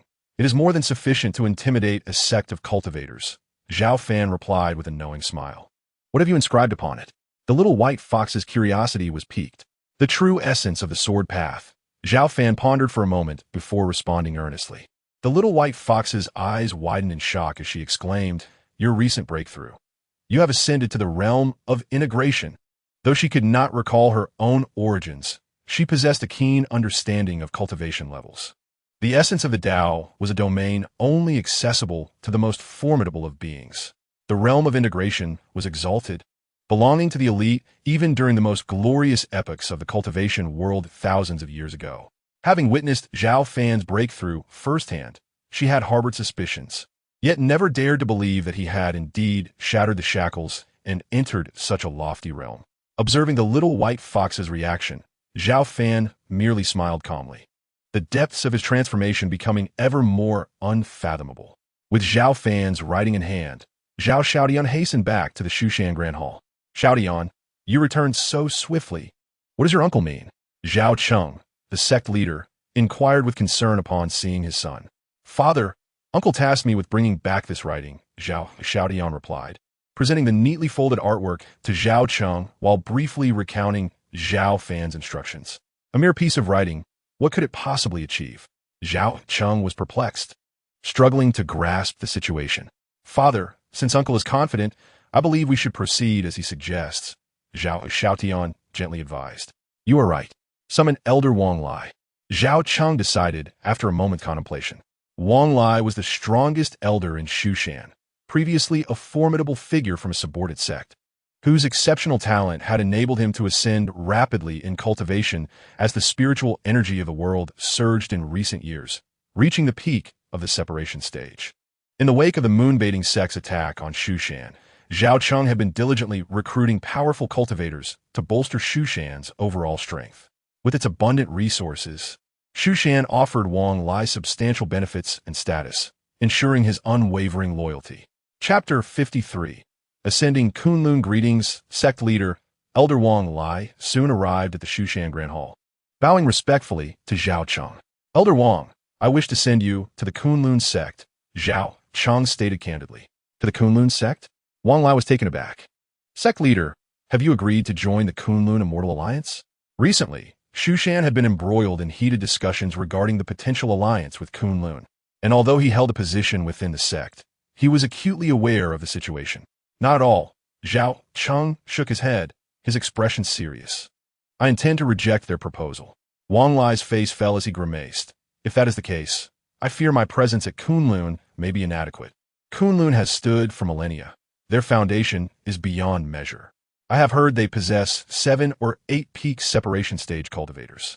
With my current level, I would be inviting humiliation. Despite his loyalty, Wang Lai was not foolish. He understood that if Zhao Cheng rejected the Kunlun Immortal Alliance, his own visit as an envoy could provoke them, potentially leading to dire consequences. After striving to reach the peak of the separation stage, he would not willingly walk into danger. Zhao Cheng recognized Wang Lai's concerns and offered a comforting smile. Do not misunderstand, Elder Wang. Your mission to Kunlun is solely to deliver the decree. It is not intended as an act of provocation. We shall avoid conflict whenever possible. Avoid conflict? Wang Lai frowned. Sect leader, I have heard that Kunlun is notoriously overbearing. What if they choose to attack upon seeing our refusal? Anticipating this query, Zhao Cheng handed him the piece of writing from the table, stating earnestly, if that occurs, simply unfold this writing. What could a mere piece of writing accomplish? Wang Lai's eyes were filled with skepticism, feeling as though Zhao Cheng was trying to deceive him. Yet he hesitated to voice his doubts. Elder Wang, this writing was personally crafted by a revered sword cultivator. At that moment, Zhao Xiaodian interjected, offering a reminder. Is this the same sword cultivator who vanquished the bloodthirsty elder a few years back? Wang Lai's eyes lit up with excitement as he inquired. Although he had only joined Shushan a few years prior, he held deep admiration for the mysterious swordmaster of the sect. His decision to become an elder was not solely due to the benefits and status offered by Zhao Cheng, but also because of his respect for this enigmatic sword cultivator. Years ago, before Wang Lai had reached the peak of the separation stage, the swordmaster had effortlessly slain the bloodthirsty elder, leaving much of the cultivation world in shock. Now, years later, who could say how powerful that swordmaster had become? Indeed, that is correct, Zhao Cheng replied with a slight smile. In that case, I shall personally make the trip to Kunlun. After a moment's hesitation, Wang Lai readily agreed. Excellent. I appreciate your efforts, Elder Wang, Zhao Cheng said, patting Wang Lai on the shoulder with a look of satisfaction. As the strongest elder in Shushan, Wang Lai was the most suitable candidate for the mission to Kunlun. Sending anyone else would likely result in failure to even enter their gates. Elder Wang, remember, do not unroll this writing before reaching Kunlun, for it could spell danger for your life. Zhao Xiaodian reminded him earnestly, echoing Zhao Fan's warning. Understood, I will bear that in mind, Wang Lai nodded. He then clasped his hands together before Zhao Cheng, assuring him, rest assured, sect leader, I shall not fail in this task. Good. Xiaodian, retrieve my decree to accompany Elder Wang on his journey. Zhao Cheng gestured for Zhao Xiaodian to bring forth the decree he had prepared in advance. Elder Wang, take care on your journey. Upon your descent from the mountain, I shall announce this to the entire sect and the broader world of cultivation. Although Kunlun is overbearing, you are an elder of Shushan, and they will surely not dare to overstep their bounds. Very well, I shall take my leave, Wang Lai replied respectfully, taking the decree and the inkstone and slowly exiting the Grand Hall. As soon as Wang Lai departed from Shushan, the sect leader, Zhao Cheng, did not conceal his intentions, publicly declaring the refusal to join the Kunlun Immortal Alliance, simultaneously informing the entire cultivation community that Shushan would not align itself with any allied forces. The news of Zhao Cheng sending someone to Kunlun soon spread, causing a tremendous uproar. At present, The Kunlun Immortal alliance was at the height of its power, and within just a few months, countless cultivation factions were clamoring to join, hoping to gain protection under its auspices while fearing the dire consequences of not aligning themselves. Reminiscent of the tragic fate of the Fonlei sect, no one anticipated that at such a critical juncture, Shushan would dare to openly oppose the Kunlun Immortal alliance. As the news circulated, all factions, righteous, demonic, and monstrous, waited in silence for Kunlun's response. Given Kunlun's historically aggressive demeanor, it was clear they would not let Shushan's defiance go unpunished. At this moment, Wang Lai, bearing the decree handwritten by Zhao Cheng, arrived at the gates of Kunlun. He took a deep breath, maintaining a composed demeanor as he spoke. The grand and majestic entrance of the Kunlun sect was met with silence. Wang Lai furrowed his brow, sensing something was amiss. Suddenly, figures began to emerge from the high staircase. Tall disciples of Kunlun, each exuding a formidable aura of spiritual power far surpassing that of most Shushan disciples. Before he could marvel at their strength, their collective energies surged, forming a tempestuous wave that bore down upon him. The immense pressure, created by hundreds of Kunlun disciples, was overwhelming, making it nearly impossible for even a typical mid-stage spirit separation cultivator to withstand. Wang Lai's expression darkened as he realized that Kunlun was intent on demonstrating their might right upon his arrival. Indeed, their notorious reputation for being domineering was validated. However, he was not to be easily intimidated. He unleashed his own spiritual energy, the powerful aura of a late-stage spirit separation cultivator emanating from him. The clash of their energies resonated through the air with a deafening roar. Wang Lai stood resolute, yet the surrounding Kunlun disciples were forced to retreat, their expressions betraying their surprise. What audacity! Arriving at Kunlun and daring to flaunt your power. Someone, remove his legs, and then we shall interrogate him thoroughly. A voice coldly declared, laced with a palpable murderous intent. Is this how Kunlun treats its guests? Wang Lai retorted, his countenance darkening as he stated, I am an elder from Shushan. An elder from Shushan? What significance does that hold? For honored guests, Kunlun extends a warm welcome. For unwelcome visitors, we show no mercy. As the words fell, an overwhelming force erupted from deep within the mountain gates, akin to a colossal peak, pressing down upon Wang Lai with immense might. The oppressive aura was astonishing, even causing a seasoned cultivator like Wang Lai to feel a suffocating pressure. He staggered back several steps, struggling to maintain his balance against the onslaught. At the pinnacle of the staircase, a towering figure appeared, draped in a golden robe, exuding an air of solemn authority, standing as if an unassailable mountain. So this is the esteemed elder from Shushan, he remarked disdainfully, looking down upon Wang Lai with a sneer.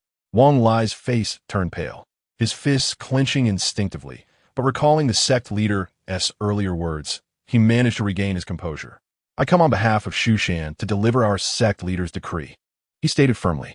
The decree of such a trivial sect leader from Shushan holds no merit here in Kunlun.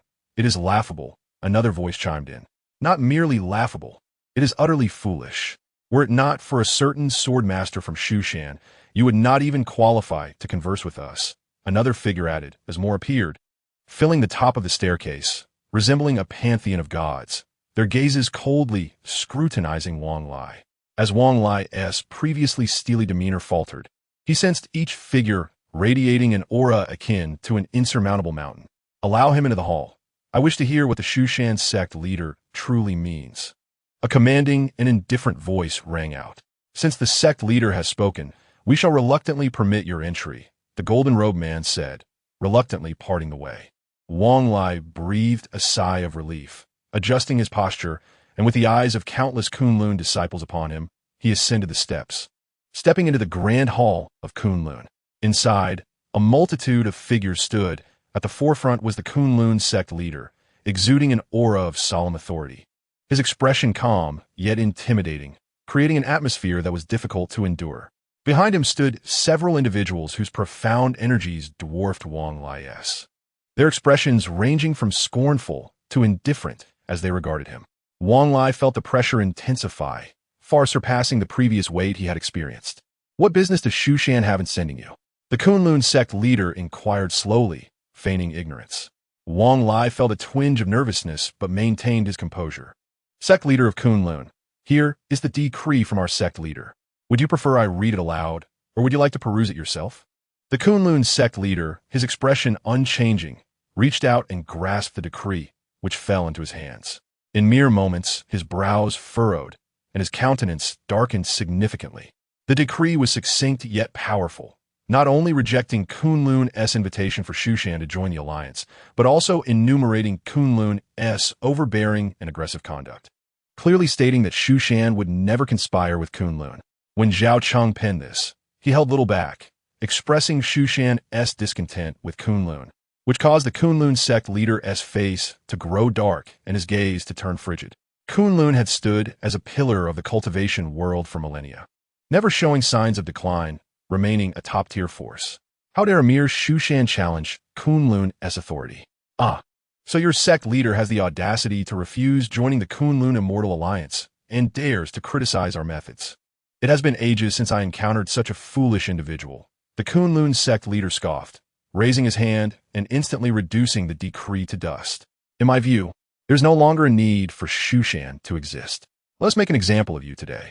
In the eyes of the Kunlun sect leader, a fleeting glimmer of murderous intent flickered. He intended to eliminate Wang Lai first, making it clear to Mount Shu what the consequences of rejecting Kunlun would entail. The surrounding Kunlun disciples felt no surprise. Had it not been for their fear of a mysterious swordmaster from Mount Shu, Kunlun would not have even considered extending an invitation to them to join the Immortal Alliance. Now, not only had Mount Shu rejected them to their faces, but they also had the audacity to accuse Kunlun of tyranny, a truly self-destructive act. Kunlun had always acted with an iron fist, never allowing others the opportunity to oppose them. Wang Lai, I'm an elder of Mount Shu. Are you not afraid that attacking me will provoke a war between our sects?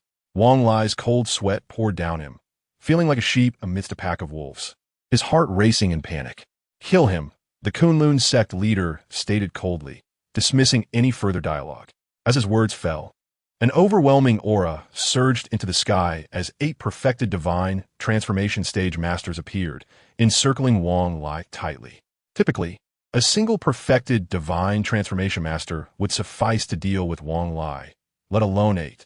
The Kunlun sect leader's actions were clearly intended to showcase Kunlun's might. For those present included not only Kunlun disciples, but also many from other sects who had joined the Immortal Alliance. He aimed to demonstrate the profound depth of Kunlun's heritage. Witnessing this scene, several powerful cultivators from other sects shook their heads in disbelief, astonished by Kunlun's strength while simultaneously feeling sympathy for Wang Lai's predicament. The sect leader of Mount Shu had been overly arrogant, sending merely a late-stage divine transformation cultivator to confront Kunlun. Was that not akin to a lamb walking into a tiger's den? In dire straits, Wang Lai, drenched in cold sweat, maintained his composure. He looked at the Kunlun sect leader and others, summoning his courage to speak. Kunlun sect leader, do not blame me for not informing you. Before I left Mount Shu, I obtained a piece of ink treasure, a genuine artifact penned by our esteemed swordmaster. Upon hearing this, the Kunlun disciples exchanged incredulous glances. Even if it were indeed an artifact from the mysterious swordmaster of Mount Shu, what could it possibly change?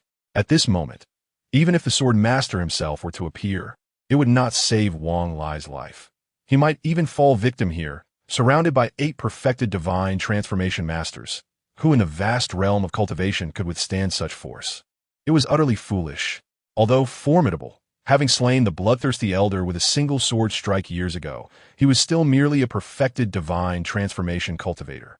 Now, with the resurgence of spiritual energy, new cultivators were emerging constantly. Kunlun, possessing 8 perfected divine transformation masters, would see him perish miserably even if he were to arrive in person today. The Kunlun sect leader scoffed repeatedly, looking at Wang Lai as one would at a fool. In our Mount Shu, that venerable sword master is the embodiment of invincibility. If you do not believe it, do not blame me for unveiling this ink treasure. Taking a deep breath, Wang Lai, under the derisive gazes of the crowd, gradually unfurled the painting. Suddenly, the previously clear skies over Kunlun darkened as a golden sword light, stretching for thousands of meters, descended upon the entire Kunlun with the might of creation.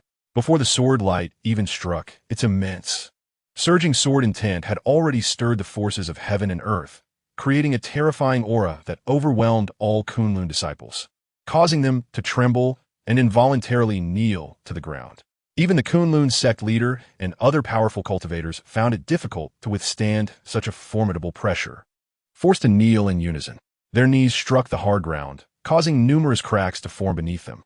The sword light shone brilliantly, akin to a blazing sun, illuminating the entirety of Kunlun. Except for Wang Lai, no one could maintain their stance. Heavens, is this truly the ink treasure of the swordmaster? There was a youth depicted practicing swordsmanship. What terrifying sword technique was that? A mere piece of ink treasure contained such dreadful power. Wang Lai's face lit up with excitement as he gazed in awe, his eyes brimming with fervor. On the ink treasure was merely a single character for sword, yet at this moment, it seemed to transcend the divine, erupting with a fearsome sword light. The earlier sword light, which resembled the splitting of heaven and earth, emanated from the very strokes of the character. This was utterly terrifying. What appeared to be an ordinary piece of ink treasure actually contained a fragment of Zhao Fan's primordial spirit. Do not underestimate that mere fragment. It was sufficient to invoke the momentum of heaven and earth, coalescing a formidable sword force to suppress the entirety of Kunlun. The Kunlun sect leader gazed at this scene in disbelief, his voice trembling as he uttered, "What on earth is happening?" It was hard for him to fathom how an ink treasure could exert such dominance over Kunlun, even a powerful cultivator of his caliber, despite exerting all his strength and resistance, found himself brought to his knees. The Kunlun sect leader felt his scalp tingle. This was merely a trace of terrifying sword intent, devoid of any murderous aura. Had it been otherwise, the consequences of a single sword strike would be unimaginable for Kunlun. Within the Kunlun Great Hall, the assembly knelt en masse. Among them were the previously high-ranking Kunlun sect leader, perfected divine transformation elders, and powerful onlookers from other sections. Yet, regardless of their status, all trembled under the weight of the sword's pressure, experiencing a fear that resonated from their very souls. It felt as if ants were facing a dragon, utterly insignificant. The dazzling sword light descended with the force of creation, yet it did not destroy even a fragment of Kunlun. However, the sword's oppressive force was boundless and unfathomable. It was a truly harrowing sight. Wang Lai, bearing a painting, had managed to suppress all of Kunlun, including those who had come to spectate. The onlookers were both astonished and terrified, feeling immensely uncomfortable.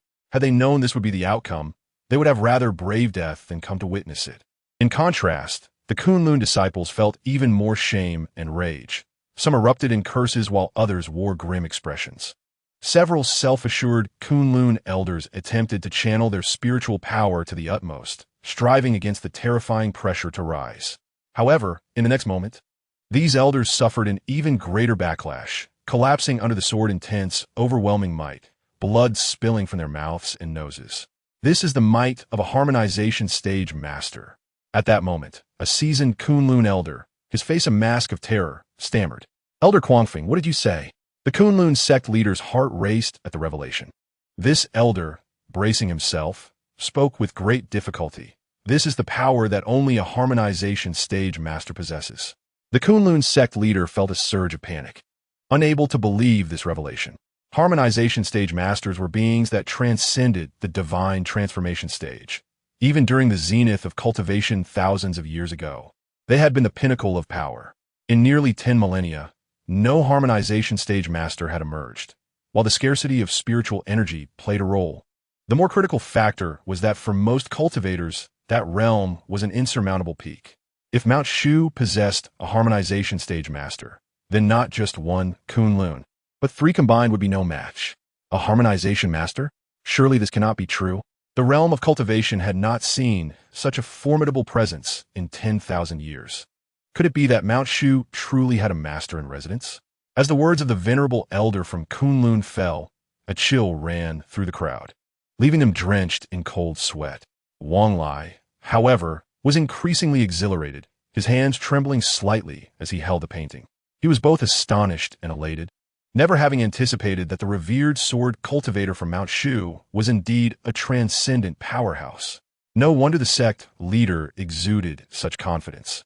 "Allowing me to bring only a treasure from the sword cultivator," Previously, he had been somewhat perplexed, but now he found himself admiring the foresight of sect leader Zhao Fan. In stark contrast to Wang Lai's emotions, the formidable disciples of Kunlun were engulfed in disbelief, fear, and trepidation. If a mere aura could instill such terror, how much more devastating would the full might of a harmonization stage master be? Previously, emboldened by the presence of several perfected divine sense experts within their sect, the Kunlun leaders had reveled in their perceived superiority, attempting to forge the Kunlun Celestial Alliance to dominate the realm of cultivation. They had even planned to wage war against Mount Shu should it refuse to join the alliance. Yet now, they realized just how naive they had been. The sword cultivator's casual display, embodied in just a painting, was sufficient to annihilate all of Kunlun. Such is the terror of a harmonization stage master. A mere thread of their aura could stir the very heavens and earth within 100 miles, unleashing an overwhelming force. According to records from millennia past, beings of this caliber could effortlessly reshape mountains and seas with a thought, obliterating entire sects in an instant. The elder from Kunlun's sighed in despair, imparting a grim reminder. As his words settled in, the Kunlun sect leader closed his eyes in despair, revealing an unprecedented look of dejection. He understood that from this day forth, even if they could preserve their legacy, the reputation accumulated over millennia would be irrevocably tarnished. It was no wonder Mount Shu dared to so boldly reject Kunlun's overtures. They had encountered an immovable obstacle. Nonetheless, there was no disgrace in this. After all, it was a harmonization stage master. Who in the current cultivation world would dare challenge such a figure directly? Observers from various factions knelt in silence, whispering among themselves. Upon hearing their discussions, the disciples of Kunlun felt their cheeks flush with shame, but none dared to act recklessly. Very well. We concede and retract our previous request for Mount Shu to join the Celestial Alliance, while also publicly apologizing, the Kunlun sect leader declared, taking a deep breath and choosing to compromise before all present. Previously proud and lofty, he now appeared humble, a stark contrast to his earlier demeanor. Yet, no one mocked the Kunlun leader. Faced with a powerhouse from Mount Shu, it was evident that refusal to yield would lead to dire consequences. In the realm of cultivation, the law of the jungle prevailed. The strong dictated terms. Kunlun's ambition to establish the Celestial Alliance stemmed from their belief in their deep-rooted strength. However, with Mount Shu's evident superiority, they had no choice but to apologize and seek peace. Hearing the Kunlun leader's words, Wang Lai nodded in satisfaction, slowly closing the painting, causing the terrifying sword light and pressure to dissipate without a trace. Within the grand hall, everyone exhaled as if a great weight had been lifted, gasping for breath. Each individual was still shaken, their backs drenched in sweat, as the previous events felt like a harrowing nightmare. Many exchanged glances, smiling wryly in disbelief. The might of a harmonization stage master was indeed overwhelming. Merely a hint of their presence had suffocated all, leaving them unable to rise. The thought of what would transpire should the master truly engage was enough to send shivers down their spines. Kunlun sect leader, we from Mount Shu do not lightly provoke others, nor do we fear being provoked. Today's events serve as a minor lesson. I hope you will not err again. Otherwise, the next encounter will not be as simple, Wang Lai stated with solemnity, his voice now imbued with conviction as he carefully stowed the precious work. The Kunlun sect leader, stripped of his previous pride and aloofness, slightly bowed and replied in a subdued tone, I shall remember this. Please convey to the sect leader of Mount Shu that Kunlun will never be adversarial towards your sect. That is reassuring. Farewell, Wang Lai said, his spirits lifted. With a hearty laugh, he departed the Kunlun hall, head held high amidst the mixed gazes of the onlookers. Chapter 56, A Shock to the World, second update, previously. The refusal of Mount Shu to join the Kunlun Celestial Alliance had attracted the attention of various factions. Many were eager to witness how this situation would unfold. Kunlun was known for its domineering ways, intolerant of opposition or rejection, as evidenced by the earlier incident with the Thunderstorm sect. Some demon clans and various sects speculated that upon the arrival of Mount Shu's envoy to Kunlun and their declaration of refusal, the upper echelons of Kunlun would be incensed, potentially igniting a war between the two sections. However, as news emerged, it astonished everyone.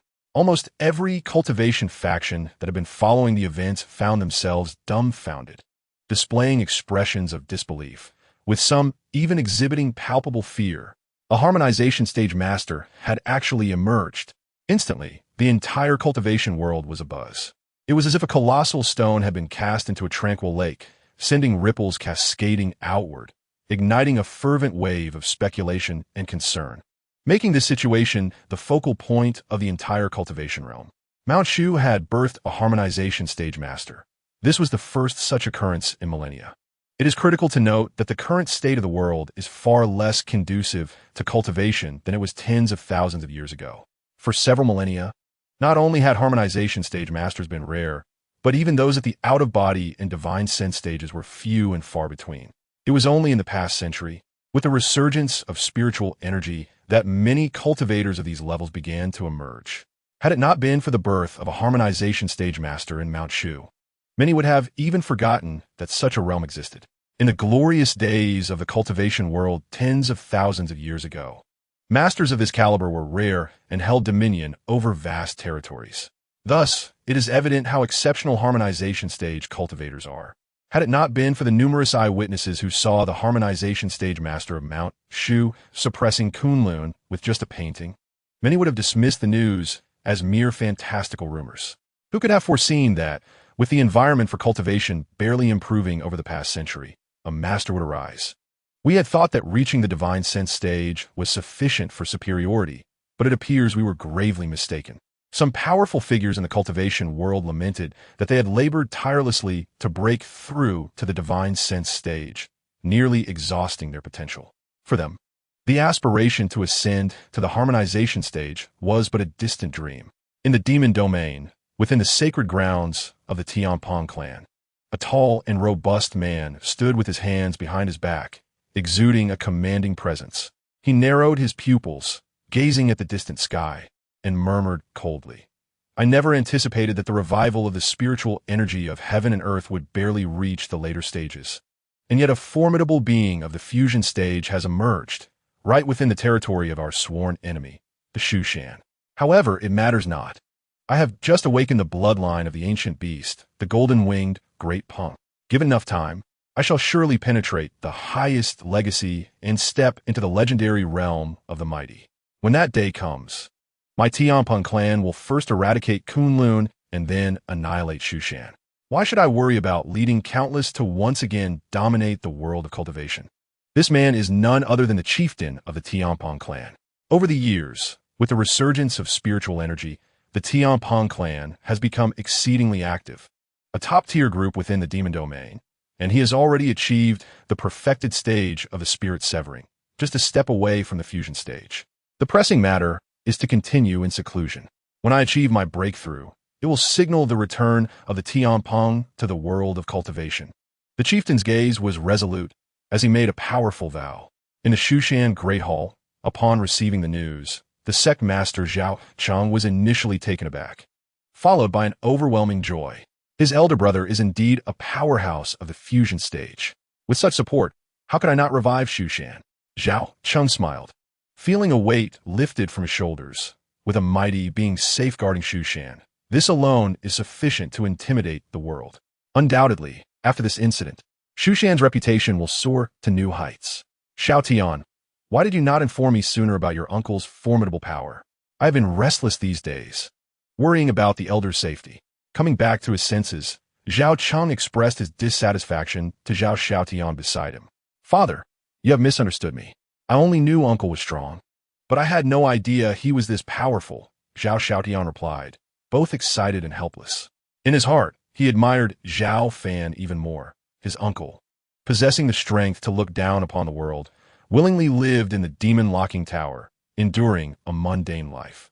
That level of resolve and willpower far surpasses most cultivators. Shushan can avoid conflict with Kunlun, and we must sincerely thank your uncle. Go prepare some food and wine. I want to express my gratitude to my elder brother. After a moment of contemplation, Zhao Cheng instructed. Understood. Zhao Xiaotian nodded and promptly began making arrangements. Zhao Cheng, carrying food and wine, soon arrived at the demon locking tower. He did not bring Zhao Xiaotian along, as there were many trivial matters to attend to in Shushan, and it would not do for both of them to indulge in leisure. "Elder brother, I have brought fine wine and dishes to see you," Zhao Cheng announced as he entered, immediately spotting Zhao Fan seated before the stone house. Despite the passage of years, Zhao Fan's appearance had not aged. Rather, he appeared even more youthful, akin to a lad of 18 or 19. Though he looked young, the aura around him made Zhao Cheng feel increasingly inscrutable. "Why do you come again?" Zhao Fan asked with a smile, calm and collected. "The issue with the Kunlun Immortal Alliance has been resolved. Fortunately, Elder Brother's painting saved us much trouble." Zhao Cheng sat down, arranging the dishes one by one, then raised his wine cup, solemnly stating, "Elder Brother, I thank you on behalf of all of Shushan." As soon as he finished speaking, Zhao Cheng drank the wine in one gulp.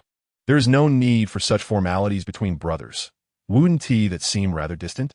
Zhao Fan chuckled, shaking his head, and without any pretense, he also drained his cup. "It is not distant at all. Shushan's journey to this day owes much to your indelible contributions. Without your support, it would have been difficult for me to secure my position as sect master," Zhao Cheng replied with a smile, feeling he could be genuine only in front of his elder brother. "Do not flatter me. If Shushan wishes to rise again, relying solely on my assistance will not suffice. Now that the incident with the Kunlun Immortal Alliance has settled, perhaps it is a good opportunity for Shushan. As sect master, you still need to put in more effort," Zhao Fan advised with a knowing tone. "I understand. Rest assured, elder brother, I will leverage this opportunity to significantly enhance Shushan's influence." Zhao Cheng nodded earnestly, grasping his elder brother's intent. The two brothers continued to chat casually until the wine jug was completely empty, and only then did Zhao Cheng leave, reeking of alcohol. He felt elated, having enjoyed himself thoroughly. After all, Shushan had triumphed over Kunlun, a top-tier force in the world of cultivation that had persisted for tens of thousands of years. The significance of this victory far surpassed that of Shushan's previous defeat of the Moon Worship sect. Chapter 57. Signing into Tai to nourish the spirit. Third update. Just after Zhao Cheng departed, the little white fox appeared with graceful steps. Her fur was snowy white and crystal clear, her eyes bright and gem-like, resembling a charmingly innocent young girl. In a melodious voice, she asked, "Your younger brother seems to have learned that you are a powerhouse of the fusion stage. How does it matter if he knows or not?" Zhao Fan smiled, responding in a nonchalant manner. "My question is, why do you always assist him? Do you not find it bothersome?" The little white fox tilted her small head, curious. "I am not helping him. I am aiding myself," Zhao Fan replied, shaking his head. His gaze grew profound and tranquil as he added, "Only when Shushan grows stronger can I continue to cultivate peacefully here. Otherwise, how could I enjoy such freedom?" Upon hearing this, the little white fox pondered, believing there was some truth in Zhao Fan's words. Yet, merely this reasoning seemed insufficient to justify his repeated interventions to aid Shushan through crises. Noticing the little white fox's lingering confusion, Zhao Fan smiled gently, offering no further explanation. She was but a small fox, incapable of grasping the depth of his feelings for Shushan. Although Zhao Fan spent each day in the demon locking tower, seemingly indifferent to the world's turmoil, he, like the other disciples of Shushan, yearned for the clan's resurgence to once again stand proudly in the realm of cultivation. Moreover, this was a promise made to his late father. Humans are not mere plants, who could be devoid of emotions. Though cultivators differ from mortals, possessing long lifespans, the path of cultivation defies the heavens. A slight misstep could lead to death and obliteration. Thus, it is fair to say they place even greater emphasis on the bonds of their sect. Otherwise, there would not be so many entrenched sects within the vast cultivation world. All right, by the way, what is the difference between the fusion stage and the spirit-severing stage? The little white fox tilted her head and inquired. Having already reached the late stage of spirit-severing, she was just a step away from achieving perfection in that realm, and the fusion stage was not particularly far off. Hence her curiosity about that level. The distinction is considerable. A cultivator at the fusion stage has their primordial spirit, spiritual power, and physical body no longer independent, but beginning to merge as one. With a mere gesture, they can summon the spiritual energy of heaven and earth, and their might is naturally tenfold or even 100-fold greater than that of the spirit-severing stage. The power of a being at the fusion stage is not to be taken lightly. With a mere thought, they can move mountains and part seas. Furthermore, and most importantly, upon reaching the fusion stage, one's lifespan experiences a significant increase. Barring any injuries, one could easily live for 1,000 years. In the most glorious era of the cultivation world, several tens of thousands of years ago, ancient texts recorded that a master skilled in nurturing and longevity, with the aid of divine herbs, lived for as long as 2,000 years. In the fleeting span of a mere century, the life of an ordinary mortal appears astonishingly brief, while those who have attained the fusion stage of cultivation enjoy lifespans that extend for millennia or even longer. For the average person, this can be perceived as a form of immortality. With such formidable powers and an extended lifespan, cultivators at the fusion stage are aptly referred to as mighty beings.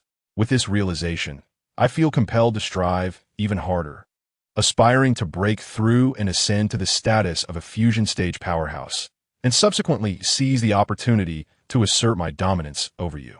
The little white fox's beautiful eyes sparkled with a bright light as she vigorously waved her pristine little paw. She has always harbored a sense of dissatisfaction due to her inferior cultivation level compared to Zhao Fan. Moreover, as her own cultivation progressed, she began to recall memories long forgotten, thus developing an unusual obsession with her training. I eagerly await the day of my ascent, yet I fear that this lifetime may not see its arrival. Zhao Fan smiled gently, causing the little white fox to roll her eyes in frustration. As long as the system is in place, not even a single little fox, let alone 6 combined, could hope to surpass me. Nonetheless, despite these assertions, Zhao Fan harbored no arrogance or complacency. He was acutely aware that without the system's assistance, his rapid progress would have been impossible. Furthermore, with the continuous resurgence of spiritual energy in the world, formidable cultivators, some potentially equal to his own prowess, would undoubtedly emerge in the days to come. The realm of cultivation is filled with exceptional talents, and Zhao Fan did not presume that he could maintain his dominance indefinitely. Setting aside other considerations, it is evident that within the various sects of cultivation, numerous ancient beings have lain dormant for hundreds or even thousands of years. With the revival of spiritual energy, these individuals are bound to achieve remarkable breakthroughs. However, it appears that only Zhao Fan's own ascension to the fusion stage will elicit such astonishment and uproar among the factions of the cultivation world. Following the events at Kunlun, Shushan is set to experience yet another brief period of development. Zhao Fan's influence has resonated throughout the cultivation realm, and if his brother Zhao Cheng can seize this opportunity to solidify previous reforms while enhancing Shushan's reputation, the goal of revitalizing Shushan will draw ever closer. Subsequently, Zhao Fan engaged in further discussions about cultivation with the little white fox, who then excitedly returned to the stone house to practice. Zhao Fan, too, devoted himself entirely to his cultivation. The fusion stage is a profoundly advanced realm, subdivided into initial, intermediate, advanced, and perfected stages. The disparities between these substages are significant, and given that Zhao Fan's soul, spiritual power, and physical body all simultaneously entered this level, his path to advancement is considerably more challenging than that of an ordinary cultivator. Fortunately, Zhao Fan engaged in his practice with patience, unhurried, for he knew that no one would disturb him.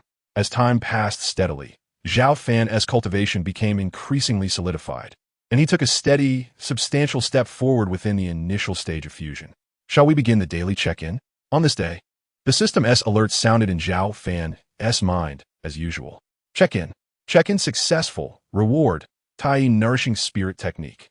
A torrent of profound knowledge flooded into Zhao Fan's mind. Although the content was intricate and obscure, Zhao Fan's elevated perspective allowed him to swiftly comprehend the entire text. This technique is specifically designed to enhance the soul, making it exceptionally suitable for me. A smile graced Zhao Fan's face. He now possessed relevant techniques for both spiritual power and the physical body, yet had previously lacked a suitable method for soul cultivation. As such, scriptures are quite rare. However, with the acquisition of the Tai nourishing spirit technique, he could now better enhance his soul. Without a moment's hesitation, Zhao Fan commenced his understanding of this technique focused on cultivating the soul. Chapter 58. 60 years in the blink of an eye. Time flows inexorably, year after year. As spring yields to autumn, 60 years have swiftly passed.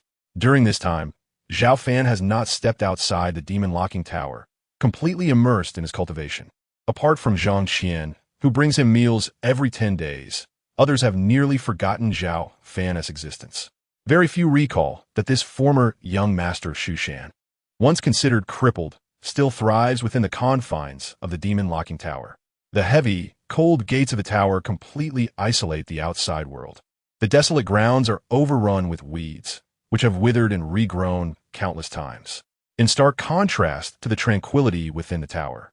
The external world is rife with hidden currents and shifting fortunes. With the ongoing resurgence of spiritual energy, the entire cultivation realm has welcomed an environment far superior to that of the past, although it cannot yet compare to the flourishing eras of millennia ago. Signs of an impending golden age of cultivation are beginning to emerge. Once rare, divine transformation stage cultivators are now nearly ubiquitous. Even the smallest sects feel compelled to boast of having 3 or 4 such practitioners. Over the years, sect leader Zhao Cheng has capitalized on Zhao Fan's former might, attracting waves of powerful cultivators. Simultaneously, he has nurtured a multitude of local talents, resulting in a near-constant emergence of youthful prodigies. Thanks to the successes of previous reforms and the collective efforts of Shushan's members, the sect has grown significantly stronger over these 60 years, firmly establishing itself as a leading force in the cultivation world. Within the sect, there are tens of thousands of disciples in the Qi refinement and foundation establishment stages, thousands of practitioners in the infant transformation stage, and hundreds at the out-of-body stage, while there are 60 at the divine transformation stage, including 13 at the pinnacle of that realm. This scale surpasses that of the Kunlun sect from 60 years ago. Most crucially, Shushan is home to a mysterious powerhouse at the fusion stage. Even after 60 years, this figure retains a formidable aura that deters many sects from provoking Shushan lightly. As Shushan grows increasingly powerful, sect leader Zhao Cheng and his upper echelon have become more ambitious.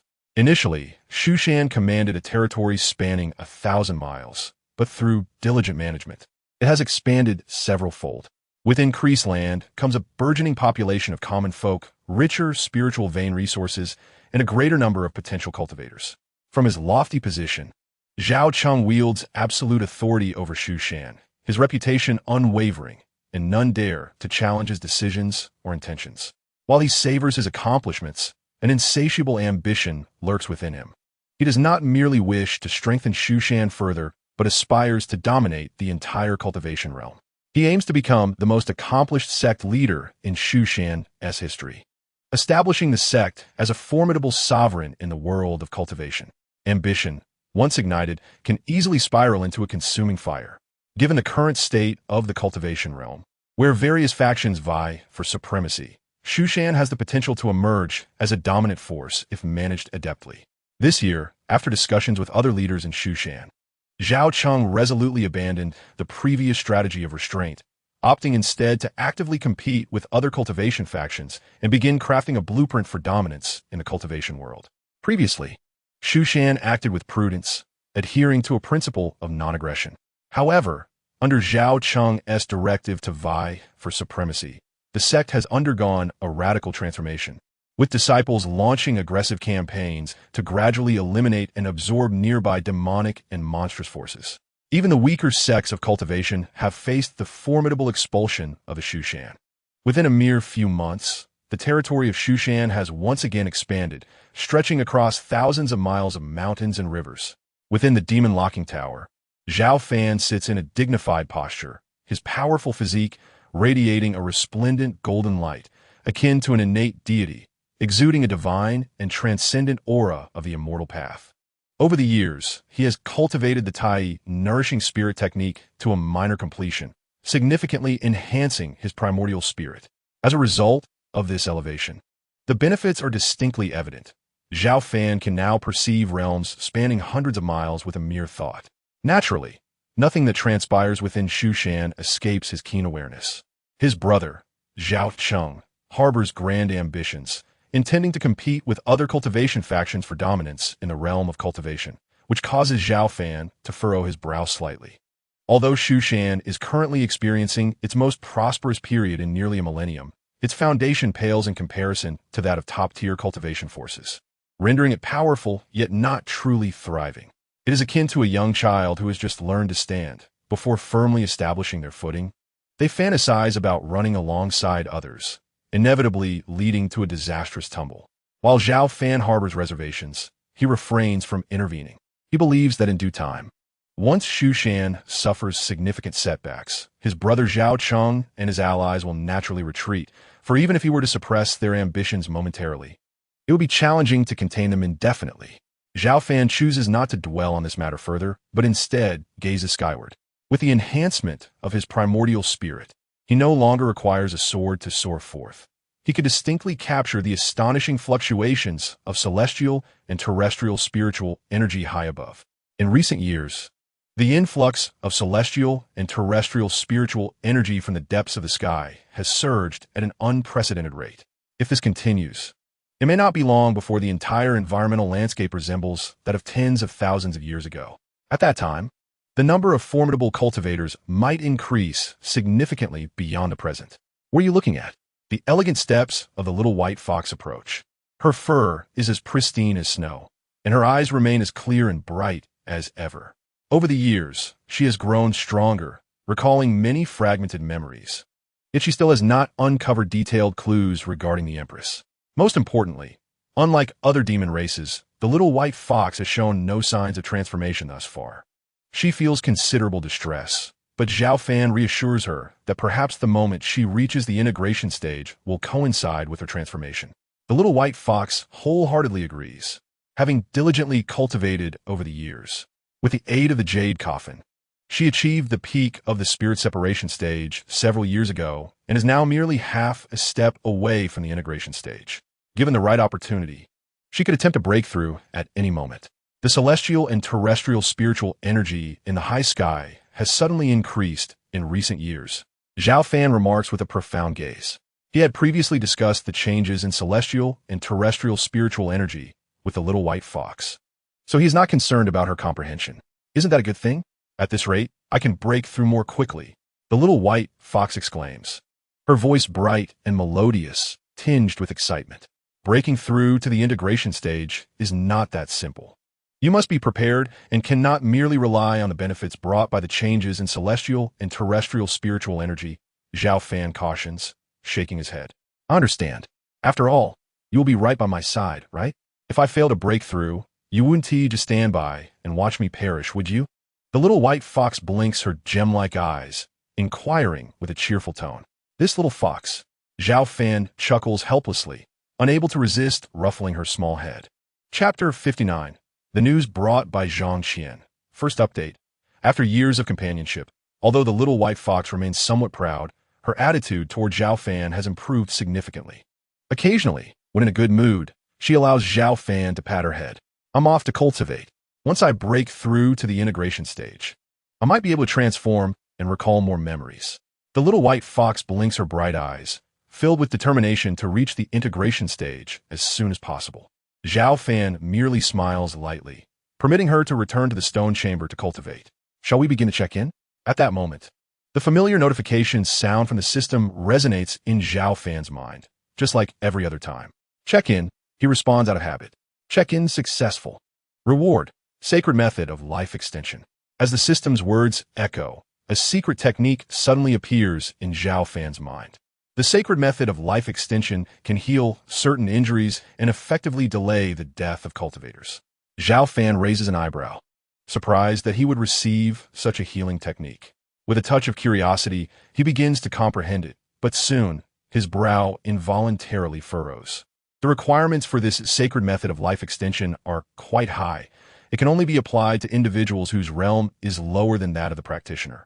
And to achieve effective healing results, it necessitates a massive expenditure of spiritual power, even requiring a portion of one's lifespan. This healing technique appears somewhat impractical. However, it is fortunately simple to learn, and he hopes it will not be needed in the future. Zhao Fan contemplates for a moment and manages to grasp the essential points. For him, unless it is a profound and formidable martial art like the sword control technique or the 10,000 sword art, ordinary techniques pose little challenge. That day, light footsteps are heard outside the demon locking tower. Senior brother, I'll come bring you food, accompanied by a sweet and clear voice. Zhang Qian arrives at the demon locking tower, bringing Zhao Fan warm meals. Over the years, Zhang Qian has evolved from a disciple of the Discipline Hall into a high-ranking elder of the Law Enforcement Hall, overseeing hundreds of disciples. Yet, regardless of her elevated status, rain or shine, she remains steadfast in her initial intention, personally delivering meals every 10 days. Her culinary skills have improved remarkably, and she can now prepare an array of dishes. Zhao Fan often teases her, claiming she is a talented chef hindered by her cultivation. Zhang Qian never takes offense. Instead, she beams with joy, for no one understands better than her that this is Zhao Fan's acknowledgement of her. What could be more gratifying than being recognized by Shushan, renowned master of the sword? If the other senior brothers and sisters were to learn Zhao Fan's true identity, they would surely rush to bring him food, eager for his approval. Little junior sister, what delectable dishes have you prepared this time? Zhao Fan inquires with a gentle smile. There's your favorite braised pork, sweet and sour ribs, and kung pao chicken. Zhang Qian replies, her eyes sparkling with delight, adding, I also brought you a bottle of fine wine. Excellent, excellent. Thank you for your efforts. Zhao Fan responds graciously, savoring each dish. The fine wine and delicious food serve as a delightful reprieve from the monotony of his cultivation life. Senior brother, eat more. Zhang Qian smiles at Zhao Fan's praise. By the way, senior brother, the cultivation world has become increasingly turbulent lately. As usual, she begins to recount recent events. A formidable Tianpeng demon clan has emerged from the demon domain, launching a large-scale offensive against the territories of human cultivators, annihilating several well-known cultivation factions in succession. It is said that even the Kunlun Immortal Alliance has faced repeated defeats, and the leader of Kunlun has been severely injured by a powerful member of the Tianpeng demon clan. The demon clan exhibited an audacious demeanor, proclaiming their intention to first eradicate Kunlun and then obliterate Shushan, aspiring to vanquish all the factions of the cultivation world and dominate the entire realm. Zhang Qian recounted this with vivid detail. The Tianpeng demon clan? Their arrogance is remarkable, Zhao Fan remarked with a wry smile upon hearing this. Indeed, it is, he continued. This situation has incited great anger within the sect leader, who is preparing to personally lead the disciples of Shushan into battle against the demon domain to exterminate the Tianpeng demon clan. Zhang Qian stated matter-of-factly. Shushan is to engage the Tianpeng demon clan? Zhao Fan furrowed his brows and inquired. Yes, this is the decision made after discussions among the sect leader and the elders. Recently, our Shushan territory has been expanding, inciting jealousy among various other cultivation factions. Thus, an elder proposed that if we could defeat the Tianpeng demon clan, who have previously thwarted the Kunlun Immortal Alliance, Shushan would undoubtedly reassert its dominance, deterring other factions from acting recklessly. Reasserting dominance? Zhao Fan scoffed, shaking his head.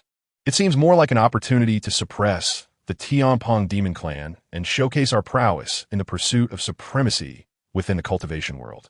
That I cannot say, Zhang Qian replied. However, it appears that everyone in the sect is eager for war. Even many disciples from our discipline hall are eager to descend the mountain and earn merits by vanquishing the Tianpeng demon clan. Once war breaks out, many lives may be lost. Zhang Qian's delicate brows knitted together, and a hint of worry etched upon her exquisite face. Her innate kindness made her less concerned about the sect's potential victory and more about the safety of her fellow disciples. If there were more individuals like you in the sect, perhaps we would not blindly engage the Tianpeng demon clan, Zhao Fan commented, shaking his head calmly. Senior brother, do you imply that you harbor doubts about the sect's actions? Zhang Qian asked, her large eyes filled with curiosity. Ambition is commendable, but excessive ambition can become a burden. Zhao Fan replied with an impassive expression. Zhang Qian nodded thoughtfully. Though she found some of his words difficult to comprehend, she felt he was indeed correct. Their conversation continued for quite some time, until noon when Zhang Qian departed from the demon locking tower with an empty food box. The tower returned to its usual tranquility as Zhao Fan resumed his monotonous training. After years of accumulation, his strength had grown immensely compared to the past, to the point where even he could not gauge his true power, as he had yet to encounter an opponent worthy of his full effort. Time passed swiftly, and soon more than half a month had elapsed. One day, a sudden surge of tumultuous spiritual energy emanated from the adjacent stone chamber. Zhao Fan abruptly opened his eyes, vanishing from his position in an instant. Inside the stone chamber, the little white fox bore a pained expression. Its originally crystalline white fur now entwined with strands of dark energy, appearing both sinister and eerie. It's gone astray. Zhao Fan's demeanor shifted to one of utmost seriousness.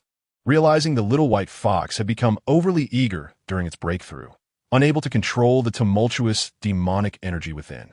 If external aid did not intervene, it risked succumbing to madness, transforming into a bloodthirsty monster. Without hesitation, Zhao Fan grasped the little white fox in his palm, channeling a continuous stream of pure spiritual energy to quell its chaotic, demonic power. Under his guidance, the dark energy enveloping the little white fox began to dissipate, and its previously tumultuous aura gradually returned to a state of calm. Unite your heart and mind, and seize the moment to break through, Zhao Fan calmly instructed, guiding the little white fox through its transition. In the next moment, the little white fox's aura surged dramatically, an overwhelming wave of demonic energy enveloping its petite form, encasing it in a cocoon of white light. Sensing the little white fox's ascension, Zhao Fan understood it had successfully broken through and was currently in the transformation phase.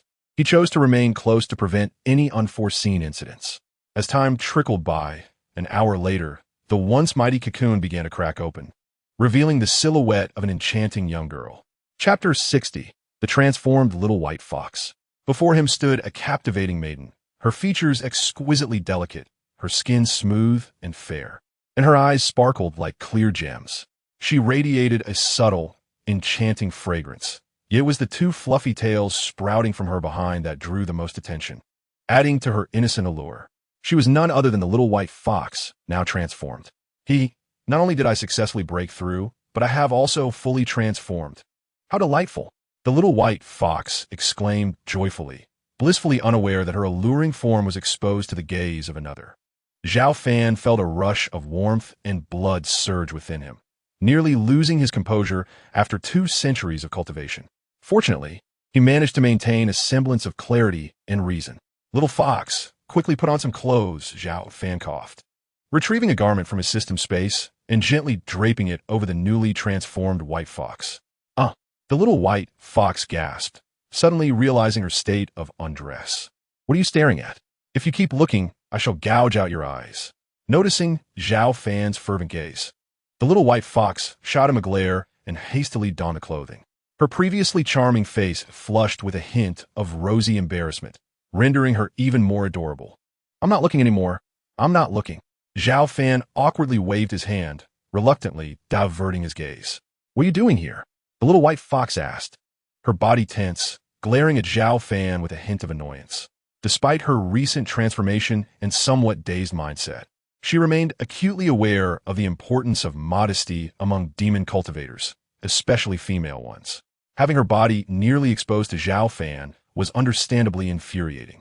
Zhao Fan offered an awkward smile and quickly explained, "You nearly fell into madness earlier, and I intervened just in time to assist you." Fell into madness? The little white fox's brows furrowed, her memory flickering with recognition. Is that truly the case? Why would I deceive you? Zhao Fan responded with a hint of disappointment. After helping you, you doubt my intentions? Well, if that's the case, I suppose I should thank you. The little white fox rolled her eyes, somewhat begrudgingly. No need for thanks. Just treat me a little better in the future. For instance, when you have nothing else to do, you could give my legs a massage or my back a rub. I wouldn't mind. Zhao Fan teased with an impish grin. You, the little white fox, incensed, stomped her foot and lunged at Zhao Fan. Zhao Fan, however, was not one to be captured easily. As soon as the words left his mouth, he vanished from sight, leaving the little white fox to lunge at thin air. Don't run. Let us see how I shall teach you a lesson. I challenge you, the little white fox exclaimed, fuming as she gave chase. Soon, a thunderous roar erupted outside, as the little white fox, brimming with confidence after her recent breakthrough, sought to spar with Zhao Fan. Zhao Fan naturally understood and granted her this opportunity. One person and one fox nearly overturned half of the demon's ceiling tower, and it took several minutes for the commotion to completely settle down. It was truly vexing. How could I have broken through to the integration stage, yet still be no match for you? Moreover, why can't I discern your cultivation level? Xiao Bai pouted, revealing a look of frustration. Just now, when she attempted to strike, she couldn't even touch the hem of Zhao Fan's clothing, let alone defeat him. Little fox, you have done remarkably well. Most cultivators of your realm would find it challenging to contend with you. You have merely just reached the integration stage and still need to solidify your foundation, Zhao Fan said, approaching her and affectionately ruffling her hair. All right, once I stabilize my realm, I will undoubtedly be stronger than I am now, and I'll be able to teach you a lesson, she retorted, though she knew Zhao Fan was merely comforting her. Nonetheless, she huffed in a slightly proud manner. Zhao Fan smiled faintly, saying nothing further, but secretly chuckled to himself. Even if Xiao Bai were given decades, she would still struggle to teach him a lesson. By the way, now that you have taken on human form, let me give you a beautiful name, Zhao Fan suddenly proposed. I refuse. Your choice of name will certainly be unappealing. Xiao Bai, somewhat proud, instinctively rejected the idea. Just listen, and if you don't like it, you can refuse later. Zhao Fan laughed and continued. Your fur is as white as snow, so I shall name you Bai Shui. Bai Shui, Bai Shui. The little white fox blinked her large eyes and repeated the name twice, clearly pleased with it. What do you think? Zhao Fan asked with a grin. Not bad, she admitted, though still huffed, feigning indifference. All right, from now on, I shall call you Bai Shui. Zhao Fan affirmed with a slight smile. Humph, this fox fairy is going to solidify her cultivation now, Xiao Bai declared, swaying her tail as she gracefully walked back into the stone chamber. What a surprise. This little fox transformed into such a beautiful figure. No wonder the ancient texts of Mount Shu record that the Fox clan is among the most charming of demon races. Zhao Fan sighed to himself. He never found Xiao Bai charming before, having treated her like a pet. Now, seeing her transform into a stunning young lady, he found it somewhat difficult to maintain his composure. Although Zhao Fan had been cultivating for nearly 2 centuries, he was fundamentally still a confirmed bachelor. Being in the company of such a cute and beautiful fox spirit daily was indeed a considerable test of one's fortitude. In the days that followed, the little white fox Bai Shui remained in the stone house to consolidate her cultivation, while Zhao Fan was certainly not idle, strengthening himself daily through the system's sign-in feature. Ding. Sign-in successful. Reward. Liuli Battle Garb. Ding. Sign-in successful. Reward. Sacred Spirit Sword Technique. Ding. Sign-in successful. Reward. Great Recovery Pill. Zhao Fan's strength gradually increased, and even Bai Shui, who had broken through to the integration stage, could not perceive his true cultivation level. The demon ceiling tower was enveloped in an unparalleled tranquility, as if the entire world had forgotten it, until one day, this serenity was shattered by chaotic footsteps. Uncle, it's terrible. My father is in trouble. Zhao Tian rushed to the demon ceiling tower, shouting anxiously before even entering. Xiao Tian, why have you come? Zhao Fan questioned gently, surprised to see Xiao Tian burst in. Thud! Xiao Tian knelt before Zhao Fan, his face filled with sorrow as he cried out, Uncle, please save my father. What happened? Take your time and explain, Zhao Fan said, his brow furrowing in concern. A few days ago, my father led the elite forces of Mount Shu to the demon domain to confront the Tianpeng demon clan. Initially, everything went smoothly, but then a formidable expert from the Tianpeng clan suddenly appeared, killing several elders at the divine transformation stage and severely injuring my father. He is now on the brink of death, Zhao Tian relayed hastily, his expression filled with grief. What? Such a thing has occurred? Zhao Fan rose suddenly, an overwhelming aura bursting forth like a raging tide, shaking the entire demon ceiling tower. Chapter 61. Life-saving the main hall of Mount Shu was in utter disarray. The current sect leader, Zhao Cheng, appeared pale and weak, barely clinging to life. If it were not for several elders at the divine transformation stage who took turns supplying him with spiritual energy, he would have long since succumbed. But even so, it was only a desperate attempt to prolong his existence. Looking at Zhao Cheng, who was on the verge of death, every elder in the hall displayed sorrowful expressions. They had believed that Zhao Cheng leading the elite forces could eradicate the Tianpeng clan. But they never expected that the Tianpeng clan would have a powerful being at the integration stage, resulting in the deaths of many strong cultivators and gravely injuring Zhao Cheng. What shall we do now? Even the highest grade healing elixirs could not alleviate the sect leader's injuries. What other means could possibly turn the tide? Elder Lin Mu of the true martial stage spoke, his face filled with despair. Just moments ago, they had administered several extremely precious healing elixirs to Zhao Cheng. Yet there was still no sign of improvement. Even the elders skilled in medicine were at a loss. Were they truly to watch their sect leader perish before their eyes? If Zhao Cheng were to fall, there would be no one to lead Mount Shu, and with the Tianpong clan approaching fiercely, chaos would surely ensue, even risking the sect's annihilation. No, the sect leader must not come harm. Lin Mu commanded, send someone down the mountain to seek the legendary life-saving herbs. We must save the sect leader's life at all costs. Upon Lin Mu's order, several elders took their leave to prepare for the descent in search of the rumored herbs capable of reviving the dead, hoping that this would restore Zhao Cheng's life. Lin Mu, do not waste your efforts. The life-saving herbs are rarely seen, and even if we send someone down the mountain now, we cannot expect to find them in time. Just as Elder Lin Mu finished speaking, Zhao Cheng slowly opened his eyes, weakly saying, I do not have much time left. After nearly 200 years of leading Mount Shu, striving tirelessly for its reform and development, I have made some contributions. Alas, it is unfortunate. I was too overconfident, launching an attack without understanding the true strength of the Tianpong clan, leading to the heavy casualties of many strong cultivators and disciples. This is an indelible blemish on my life. Upon hearing Zhao Cheng's words, the group led by Elder Lin Mu could not help but feel their hearts ache, and some even covered their faces and wept. Despite the failure in attacking the Tianpong clan, no one could deny that Zhao Cheng was a brilliant leader of Mount Shu. During his tenure, he had dedicated himself to the revival of the sect, establishing the might that Mount Shu wielded today. All you may leave now. I have some matters to discuss with my wife. Zhao Cheng gestured for the others to exit, leaving only his wife, Princess Peiyuan. Elder Lin Mu sighed and led the other elders out slowly. Given the critical situation at Mount Shu, with the Tianpong clan threatening to reach their gates, they could not afford to remain there any longer. They needed to go and manage the situation. Inside the hall, Princess Peiyuan, with her delicate features, now bore traces of tears on her beautiful face. My husband, is there anything you wish to convey to me? She asked, tears streaming down her cheeks. My dear, you have suffered these years. I have tirelessly devoted myself to the affairs of our sect, yet I find myself with little time to spend with you. You do not hold this against me, do you? Zhao Cheng inquired softly. Do not speak such foolishness. I have never held you in blame.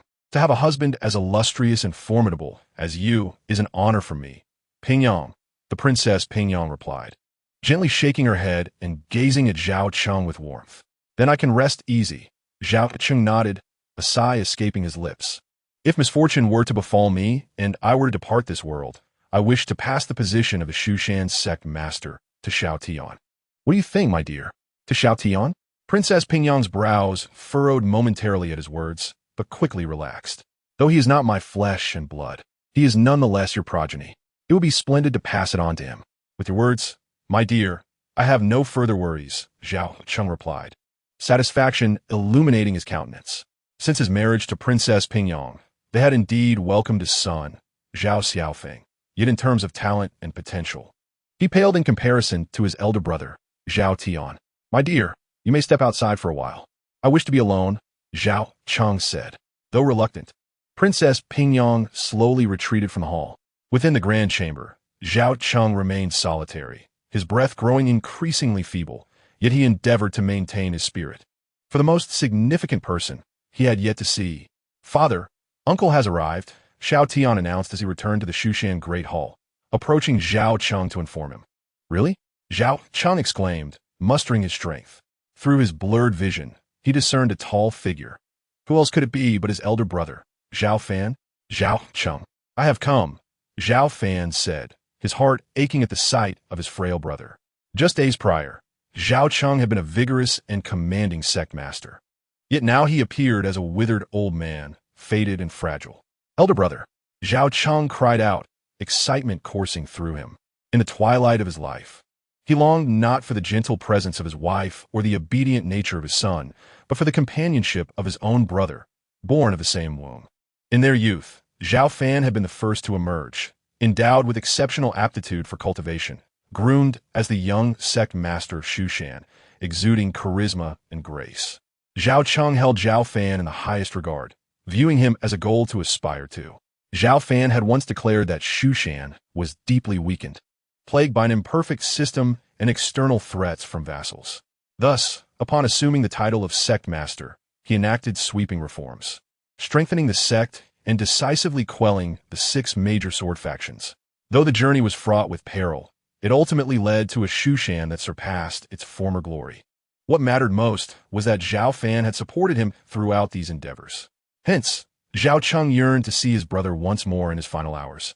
To express his gratitude, Zhao Fan approached, exuding an ethereal grace akin to that of a refined gentleman. Zhao Cheng smiled, his expression pure and childlike, filled with satisfaction. "Do not worry, I will save you," Zhao Fan assured, stepping closer and grasping Zhao Cheng's hand with calm determination. "Elder brother, I am fully aware of my condition. My primordial spirit is collapsing, and my internal energy is depleted. Not even a great Luo golden immortal could heal me now." Zhao Cheng shook his head, signaling for Zhao Fan not to waste his efforts. He had resigned himself to fate.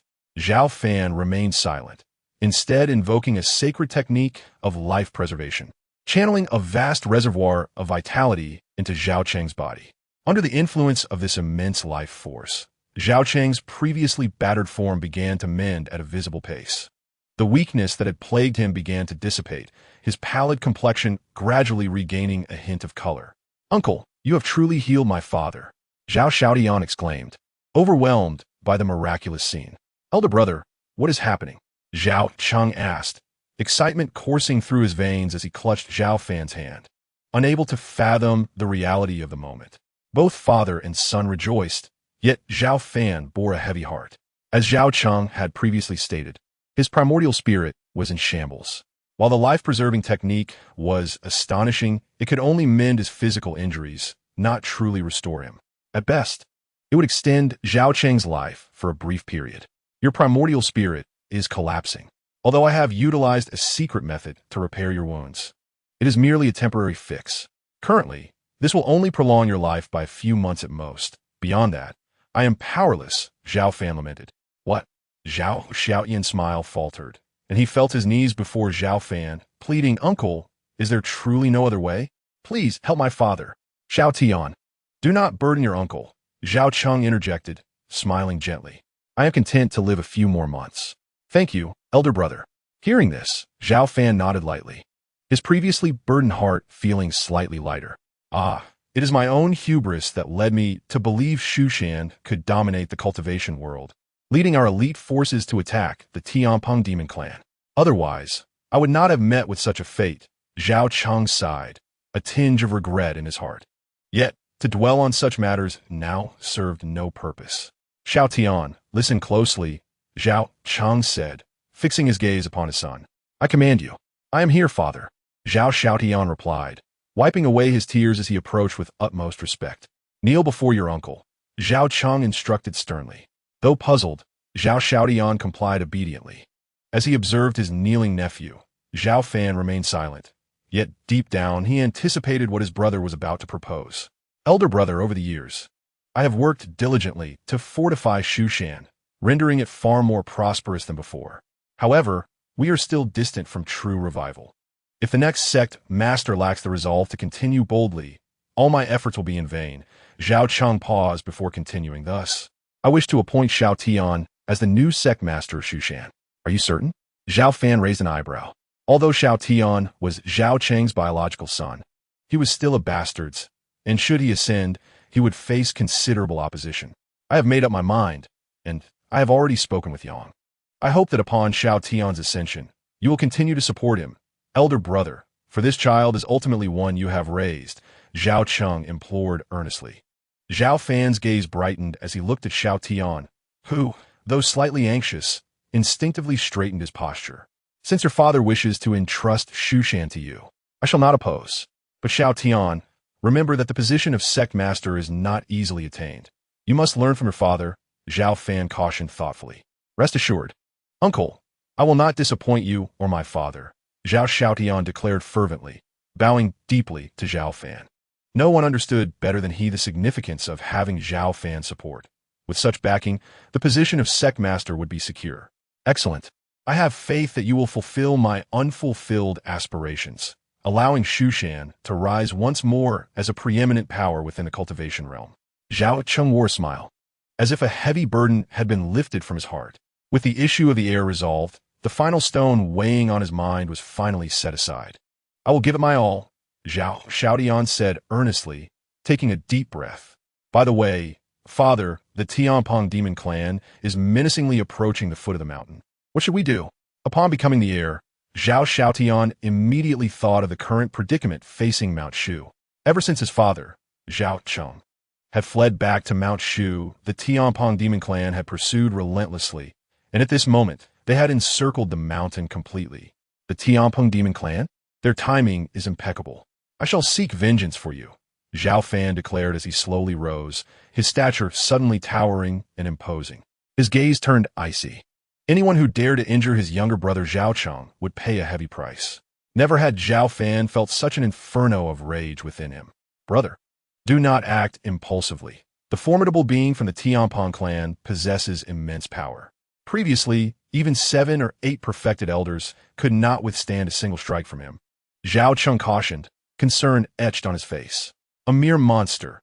I could easily slay it with a single sword stroke, Zhao Fan replied, his expression calm and indifferent. Over the years, his strength had grown significantly, so much so that he was no longer certain of his limits. Despite the revival of spiritual energy over many years, Zhao Fan was certain that he now stood atop the realm of cultivation. While he could not claim to be invincible in the vast majority of the cultivation world, few could rival him. Xiaotian, come with me. Let us confront the Tianpeng demon clan. Zhao Fan gestured for Zhao Xiaotian to follow, then strode with steady steps out of the grand hall of Mount Shu. Go on. Do not let down your uncle's efforts, Zhao Cheng said, understanding his brother's intentions as he waved goodbye to the latter. Father, please rest. I will return shortly. Zhao Xiaotian nodded and hurriedly followed in Zhao Fan's footsteps. Outside Mount Shu, the demon clouds loomed thick and dark. Above the clouds stood powerful figures, nearly all members of the Tianpeng clan, half human, half bird. The Tianpeng clan, known to inhabit the depths of the demon realm, had seemingly vanished from the cultivation world for thousands of years, only to re-emerge recently. Their resurgence was formidable.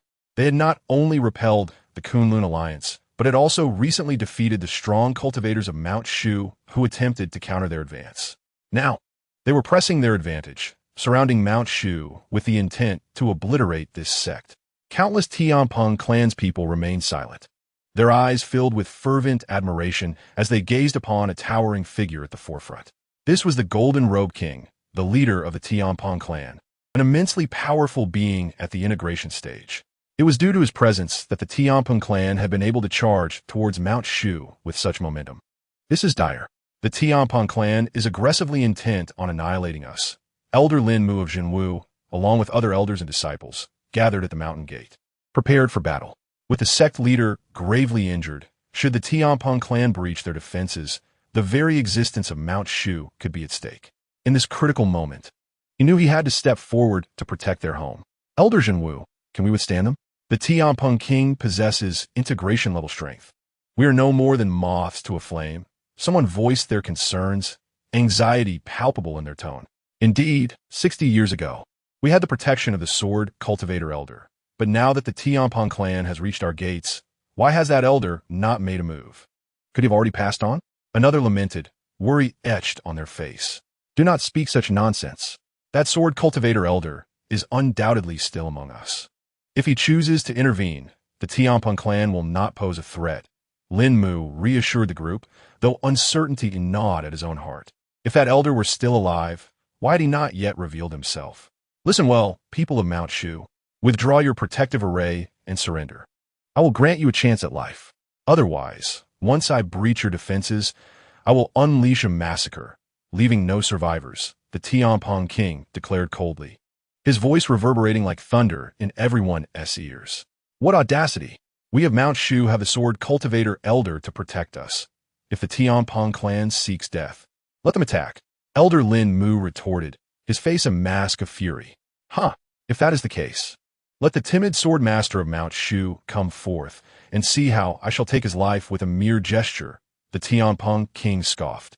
his gaze frosty as he unleashed his immense demonic power, dissipating the heavy clouds above. "Foolish insects, what do you plan to oppose me with?" he mocked. With an imperious motion, the Tianpeng King struck, unleashing a titanic claw imbued with thunderous force, aimed directly at the protective array of Mount Shu. "Quick, activate the protective array." Lin Mu and the others paled in fear, hastily channeling their spiritual energy into the array. Brilliant sword light erupted to meet the colossal claw descending from the sky. Over the years, the protective array had been continuously upgraded, becoming immensely powerful, especially with the combined spiritual strength of numerous elders. Boom! The sword light barely held back the claw, a thunderous clash resounding that shook the very fabric of space. "You are but a swarm of ants," the Tianpeng King sneered, his overwhelming demonic might surging forth as the claw solidified, resembling the talons of a primordial golden-winged rock, capable of reshaping the world itself. With a deafening crash, the protective array shattered, the claw obliterating it entirely. Lin Mu and the others were struck down, blood spewing forth as they collapsed, severely injured from the backlash. "Perish!" The Tianpeng King's eyes glinted with malice as he aimed his claw at the people of Mount Shu, unleashing a terrifying strike of an integration-level powerhouse. "This is bad." The elders, including Lin, were all beset with despair. Before such a formidable demon, they had no power to resist, helplessly watching as the colossal claw of the rock descended like a mountain. Just as the situation seemed dire, a streak of golden sword light, akin to a river of stars, traversed the layers of space with relentless force, cleaving towards the rock's claw. With a resounding explosion, the claw shattered, the golden sword light surging forth unabated, aiming directly at the king of the rock. The strike was swift as lightning, imbued with tremendous force. "What?" The king of the rock's expression shifted as he sensed the imminent danger, instinctively raising his claws, as unyielding as divine gold, to defend himself. He was a great demon awakened with the bloodline of ancient beasts, his physique immensely robust, particularly his claws, capable of tearing through divine weapons. Yet in the next moment, blood streamed from his claws, his body quaking violently, as though struck by a massive mountain, soaring through the air for over 10 miles, shattering several tall mountains before crashing heavily to the ground. This sudden attack left the once fervent rock clan in shock. Lin and the others turned towards the source of the sound, astonished to see a golden figure, resembling a deity, stepping through the void, moving with grace. With each step, he traversed hundreds, even thousands of distances. In mere moments, he appeared high above the mountain gate.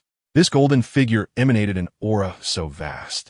It felt like an unfathomable ocean, instilling a profound sense of insignificance in all present. It is the Sword Cultivator Elder.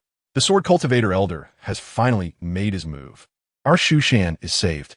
Observing this transcendent figure, the elders and disciples of Shushan erupted with excitement, their voices raised in jubilant cheer. Indeed, it is the Sword Cultivator Elder. Wait, beside him is Zhao Xiaotian, the illegitimate son of the sect master. Could it be that he summoned the Sword Cultivator Elder?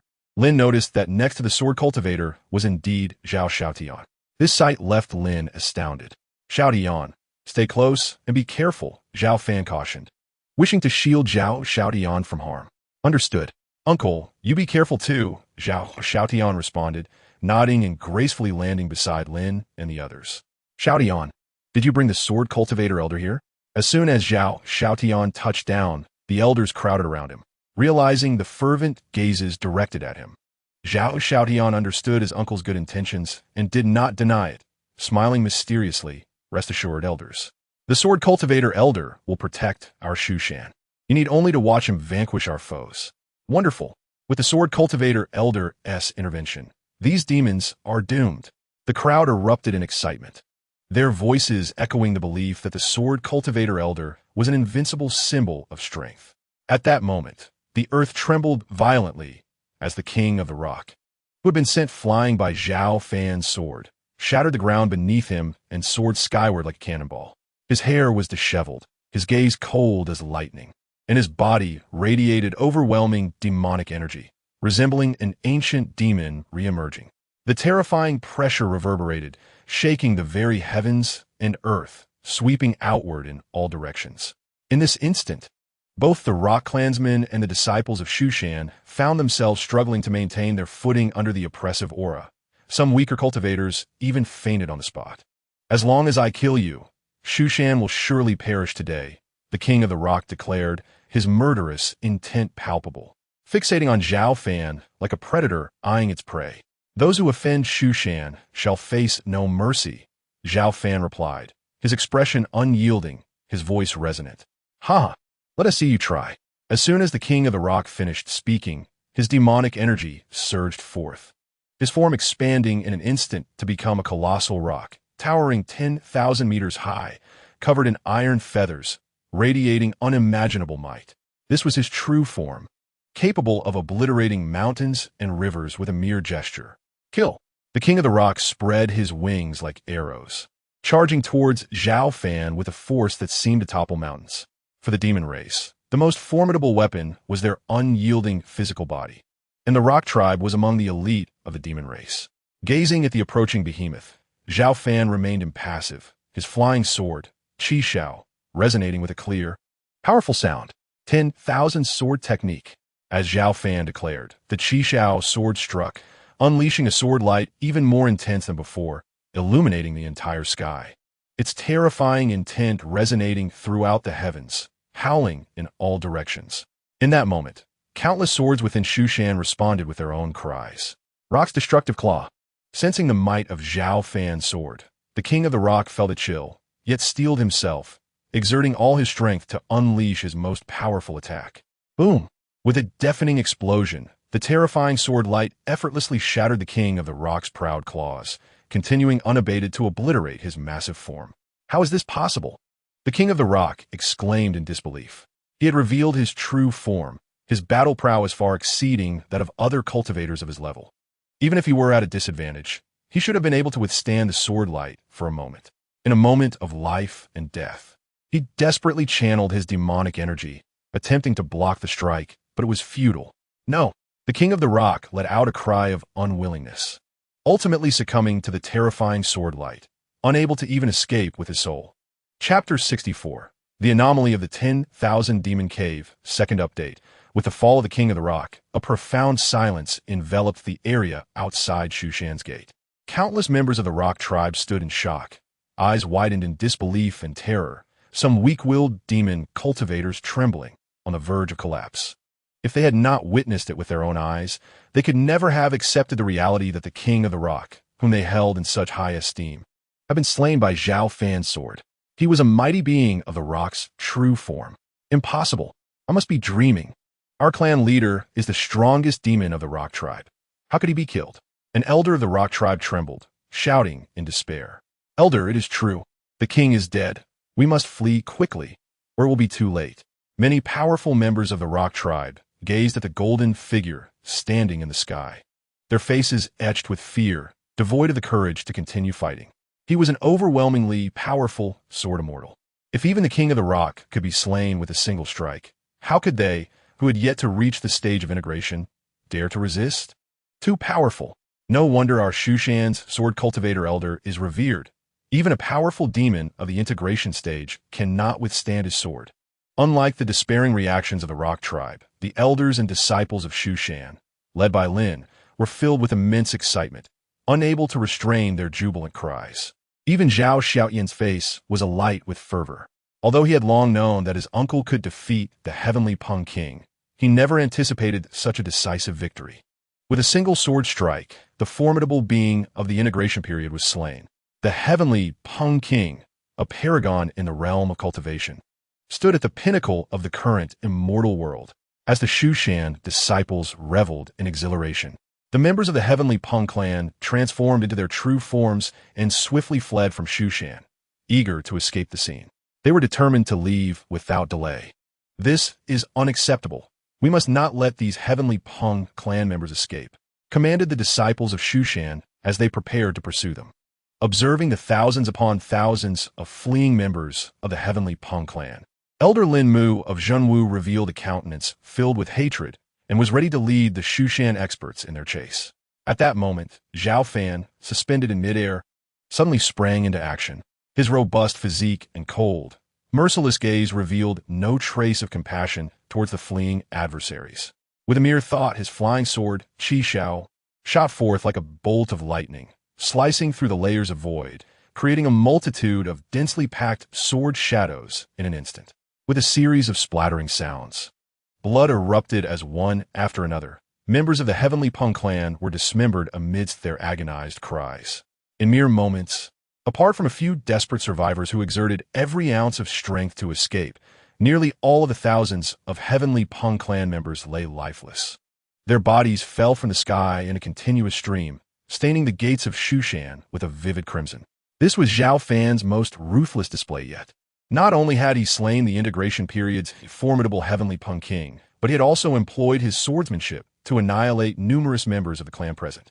Yet, even amidst this carnage, Zhao Fan's wrath remained unabated. To him, even the entirety of the Heavenly Peng clan paled in comparison to the significance of his brother, Zhao Cheng.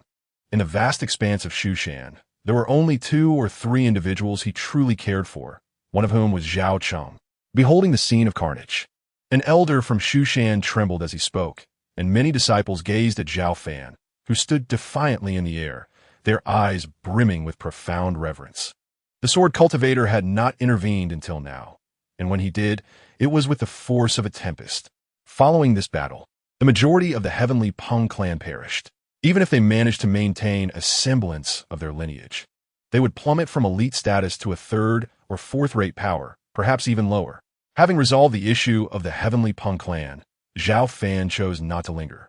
Stepping forward and vanishing from sight, the aftermath would be left to the elders of Shushan. The audacious assault of the Heavenly Peng clan on Shushan had been quashed by the mysterious swordmaster, a tale too shocking to remain concealed, swiftly spreading like wildfire throughout the cultivation world.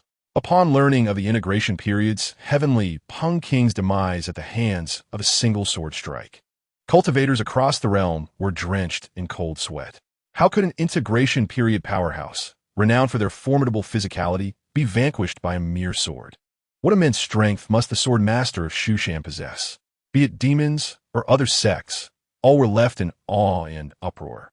Initially, many believed that after 60 years of absence, the sword master had likely succumbed, yet no one anticipated that he had remained alive, growing even stronger than he had been 6 decades prior. With a resurgence of spiritual energy revitalizing the cultivation world and giving rise to numerous powerful masters, some factions had expanded in their pursuit of dominance. Yet now, the sword master of Shushan loomed over them like an immovable mountain, instilling a sense of dread in their hearts. In an instant, the previously chaotic cultivation world fell into a brief respite. No faction dared to make a move during this time, let alone provoke Shushan.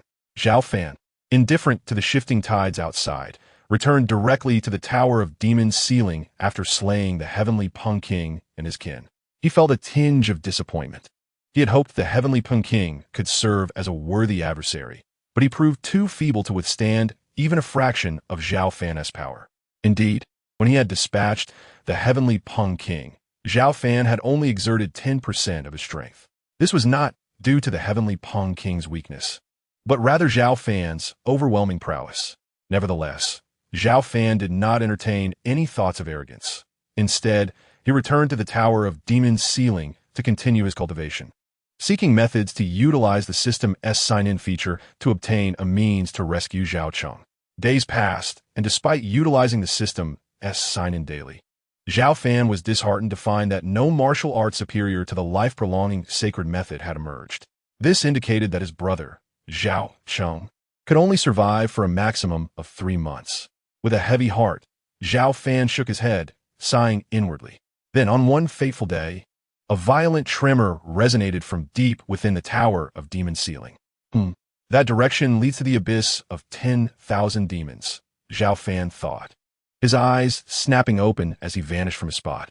When he reappeared, he found himself before the entrance of the abyss of 10,000 demons, deep within the subterranean space. At the entrance, countless streams of black toxic gas formed into thick chains of order, bombarding the golden ceiling net with relentless force. The intense vibrations caused the entire underground palace to tremble and fragment. Zhao Fan's expression hardened. If he was not mistaken, The demons within the abyss of 10,000 demons were attempting to breach the seal. After all these years, the power of the golden seal that once guarded the entrance seemed to have waned significantly. What has happened here? A melodious voice chimed, and the figure of Bai Shui, the white fox, appeared beside Zhao Fan.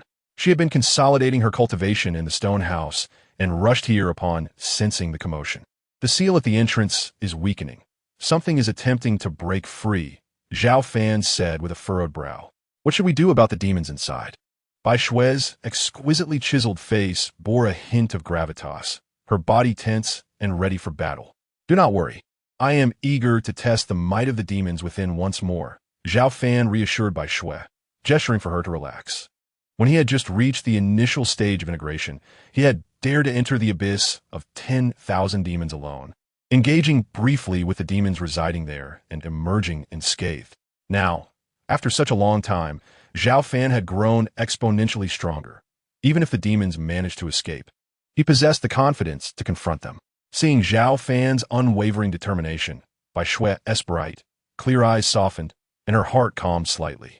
With a thunderous roar, the black toxic gas surged forth in a frenzy, ultimately shattering the seal at the entrance. An overwhelming tide of toxic gas enveloped Zhao Fan and Bai Shui, accompanied by the anguished wails and frenzied howls of countless demons, akin to wild beasts finally breaking free from years of confinement. Excellent. After being suppressed by the Empress and the ancestors of Shushan for over 30,000 years, I have finally broken free. I shall wash the world in blood and unleash a massacre. The deep, rumbling voice resonated like thunder, filled with boundless malice.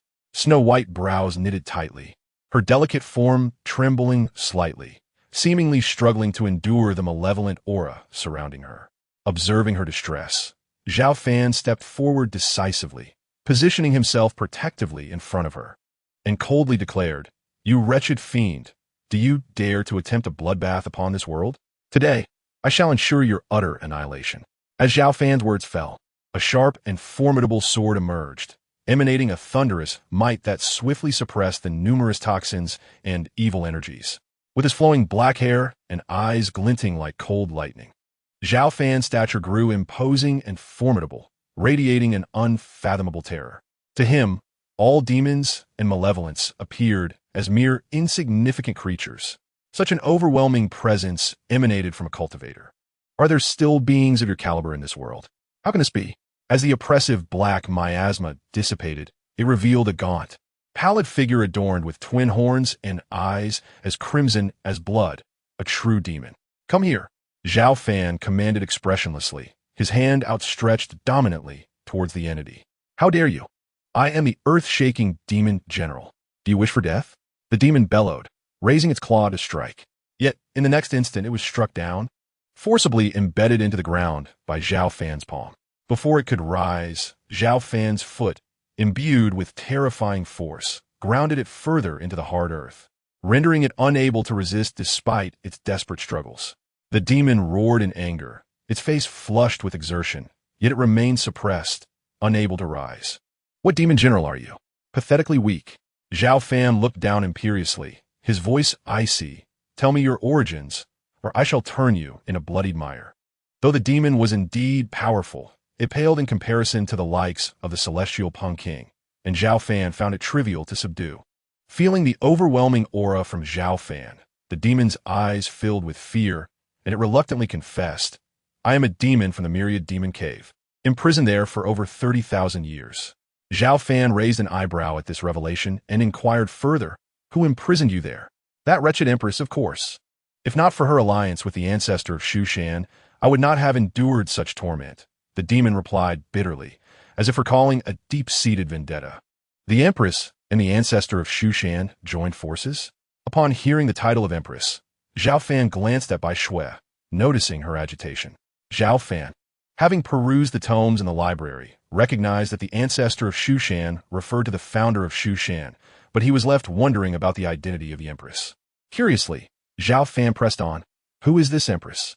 The Empress was a formidable being over 30,000 years ago, possessing terrifying power. She, along with the ancestor of Shushan, devised a plan to suppress and seal our entire Myriad Demon Cave, the demon continued, its face contorted with rage. To prevent our escape, she constructed this underground palace, augmenting the ceiling array. Unfortunately for her, she never envisioned that we would survive until this era of rejuvenated spiritual energy. Realizing the truth of the underground realm's origins, Zhao Fan's mind raced. This base was indeed crafted by that empress, and it predated his expectations by a considerable margin of over 30,000 years. Moreover, the crucial detail was that the empress and the ancestor of Shushan were acquaintances, having collaborated to subdue the demons of the Myriad Cave. Yet, why was there no mention of her in the ancient texts? Zhao Fan's intrigue deepened.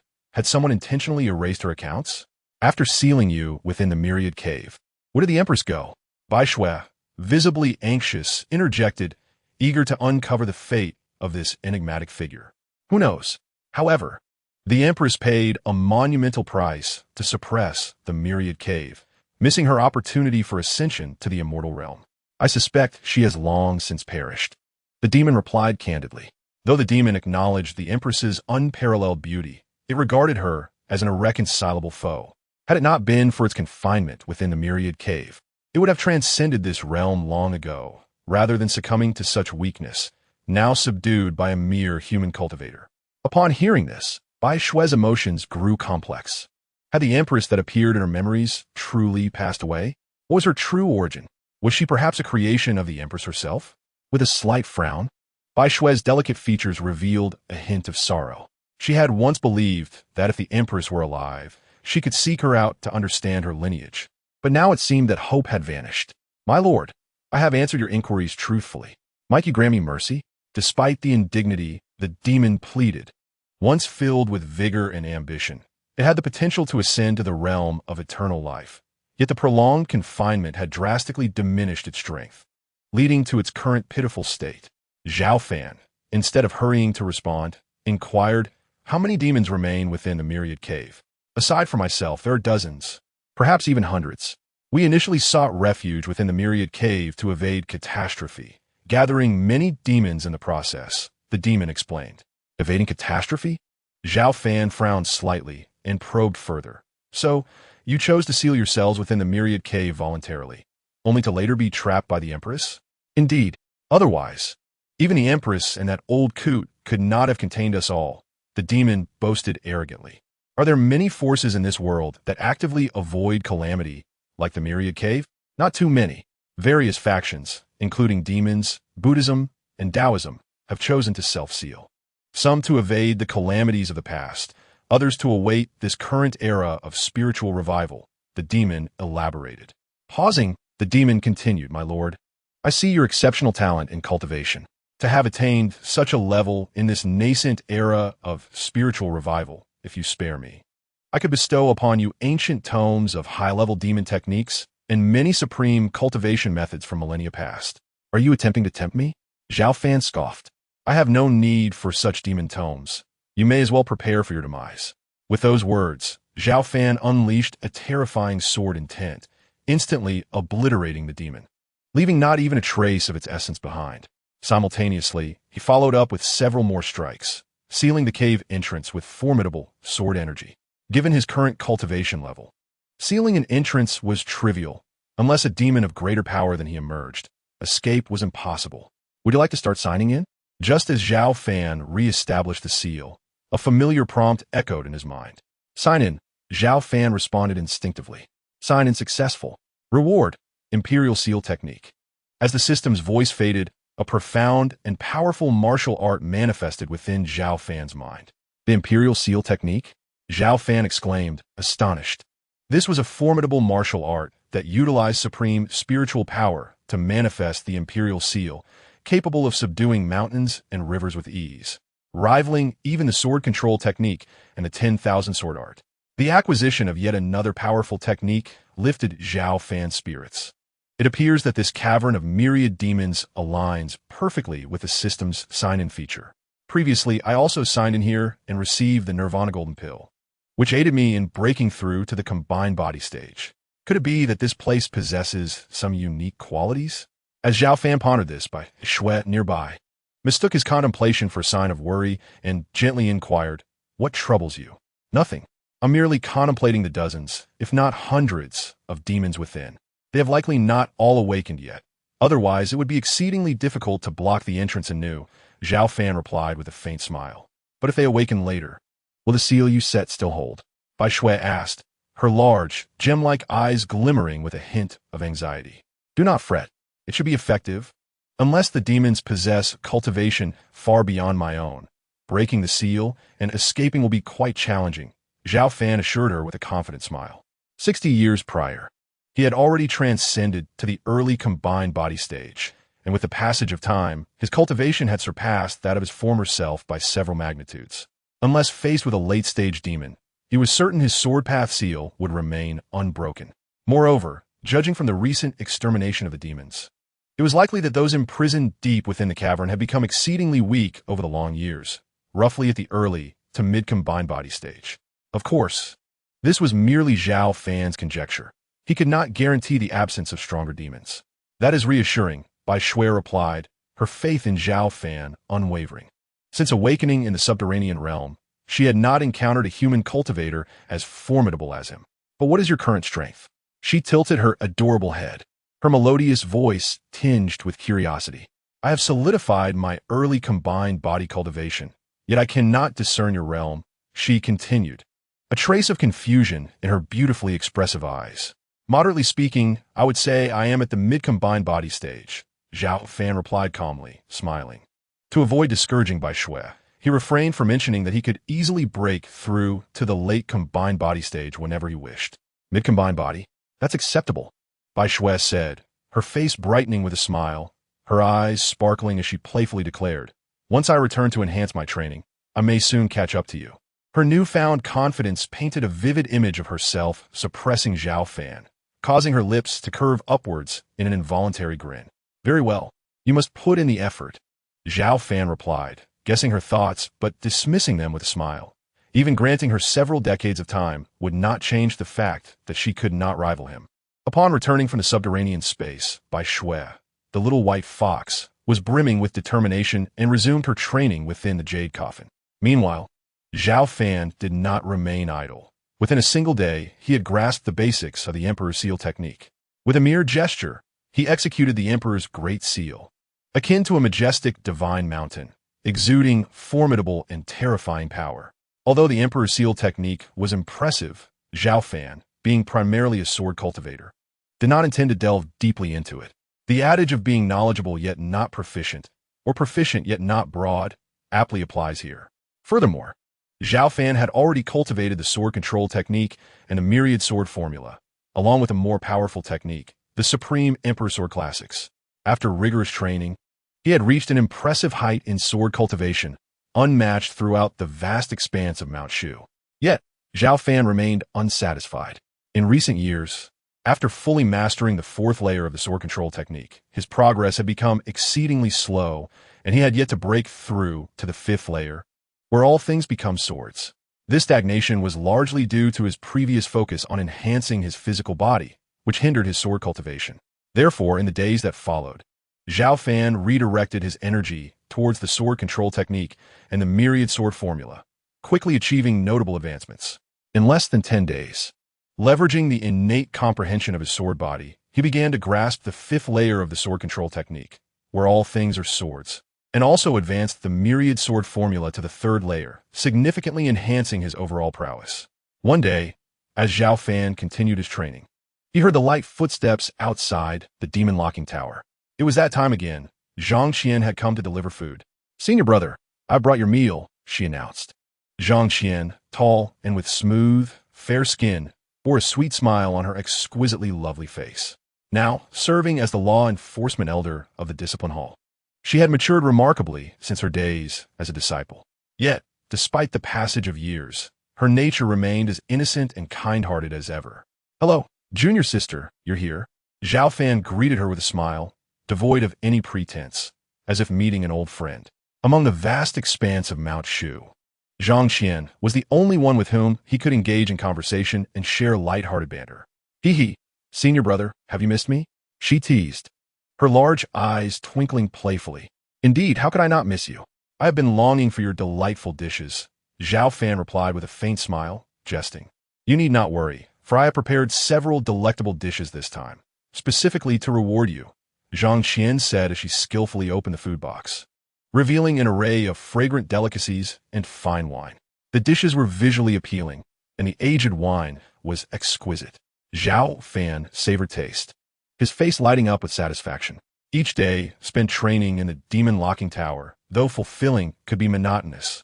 The sole pleasure was savoring Zhang Qian's culinary creations every 10 days, a habit ingrained in his very being.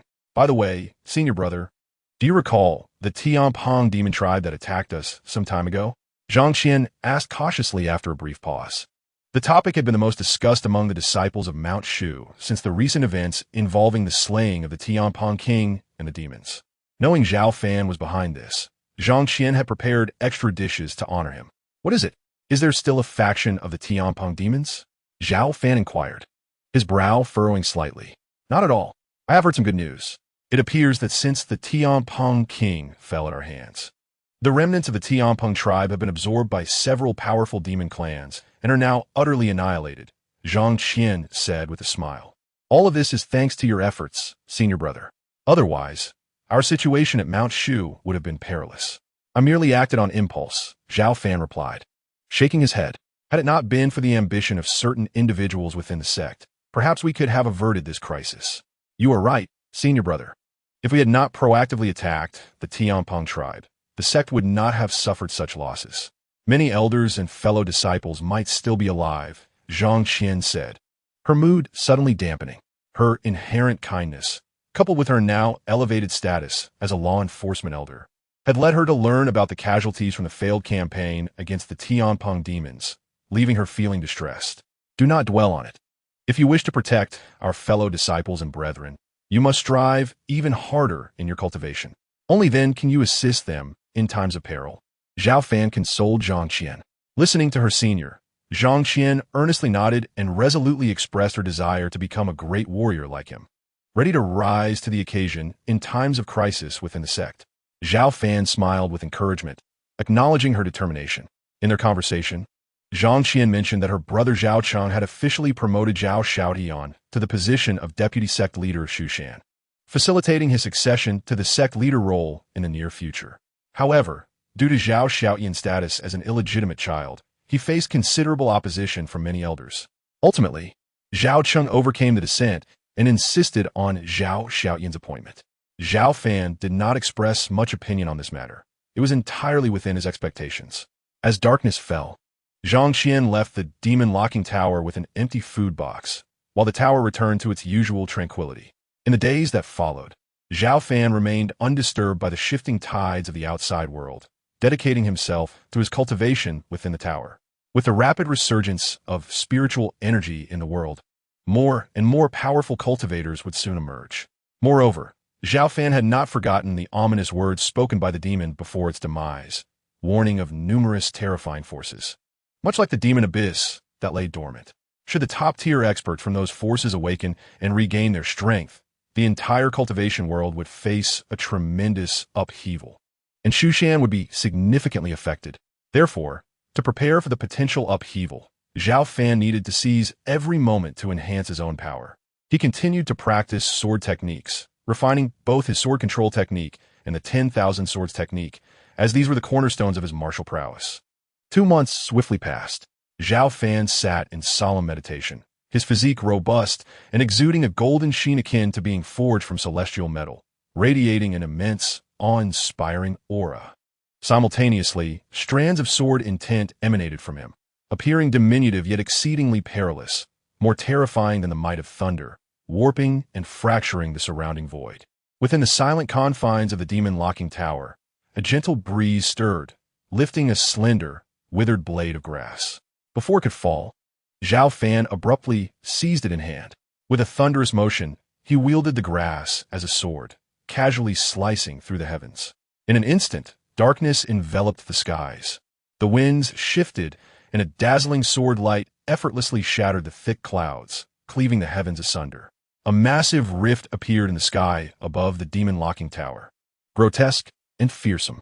"What is that? The sky is splitting."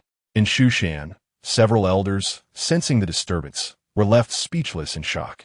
Could this be a celestial omen, foretelling danger for our sect? An elderly elder speculated anxiously. It is highly likely that the sect leader's appointment of an illegitimate child as deputy sect leader contradicts the will of our ancestors, hence the ominous signs. We must continue to persuade the sect leader, despite their considerable strength. The elders failed to realize that the rift in the sky was merely a byproduct of Zhao Fan's casual sword practice, mistakenly attributing it to a portent of impending peril for Shushan, all stemming from Zhao Cheng's decision regarding Zhao Xiaotian. I have finally mastered the 5th level of the sword control technique, all things as swords. Zhao Fan smiled, unaware that the traces left by his sword had instigated a wave of unease among the Shushan populace. Now, even without a flying sword in hand, ordinary grass and wood could serve as lethal weapons, effortlessly cutting through anything in the current cultivation realm. Few could withstand his might. Zhao Fan brimmed with confidence, for he had not only advanced in the sword control technique, but also perfected the 10,000 swords technique to its 3rd level, mere steps away from the 4th level. The synergy between these two martial arts had significantly boosted his overall strength. At that moment, a familiar notification echoed in Zhao Fan's mind. Sign in available. Sign in. Zhao Fan instinctively replied. Sign in successful. Reward. Xiantian Nurturing Spirit Coffin. As the system's voice faded, a white crystalline coffin appeared before him, intricately carved like jade, adorned with dense runes that emanated an icy chill. The Xiantian Nurturing Spirit Coffin? Zhao Fan pondered, inquiring of the system. What purpose does this serve? The Xiantian Nurturing Spirit Coffin is forged from 10,000-year-old Xiantian ice, capable of sealing a cultivator's vitality and lifespan. The system succinctly replied. Zhao Fan's eyes gleamed with intrigue as he pressed further. If a gravely wounded cultivator lies within, can it also seal their remaining vitality to delay death? Certainly. The system affirmed. Excellent. Zhao Fan beamed, realizing that perhaps his brother, Zhao Cheng, could be spared from death. Truly, the system delivered nothing short of excellence. Before he could revel in this newfound hope, he was suddenly alerted by hurried footsteps outside the demon-locking tower. Uncle! The door swung open, revealing Zhao Xiaotian, now the deputy sect leader, visibly distressed. Zhao Fan noticed the sorrow etched on Zhao Xiaotian's face and instinctively furrowed his brow, asking, Why have you left Shushan to come here? Uncle, my father is gravely ill, Zhao Xiaotian lamented, overwhelmed with despair. It has only been 2 months. He still had half a month to go, didn't he? Zhao Xiaotian continued. Since my promotion, father has tirelessly engaged with the elders, teaching me the sect's affairs without rest. This morning, he suddenly fainted and is barely clinging to life. The elders skilled in medicine say he could pass at any moment. I have come to ask you to see him one last time. Tears welled in Zhao Xiaotian's eyes as he spoke. Let us go, Zhao Fan replied, a heavy heart guiding him towards the Shushan Grand Hall, with Zhao Xiaotian closely following. In the Grand Hall, sect leader Zhao Cheng lay in a deep coma. His once lustrous black hair, now completely white, resembling an elderly man nearing the end of his days, exuding the aura of a life fading away. Until his unconsciousness, he had persistently taught Zhao Xiaotian about the sect's matters, driven by a lingering regret of not achieving his goal of revitalizing Shushan, hoping to impart as much knowledge as possible to his son to fulfill his unfinished aspirations. Within the hall, Princess Pingyang and her son, alongside the elders of Shushan, knelt on the floor, their sorrowful cries echoing. Though Zhao Cheng had erred in attacking the Tianpeng demon clan, none could deny his contributions. Shushan's current standing was due to his diligent reforms and endeavors. Thus, he remained deeply cherished by the elders and disciples alike. Everyone, please leave. A calm voice suddenly broke through the somber atmosphere. Before the crowd could react, a gentle force ushered them out of the hall. Zhao Fan had arrived, wishing to ensure that the brothers' potential final moments together were undisturbed, including Zhao Xiaotian. Everyone else was kept outside the grand hall by a mysterious force. Sensing Zhao Fan's arrival, his younger brother, Zhao Cheng, slowly began to awaken from his coma, his voice frail as he asked, Is it you, elder brother? It is I. I have come. Zhao Fan replied, stepping forward to gently grasp Zhao Cheng's withered hand, infusing him with pure spiritual energy. Elder brother, it is good that you are here, Zhao Cheng smiled, his expression reminiscent of an innocent child. He vaguely recalled their childhood, when Zhao Fan would hold his hand and lead him through the wonders of Mount Shu. Those were the happiest moments of Zhao Cheng's life, for regardless of the troubles he caused, his elder brother was always there to shield him. Elder brother, when I succeeded you as the young sect master and later became the sect master of Mount Shu, I failed to rejuvenate the sect. Do you harbor any disappointment towards me? As death approached, Zhao Cheng's voice trembled with unease. For years, he had felt as though he had usurped his elder brother's rightful position, a burden he could not shake. Thus, he yearned to achieve greatness to honor the expectations of Zhao Fan and their deceased father. Yet, every crisis that arose was resolved by Zhao Fan, which only deepened his concern over his brother's potential disappointment. You have done remarkably well, and no one could surpass your efforts. Zhao Fan reassured him with a smile. That is a relief. I must take my leave now. I entrust Xiaotian to you, Zhao Cheng replied, relief washing over him as he slowly closed his eyes. You cannot leave just yet, Zhao Fan interjected, shaking his head. He retrieved the Xiantian, nurturing spirit coffin from his system space and calmly said, You must live on to witness the revival and strength of Mount Shu. As the words left his lips, Zhao Fan placed Zhao Cheng into the coffin, where a powerful sealing force encased him, freezing him in the brink of death. With the coffin's presence, Zhao Cheng could barely cling to a thread of life until Zhao Fan grew stronger and could find a way to revive him. However, the explanation for Zhao Cheng's departure would be challenging to convey to those waiting outside the Grand Hall. After a moment's hesitation, Zhao Fan conjured a lifeless puppet resembling his brother from the surrounding spiritual energy. This puppet lay silent as if a true corpse, a technique reserved for formidable beings in the integration stage. Unless someone possessed greater cultivation than Zhao Fan, it would be nearly indistinguishable to the untrained eye. The sect master has passed. You may enter, he announced, and as his voice echoed, the mysterious force preventing entry dissipated. Outside the Grand Hall, Princess Pingyang and her son, along with the elders, grew increasingly impatient. Fortunately, Zhao Xiaotian had informed them that the revered sword cultivator of Mount Shu was with the sect master in his final moments, resulting in a respectful silence among them. No one in Mount Shu failed to hold deep respect for that venerable sword cultivator. Without his steadfast presence, Mount Shu would have faced annihilation on several occasions. The sect master has passed. You may enter. At that moment, a steady and powerful voice resonated from within, and the mysterious barrier vanished. The crowd hesitated briefly before surging into the Grand Hall. Zhao Cheng lay quietly, devoid of life, now a lifeless body. Husband, father, sect master. Upon witnessing this tragic scene, the assembly fell to their knees, consumed by grief. Soon, Mount Shu held an extravagant funeral for Zhao Cheng that lasted 5 days before concluding. It seemed they had not detected any anomalies. Gazing towards the Grand Hall, Zhao Fan murmured to himself.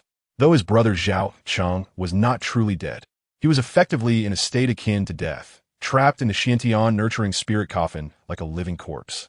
The entirety of Mount Shu was engulfed in sorrow over the sect master's passing, yet to prevent chaos, Elder Lin Mu took the initiative to elevate the somewhat controversial Zhao Xiaotian to the position of sect master.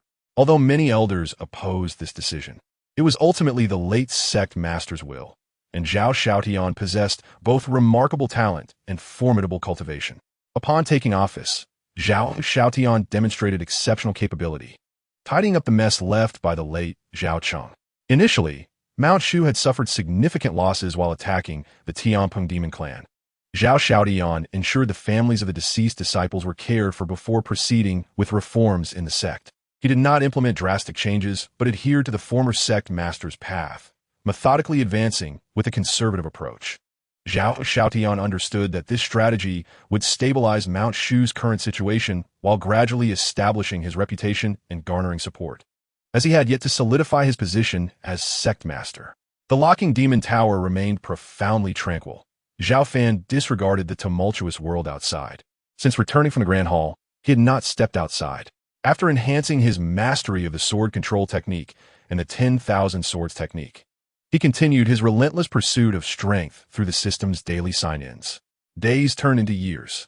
One day, as Zhao Fan persisted in his training, an explosive surge of spiritual energy erupted within him, accompanied by a formidable aura that shot skyward like a tempest.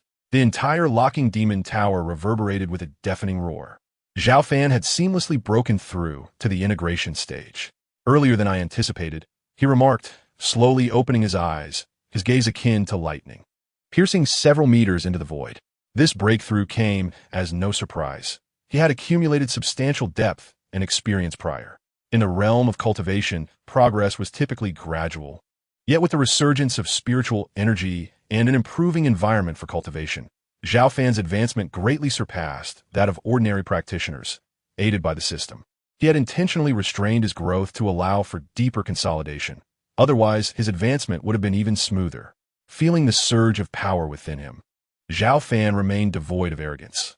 Instead, he cultivated a calm demeanor, focusing on solidifying his newfound realm. He reveled in a continuous cycle of training and growth, seemingly oblivious to the passage of time. 15 years passed in the blink of an eye. During this time, Zhao Fan's strength grew, and his aura became increasingly enigmatic, akin to an unfathomable ocean. Throughout these years, he did not leave the locking demon tower, save for the occasional visits from Zhang Qian, who brought him meals every 10 days, and the company of Bai Shui, who remained in the stone chamber, sleeping and cultivating alongside him. Zhao Xiaotian had not sought him out even once. Instead, he diligently built support among the people of Mount Shu over the past 15 years, temporarily securing his position as sect master. 15 years have elapsed, sufficient for the immortal realm to undergo profound transformations. With the continuous resurgence of spiritual energy, formidable beings have emerged, and diverse factions have arisen. Some have met tragic ends, while others have ascended to power, with such occurrences playing out almost daily in various corners of the immortal world. Over these years, Mount Shu has maintained a notably low profile, partly due to the conservative style of its leader, Zhao Xiaotian. However, a greater factor lies in the aftermath of a brutal defeat against the Tianpeng demon clan, which extinguished the ambitions of many elders and disciples of Mount Shu to vie for supremacy.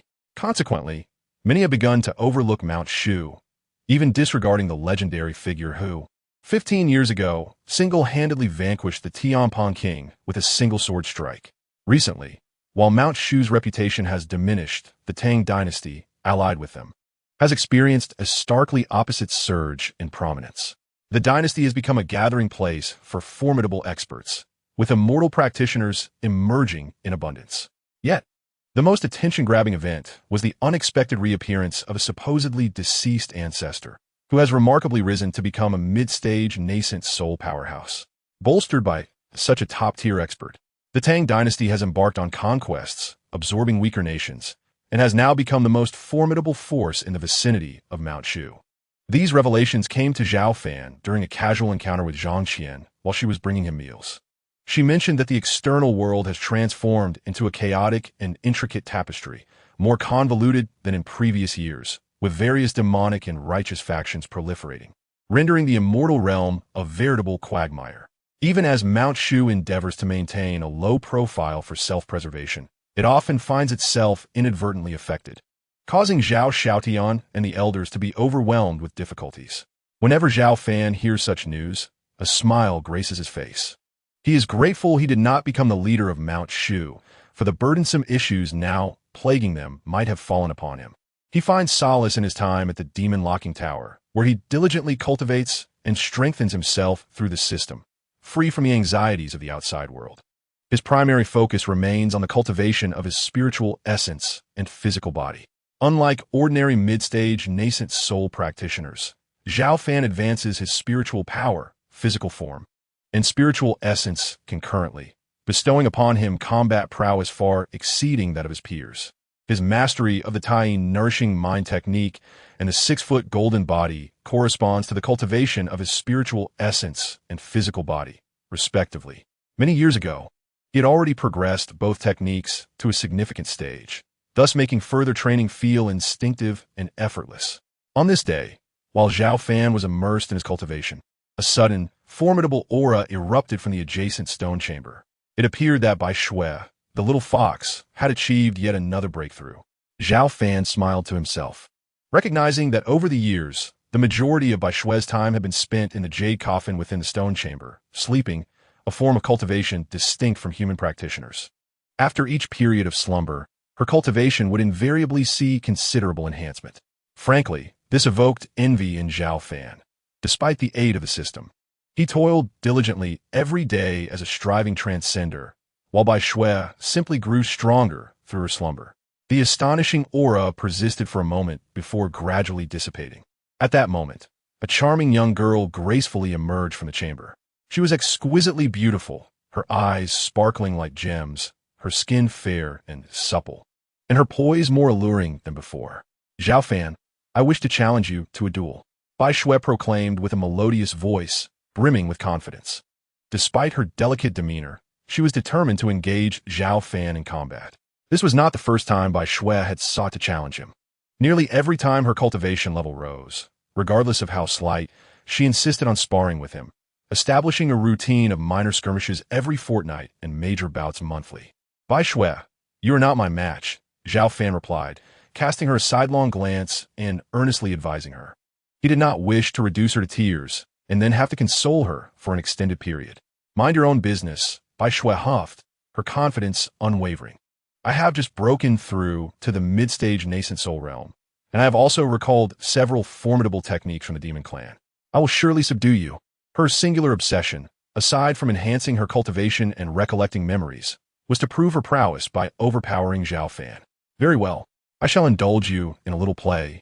Zhao Fan conceded, recognizing Bai Shui's determination. He swiftly conjured a dazzling sword light, enveloping the entire demon-locking tower in a resilient barrier, ensuring their sparring would not attract unnecessary attention. Do not regret this, Bai Shui declared, and with that, she sprang into action. Her delicate form vanished from sight, reappearing before Zhao Fan in the blink of an eye. A slender, alabaster hand, suffused with a faint golden glow, aimed for his chest. Such astonishing speed took even Zhao Fan by surprise. Yet, his strength was formidable. He reacted with astonishing swiftness and raised his hand to meet hers. The clash of their palms created a slight distortion in the air, revealing the terrifying force behind their confrontation. Very impressive, the 6-foot golden body, Zhao Fan remarked with a smile, commending her. He had previously imparted this technique to Bai Shui, and it was clear she had at least reached the second level of mastery. I possess even greater abilities, Bai Shui declared proudly, lifting her chin.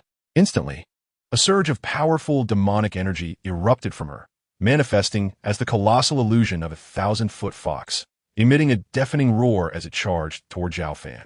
This strike was immensely powerful, drawing upon the spiritual energy of the surrounding environment and causing the entire demon-locking tower to tremble.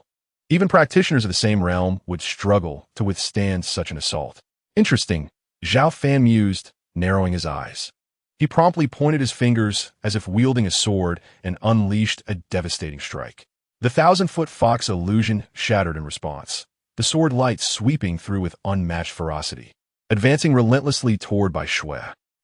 Bai Shui's lovely face paled slightly as she hurriedly unleashed a flurry of sharp claw shadows to defend herself.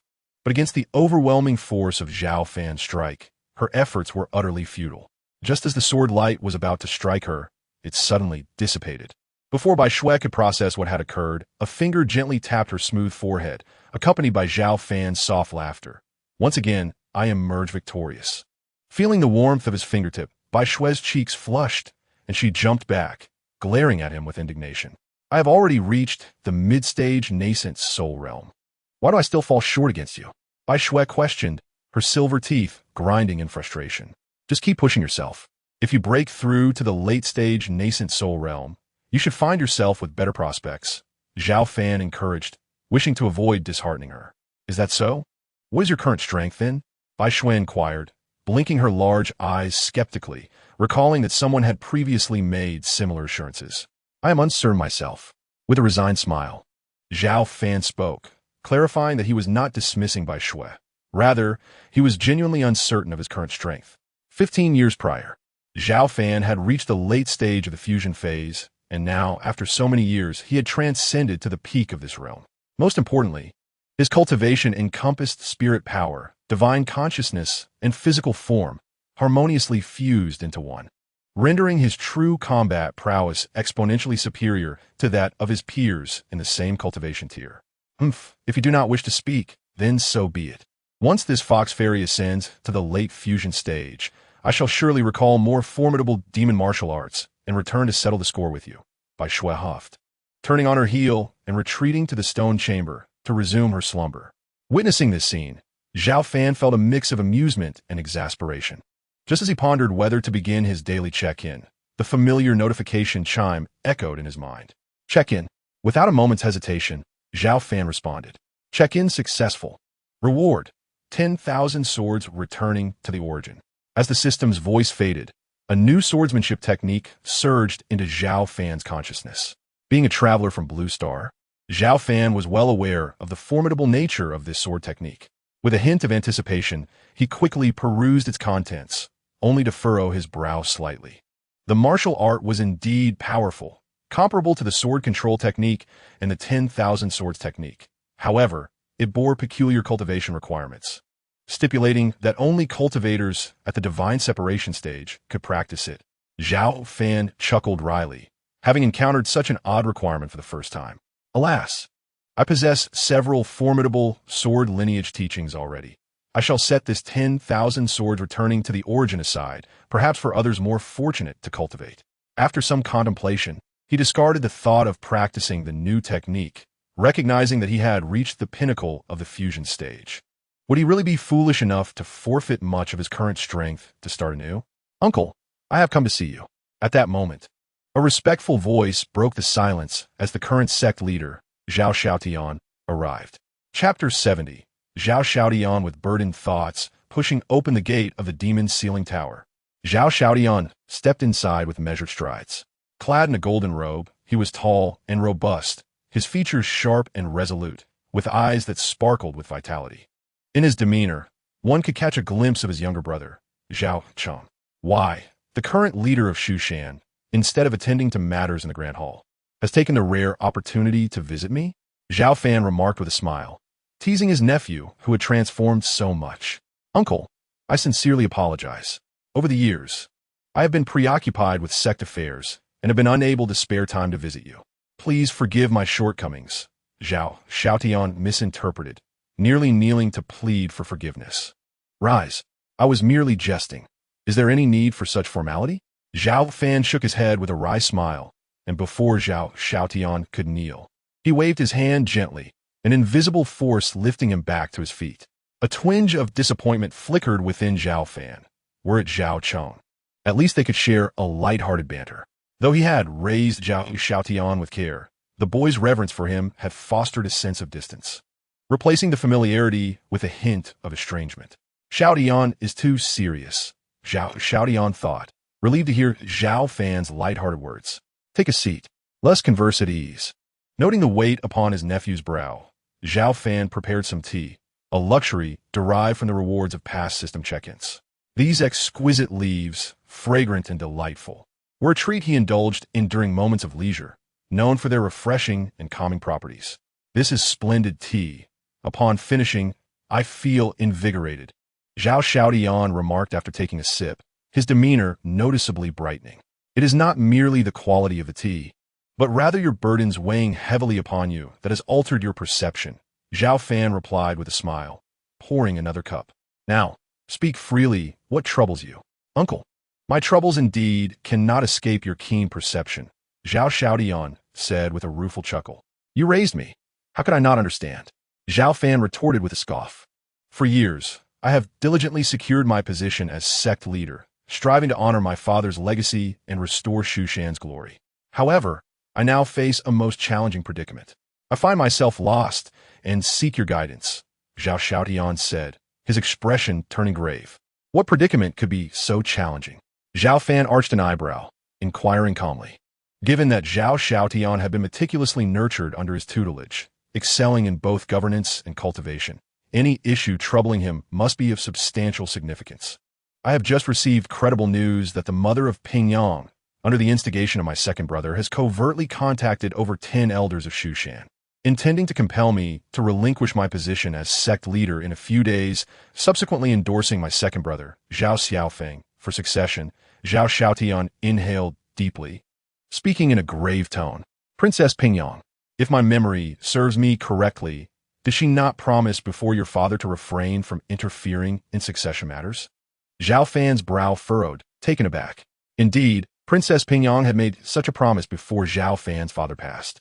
However, in recent years, as the Tang dynasty rose to prominence and gained formidable backing from a fusion-level ancestor, Zhao Xiaofeng had garnered considerable support among the sect elders. Despite Zhao Xiaoyan's tireless efforts over the past 15 years, many still viewed him merely as an illegitimate child who had fortuitously ascended to power, lacking legitimacy and respect. So it is, Zhao Fan mused, understanding why Zhao Xiaotian bore such a heavy heart. Uncle, I implore you to guide me. What should Xiaotian do now? As he spoke, Zhao Xiaotian knelt before Zhao Fan.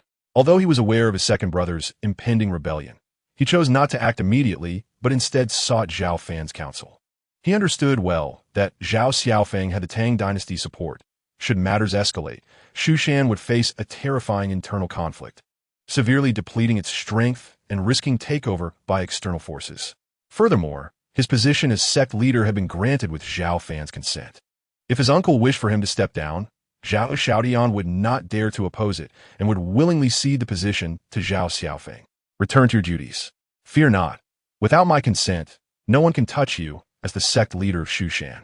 Gazing at his kneeling nephew, Zhao Fan's eyes narrowed, and he spoke with a calm assurance. Though he did not explicitly state it, his words served as a powerful guarantee. Uncle, I understand. Zhao Xiaotian felt warmth in his heart, bowing deeply to Zhao Fan before gradually departing the demon sealing tower. 15 years without drawing his sword. It seemed that not only had the entire cultivation world forgotten his existence, but even Shushan had lost sight of him. Watching Zhao Xiaotian leave, Zhao Fan let out a cold chuckle, muttering to himself. After returning from the demon sealing tower, Zhao Xiaotian made his way directly to the Shushan Grand Hall. Sect leader, did you meet with that sword cultivator elder? What stance does he hold? Elder Lin Mu, who had been waiting anxiously, inquired. Previously, it was the news of Princess Pingyang and her son preparing to act that he first detected and then secretly reported to Zhao Xiaotian. As an elder who has served 3 generations of sect leaders in Shushan, Lin Mu holds great prestige and is fiercely loyal. He is deeply concerned about this matter, for if mishandled, Shushan could descend into an inevitable internal strife, the consequences of which would be unimaginable. Elder Lin, you need not worry too much about the matters concerning Princess Pingyang and my second brother, Zhao Xiaotian replied with a smile, exuding confidence.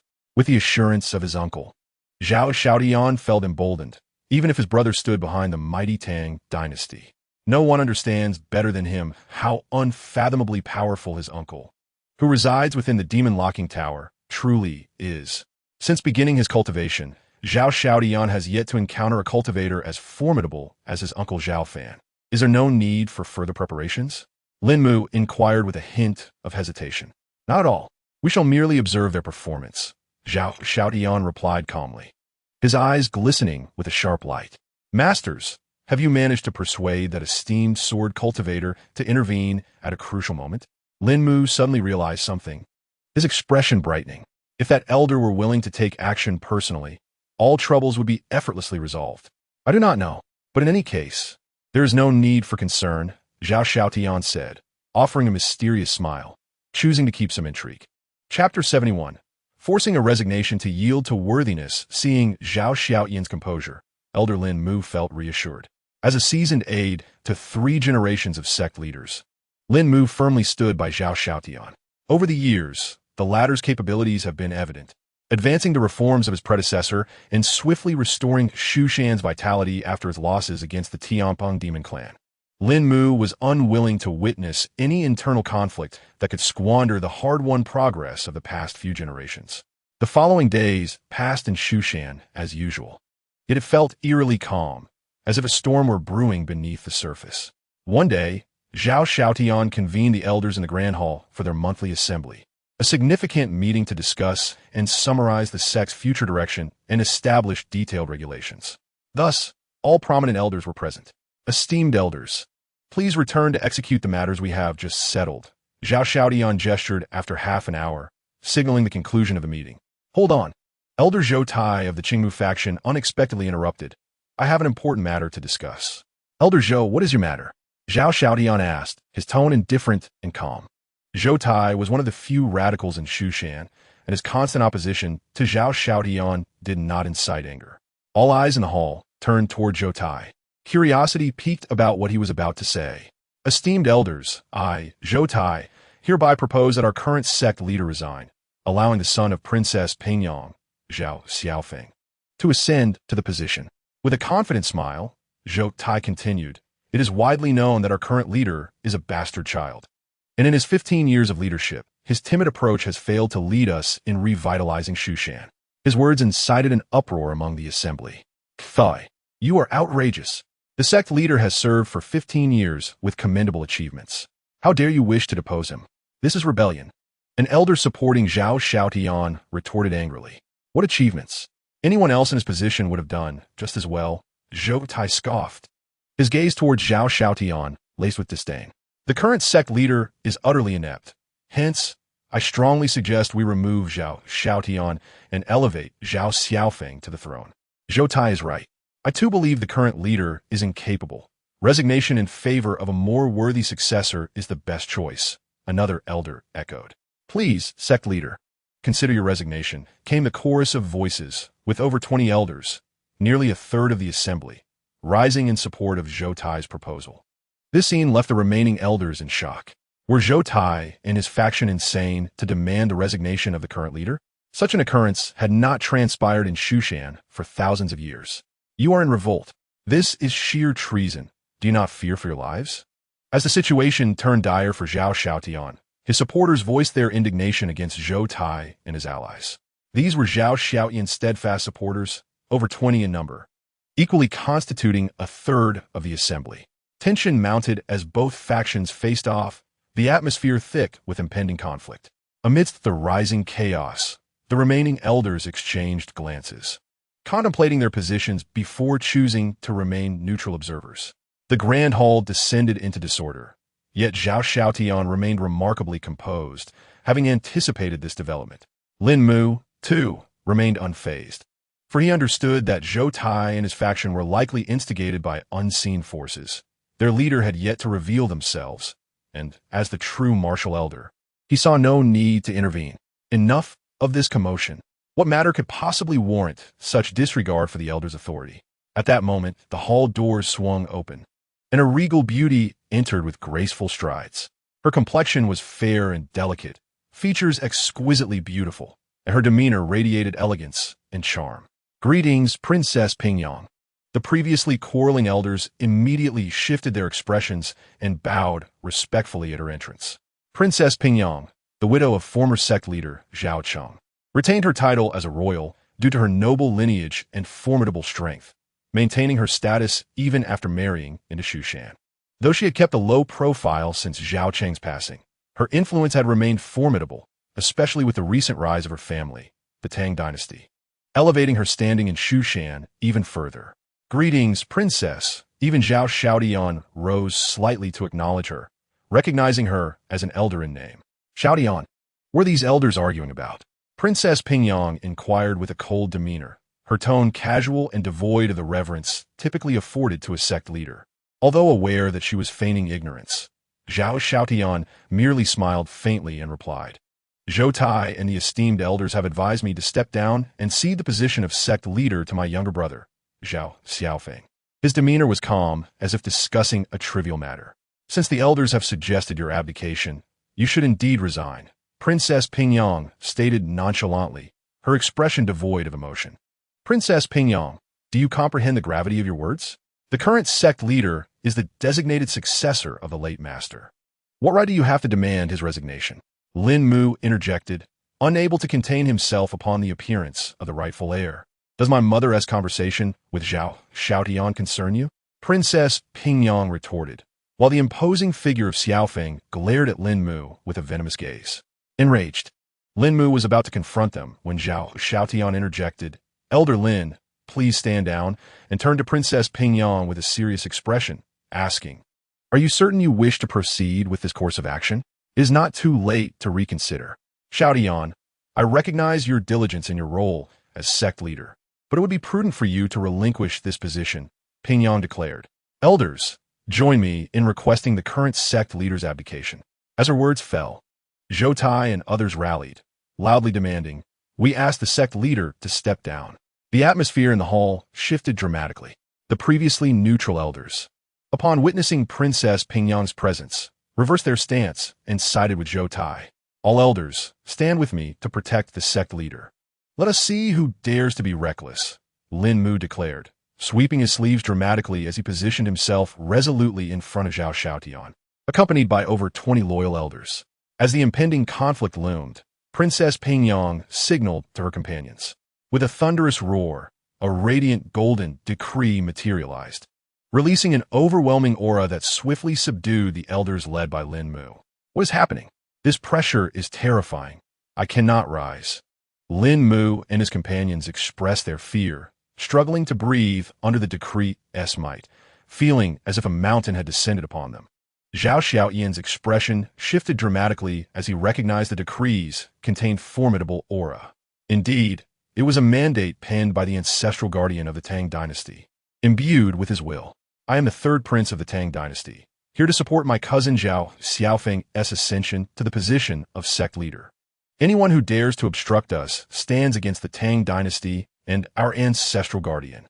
A tall and handsome young man, the third prince, stepped forward with an air of arrogance.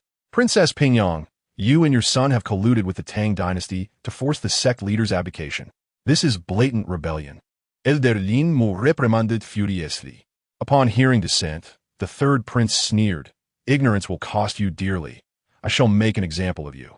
As he spoke, he invoked the decree's formidable will, directing it towards Lin Mu. "Stop!" Zhao Xiaotian exclaimed, alarmed, but his limited power could not halt the impending disaster. In that critical moment, a clear and powerful sound of a sword echoed. A brilliant beam of sword light illuminated the entire Mount Shu, akin to an invincible swordsman descending from the heavens, slicing through time and space towards the glowing decree. With a thunderous impact, the decrees will sense danger and erupted in a counterforce. It was utterly powerless against the overwhelming sword light, shattering in an explosive display. The sword light surged forth, resembling a celestial river, and with a swift strike, it decimated the arrogant third prince, continuing its relentless assault on Zhou Tai and the leading elders of the rebellion. Blood splattered, staining the smooth floor of the hall, as Zhou Tai and others fell, lifeless in a pool of crimson. All of this transpired in the blink of an eye. As the onlookers regained their senses, the sword light did not dissipate, but coalesced into a golden figure, its profound sword intent enveloping the hall like a tempest. At that moment, nearly everyone trembled, compelled to prostrate themselves, while some of the less powerful elders fainted from the overwhelming pressure. Compared to the decree issued by the deceased third prince, the aura emanating from the golden figure was magnitude stronger, a celestial presence. This figure was none other than a fragment of Zhao Fan's primordial spirit. Having sensed the turmoil within the hall, even from a great distance, his true form within the demon lock tower could not remain idle. At Zhao Fan's current level, discerning events across vast distances was effortless, and few things could elude his perception. "It is the senior swordmaster. How splendid!" Lin Mu recognized the figure immediately, unable to contain his excitement. "We pay our respects to the senior swordmaster." Zhao Xiaoyan's face lit up with joy, although he recognized the golden figure as his uncle. He refrained from revealing the truth, and instead knelt respectfully. Without his uncle's permission, he dared not disclose his identity. Salutations to the senior swordmaster. The more than 20 elders supporting Zhao Xiaotian followed suit, kneeling in reverence, their expressions filled with sincerity, as though worshipping a deity. To them, the mysterious senior swordmaster of Mount Shu was a true invincible god. "This is disastrous. It is all over now." The elders who had initially pressured Zhao Xiaotian felt despair wash over them upon witnessing the scene. The appearance of the senior swordmaster, who had slain the third prince and Zhou Tai, unmistakably indicated support for Zhao Xiaotian. They were not merely opposing Zhao Xiaotian. They were blatantly defying the senior swordmaster, a challenge that could cost them their lives. Had they known the senior swordmaster held Zhao Xiaotian in such high regard, they would never have dared to align with Zhou Tai in supporting Princess Pingyang and her son. But now their regret was in vain. How could this happen? Princess Pingyang's face turned ashen. She had supported her son's ascension, believing that the senior swordmaster would refrain from intervening, as he seldom did unless Mount Shu faced an external crisis. Moreover, Zhao Xiaofeng was the son of the former sect leader, a matter of familial rivalry that should not have drawn the senior swordmaster's attention. Little did she anticipate that this enigmatic and legendary swordsman would not only intervene, but personally eliminate the third prince and Zhou Tai. You, a powerful recluse of Mount Shu. Why do you support this illegitimate child? Princess Pingyong bit her lip, a hint of reluctance in her voice as she inquired.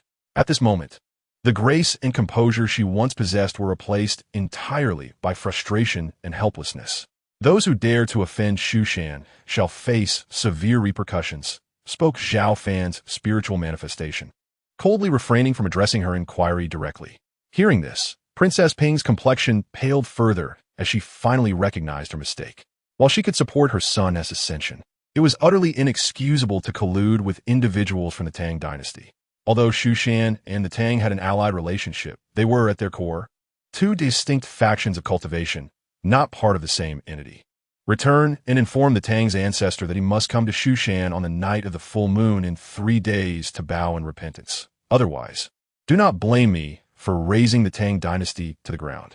Zhao Fan's gaze was profound, his words resonating powerfully throughout the grand hall, causing all present to tremble with unease.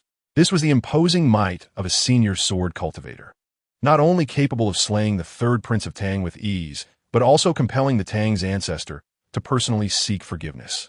Such an eminent figure was among the rarest of powers, and it was precisely his presence that had bolstered the Tang dynasty's current stature. It would not be an exaggeration to say that the Tang's ancestor held a position in the dynasty akin to that of the senior sword cultivator in Shushan. Would such a formidable individual truly come to Shushan to bow and plead for mercy? Thud!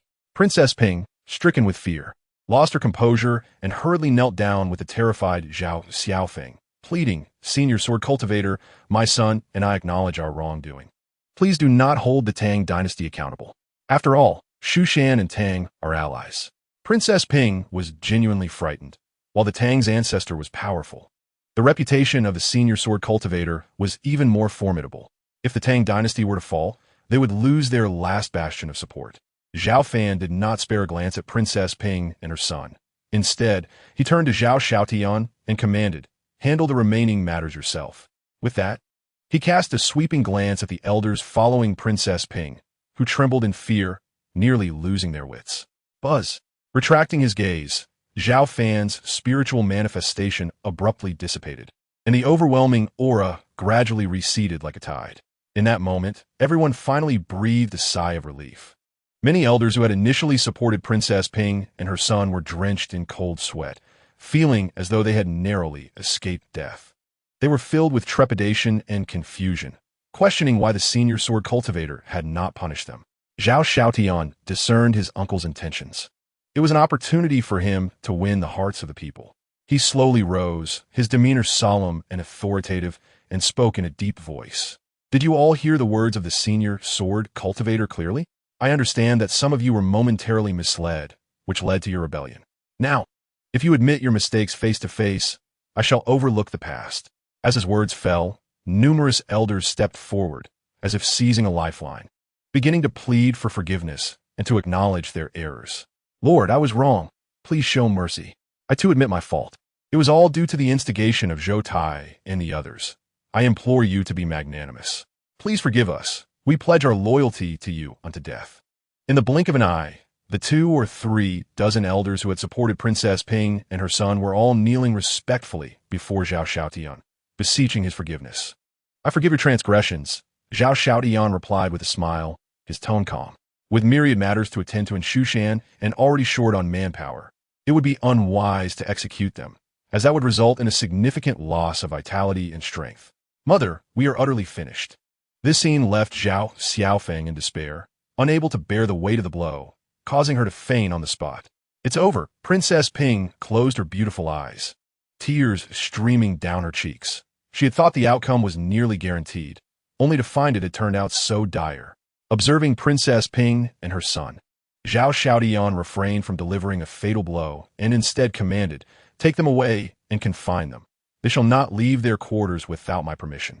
Soon, several elders took it upon themselves to escort Princess Ping and her son back to their respective residences for imprisonment. Chapter 73. 100,000 iron pressures as news of Princess Ping and her son's confinement spread. The imminent internal strife within Shushan surged rapidly across nearby territories. No one had anticipated that the low-profile Shushan, which had remained subdued for 15 years, would encounter such turmoil. Most notably, the sword cultivator who had once slain the Tianping king with a single stroke had re-emerged. Not only had he dispatched the third prince of Tang, who had been complicit in the chaos, but he had also specifically demanded that the Tang's ancestor come to Shushan on the night of the full moon in 3 days to bow in repentance, or else face the obliteration of the Tang dynasty. Once this news broke, it triggered a tremendous uproar. Over the years, with the rapid resurgence of spiritual energy, the ranks of powerful cultivators had swelled, even giving rise to several formidable beings. Coupled with Shushan's discreet behavior over the past 15 years, many had all but forgotten that a mysterious sword cultivator still resided within its confines. However, as events escalated, it prompted many to recall this once hidden force. Various factions, both righteous and malevolent, were keenly monitoring the situation. Recently, the Tang dynasty had gained significant momentum, uniting the surrounding territories and amassing a host of formidable cultivators, eclipsing even Shushan's current standing. The underlying reason for this was the presence of the Tang's ancestor, one of the few remaining powerful figures in the cultivation world, who had repeatedly intervened to assist the Tang dynasty in vanquishing several strong competitors. Moreover, Shushan and Tang maintained an alliance. Could the support of Princess Ping and her son for rebellion lead to a schism between these two factions of cultivation? Who would emerge victorious in a confrontation between the hidden sword cultivator of Shushan and the Tang's ancestor? Many awaited the Tang dynasty's response with bated breath, eager to witness the unfolding drama. As tensions rose between Shushan and Tang, Zhao Fan remained unfazed by the upheaval outside. Since the disappearance of his spiritual manifestation within the Shushan Hall, he had redirected all his focus back to his cultivation. For him, the act of effortlessly slaying the third prince of Tang and Zhou Tai was akin to crushing mere ants, hardly worthy of his concern. Shall we commence the sign-in? Just then, the familiar prompt of the system echoed in his mind. Sign in, Zhao Fan responded habitually. Sign in successful. Reward. Tightening control of the immortal spell. As the system's voice faded, a unique incantation flooded Zhao Fan's mind. The tightening control of the immortal spell enables the practitioner to condense spell energy and infuse it into an enemy's body. The life of the afflicted rests entirely within the will of the spellcaster, granting them absolute control over the other's existence.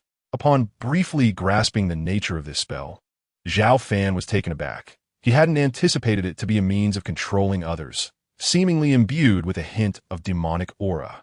In the realm of cultivation, many malevolent entities excelled not only in slaughter and plunder, but also in the manipulation of life and death.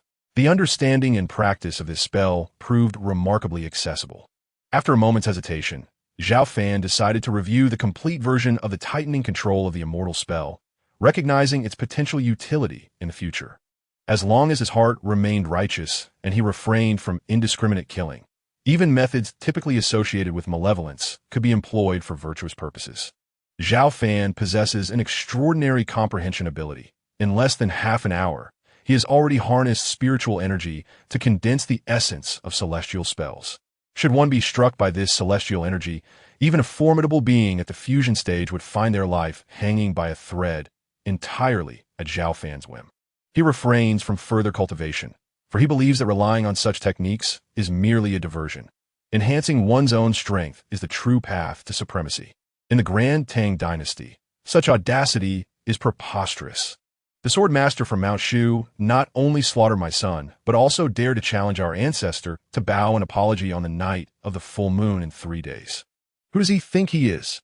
Does he truly consider himself a transcendent sword immortal?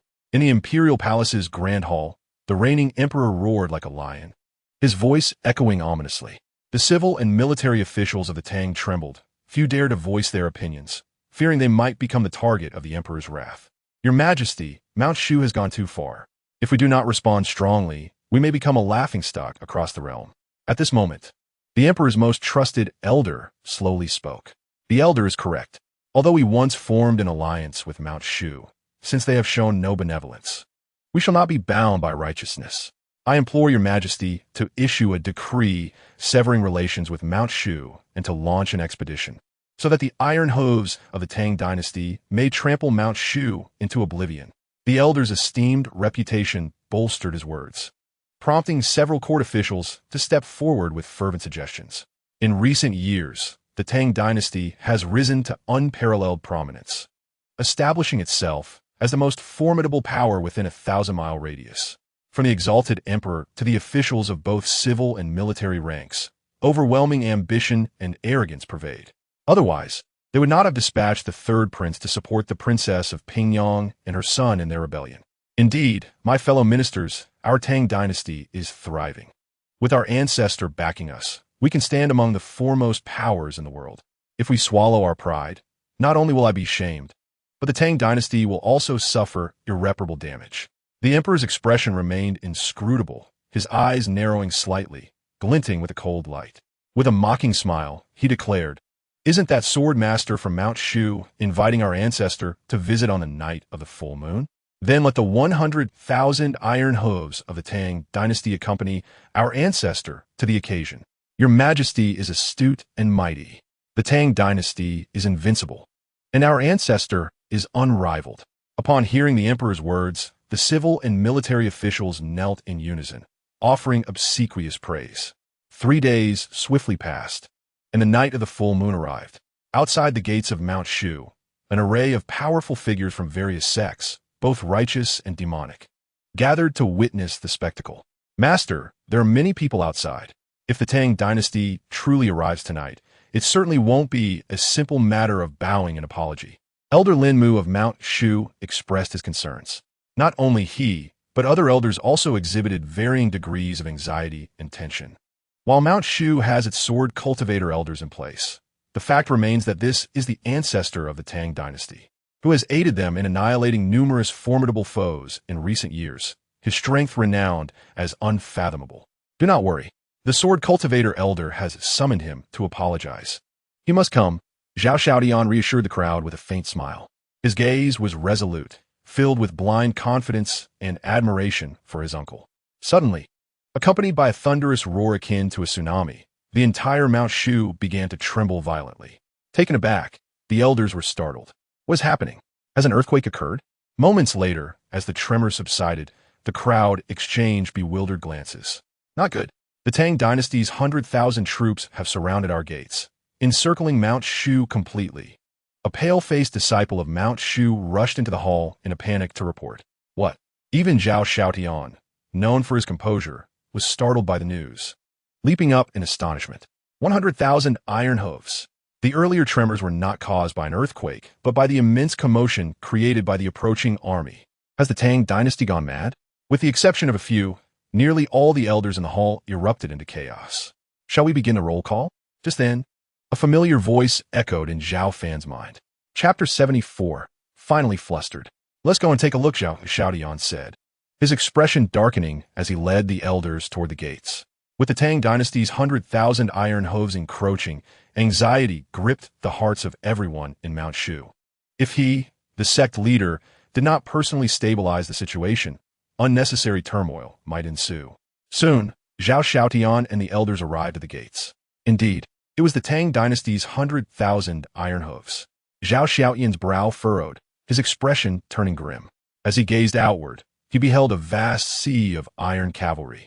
Soldiers mounted on formidable war horses clad in gleaming, sturdy armor, exuding a terrifying, overwhelming aura. This was the elite army of the Tang dynasty, each warrior possessing foundational cultivation. 100,000 iron hooves were sufficient to sweep away a formidable sect of cultivators. Under the full moon, the gates of Mount Shu were charged with a palpable tension. The Tang dynasty's iron hooves exuded a chilling ferocity, but after encircling Mount Shu, they suddenly halted in perfect unison, awaiting further orders. The nearby onlookers felt a wave of trepidation. Indeed, the Tang dynasty's army was the most formidable, and their disciplined formation showcased an impressive combat prowess. Should they truly launch an assault on the mountain, the devastation would be catastrophic. The emperor approaches. Just then, as a resounding horn sounded, the army parted, revealing the emperor clad in golden armor, accompanied by several generals, striding steadily to the forefront. Gazing at the nearby Mount Shu, the emperor's countenance was stern and cold. A mocking smile played upon his lips as he proclaimed, "Mount Shu sect leader, you possess great audacity. Not only slaying my third prince, but also daring to demand our ancestor bow an apology. Today, I shall lead 100,000 iron hooves to completely obliterate your Mount Shu. Flatten Mount Shu! Flatten Mount Shu!" As the emperor's words echoed, the battle cry of 100,000 iron hooves reverberated, their menacing aura scattering the clouds above. "Your Majesty, it was your Tang dynasty that first supported the princess of Peiyuan and her son in causing chaos in Mount Shu. You come here without remorse, truly believing Mount Shu is easy to bully?" In response to the emperor's declaration, sect leader Zhao Fan stepped forward, his voice resonating with defiance. "Indeed, we of Mount Shu are not to be trifled with. If a battle is to ensue, we shall accompany you to the end, in front of such a vast assembly." Even if uncertainty lurked in their hearts, the elders and disciples of Mount Shu understood that they could not afford to diminish their morale at this moment. And they spoke in unison. Both sides stood in opposition, the specter of battle looming. There is no need for the Tang dynasty's 100,000 cavalry. One of my own will suffice to annihilate you all. A sudden, thunderous laughter echoed through the heavens. All turned to see a figure descending from the moonlit sky. A terrifying elder whose aura was formidable, despite his white hair. As he appeared, an overwhelming wave of power surged toward everyone present. In that moment, nearly everyone present suddenly changed countenance, akin to ants beholding a towering dragon, overwhelmed by an intense sense of insignificance, to the point where even breathing became arduous. Some of the less adept individuals were unable to withstand the aura emanating from the elder, collapsing to the ground and losing consciousness. Such was the might of a formidable being. The ancestor of the great Tang had appeared. The oppressive atmosphere was so potent that even among the powerful at the fusion stage, this ancestor's strength could surely rank among the foremost. The onlookers, previously observant, now displayed expressions of dread, acutely sensing the overwhelming aura of danger radiating from the great Tang ancestor. "Welcome, esteemed ancestor," they proclaimed. Upon seeing the figure of the great Tang ancestor, the Tang emperor's demeanor transformed into one of profound reverence, bowing first in respect. The prosperity of the great Tang was indebted to the existence of this ancestor, even as the sovereign of a grand dynasty. He had to exhibit utmost deference in their presence. "Welcome, esteemed ancestor." With 100,000 iron hooves in perfect synchrony, they all knelt on one knee, an awe-inspiring sight. "Rise, there is no need for you to act. Today I shall see who dares to bow and confess." The great Tang ancestor, impassive, clasped his hands behind him, exuding an aura akin to an indomitable deity, without having to make a single move. The mere waves of energy emanating from him created a force as overwhelming as a mountain crashing into the sea, bearing down upon the gathered crowd of Mount Shu. Under this terrifying pressure, although Zhao Fan and the others endeavored to resist, the gulf in cultivation was insurmountable, and they were swiftly subdued. Such was the prowess of the great Tang ancestor. Merely one individual, yet without lifting a finger, he effortlessly subdued the entirety of Mount Shu. The spectacle left all in shock. The ancestor was truly invincible. The Tang emperor, with a smile gracing his features and a hint of excitement, remarked, "Indeed, our ancestor is unparalleled. What can mere Mount Shu achieve? Sword cultivators hiding within Mount Shu, will you not reveal yourselves? Was it not you who beckoned me to bow and seek forgiveness? I grant you but 3 seconds. Should you fail to appear, do not blame me for unleashing my wrath." The great Tang ancestor stood suspended in the air, his white hair billowing in the wind, his aura reaching its zenith. Despite having heard tales of the formidable sword cultivators of Mount Shu, he remained unfazed. Having survived nearly a millennium, he was a veritable ancient being, his comprehensive strength far surpassing that of ordinary formidable beings, and possessing numerous means of survival. Even when faced with opponents of slightly superior cultivation, he remained confident in his ability to contend. At last, they have arrived, within the demon-locking tower, sensing the stir at the mountain gate. Zhao Fan slowly rose to his feet. The crimson sword, Qi Xiao, emitted a jubilant cry, unleashing a powerful surge of sword energy that warped the surrounding void. Zhao Fan's gaze was calm and profound. With a single step, he vanished from sight in an instant. 1-2, just as the great Tang ancestor prepared to utter the third count. The heavens and earth suddenly radiated with a brilliance akin to midday. Even the silvery moonlight overshadowed by the resplendent sword light. A golden sword beam sliced through the night sky from east to west, cleaving the once inky darkness in two, charging forth with the force of a cataclysm toward the great Tang ancestor. A chill coursed through the great Tang ancestor as he sensed the intense aura of danger emanating from the sword light.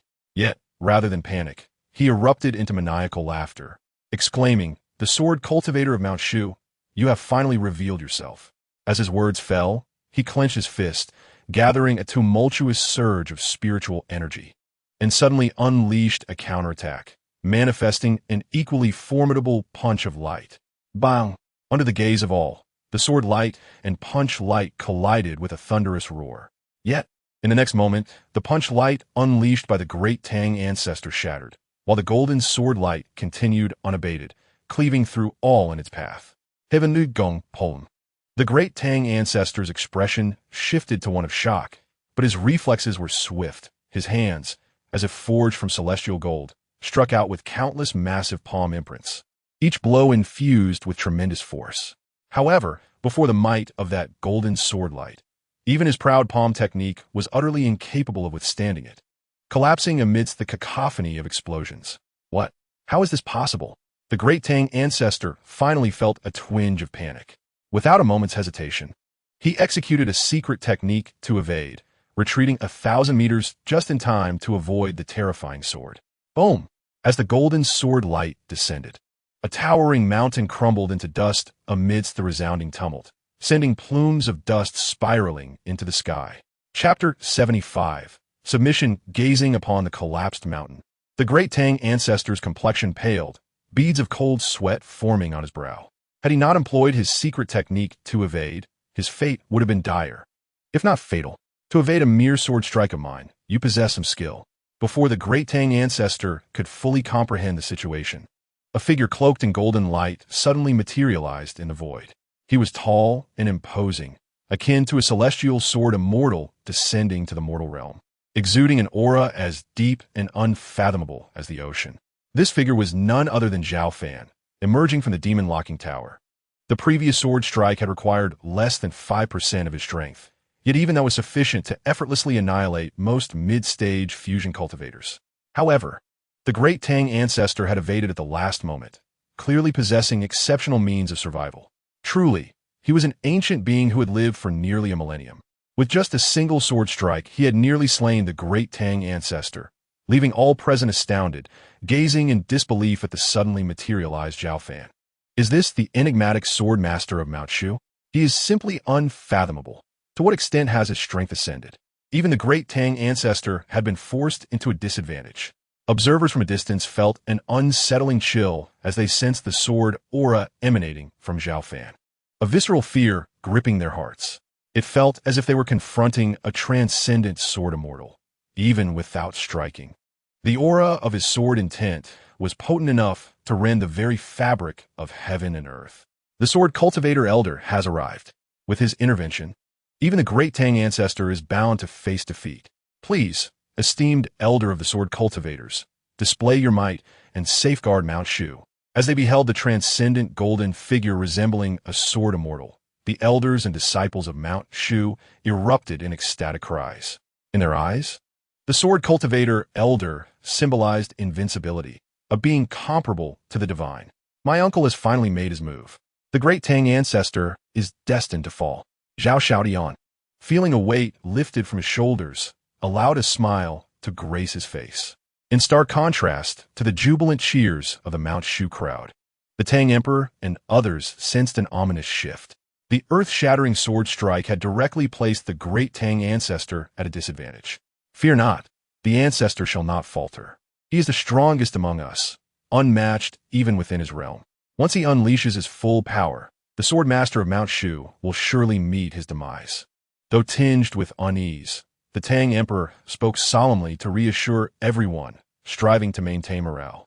As if to validate the Emperor's words, The great Tang ancestor's spiritual energy surged forth, his aura climbing to unprecedented heights, far surpassing his earlier might.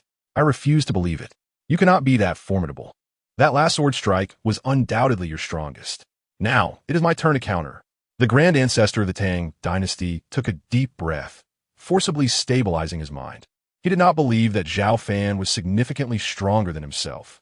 He was undoubtedly just putting on a show. Furthermore, in front of such a multitude, he could not allow himself to show fear. Otherwise, if word got out, his nearly 1,000-year reputation as the grand ancestor of the Tang would be utterly destroyed. With a swift motion, he unleashed his most powerful attack, summoning the spiritual energy of heaven and earth, creating hundreds, even thousands, of meteor-like blasts of energy, each one capable of shattering mountains and cleaving the earth asunder. The sky dimmed, and the sun and moon lost their light. The pitch-black heavens were filled with an overwhelming swarm of meteor energy, radiating a destructive aura and producing a deafening roar as it hurtled towards Zhao Fan. The immense waves of energy spread outwards, wreaking havoc in all directions. At that moment, nearly everyone trembled, experiencing an indescribable sense of suffocation. Some of the weaker cultivators could not withstand the residual energy waves, resulting in them spitting blood. In the face of the grand ancestor's mightiest strike, Zhao Fan remained remarkably calm, seemingly unaffected by the impending doom. Without any visible movement, his flying sword, Qi Xiao, shot forth with terrifying ferocity, slicing through the air with precision and ease. With a resounding crash, countless meteor blasts were obliterated. The Qi Xiao sword was unstoppable, swiftly reaching the grand ancestor. Realizing the danger, the grand ancestor's face turned pale with horror as he hurriedly activated a secret technique to teleport away. But he was still a moment too late and was grazed by the fierce sword energy. He was sent tumbling over 10,000 meters away, bleeding profusely, his breath becoming weak. Although he did not perish on the spot, he had sustained unimaginable injuries. Flee, fear-stricken, he disregarded any notion of dignity and transformed into a streak of light, attempting to escape. Zhao Fan furrowed his brow, then took a step forward, seemingly traversing layers of void, and instantly blocked the grand ancestor's path. Before the grand ancestor could react, he found himself ensnared by an invisible force, unable to move. This scene left everyone present in shock and uproar. No one had anticipated that the so-called unfathomable grand ancestor of the Tang dynasty would be defeated, and even more surprisingly, subdued on the spot by the mysterious sword cultivator from Shushan. Your Majesty, the ancestor has been defeated. We have lost. It's all over. Witnessing the grand ancestor's subjugation, the generals surrounding the Tang emperor were thrown into chaos. Even the once iron-willed troops were in disarray. This must be a dream. The ancestor cannot lose. The Tang emperor's eyes widened in disbelief, filled with an overwhelming sense of helplessness. Truly, the sword cultivator is unmatched. He has indeed defeated the grand ancestor. The elders and disciples of Shushan, unlike the Tang emperor and his followers, rejoiced loudly, their spirits soaring to the heavens. Before the multitude, Zhao Fan gazed down at the grand ancestor, a hint of murderous intent flickering in his calm eyes. The opponent was formidable and possessed special secret techniques for survival. Otherwise, he would not have lived this long. Do not kill me. I am willing to serve you. Please, esteemed elder, spare my life. At the brink of death, the grand ancestor suddenly pleaded, lacking the previous imposing aura he once had. Having survived for nearly 1,000 years, his will to live transcended pride and reputation. Zhao Fan raised an eyebrow, momentarily hesitant. The grand ancestor was indeed powerful. Had he not encountered Zhao Fan, even late-stage cultivators would find it difficult to contend with him. I shall spare your life, but you must lead the Tang dynasty to join Shushan. Otherwise, do not blame me for being merciless. Zhao Fan pondered for a moment before speaking calmly. Of course, as long as you grant me my life, I will do anything you ask. I will immediately convince the Tang emperor to surrender, and from now on, I will dedicate myself to Shushan. The grand ancestor responded eagerly, like a drowning man clutching at a last straw, fearing Zhao Fan would change his mind. At that moment, even if he were given 1,000 times the courage, he would not dare to defy Zhao Fan. Restraining immortal spell. Although Zhao Fan had obtained the grand ancestor's promise, he did not trust him. He condensed an immortal energy spell and imbued it into the grand ancestor's body. Esteemed elder, what are you doing? The Grand Ancestor was startled and inquired. You have now been marked by my spell. Should you ever harbor any treachery in the future, your life and death shall rest in my hands, Zhao Fan pronounced deliberately, causing the Grand Ancestor's heart to race and cold sweat to pour down his brow. The Grand Ancestor felt like crying, but had no choice but to accept this fate. He never imagined that after nearly 1,000 years of survival, he would so carelessly fall at Shushan.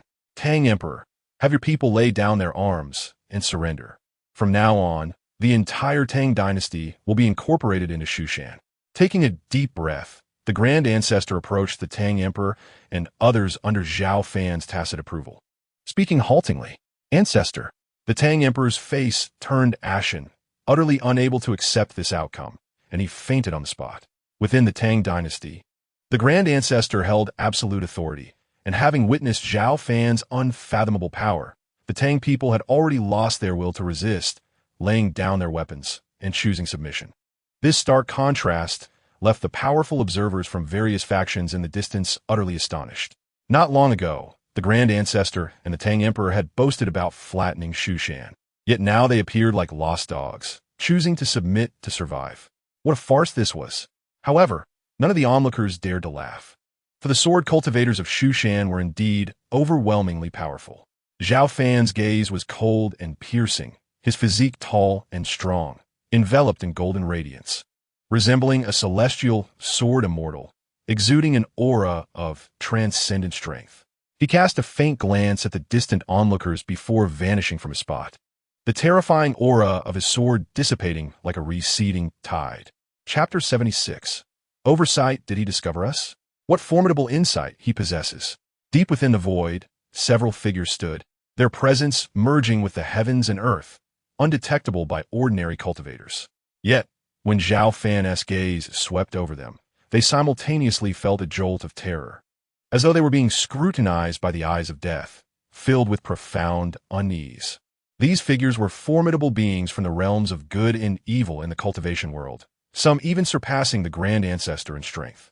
Yet at this moment, each of them felt an acute tension, fearful that Zhao Fan might target them. They could tell that Zhao Fan had subdued the Grand Ancestor with ease, as if his power were as unfathomable as the ocean.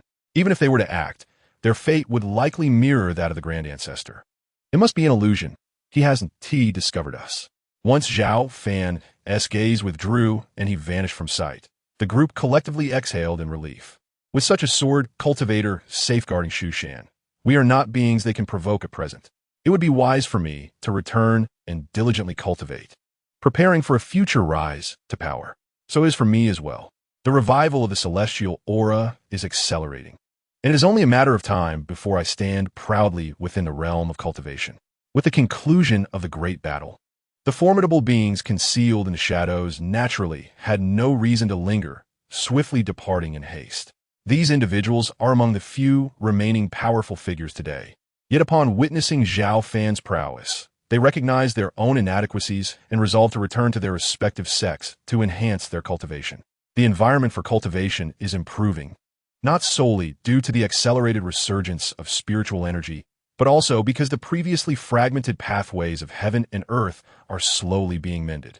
Although they temporarily concede that they are no match for Zhao Fan, they possess a profound confidence that, with the support of their sects and the benefits arising from the evolving environment, they will eventually catch up to this enigmatic master of Mount Shu, perhaps even surpassing him in the future. The departure of these top-tier powerhouses went unnoticed by others, as silent as their arrival. On the night of the full moon, the Tang dynasty mobilized 100,000 iron hooves, encircling Mount Shu in a grand display. The ancestral figure of the Tang even took personal action, only to be subdued in the end by the mysterious sword master of Mount Shu. This shocking event, witnessed by countless onlookers, swept through much of the cultivation world like a tempest. Upon learning that the mysterious sword master of Mount Shu had subdued the ancestral figure of the Tang and that the entire Tang dynasty had been incorporated into Mount Shu, various factions within the cultivation world were filled with trepidation. With the backing of the ancestral figure of the Tang dynasty has in recent years transformed into a truly first-rate force in cultivation, occupying vast territories akin to fertile land, with a total population reaching into the millions. when assessing the strength of a faction. Aside from a number of cultivators, the most significant factors are population and territory. Mount Shu not only gained the allegiance of the ancestral figure of the Tang and the Tang cultivators, but also fully absorbed the population and land of the Tang, resulting in a surge in comprehensive strength several times over, propelling it to become the most formidable and distinguished cultivation force within a radius of thousands of miles. It is no exaggeration to say that Mount Shu now holds a pivotal position in the entire cultivation world, its influence far surpassing that of the past. The repercussions of this battle reverberated across all paths of righteousness and evil, shocking all factions. From this moment on, even the most arrogant demons and their clans dared not underestimate the existence of Mount Shu, for all understood that as long as that mysterious sword master remains, the rise of Mount Shu may become unstoppable. Amidst the bustling discussions from the outside world, the atmosphere within Mount Shu was one of exuberance. However, Zhao Fan paid no heed to the chatter. After subduing the ancestral figure of the Tang, he returned directly to the demon locking tower for cultivation. Although others were oblivious, he had already detected the presence of several powerful figures lurking in the shadows, one or two of whom were even more formidable than the ancestral figure of the Tang. As spiritual energy continued to surge forth, the environment for cultivation improved, and the number of powerful cultivators in the future would inevitably increase. Moreover, there were still many sealed places, like the abyss of 10,000 demons. Once those ancient powerhouses awaken, the world will descend into true chaos. This is an era gradually moving towards resplendent glory, and even with my system at hand, I must seize the moment to cultivate diligently. Otherwise, if I pause, I may very well be overtaken. Zhao Fan's gaze remained calm as he muttered to himself, showing no signs of elation despite having defeated the ancestral figure of the Tang. In truth, he had not even exerted more than 5% of his strength in subduing the latter. This underscores just how formidable Zhao Fan truly is. Time passed without notice, and 5 years slipped by in the blink of an eye. Uncle, nephew has come to pay his respects. On this day, Zhao Xiaotian once again arrived at the demon locking tower to visit his uncle, Zhao Fan. Compared to before, he now radiated vigor, a smile gracing his face, clearly in high spirits. Ever since gaining the allegiance of the ancestral figure of the Tang, Mount Shu not only acquired another powerful ally, but also absorbed all of the Tang's personnel and resources. Within just a few days, the number and strength of Mount Shu's cultivators had surged severalfold. Zhao Xiaotian understood that all of this was attributed to his uncle Zhao Fan. So after completing his duties, he hurried here to express his gratitude. You've arrived. Come sit. Zhao Fan beckoned, indicating for Zhao Xiaotian to take a seat. Uncle, this is a token of appreciation from me and the elders. I hope you will graciously accept it. Just as he settled in, Zhao Xiaotian suddenly produced numerous items. A jade box containing supreme elixirs, dazzling superior spirit jade, and a top-tier flying sword forged from special materials. These were all precious treasures bestowed by the Tang dynasty. Although he was uncertain of his uncle's preferences, he and the elders had deliberated and selected the most significant items to present. Such generosity from the sect master. Zhao Fan remarked with a smile, teasingly, Uncle, your numerous acts of salvation for Mount Shu cannot be repaid with these trinkets alone. These are merely a small token of my and the elders' intentions. I implore you to accept them. Zhao Xiaotian spoke earnestly, seemingly fearful of Zhao Fan's refusal. This flying sword is quite remarkable. I shall keep it. The other items, take them back. Zhao Fan raised his hand, effortlessly drawing the flying sword into his grasp. Although he already possessed the sword Qi Xiao, his little fox, by Shui, was without a weapon. Presenting her with a top-tier flying sword would surely delight her for a time, sparing him from her incessant requests for sparring. Very well. Zhao Xiaotian replied with a resigned smile, not daring to oppose his uncle's wishes. Xiaotian, although Mount Shu has absorbed the Tang dynasty, there remains a considerable distance before we can truly revitalize. Thousands of years ago, during the peak of Mount Shu's glory, a single decree from the sect master commanded the compliance of much of the cultivation world. Zhao Fan paused, looking at Zhao Xiaotian, and inquired, Do you understand my meaning? Nephew comprehends. Zhao Xiaotian nodded, his thoughts aligning as he said, Uncle, you are urging me not to become complacent, but to work harder to develop and enhance Mount Shu's strength. restoring our sect to the brilliance of thousands of years past. Excellent. Do not disappoint me or your father. Zhao Fan smiled, patting his shoulder. Rest assured, uncle, I shall not let you or father down. I will lead Mount Shu back to true glory. Zhao Xiaotian's eyes sparkled with determination. By the way, you are at the out-of-body stage now, correct? Suddenly, Zhao Fan seemed to recall something and asked. Yes, uncle. I possess an excellent martial art that you may cultivate. As his words fell, Zhao Fan pointed at Zhao Xiaotian's brow, the complete version of the return of 10,000 swords flooding into his mind. This was a powerful sword technique acquired through the system's sign-in, possessing special cultivation requirements, allowing only those below the divine sense stage to practice, making Zhao Xiaotian the perfect candidate at present. What a formidable sword technique! Zhao Xiaotian's face lit up with joy as he quickly reviewed the contents of Return of 10,000 Swords in his mind, repeatedly expressing his gratitude to Zhao Fan. We are family. There's no need for thanks. Return and cultivate diligently. The sect master of Mount Shu must not be weak. Zhao Fan smiled gently, offering a reminder. All right, I shall take my leave for now. I will visit uncle again in the future, eager to try out the newly acquired powerful sword technique. Zhao Xiaotian did not linger upon hearing Zhao Fan's words. After respectfully bowing, he departed the Demon Locking Tower. Chapter 77. Changing the permanent sign-in location with Xiao Tian's departure, tranquility resumed within the Demon Sealing Tower. The sword named Yunmeng appeared quite impressive. Zhao Fan examined the flying sword in his hand. Though it lacked the sharpness of the Qi Xiao, its immaculate white body radiated an intimidating chill, making it a fine weapon. Bai Shui still slumbered. I shall gift it to her once she awakens. After toying with the sword for a moment, Zhao Fan placed it into the system's designated space. Shall I commence the sign-in? At that moment, the familiar prompt from the system echoed in Zhao Fan's mind. Sign in, he replied without hesitation. Sign in successful. You have received the Shaili Crossing Tribulation Pill. As the system's voice faded, a resplendent golden pill materialized in Zhao Fan's hand. Its rich medicinal aroma swiftly permeating much of the Demon Sealing Tower. The Shaili Crossing Tribulation Pill? Is this not a superior Dao pill? Zhao Fan was both astonished and elated. It is well known that the worth of Dao pills far surpasses that of ordinary elixirs, with superior Dao pills being exceptionally rare. The Shaili Crossing Tribulation Pill, a wondrous concoction mentioned in ancient texts, is said to enhance the success rate of powerful beings in the integration stage when attempting to transcend into the tribulation stage.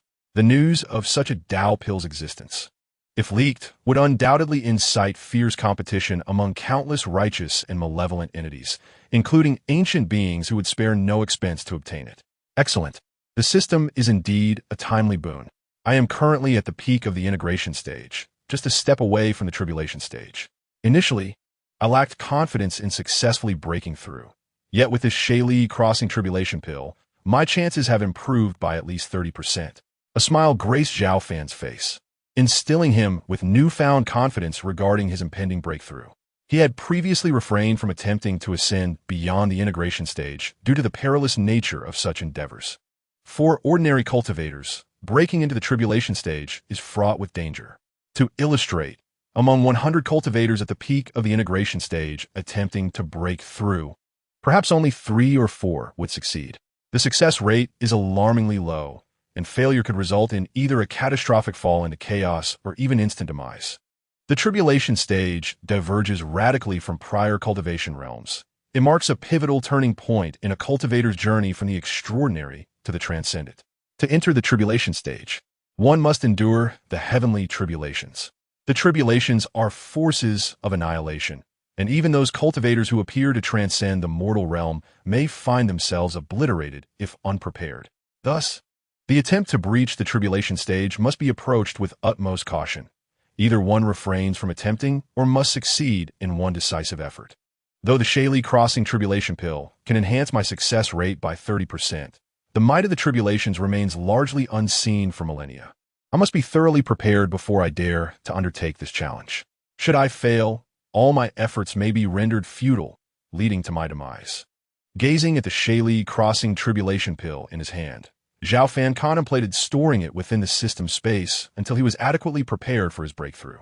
Ding! The system has detected that the Dao aura surrounding the demon ceiling tower is nearly depleted. Shall I search for a new permanent sign-in location?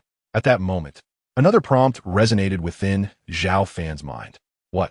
The Dao aura here is nearly exhausted? Zhao Fan furrowed his brow, but quickly relaxed.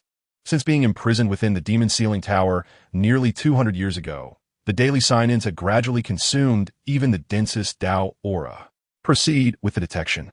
Zhao Fan mused thoughtfully. The system has detected that the Dao aura in the 10,000 Demon Cave is abundant. Shall we set it as the new permanent sign-in location? Very well, Zhao Fan replied, raising an eyebrow calmly. Setting successful. The host need only visit the 10,000 Demon Cave daily to continue signing in and receive additional rewards. With that, the system fell silent. No wonder I was able to sign in for numerous valuable items at the 10,000 Demon Cave. It turns out the Dao aura there is quite rich. It has been some time since I last visited. Perhaps I can address the hidden dangers within. Otherwise, it remains a ticking time bomb. After a brief hesitation, Zhao Fan stepped forward, his figure vanishing from sight. When he reappeared, he stood before the entrance to the 10,000 Demon Cave. The abyssal entrance exuded swirling black toxic gas. Above the entrance loomed the sword seal Zhao Fan had placed 15 years ago, which had contained countless noxious and malevolent energies. Over the years, the 10,000 Demon Cave had remained undisturbed, with most of the demons seemingly still in slumber. With my current strength, I should be able to handle the demons within. Perhaps I should venture inside for a closer look. Gazing at the entrance, Zhao Fan's eyes sparkled with a rare glimmer of battle intent. Compared to the past, he had grown significantly stronger. Even if numerous demons awaited him, he felt confident in his ability to contend against them. Moreover, he yearned for a thrilling battle. Since embarking on his cultivation journey, he had yet to encounter a worthy opponent. Deep within, he longed for a truly equitable fight.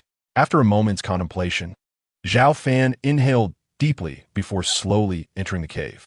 As he did, countless black toxic mists surged toward him, but before they could close in, they were obliterated by waves of destructive sword energy.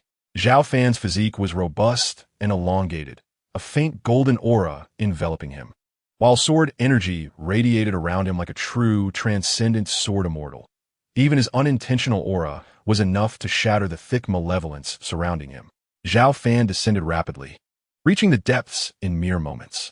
This was the true 10,000 Demon Cave, even more expansive than he had imagined, a veritable underground world. Zhao Fan surveyed his surroundings, a hint of astonishment flickering across his features. The cave was vast, filled with dense toxic gas, and towering figures, both majestic and grotesque, loomed within. All demons still asleep despite the passage of countless ages, emanating an overwhelming aura. A presence of cultivators? Who dares to intrude upon the 10,000 Demon Cave? Just then, a deep roar resonated nearby. A towering demon, 100 meters tall, slowly opened its eyes, revealing a cruel and bloodthirsty glint. Fixating its gaze upon Zhao Fan as if it had encountered a delectable feast, a hint of greed and desire flickering in its depths.